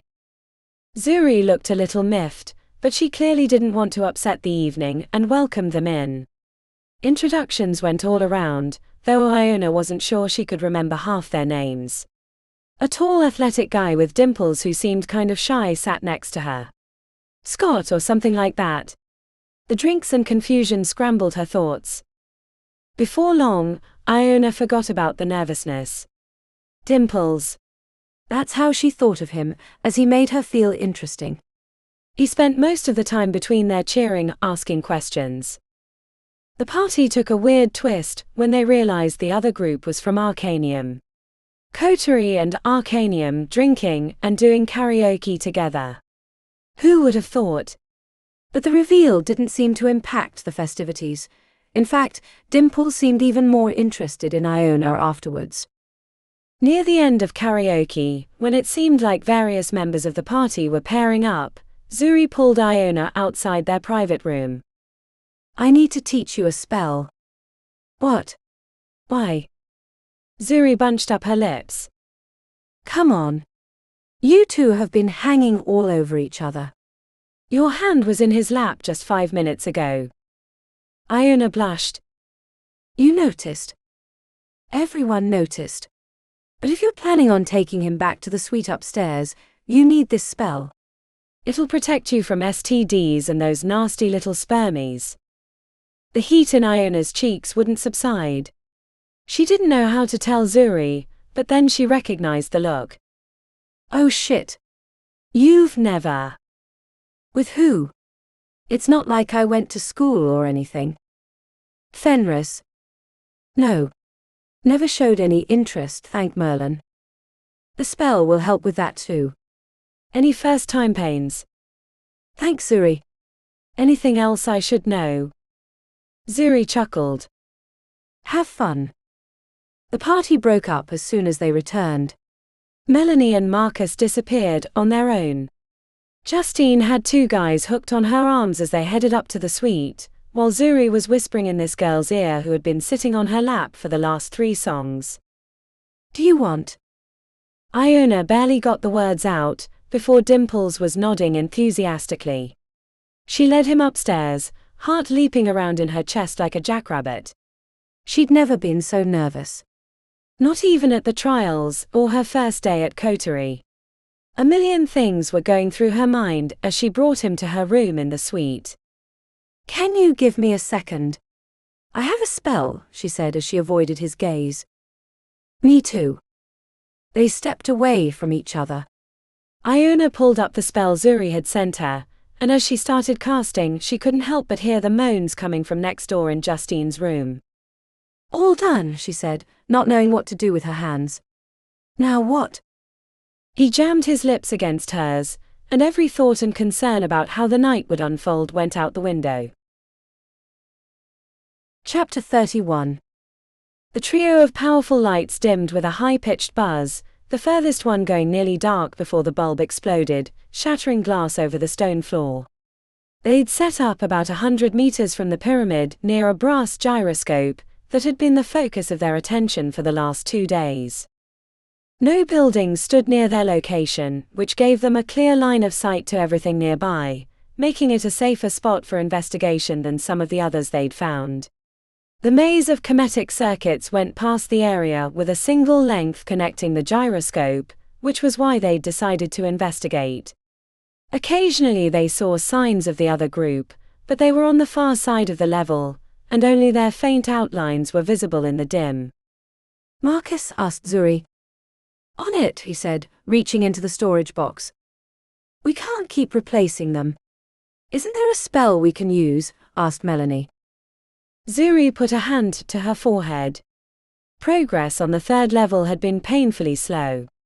Unlike the first 2 levels where the portal had been the majority of the problem, this one presented obstacles at every turn. She'd wondered why Blake hadn't bothered them since they'd arrived, but now that they'd had a few weeks of trap removal, she understood. If you can find one that doesn't interfere with the gyroscope. The gyroscope was as tall as she was, made of brass, and without a single rune or word on it to clue them to its purpose. But as they'd learned so far, everything on the 3rd level mattered, and skipping things only led to disaster. Iona came back from the edge. She was wearing denim overalls, with a white tank top beneath.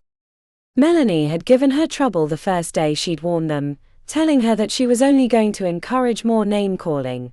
But then Iona had shown them all the pockets and places to hold reagents, magical ciphers, and other gear. Function not fashion had been her argument. I saw that shape again. Everyone looked up from their tasks. At the pyramid. Iona nodded. Her pale white hair was pulled into a topknot that left wisps falling around her cheeks. It can't be Blake's group. They're only a little further than we are. Maybe it's a 2nd year who hasn't made it to the 4th, said Justine. Doubtful. Though I guess it could be one who came back to use some magical facilities in the pyramid. Either way, we're not close enough to care. Let's get back to work, said Zuri. She caught a look from Marcus. He bristled at her leadership, clearly wanting to be the one in charge. He was a good teammate, but didn't always want to listen, and had to be convinced of every minor detail. It was exhausting, so when he only made his displeasure known with a glance, she was relieved. After the lights were replaced, Zuri cast a new set of spells on the gyroscope, but the material seemed to repel her attempts at understanding it. She lasted another hour of testing before she gave up, and sat on the boxes they'd brought. This is pointless. I'm clearly missing something. I hate puzzles I don't understand. Maybe it doesn't do anything, said Iona. That'd be rich. But I doubt it.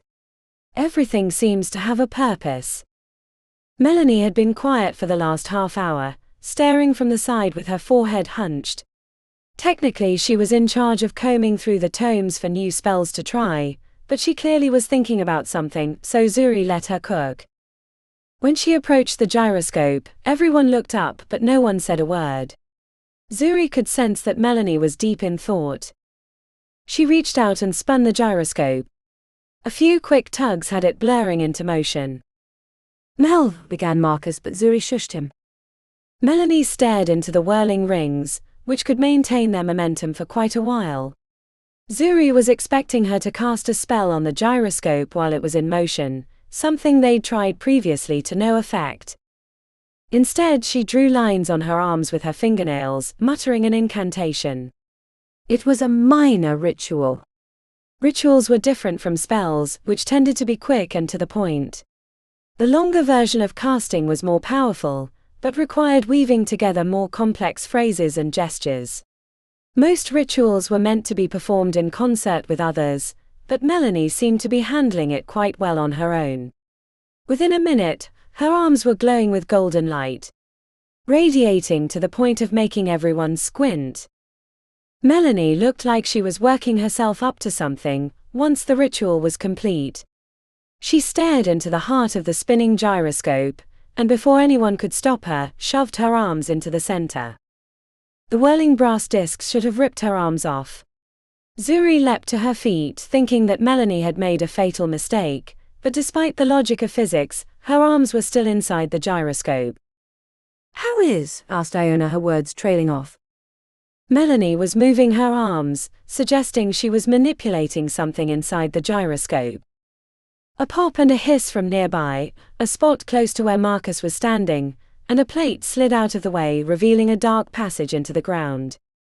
Melanie yanked her arms from the gyroscope, which rapidly spun down to stillness as the glow faded. "I did it. I don't know what you did, but that was incredible." "How did you know that would work?" asked Zuri. "It was something I read, I can't remember where, but it made me think that it might work." Marcus was on his feet, peering into the darkness of the passage. "Where does this go?" "Only one way to find out," said Iona, grabbing her pack. "Hold up," said Zuri. "Let's talk this out before we go sticking our noses in something we don't understand. The last thing we want is another repeat of those black pools."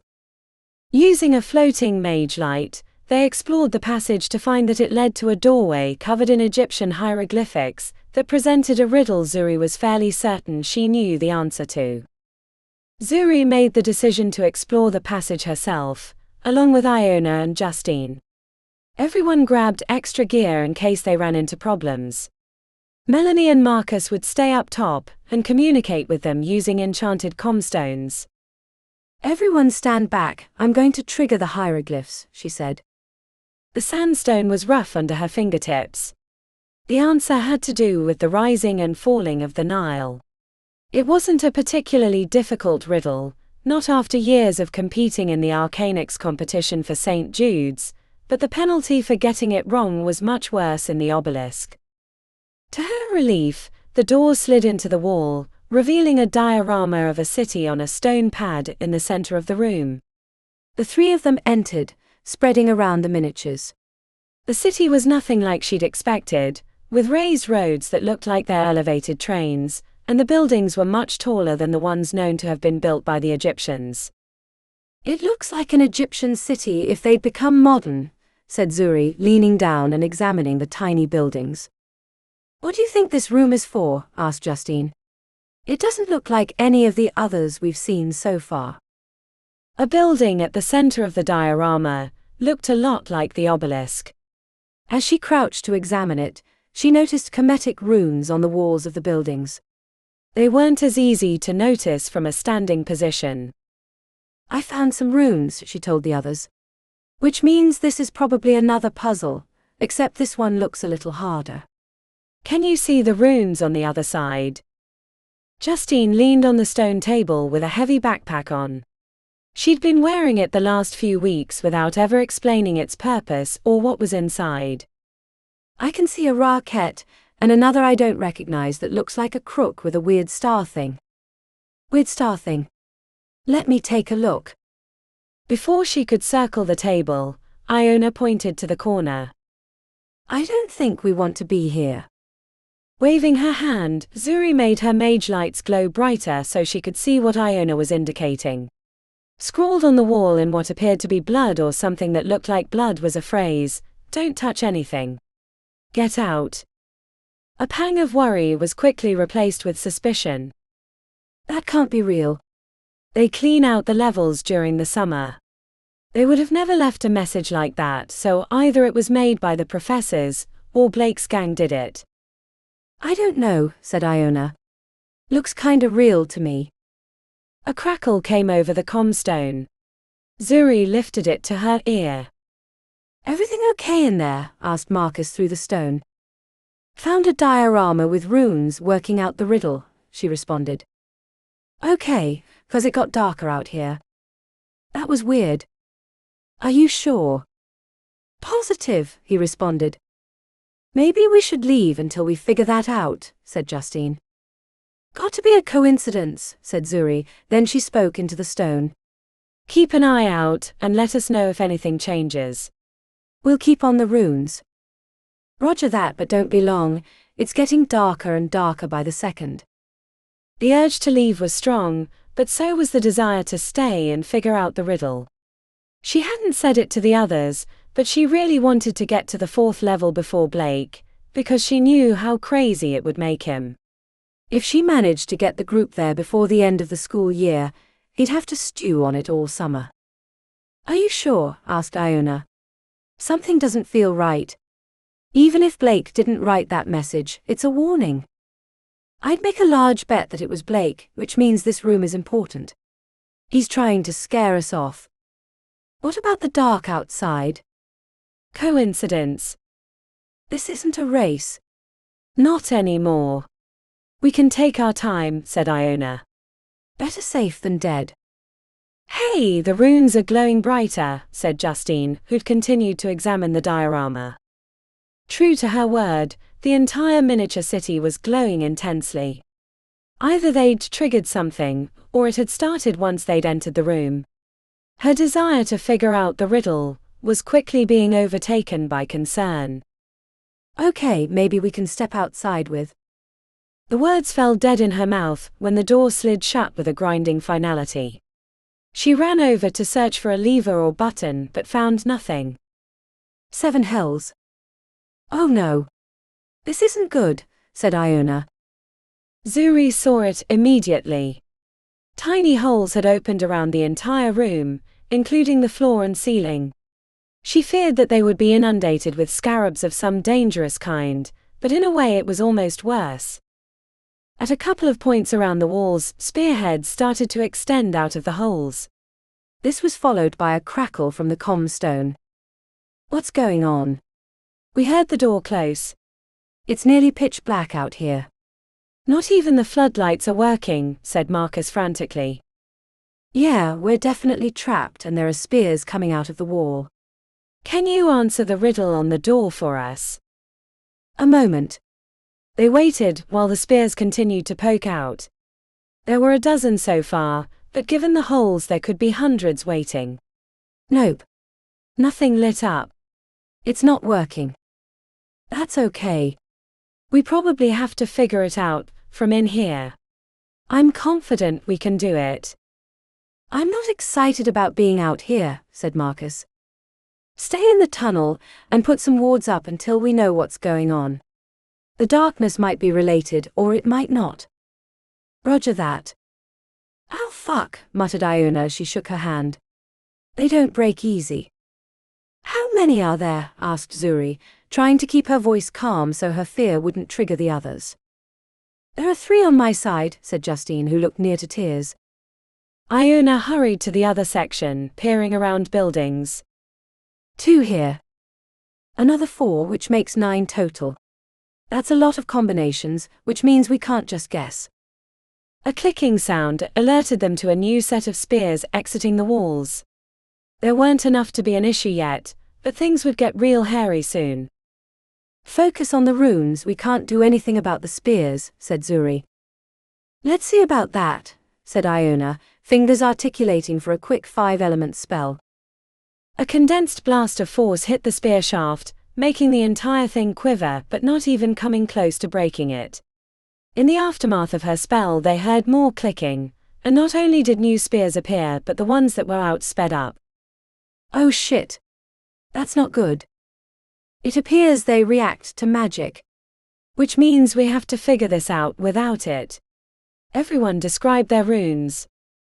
Iona and Justine started speaking at the same time in a hurried rush. "Iona first," she said, cutting them off. They went around the table while more spears joined their brethren. 2/3 of the runes were known, while the final third were similar to others, but seemed to be an entirely new symbol. Zuri was having to move back and forth on her side, which was getting more difficult with the spears getting in her way. "Ideas. The door had to do with the Nile flooding." "Maybe this is similar." "Or that was a clue," said Justine. "Great. Yeah. The one with the wheat and daggers. That could be the tilling of the soil afterwards," said Zuri. 24, said Iona gravely. "What?" 24 spears. "We can't do anything about them." Focus.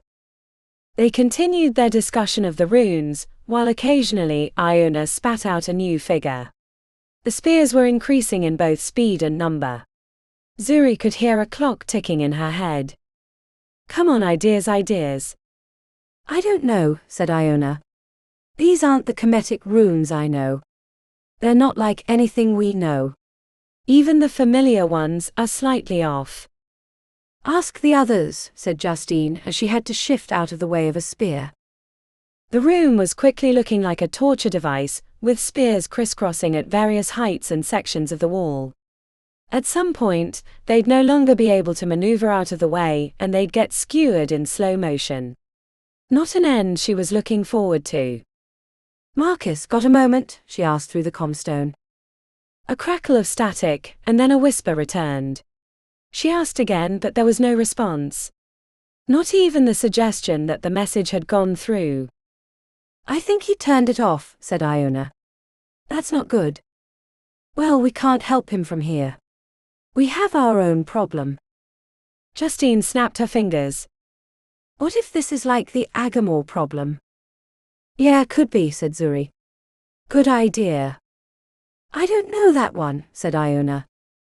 Zuri wanted to get mad at Iona for distracting her, but then she remembered that Iona hadn't gone to prep school.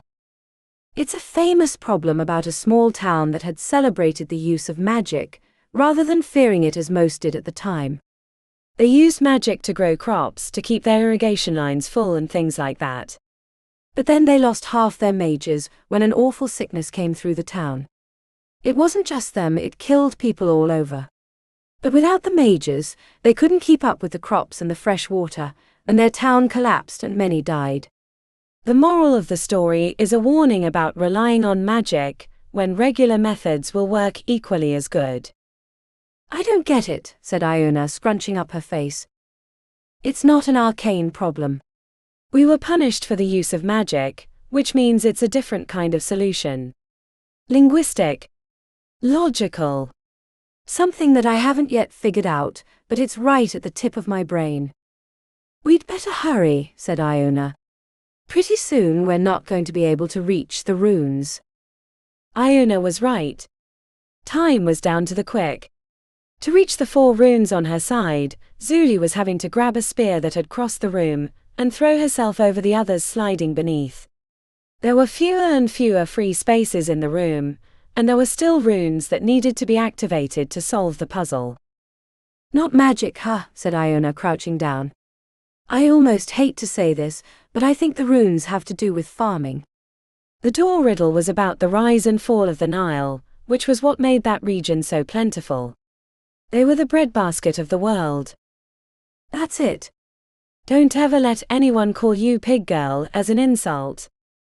I mean, farm girl would make more sense, said Iona offhandedly. Do we know an order? Is there a logical starting point? Ouch.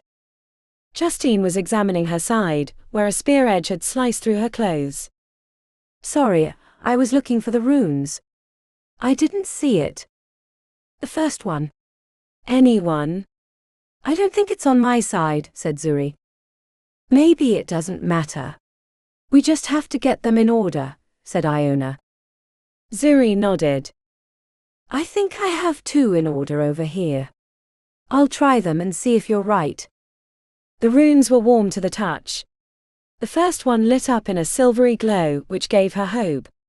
Then the second one followed, which let her relax a tiny bit. She described the runes, which prompted Justine to squeal with excitement. I've got number 3. It's a wheel with spokes. They found the next 2 easily, leaving only 4 left. The end of the puzzle was in sight. I think I have 5, said Iona, climbing over the spears which had formed a cage around her area. She managed to sneak a hand through to touch the rune which looked like a scythe. When it lit up she cheered, but then Zuri saw the problem. Iona, get out of there. She tried scrambling back, but a new spear had slipped in behind her, which trapped her in place. Iona could slide to the left or right a few feet, but that was it. I'm out. You'll have to finish without me. Iona, said Justine with fear in her voice. There's a spear headed for your side. Then hurry. Zuri found the 6th and 7th runes, but then she was blocked off from her other side of the sandstone table. I have no more runes over here, said Justine. I can't get to mine, said Zuri as a sense of hopelessness intruded. I'm too big. 7 hells. We're done. It happened so fast. She thought they had more time. The spears formed a cage around them, blocking them from reaching more runes or the exit. We were too slow. Fuck. I should have figured out that it had to do with farms earlier. I screwed us. I'm sorry, said Iona as she stared at the spear slowly moving toward her side. It was positioned to go right through her hip, above the bone. Zuri turned to check on Justine, but she had pulled something out of her backpack and set it on the ground. She was chanting softly in a language that Zuri didn't recognize. What is she doing? Asked Iona. I have no idea. A forced exhale was followed by a cry from Iona as the spear tip pressed into her flesh, and then slowly pierced her like a needle through fabric. She gritted her teeth as tears formed in her eyes. Behind you, she grunted. Zuri shifted out of the way of the spear she hadn't seen coming, but it was her last access of freedom. The next one that appeared would be the end of her. Then she heard the scrabbling of tiny hands, only to find a small humanoid a little over 2 feet tall and wearing a black smock, climbing onto the diorama. Zuri thought it was alive at first, until she saw the wooden arms sticking from the dress. A doll. How? Why? Merlin's balls, exclaimed Zuri. But then she saw Justine with her eyes closed, wavering on 2 feet, and finally understood. The mousy girl had never explained what kind of magic she'd studied in prep school. Now she understood. Their human bodies were too big to fit through the gaps, but Justine's doll was just the right size. She slipped across the table near the 2 final runes. The doll pointed its slender wooden arms at them in order. Describe them. The doll shook her head and pointed to her throat. Of course you can't speak. I don't know. I guess we have a 50-50 shot. Pick one. The doll stared back with dead black eyes before reaching out to one of the runes. Not that one, yelled Iona even as the spear was poking out the other side of her hip. Blood was gushing onto the table, covering a white stone building in crimson liquid. It's the other. Are you sure? Asked Zuri. I think so. Do as she says, Zuri. The doll had to maneuver over a couple of spears, but managed to duck down and press the 8th rune. It was so lifelike. When nothing bad happened and the others remained lit up, a kernel of hope formed in Zuri's chest. Hurry, said Iona. A spear was closing the path that the doll had crossed. Zuri thought there wasn't enough time, but the wooden humanoid made an inspired leap through the gap, deft enough to impress a gymnast, and pressed the final rune. Zuri wasn't sure it had worked until she realized there was no more clicking, signaling the introduction of new spears. As she checked around them, she saw they'd stopped, even the one that had broken through Iona's hip. Now what? Asked Iona, breathing heavily. It was a strange scene. The 3 of them trapped in a cage of spears, Iona stuck on one, and an unknown doll standing on the sandstone diorama staring back with no emotion. A loud thunk sounded, followed by Iona's scream as the spears retracted back to the walls. In the matter of 30 seconds, there wasn't a single spear in the room. Then the center of the table opened up like a hatch, revealing an ornate scroll case. Zuri ignored the prize and ran to Iona, who'd fallen onto the table covered in blood. A cauterizing spell stopped the worst of the bleeding, which would give her time to retrieve their elixirs from outside. Is she okay? Asked Justine, appearing suddenly. Zuri did a double take. The doll was lying limply on the table, the black smock spread out like shadow. I think so. I just hope Mel and Marcus are alive. Justine hunched her forehead. Please don't tell them. Zuri glanced to the doll and nodded. I won't. Same, said Iona. Let's get her outside. After Justine grabbed the scroll case and put the doll back into the backpack, They helped Iona to the door, which opened automatically when they neared. To their relief, Melanie and Marcus were crouched in the hallway, looking like survivors of a horror movie. "Everyone okay?" "I think so," said Marcus. "What happened to Iona?" "We'll tell you about it in a bit. Let's get her patched up first." The lights had returned by the time they ascended from the passage. While Melanie retrieved the alchemical box, Marcus told them what had transpired. "After it got real dark, we retreated to the door. When it wouldn't open, we put wards on the stairs, but it was like they wouldn't stick. Then it got real quiet. At one point, I thought I heard the scuff of footsteps. I was sure something was about to come down the stairs after us. Blake. Not Blake. Whatever it was, it scared the ever-living shit out of me. I could feel its power, its hunger. Never experienced anything like that." Then the light started coming back on, and then it was gone. "And you three appeared." "It was close, but we managed to solve the puzzle. Thanks to Justine." "Anything good? "Or was it just another dumb trap to kill us?" asked Melanie as she bound Iona's side. Justine pulled the case out, popped the top and revealed the scroll. The parchment felt old. Not the normal enchanted paper that the professors like to use. The spell was written in another kind of Kemetic language that was foreign to Zuri's eyes. "What is it?" asked Marcus. Everyone shook their heads. Everyone but Iona, who was staring at it with her jaw dropped. "You know this?"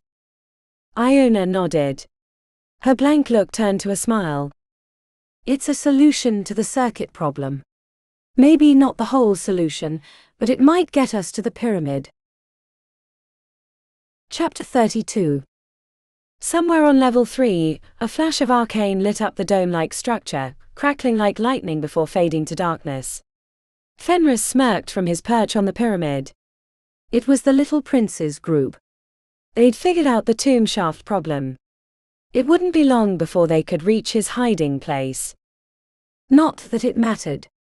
The other group wasn't far behind. Iona, the little traitor, would finally be in reach. He'd planned on taking her right away. As soon as she'd reached the 3rd level, but once he'd found the pyramid and understood what it was for, he knew that he'd have to bide his time. He was hungry, but he could wait. It would all be worth it. Iona returned to the fold, an answer for the hunger, and an opportunity to expand his reach. The obelisk was a vast treasure trove of secrets. Some Fenris suspected that even the owners of the structure didn't understand. Fenris moved around the base of the pyramid to a section of shadow that would hide his observation. Iona's group had been disarming one of the black pools. Her friends had proved more cunning than he expected, more than the Little Prince's group. If Fenris were back in Missouri, he would have culled them already. Fat, juicy mages plumped up on their own importance, blind to how the real world works. If it weren't for the patrons and other beings in the city, he would have moved to Invictus long ago to hunt. A rumble formed in his chest, like the distant echoes of thunder. Not strong enough to affect him yet. He'd gorged himself before entering the obelisk, knowing that it might be some time before he got to feed again. Not that it had removed all the hunger, but a trip to the 2nd level had proved most fortuitous when he'd stumbled upon an unaware student outside their room. Fenris watched Iona from his hiding spot. She was talking with the girl with lustrous black skin. The Little Prince's old girlfriend. There was something that intrigued him about her. Not enough to spare her life, but he figured he'd learn more once he could unleash the hunger. Iona glanced up, staring directly at the pyramid, which made Fenris shrink into the shadows. She was curious. Maybe concerned. He'd been careful not to trigger the runes in her flesh. That time would come later. But she clearly suspected something. It could be the pyramid itself. At the very least, its presence would muddle her thoughts. Make her believe that the ancient structure was the cause of her suspicions. The hunger in his belly rippled through his form. "Not yet," he whispered. He could attack now, but he knew the odds were against him. Better to wait for them to step deeper into his trap, where they couldn't escape. The comedic magics contained within the level were more cunning than the two groups understood, and their failure of imagination would be his boon. Once they get to the pyramid, he told himself, I will unleash my trap and there will be nothing they can do. Then Iona and he had unfinished business. He'd kill the others and do with her as he wanted. Finally, she would be the one. Iona was the strongest candidate by far. A danger, of course, one that he knew he was risking, but all the others had failed. Either their bodies were too weak, or their minds not strong enough to hold the cage of magic. Not Iona. He'd failed many times, and for many, many years before he'd realized the reason why. But the solution had taken years to ripen, and now it was finally in his grasp. Once he could complete the ritual that he'd been working towards for so many decades, he would be free of the hunger. Free to rejoin society. Then he'd show them a thing or two about power. Soon, little one. Then we can be reunited. Chapter 33. Justine didn't like Professor Horace Green. He was grumpy, prone to outbursts, and didn't appreciate how difficult it was to be a student in Coterie. But he was filled with knowledge that she desperately needed. Which was why she'd been coming to every one of his lectures. She was one of the few who bothered. The other students thought he was a bore. A relic of an older time. The fact that he wasn't an alumnus of Coterie bothered some, but not Justine. To her it meant he had knowledge outside of the insular hall. The class contained 3 others, none from her year. The others were upperclassmen. Justine recognized one of them from prep school. Donal White. But he looked nothing like the preppy, upbeat, older classmate he'd been before. Now he wore dark clothes with long sleeves that hid his arms, had constant bags under his eyes, and twitched like a drug addict with the DTs. She tried to talk to him earlier in the year, but he'd stared right through her with glassy eyes. Whatever he'd experienced in the upper levels of the Obelisk had changed him. Does anyone know why the ancients were prone to sacrifice? And if you tell me that they were trying to please the gods, I'll strap you to this altar right here myself, and tear your heart out. Professor Green was leaning against a stone altar that had been taken from the forests of Germania. The edges were worn down with time, so it didn't have the same shape as it had when it had been first carved out of the earth. It had been used for rituals during the Dark Ages. The stains of sacrifice could be seen in the bowl-like depression. They were mages using the sacrifices to fuel their own power, said Donal in a raspy voice. A correct but simple answer. Does anyone have a more in-depth version? The urge to raise her hand was strong, but Justine hated being noticed. She always felt like people were judging when they looked at her. Her nose was too big, her skin too pale, and she wasn't anything like her father, the famous Justice Thornlock. More than once his friends had asked her if she were adopted. Justine, are you going to squirm in your seat all day, or let those thoughts out of that head of yours? She was thankful that it was a small class. If it had happened in one of the larger ones, she wasn't sure she would have been able to answer. Sacrificing someone to use their soul is like burning down a perfectly good power plant to stay warm, instead of using the equipment itself to generate your power. While some used souls in this wasteful way, others were killing to figure out the secrets of magic. They would find fledgling mages with little idea of their own power, and bleed them on the altar while they forced them to use magic. It was like doctors doing experiments on live patients to understand how the body works. Very good, Miss Thornlock. Care to illuminate us on what you can do with a working soul still connected to its body? Though she was sitting on the opposite side of the lecture hall than the other students, she felt their glares. Donal's in particular.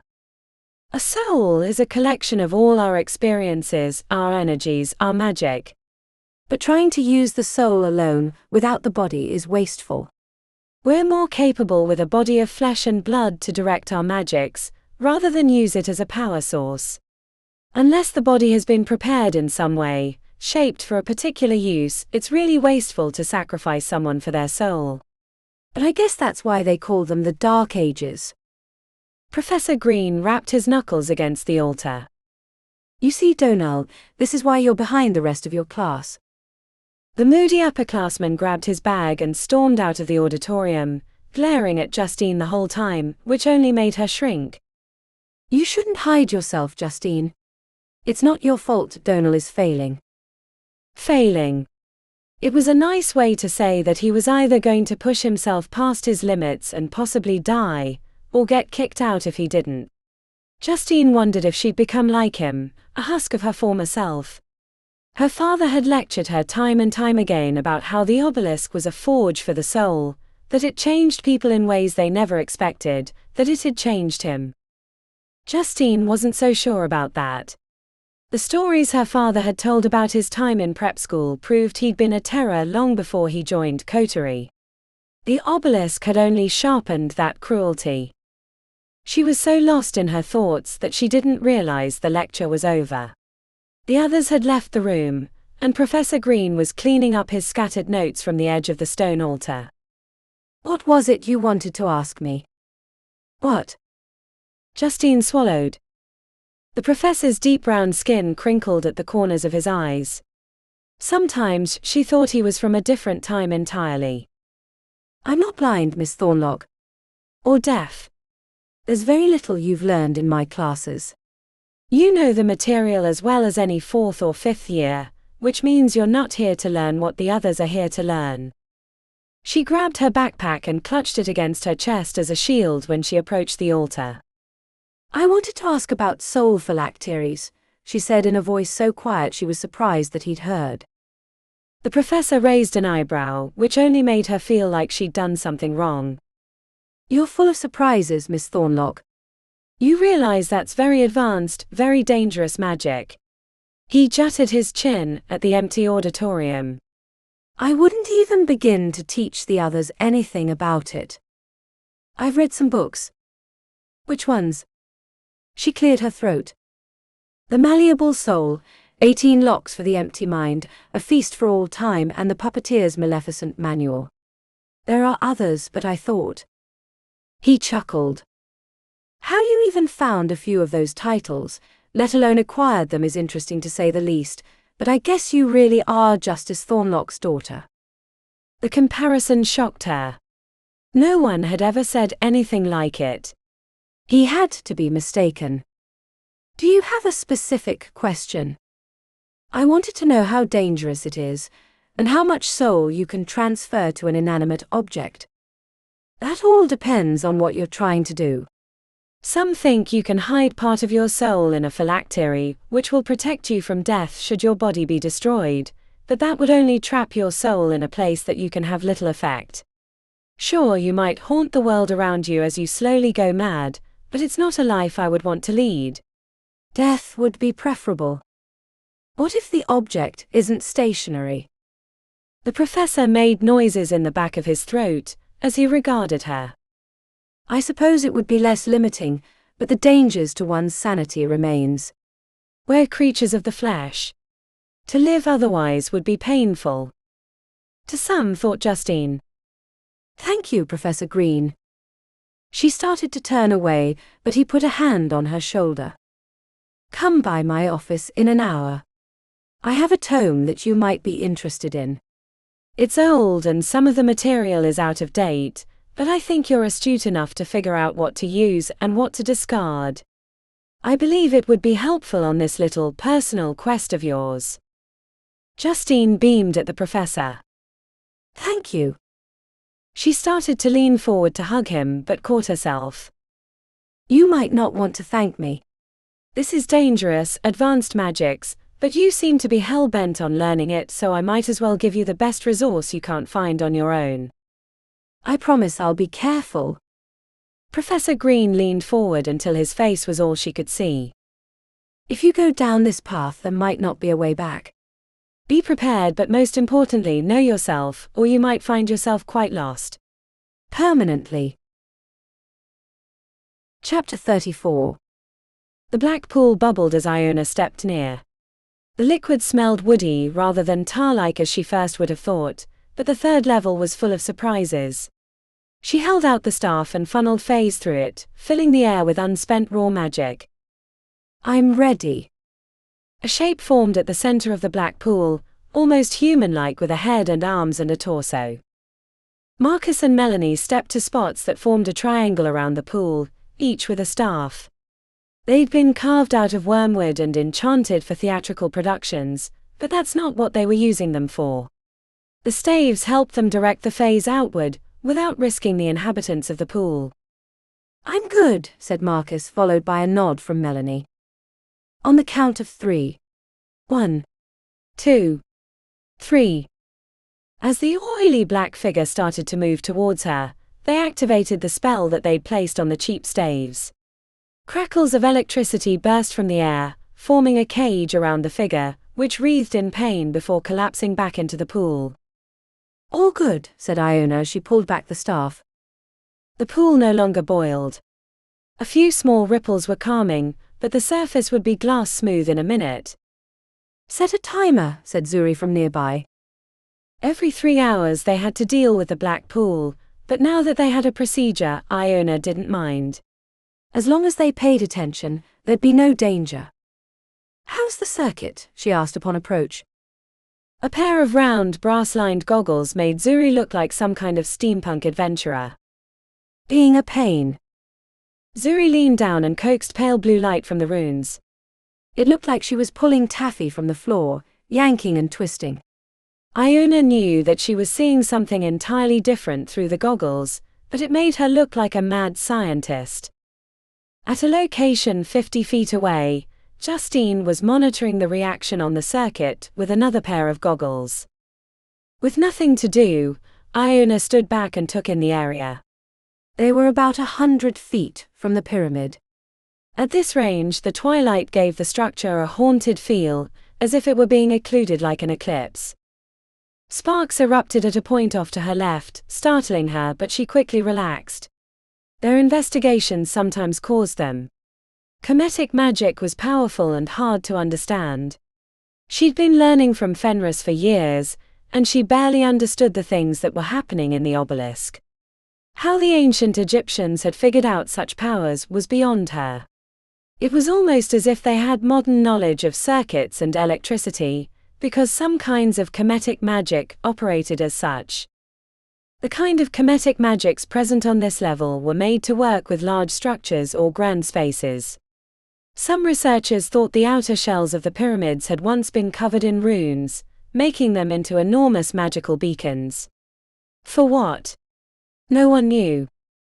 There were similarities to the tattoos on her body, but they were from a narrower sect of kemetic magic. One that seemed to be more preoccupied with maximizing personal power. But the underlying concepts were the same, which made her wonder what Fenris' intentions were. All done, said Zuri, pulling off her goggles, leaving lines around her face. Done, asked Iona. Zuri shifted her mouth to the side. I think so. Marcus, can you check the ward cubes on that side? Justine, could you get the others?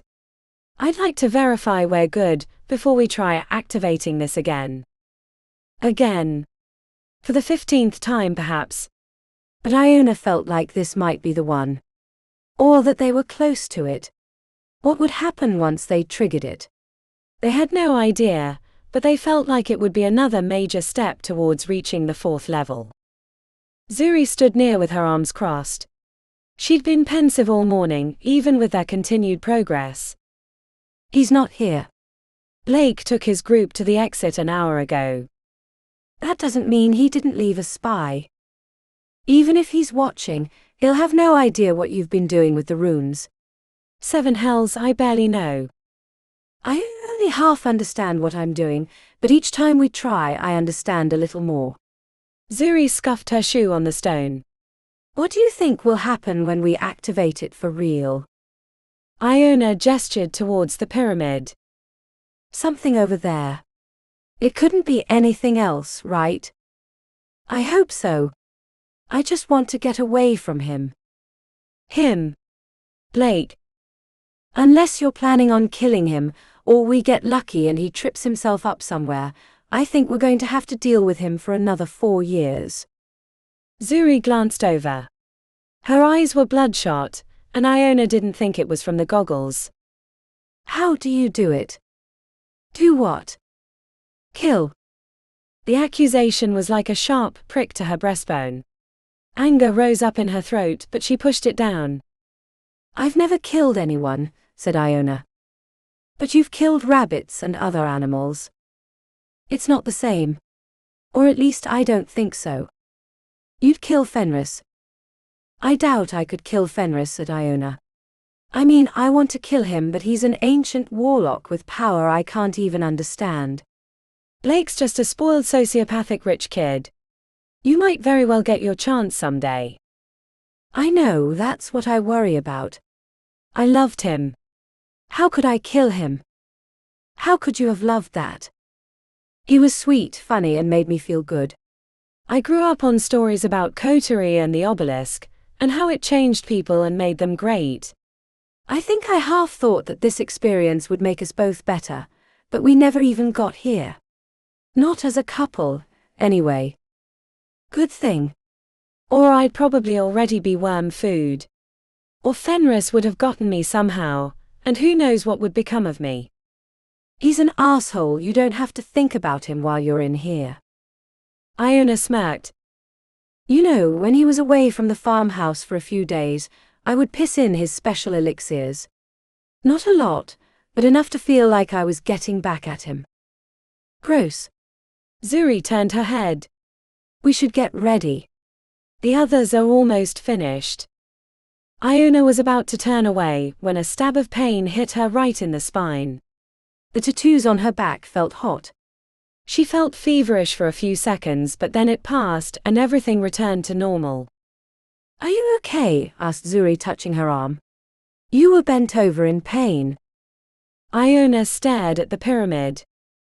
It felt like, which it can't be. He can't be here. It's not possible. Fenris. Yeah. It was the same as when I sensed him in the city. It always helped me know when he was about to return to the farmhouse.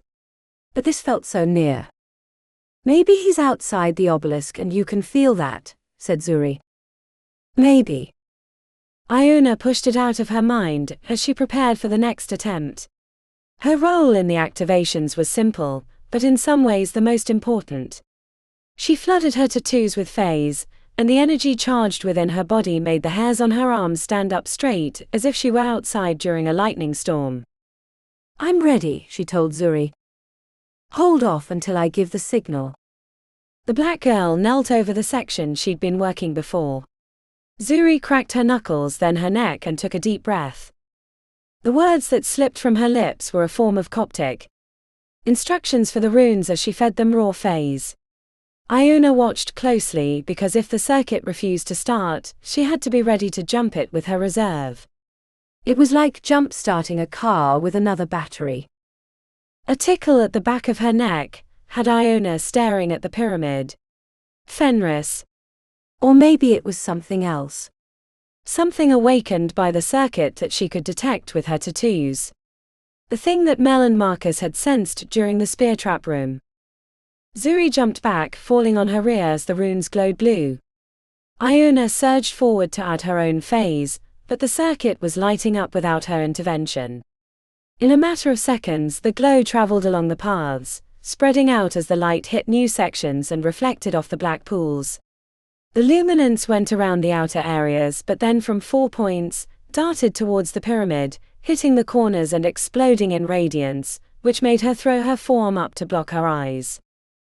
The pyramid at the center of the level went from twilight to beacon, then the light blasted away like a corona, followed by a rumble in the ground as the structure began to move.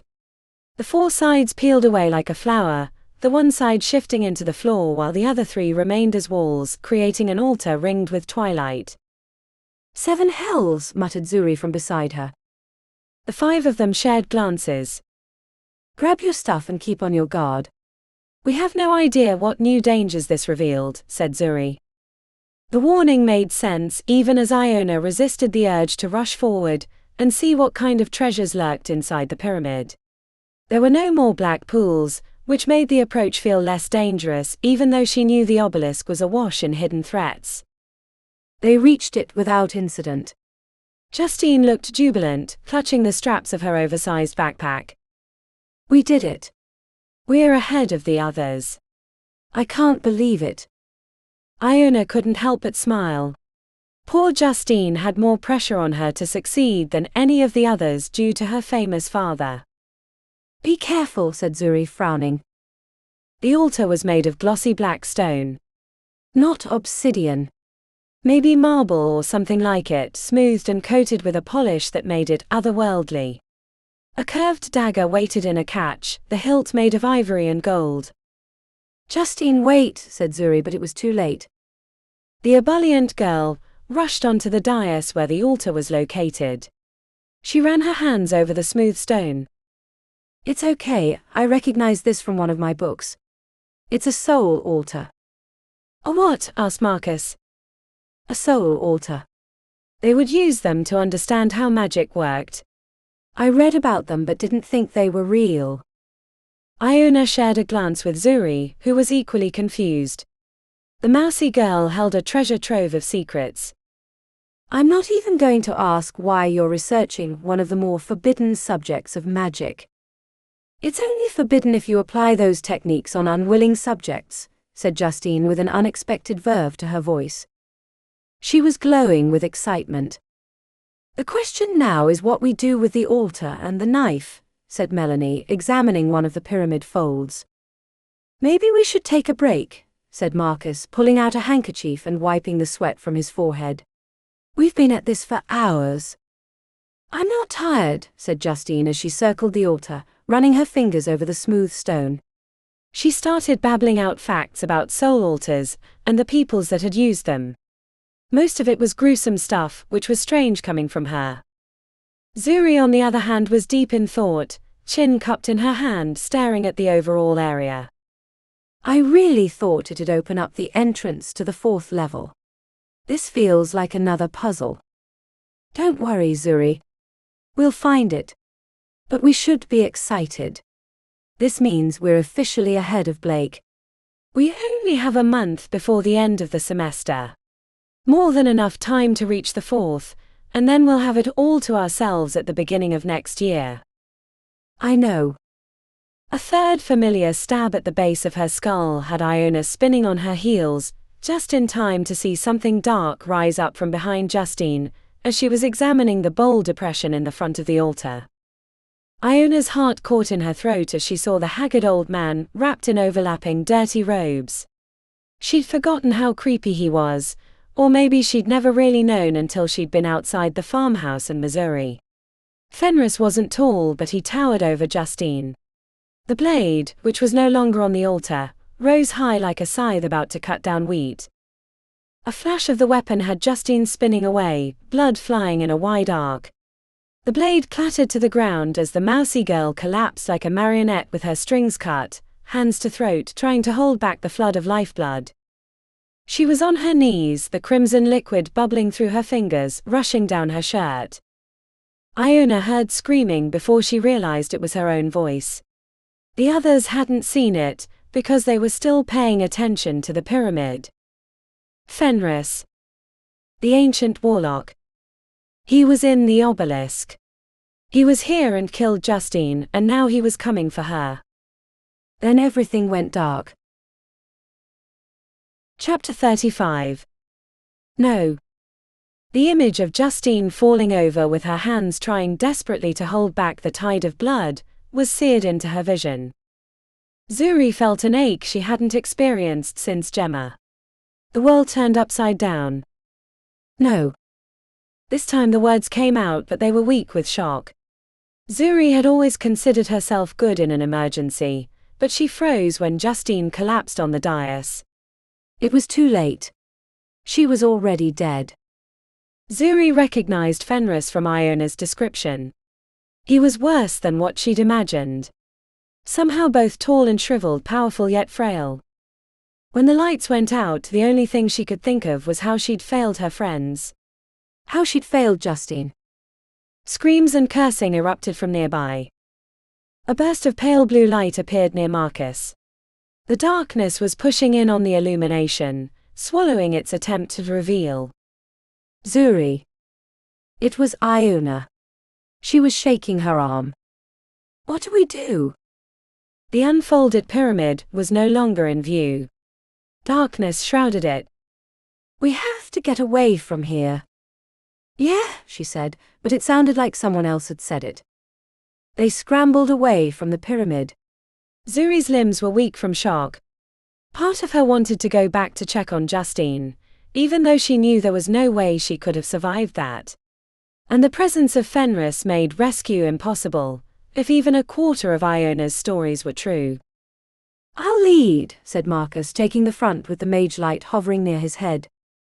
Zuri thought about casting a second, but didn't want to slow them down. They needed to get away from the pyramid. From Fenris. Guttural incantation sprung up from behind them.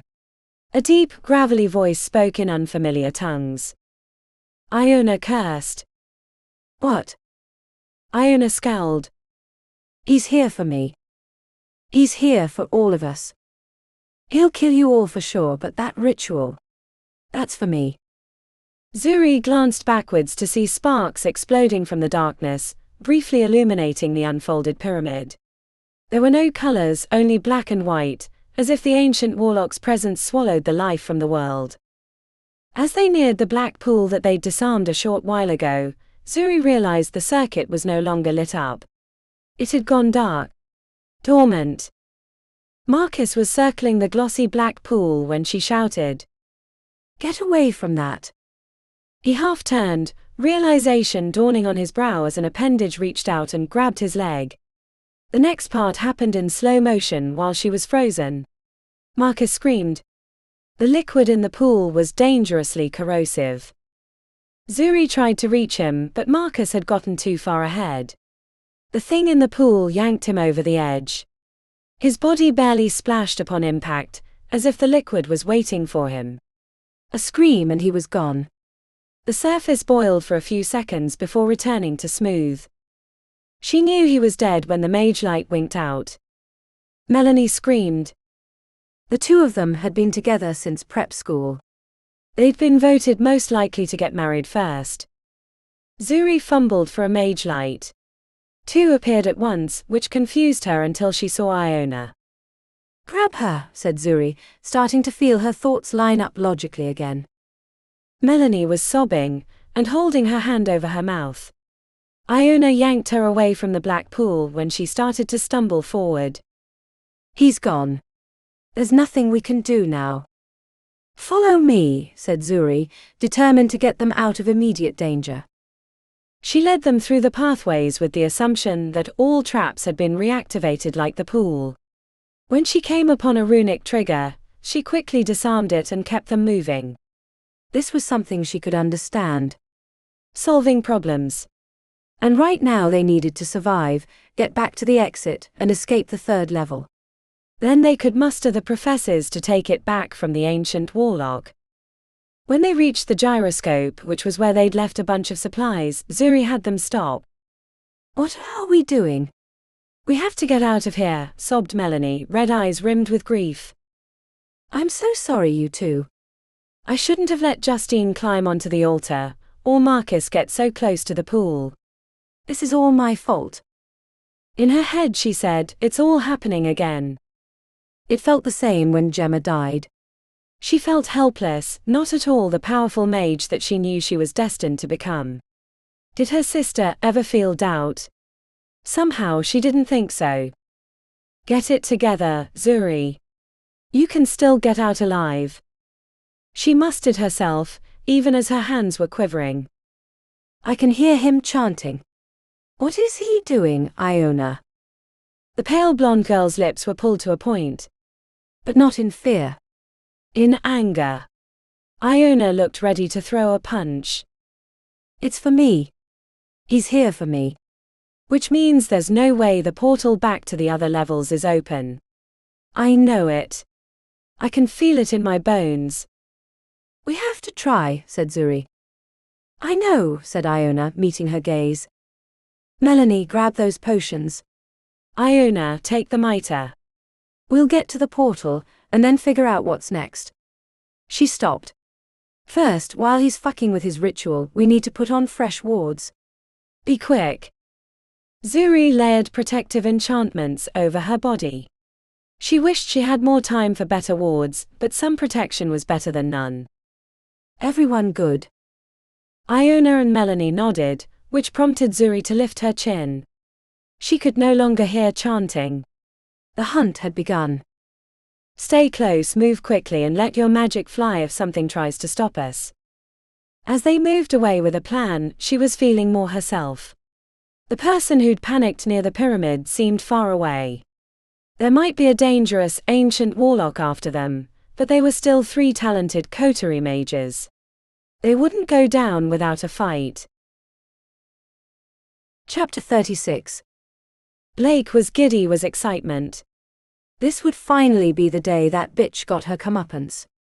He paced before the portal with a barely contained grin. Blake babe, what are we waiting for? Asked Scarlet, sitting on a ledge and chewing gum. He hated when she had gum. It made her look like a stupid cow chewing grass, but he wasn't going to let her ruin his big day. Yeah, said Jakob, sitting across from Scarlet. The others are probably headed into the city already. I'm really looking forward to getting my shine on. I said, we just have to wait a little longer and then we can go. It's going to be a glorious day. Scarlet and Jakob shared a glance. Why? What are you planning? Is this why you've kept us away from the pyramid these last weeks, even though we know how the circuit works? Asked Scarlet. Blake grinned. I want to see that bitch's face right before the end. Zuri. I'm all for getting rid of that hag, but how? As if her words were the signal, the pyramid at the center of the level exploded with light, dispelling the gloom and making them squint.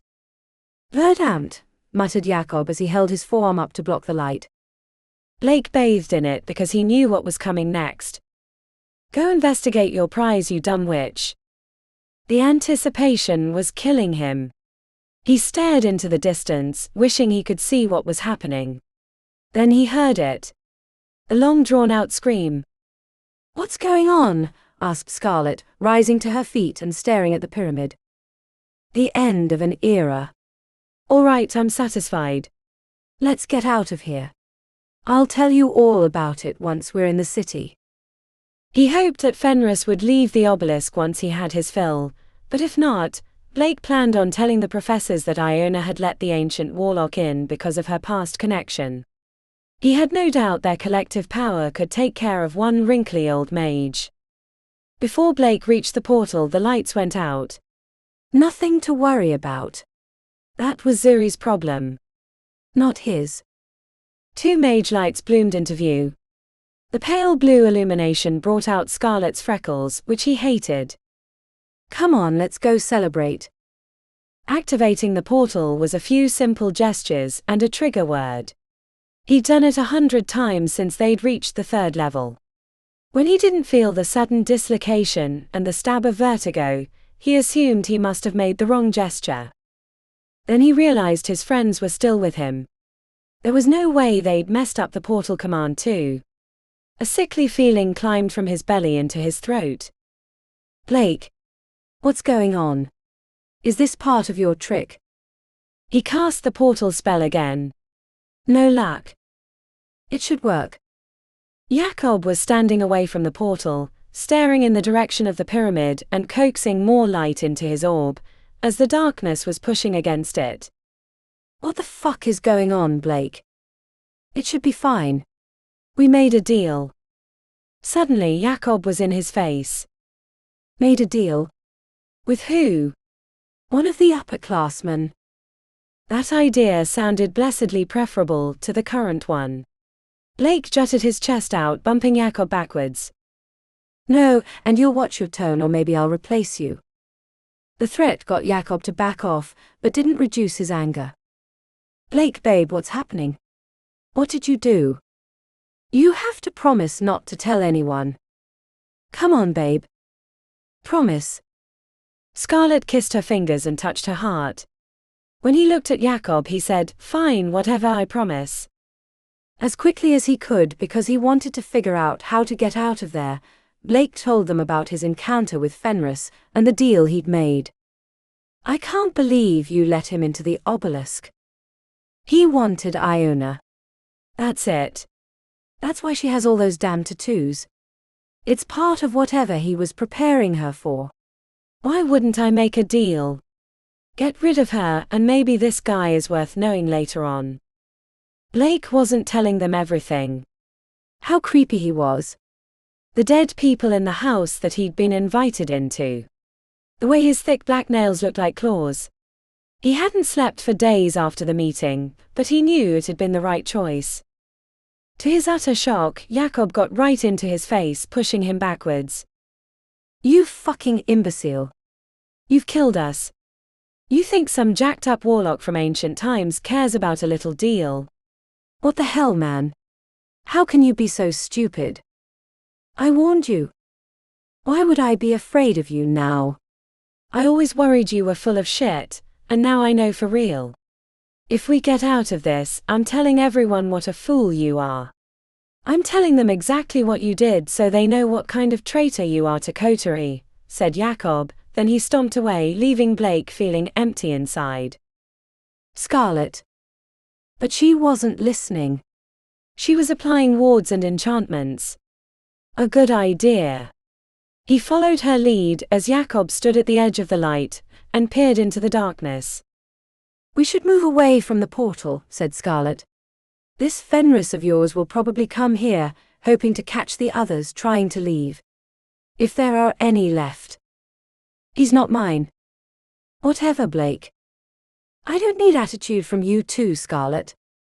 Now's not the time." He opened his mouth to rebuke her but realized she was right. They needed to get away from the portal.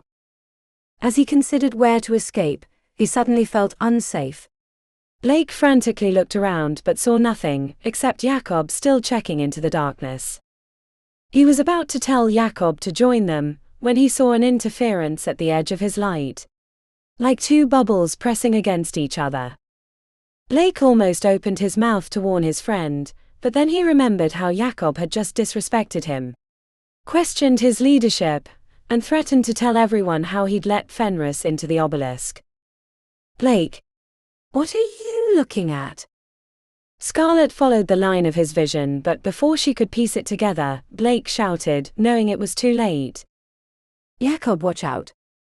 Blake had seen videos of orcas closing on prey, their massive rows of teeth clamping onto the seal or other creature before they could get away. The carnage had always thrilled him. That's how he saw himself. A predator. To be feared and worshipped. The darkness shifted over Jakob like an orca, followed by screams and the sounds of bones breaking. Blake caught a flash of pale hair, and the extension of a jaw too large to be a regular human's. He was thankful that the mage light had winked out the moment Fenris had hit him. It had been bad enough the day in the apartment. Blake ran. He didn't remember making the decision, but one moment he was staring at a severed arm lying a dozen feet from his location, and the next he was fleeing through the darkness, oblivious to the dangers of the obelisk, certain that today would be his end. Chapter 37. She knew this day would come eventually. Fenris hadn't given her the tattoos as a gift. They were a brand, a mark of his ownership.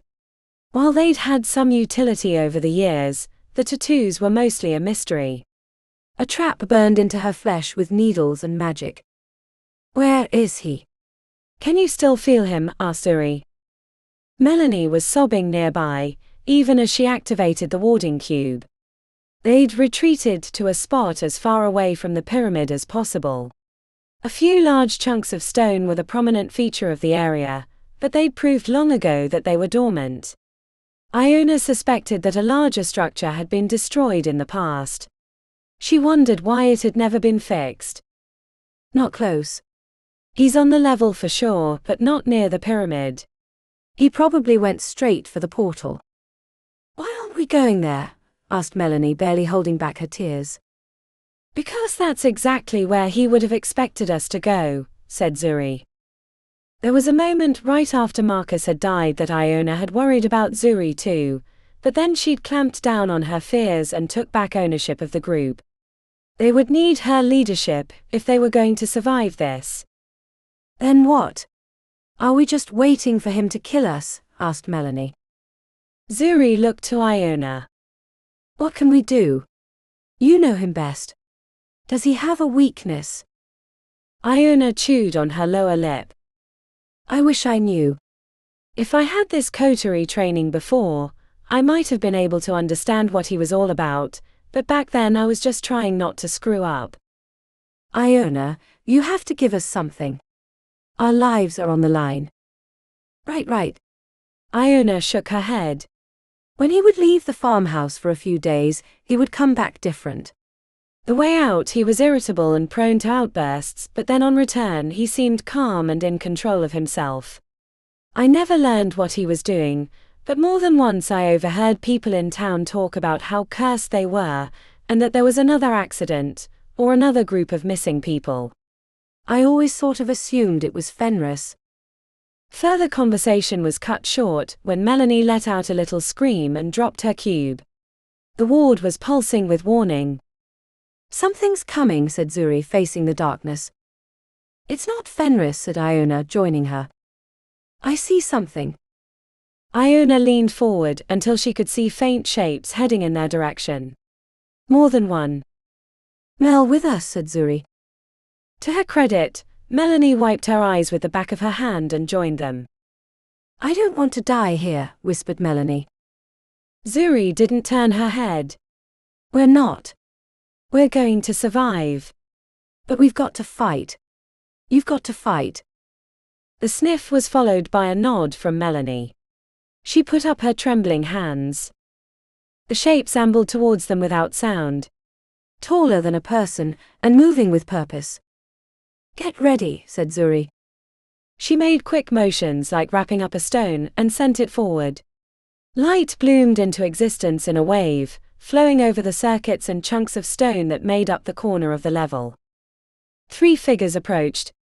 They were made of shadow, but Iona could make out their long snouts and the claws at the end of their long arms. Shadow warriors.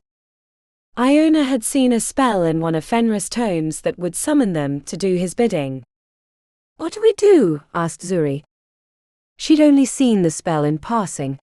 A quick glance before Fenris might notice her peeking. They're not an extension of Fenris. He'll have given them an instruction, but that's all I've got. Melanie grunted as she threw a force bolt at the lead shadow warrior. The dislocated air barely impacted the approaching figure. They're warded against minor spells, said Iona. Fine, said Zuri, snarling as she made big motions which ended with a wave of flame roiling towards the shadowy figures. The heat crisped the air and revealed jackal heads, but the lead figure broke the flame with a casual flick of his staff. 7 hells, that should have annihilated them, said Zuri. They're made of shadow, I think. We need to stop them another way. Zuri lifted her arms like a conductor. Do you two know the Chains of Acquiescence spell? I think so, said Iona as Melanie nodded. With me. Zuri started the spell, and Iona followed her gestures, quickly catching up like a drummer who was initially behind on the beat. The 3 of them weaved the spell together, which summoned a huge set of ghostly chains. Then Zuri pushed her arms forward and the restraints flew forward until they wrapped around the jackal-headed shadows. It's working, said Melanie as she clapped her hands. Zuri grunted. Focus. The 3 of them poured phase into the chains to squeeze the shadows and keep them from moving forward. Iona was tempted to use the reserve of phase she had in her battery, but didn't want to expend it just yet. She knew if they were going to escape Fenris, they'd need every tool available. The shadows kept moving forward, tirelessly straining against the chains that threatened to break. More. Iona threw everything she had into the spell, hearing her own grunt as she squeezed the phase from her mind. The jackal-headed shadows were mere feet from their location. still moving forward incrementally. A tight-lipped yell exited Zuri's lips. She was clearly throwing everything she had into the spell. Then the chains collapsed around the jackals, annihilating the shadows and exploding into pale sparks which dissipated completely. Iona almost fell over from the sudden lack of strain. She was breathing heavily, and a migraine was forming at her temples. The spell had taken everything she had. "Recover quickly, we're sure to see more from Fenris," said Iona. Zuri chugged from a water bottle while she stared into the darkness. "Can your battery help us?" Iona took a long drink from her own bottle.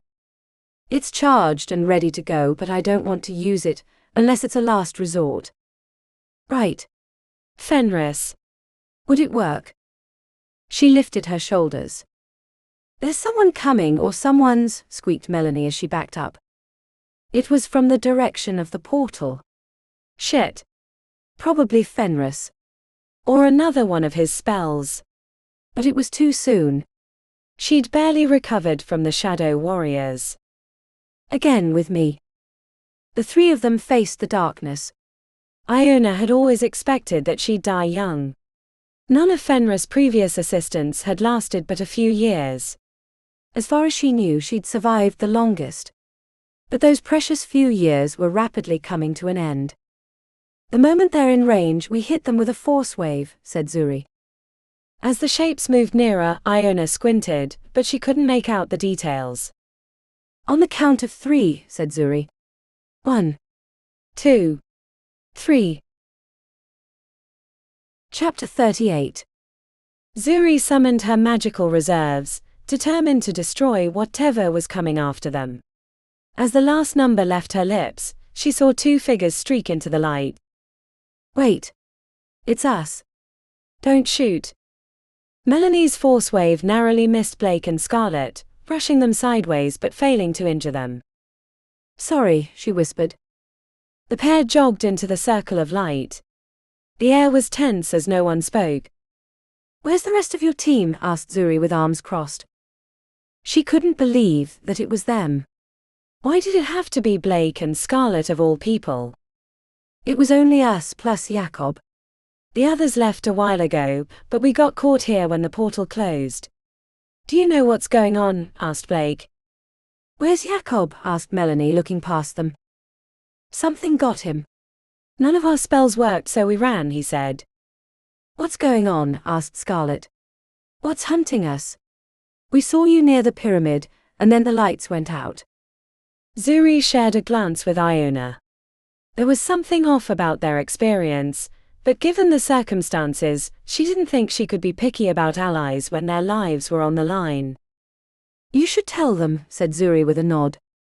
Blake and Scarlet looked to Iona. It was probably the first time Iona had been in their presence since they tried to get her killed in the mirror mummy room.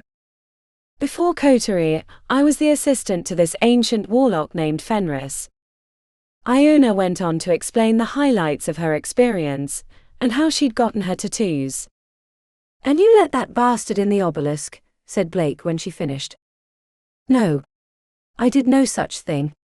He got in on his own." "I don't know how, but he's an expert in comedic magic. He may have found a weakness in the protections, or something like that."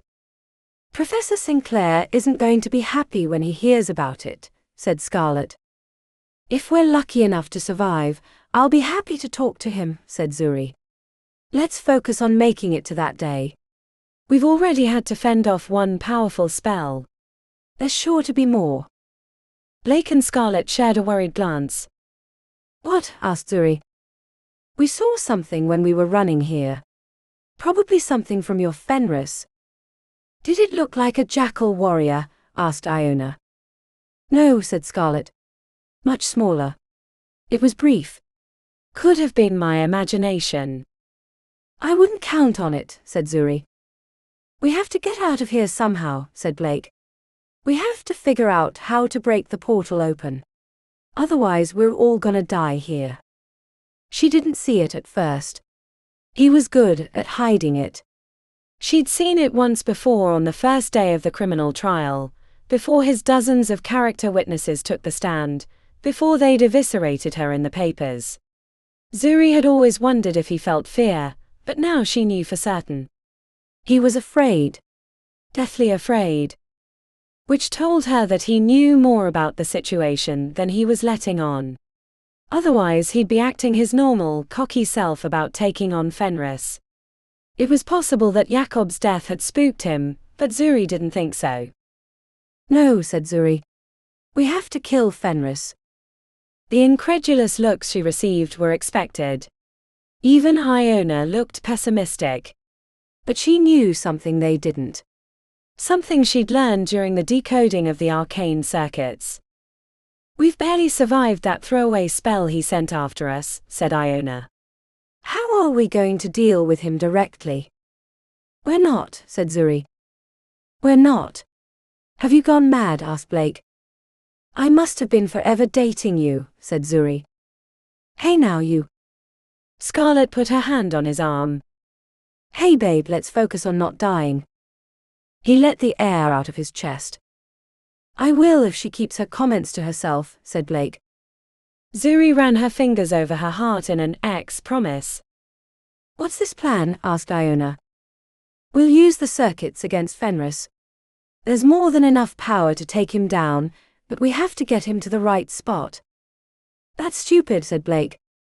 No, she's right, said Scarlet. We almost got caught in a runic trap on the way here. When Fenris reactivated the circuits, he put all the energy back into the system. It's charged and ready to go. But how do we turn that against him? Clearly he understands this magic more than we do. He doesn't know everything, said Zuri. The circuits all converge at the pyramid near the altar. I didn't realize it until Justine said, but it was a soul altar, which is extremely conductive to magic. We need to connect the altar to the circuit, lure Fenris back to it, and get him to touch it at the moment we close the circuit. How do we do that? Asked Scarlet. LeFay's paradox. What? That doesn't make any sense, said Blake. Zuri ignored him and continued her explanation. The general idea behind LeFay's paradox is that a good offense is better than a good defense, but why it works matters more. Magic wants to flow towards other magic. It's the raw stuff of creation. Putting up defenses only makes the attacks work better. Fenris is the biggest source of magic in the Obelisk right now. It'd be like putting up a big steel rod in a lightning storm, said Iona. Exactly. Melanie started raising her hand and then let it drop. How will you overcome the Arcanic's resistance? That's where Iona comes in. She's a charged-up human battery. At the moment we connect the circuit, Iona can flood it with magic, which will overcome the resistance and get all the pent-up energy in this entire room to turn Fenris into human char. No one spoke. She knew it was because they were coming to the realization that she was right. It was a way out. A solution to their horrible problem. Great, said Blake sarcastically. And how do we get this warlock, or whatever he is, into position without him killing us? I can lure him to the altar, said Iona. He needs me for whatever his sick ritual is, but that's going to leave me exposed. I can confuse him with illusions, said Scarlet. There was a brief realization in Iona's face. Zuri caught it too. Scarlet had been the one behind the demonic pig illusions at the beginning of the year. Not that it mattered now when they were all likely going to die. I'll connect the altar to the circuit, said Zuri. I'm pretty sure I'm the only one who can do it. I probably could, said Blake. I'm going to need you and Melanie to hit him with a Fey Fire hex when he gets near Iona. At the same time, if you can manage it. We need him to be as conductive as possible. That spell has a short range. How are we going to do that without getting killed? Asked Blake. You're not. We're all at risk here. If we don't work together, then we'll be dead for sure. That's the other reason I need both of you to do it. If one of you gets attacked, the other has a chance of getting the spell off. I don't like this, said Blake, scowling. None of us do. And if we manage to survive, you can go back to hating me, but for now, let's act like it's old times. She hoped a little pep talk might encourage more teamwork, but Blake turned away. On the other hand, Scarlet gave her a brisk nod. Any questions before we head to the pyramid? Everyone have their wards up. No one spoke, which meant they were ready. Let's do this. Zuri grabbed her backpack by the strap and headed into the darkness, followed by her ex-boyfriend, his new girlfriend, and the only friends she had left in the world. Chapter 39. The journey to the pyramid was fraught with concern and the occasional trap they had to disarm, but no Fenris. Iona was barely paying attention because she was so focused on her tattoos, expecting them to be their early warning system. It almost made it worse to have no sensation of him. She knew Fenris was on the level. He wouldn't have left while his prize awaited. But what was he doing? And would their plan work? When they neared the unfolded pyramid, a strange soft light like the sky during an eclipse bathed their approach. Colors were muted, and it was hard to see past the dome of illumination, but there was definitely no Fenris. No sign of Justine either, or her backpack, but blood smears led away and into the darkness on an opposite trajectory than they'd come. Iona hoped that he hadn't eaten her body. She deserved that much. The poor girl had worked so hard to overcome her fears, and was starting to grow out of the shadow of her famous father. Iona shared glances with her teammates, but she didn't want to disrespect Justine's memory by talking about it in front of Blake and Scarlet. Want me to take the dais? No, I want everyone to watch my back while I hook up the circuit to the altar, said Zuri. The odd light made her skin lustrous and shiny. Her eyes reflected the pyramid and her intensity, as if she were going to will them all to success. Let's not wait too long. Zuri got right to work, using paint markers to continue the circuit of chromatic runes towards the altar. Iona silently cheered her to go faster, but she knew that if even one symbol was drawn incorrectly it would screw up the whole plan, so she kept her mouth shut. An incessant tapping from Blake's foot had her glaring at him, but he gave it right back. Iona didn't trust him, but she hoped that the circumstances made him an ally. If not, they were all screwed. After 20 long, excruciating minutes, Zuri announced that the conduit was complete. Iona took her position near the altar, carefully stepping over the old blood that remained from Justine's brutal death. Another 20 minutes later, and she was still at the altar, waiting for signs of Fenris. What do we do if he doesn't come? Maybe he senses a trap, suggested Blake, hiding behind a stone block. He's not afraid of us, said Iona. Then why isn't he here? Asked Blake. I don't know. She gave it another few minutes before cupping her hands around her mouth. Come after me, you bastard. After the long quiet, her voice boomed into the vast twilight space. It echoed off the ceiling, then fell flat, leaving her feeling exposed. You're a fraud. A 2-bit warlock with a fetish for flesh. We're not afraid of you. I'm not afraid. It sounded good, even though it wasn't true. Of course she was afraid. She'd been afraid the entire time she'd lived with him in the farmhouse, but she'd channeled that feeling into action.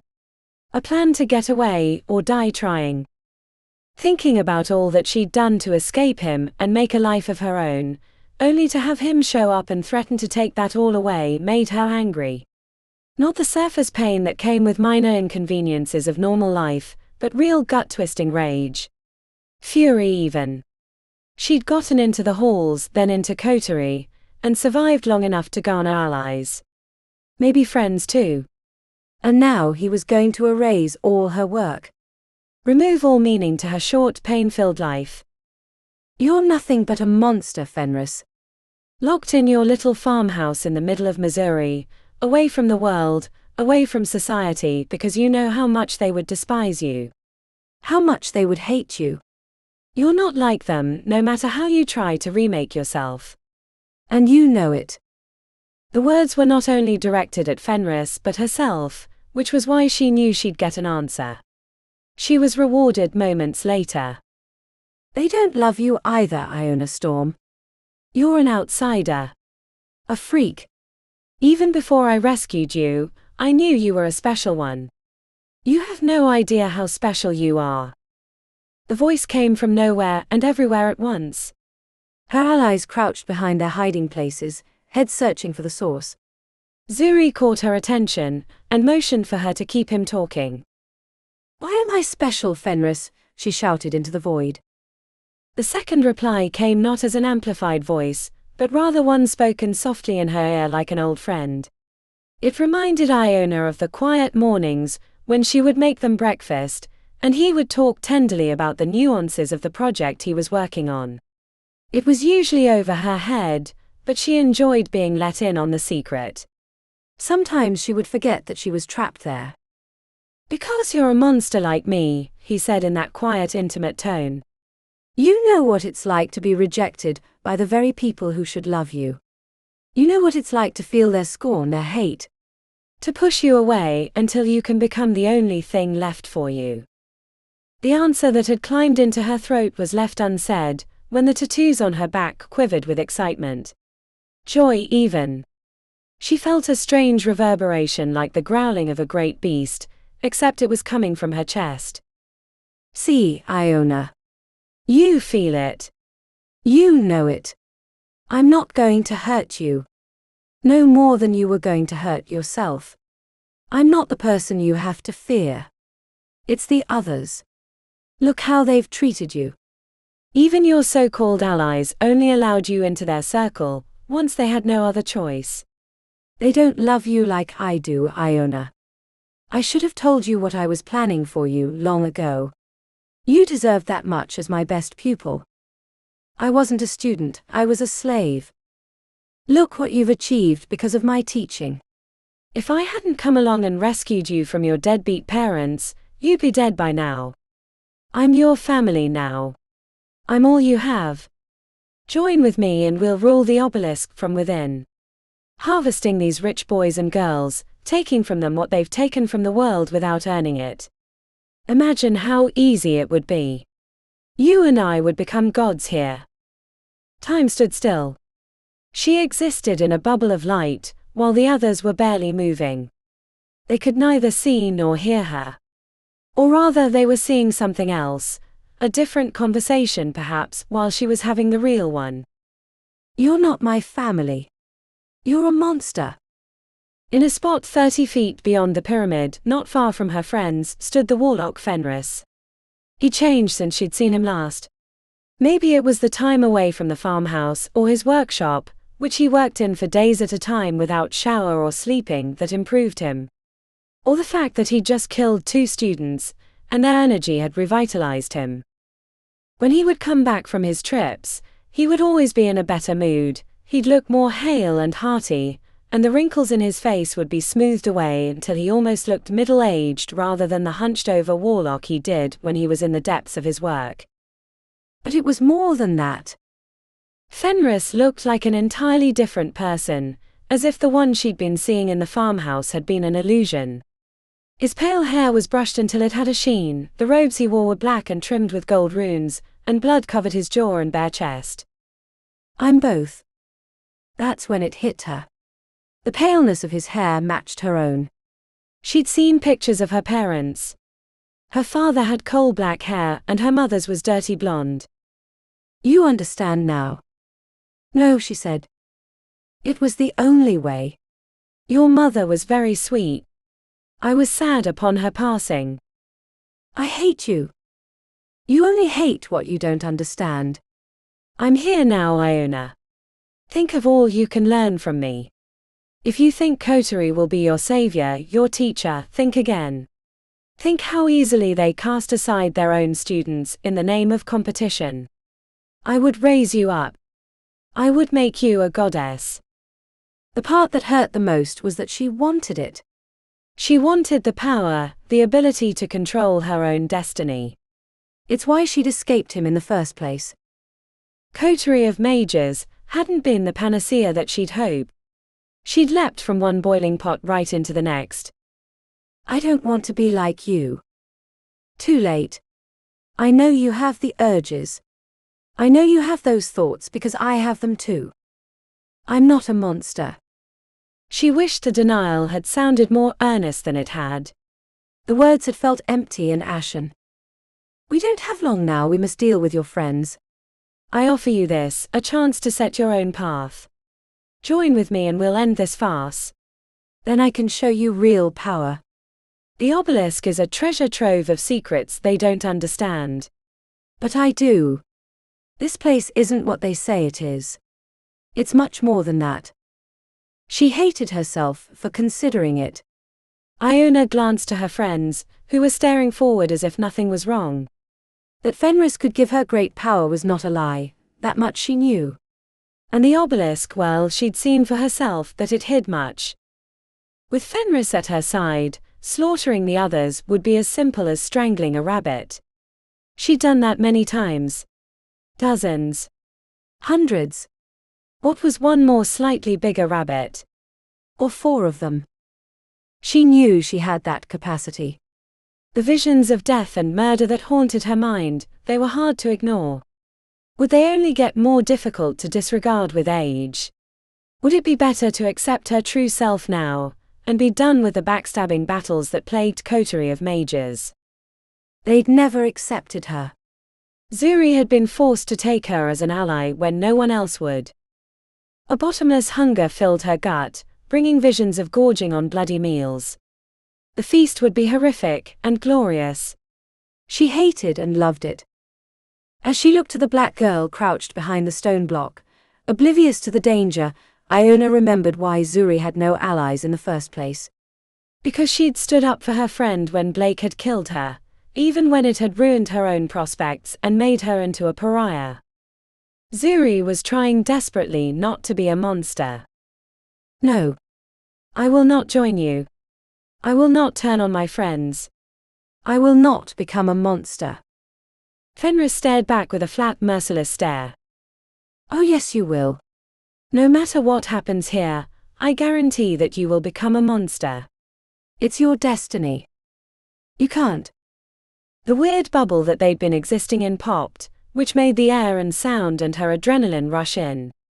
Iona intended to shout he's here, but she couldn't move her mouth nor her limbs. The ancient warlock surged toward the pyramid. Inexplicably, they hadn't seen him yet. She was shouting in her mind for them to react, to defend themselves, or spring the trap. Fenris crept toward Zuri, oblivious to the danger. There was nothing she could do. She was trapped. They were going to die. Everything was going to happen exactly as he'd said it would. She would become a monster. Chapter 40. The fact that nothing was happening worried Zuri more than any warning signs. She watched as Iona stared into the darkness expecting an answer, but none came. Zuri thought that Fenris would have attacked by now. He was cunning and powerful, but she couldn't imagine that he would let them taunt him without repercussions. Scarlet seemed equally confused, craning her neck in all directions, even giving Zuri the double shoulder shrug as if to say she didn't understand either. The other two, Blake and Melanie, were in their positions, crouched and ready to spring the trap. Everything was as it should be, but nothing felt right. The longer the silence went on, the more Zuri was convinced that something was wrong, but she couldn't figure out what to do about it. Zuri gestured to Scarlet since she seemed to be the only one who had equal concerns. The red-haired mage made quick gestures, the final one looking like she was sweeping away dust from the air. Nothing. She repeated the gestures, facing a new direction. While Scarlet cast her spells, Zuri considered pulling them away from the pyramid. Nothing felt right. Fenris should have shown himself by now, and the fact that he hadn't proved to her that it was a trap. She was about to explain her thoughts when the air nearby shimmered like a mirage. A pale-haired Fenris appeared not 10 feet from her location. "He's here," shouted Scarlet. Fenris reached for Zuri with long claws before she could react. He moved in a blur. There was no time to defend herself. A blast of force slammed into Zuri, tumbling her backwards until she rolled into a stone block. Melanie had knocked her out of the way with a force bolt. Crackling eldritch sorcery filled the air around Fenris. Scarlet's spell held him for a few seconds until he sliced his hand through the air, ending the restraint. As Zuri summoned her own magic, she yelled at Blake, who was standing with his arms at his side, mouth open and eyes blank in horror. Do something. The ancient warlock took one look at them and moved with great speed. Zuri flinched, expecting to find herself at the end of his claws, but when she opened her eyes, she saw Melanie hoisted above him, wrapped in shadowy chains that drained the life from her body. In a matter of seconds, she went from healthy 19-year-old to an empty husk, which he tossed aside to shatter into dust. It took a moment to realize that despite Iona being held in suspension and Melanie's death, Fenris was standing near the unfolded pyramid, right where the circuit connected. Their plan had a chance to succeed. "Keep him in place," she yelled to Scarlet and Blake. The redhead made big swirling motions with her hands, and an angry dust devil flew forward, capturing Fenris in battering winds. They kept him off balance and not moving. Zuri knelt by the circuit, placed her hands against the runes, and shunted every bit of phase she could into it. The glow flickered like an engine sputtering to get going, but after a few false starts the runes turned dull grey. It wasn't enough. She slammed her hand against the ground. They needed Iona, but she was caught in some field that was keeping her immobile. Zuri would have gone after her friend herself, but Fenris was in the way. "Blake, help her. We need Iona or we're fucked." He broke from his stillness as Scarlet was wresting with the spell, trying to keep Fenris from escaping the swirling winds, and took 2 steps towards the pyramid where Iona was locked down. "Oh, thank Merlin," muttered Zuri as she drew on her phase, causing thorny vines to grow out of the stone and wrap around Fenris' calves. The moment the spell had Fenris, she felt his power. It was like trying to rope a hurricane. "Blake, hurry." Her ex-boyfriend was moving too slow. Every step he took was interrupted by a glance to Fenris to make sure he hadn't freed himself. They didn't have much time. Fenris was too strong. For a moment, she thought Blake was going to make it. That he would overcome his concerns and free Iona, but then Fenris slammed against his restraints, nearly escaping the vines and wind, and Blake stumbled backwards and then inexplicably fled into the darkness. "That's it. We're dead." The thought came unbidden. She knew it was true. They couldn't hold Fenris much longer, and there was no one to free Iona. She was going to die. Zuri always knew it was a possibility, but she'd assumed she'd always find a way to survive, just as she always found a way to win the Arcanics contest, or solve any problem. It felt like destiny. After all, her sister was the famous Nandi Musa, savior of the invasion. Surely her younger sister could defeat one ancient warlock. When Fenris shattered their spells, it knocked Zuri on her rear. The blowback was like getting punched in the throat. She couldn't breathe or see straight, and before she could recover, Zuri was being held by a ghostly black fist. To her left, Scarlet was lying on the ground unconscious and face down, legs and arms splayed awkwardly. They were done, and there was no one left to save them. Blake had fled like the coward he was. His retreat was proof of what she'd always known, and unfortunately she had to learn this truth at the expense of her life. Fenris ascended to the altar like an emperor to be crowned. Iona was held in stasis, except for her eyes which begged for mercy. He lifted her up, and set her on the altar as simply as if he were moving a piece of paper. The ancient warlock coaxed power from the air, which wrapped around Iona and caused her tattoos to emit crimson light as he chanted in ancient Egyptian. The words were only vaguely familiar, as he spoke in a dialect that sounded as close to the lost original as could be. At first, Zuri thought that Iona was going to be sacrificed on the altar, but then the warlock leaned back his head as his jaw extended. He looked almost reptilian. More was happening beneath his robes, lumpy unnatural movements, suggesting further transformation. Zuri was thankful she could not see it. Then something happened that Zuri had no words for. It was as if a second soul was lifting from Fenris. The shimmering shape was even more reptilian but also humanoid.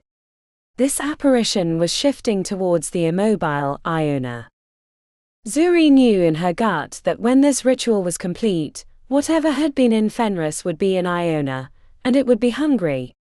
She wasn't sure how she knew, but she knew for certain that her destiny was to be devoured by Iona Storm.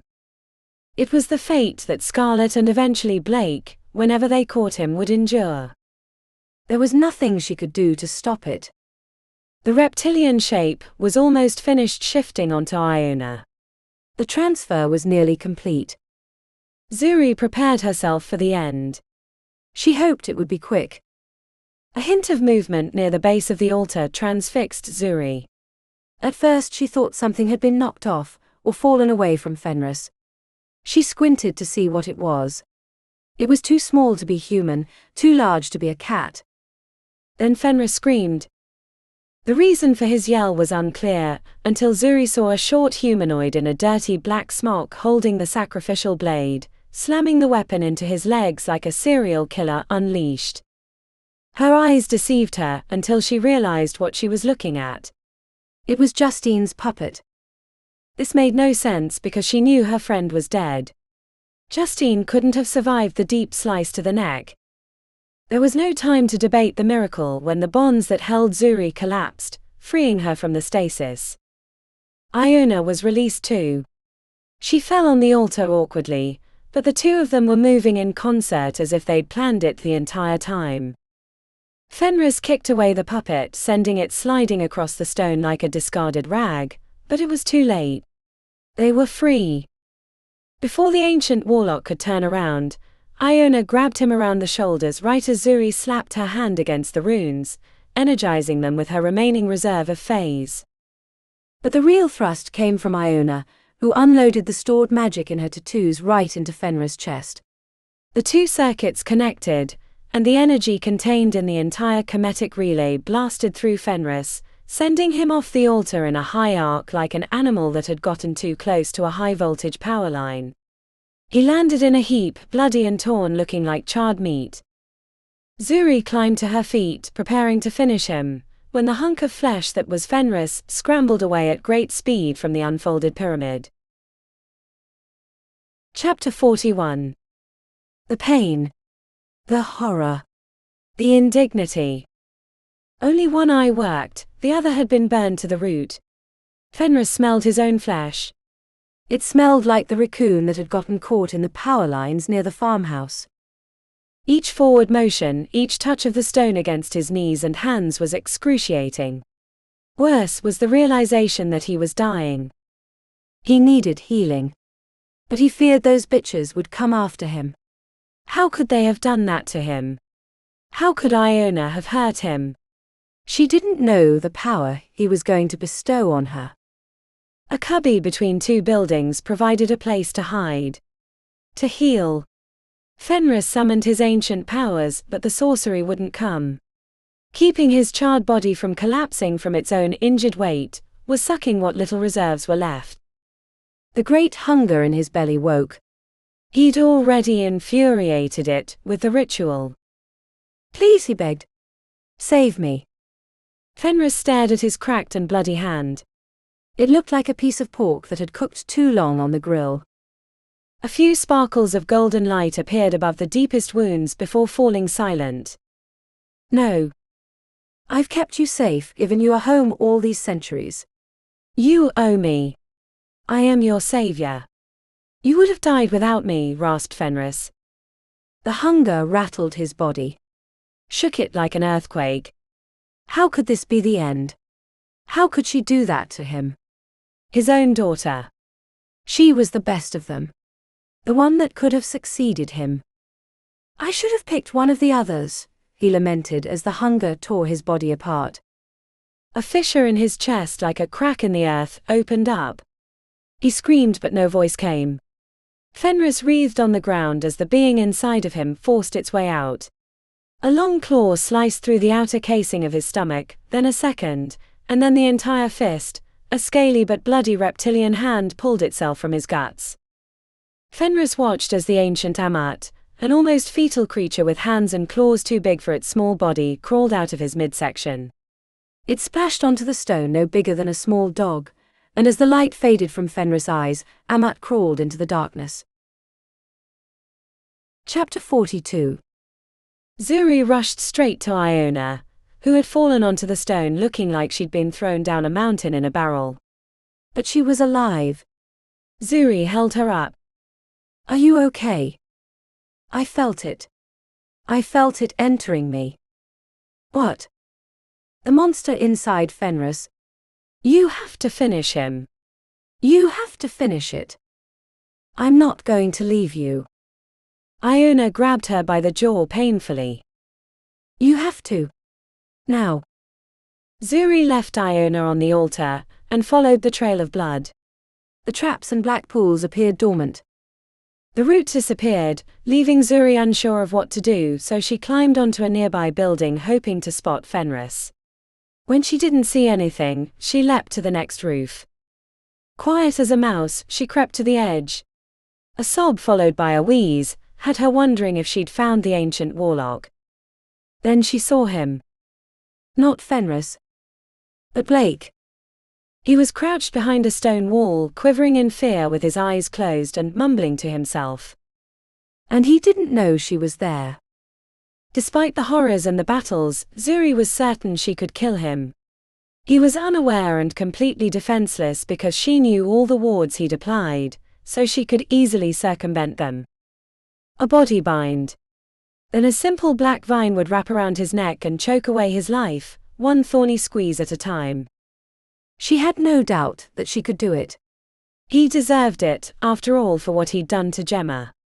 For what he'd tried to do to her and Iona. It would only be fair.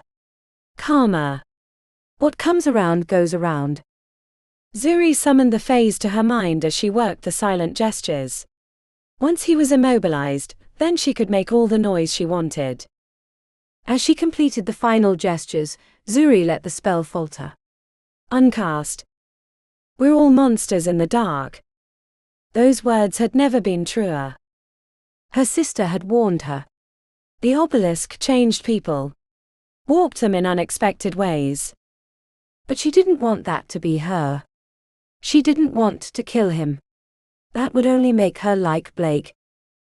And what would keep her from killing another? And another? After all, survival necessitated many things. Horrible things. One more time, Zuri tried to convince herself to do it. To end Blake's life, which she knew would save her many troubles ahead, but she couldn't do it. She couldn't be like him, even though she knew it would cause her trouble in the future. Zuri returned to the hunt for Fenris. She found where she'd lost the trail. A streak of blood clued her to his direction. A few minutes later, she found the mound of burned and discarded flesh. It looked like someone had taken a bucket of parts and dumped them on the ground. The only thing that confirmed that it was him was that his face, except for a few deep burns and a missing eye, was mostly intact. Zuri sighed. The nightmare was over. She made her way back to the unfolded pyramid, to find Scarlet and Iona sitting on the dais together. They rose when they spotted her. Is he dead? Are you sure? Fenris looked like he'd been cut in half. Was there anything else? Asked Iona with unexpected worry. Not that I saw. Was a bloody mess though. Unloading the whole comedic circuit really did a number on him. Iona sat back down, nodding. Have you seen Blake? Asked Scarlet. The way she stared suggested that she already knew the answer, but Zuri lied and shook her head. He's a coward and a sociopath, Scarlet. You could do much better than him. He is what he is. Thanks for not running away, said Zuri. Trust me, I wanted to, but I figured better to die quickly in battle, rather than being hunted down in the dark. Scarlet rose and glanced around the carnage. There was blood everywhere. I don't know how you did it, but I'm glad you did. I should go. I'm sure the portal is free now. Maybe I'll find Blake on the way out. The redhead trudged away from the unfolded pyramid, leaving them alone. Are we going to talk about what happened? Asked Iona. Zuri raised an eyebrow. Justine. Her puppet, you mean? Yeah, I'm not so sure. As if summoned by their conversation, the diminutive puppet in a black smock came ambling into the light. The wooden hands were covered in blood. The puppet motioned for them to follow. Zuri shared a glance with Iona, before going after the wooden construct. They didn't have to go far before they found Justine's body. A great pool of blood surrounded the face-down girl. Small bloody footprints led away from the scene towards the pyramid. Is that you in there? Asked Zuri, gesturing towards the body. The puppet nodded. 7 hells. Can you go back? Asked Iona. The puppet shook her head. What do you want to do now? Asked Zuri. The puppet walked between them and put its hands out. She wanted them to hold her hands and walk with her as if she were a toddler. Iona gave her a shrug before grasping one hand. Zuri took the other. It was surprisingly warm. Let's get out of here. I really want a shower right now. Do they make a shower for the soul? Asked Iona. I wish. Zuri left for the portal with Iona and the puppet. Chapter 43. The pack full of alchemy supplies weighed on Zuri's shoulders, but they had to get their things out of the obelisk before the semester was over. No students were allowed to stay over the summer. Did anyone see the mortar? She asked. The clacking of wooden feet on stone announced the puppet's arrival. The smock had been replaced with clothes more fitting for Justine, a cream blouse and black capris. The doll's hair was pulled into a functional ponytail. The puppet almost looked like a diminutive girl, if she squinted. Justine held up the ceramic cup they used for crushing and mixing reagents. Thanks, Justine. The puppet gave her a wry smile which Zuri still wasn't used to. The facial expressions were very evocative of her friend, while being completely at odds with what she expected. Zuri still wasn't entirely sure that it was really Justine's soul in the puppet, but there was no way to prove otherwise, and she'd saved them from Fenris, so there was that. Justine made hand motions, which took a few tries to interpret. Yes, we'll take the scope with us too. Justine rocked her fist, which was the ASL version of yes, followed by thank you. This is going to be a lot easier when we get you a voice box, said Zuri. Another smile, and Justine disappeared into the back for more supplies. Iona appeared from below with an armful of tomes. She set them in the cart they'd been using to move their gear back and forth from the portal. This is the last one, said Iona as she glanced around wistfully. Don't tell me you're going to miss this place. Iona snorted. Not a chance. Are you still going back to Missouri? Asked Zuri. The question flattened her lips. I need to. There are some questions I still have about Fenris and my parents, and it's the only place I can find them. I figure I can stay the summer at the farmhouse, and hopefully come back with answers before next year. Are you sure you don't want us to come? Bringing a living puppet to the middle of Missouri would make a scene that I'd rather avoid. And besides, she needs your help with the voice box, because I'm not learning sign language on top of all the other reading we have to do this summer. A shame.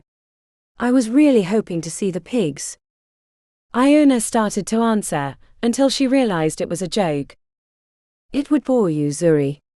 There's not much to do. The only bright spot is that it's beautiful.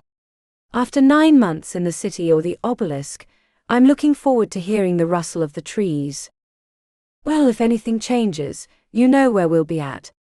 My parents were generous with my summer lodging stipend for finishing my first year. There's a spare room for you. You should have told them about Fenris, maybe they would have given you a bonus, said Iona. Please don't take this the wrong way, but I didn't tell them about you. They wouldn't understand. Wouldn't understand what? Asked Iona. Zuri put a hand over her heart. What I was forced to learn this year. That your upbringing or lack thereof doesn't indicate the kind of person you are. I should have known that from Blake, But it appears that lesson takes more than one hammer upside the head to get through my thick skull. If anyone could prove that upbringing isn't everything, it's Blake, smirked Iona. Well, look at me, said Zuri, laughing. Friends with a farm girl and a puppet. I'm lucky they don't disown me. The three of them hauled the last of the gear to the portal. Once they reached the lower level, Justine climbed into the cart and went deathly still. As far as the rest of their class knew, Justine had been killed a few weeks ago, along with Jakob, Melanie and Marcus. It was assumed there'd been an all-out battle between the two groups, though no one would give details. Neither their group nor Blake's wanted to admit that a dangerous warlock had been on the third level. After storing their gear in Zuri's suite, they called for the porters to take their luggage outside the obelisk. A hired driver was waiting for Iona at the entrance. They shared hugs, and then Iona climbed into the back of the vehicle before pulling away into traffic. I just don't know if we'll see her again. The puppet made the gesture for no. You don't think so? She came to Coterie to get away from Fenris, but now that he's dead, why stay? It's not like we've been welcoming to her. The puppet reached out and took Zuri's hand. Then she pulled out a pen and wrote on the palm. Zuri read it out loud. Iona needs family. She sighed. You might be right. For the record, I do hope she comes back. Justine nodded. Come on, said Zuri. Let's get to the apartment.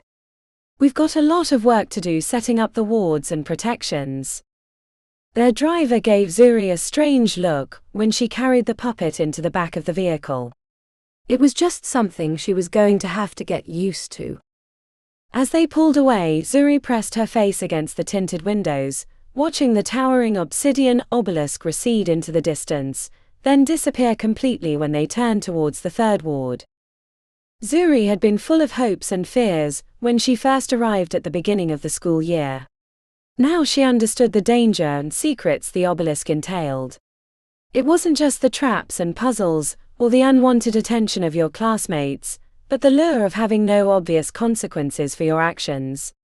Everyone's worst enemy in the obelisk was themselves. Zuri settled into the seat, enjoying the sensation of movement. Everyone had told her that the obelisk would change her, and it had, but just not in the way everyone thought it would. She'd resisted the worst of the urges contained in the dark and come away with two friends, albeit not the friends she'd expected to find, but ones she trusted more than the rest of her classmates. The darkness of the obelisk contained monsters, but none of them were her. Zuri rapped her knuckles on the window and spoke quietly to herself. You can do this. You don't have to be a monster. Chapter 44. The journey back to Missouri took longer than Iona remembered, mostly because she'd been awake the entire time. She'd taken a bus rather than the flight that Zuri had offered to pay for, because she'd never been on a plane or navigated a confusing airport. Besides, she wanted the time to think and to see the countryside that she'd missed while she'd slept on the way to the City of Sorcery. Zuri had paid for a luxury bus trip with a private booth, a table, fold-out bed, and a curtain so she didn't have to deal with the rest of the passengers. Iona hadn't thought much of it at the time, but now that she was almost home, she appreciated the comfortable space in which she could consider all that had happened and how much she had changed. The battle with Fenris still lingered in her mind. He'd had complete and total control of her at the altar. There'd been nothing she could do to stop him, and only Justine's unexpected return had saved them. There were two parts that still bothered her. The first was the awful presence during the ritual that had tried to enter her body. Is that why Fenris disappeared sometimes for days and came back different than when he left? Before the halls existed, older mages had to pledge themselves to supernatural beings or risk phase madness. What had Fenris pledged himself to that had given him such powers? And had he been trying to transfer that creature to her? There was little in her readings that explained how magic had worked before the hall's existence, probably because those techniques were either lost to time or jealously guarded by their practitioners. The second part that bothered her was that Fenris was her father. Or claimed to be. She didn't want to believe it was true. She thought she'd hated him before for what he'd done to her, but that revelation had changed the meaning of everything that had happened. And did that make her a monster? One of the last things he'd said to her still reverberated in her head. "I guarantee that you will become a monster. It's your destiny." Had he been lying to her so she would agree to join him? Or was there something he hadn't told her that informed her future? Before she'd left Missouri, Iona had been convinced that her fate was to die at his hands in some obscure ritual, but maybe that's not what he'd wanted. Maybe he was being truthful, in that he could offer her great power. It was something she'd secretly desired, but not at the expense of her friends. It was one of the reasons she'd wanted to come back to Missouri alone. Iona hadn't told her friends about what had really happened when Fenris had her in the ritual. She didn't want to frighten them, and besides, she barely understood it. Which was why she hoped to find answers in the old farmhouse. The luxury bus dropped her off in town, which was a few miles from the farmhouse, a trip she'd taken many times. Iona headed straight for Huddle's grocery to grab some supplies before she made the final journey. The cheap sandwiches in plastic containers no longer looked edible after a year eating from the private kitchen in the Obelisk, so she found the expensive deli section and bought supplies for a few meals until she could return later and fill up the refrigerator. The checkout attendant to Dolores didn't recognize her after 9 months away. Then again, Iona barely recognized herself in designer black slacks, a long-sleeve aquamarine blouse, and dark sunglasses with a stylish daypack on her back. It felt strange walking down the long gravel road to the farmhouse in pumps, but at least she knew spells to make the journey easier. It was a far cry from the frenzied escape 9 months ago in oversized work boots during a heavy thunderstorm. Iona wanted to scream when she turned the corner to the old farmhouse to find a burnt ruin instead. The fire looked recent based on the growth of the burnt grass around the cellar stones. Had it been burnt by the townsfolk who saw an opportunity during Fenris' absence? Or had it happened after he died, a fail-safe to keep his ancient secret safe? Iona kicked a charred board, then crouched on her heels and put her face in her hands. There weren't enough curse words in the world to illuminate her agony and frustration. Once the worst of her pain went away, Iona tried wading into the destroyed building in hopes of finding answers, but it was mostly char and crumbled stone. 7 hells. She followed up the scream with a force bolt that slammed into the corner of the study, exploding the remaining timbers and sending up a plume of dust that made her choke. She stumbled away from the destruction and collapsed onto the grass, letting the anger fill her with unrepentant rage. Why, she asked. But no answer came. Besides the truths she'd expected in the farmhouse, she'd also hoped to claim the arcane treasures that Fenris had built up over the centuries. The tomes, the trinkets, even his personal notes were outrageously valuable to her. Somewhere in the destroyed house was a book that could tell her how to translate the tattoos on her arms. No longer. Iona stared at the burnt farmhouse for a while longer, until she realized that it would get dark in a few hours, and she didn't want to be out in the middle of the countryside without a place to stay. Not that she was afraid. The year in Coterie had taught her how to defend herself, but she really didn't like the idea of sleeping outside near the ruins of her former home. There was another place she could stay. Assuming it still stood. She hadn't been past it in many years. It was down another long gravel road. She was thankful no one passed her on the way. She knew a few other families lived down the road. Iona reached her childhood home as the sky turned a faint orange. The dappled specks of fading sunlight painted the trees. The old house was a forgotten ruin covered in vines and fallen tree branches.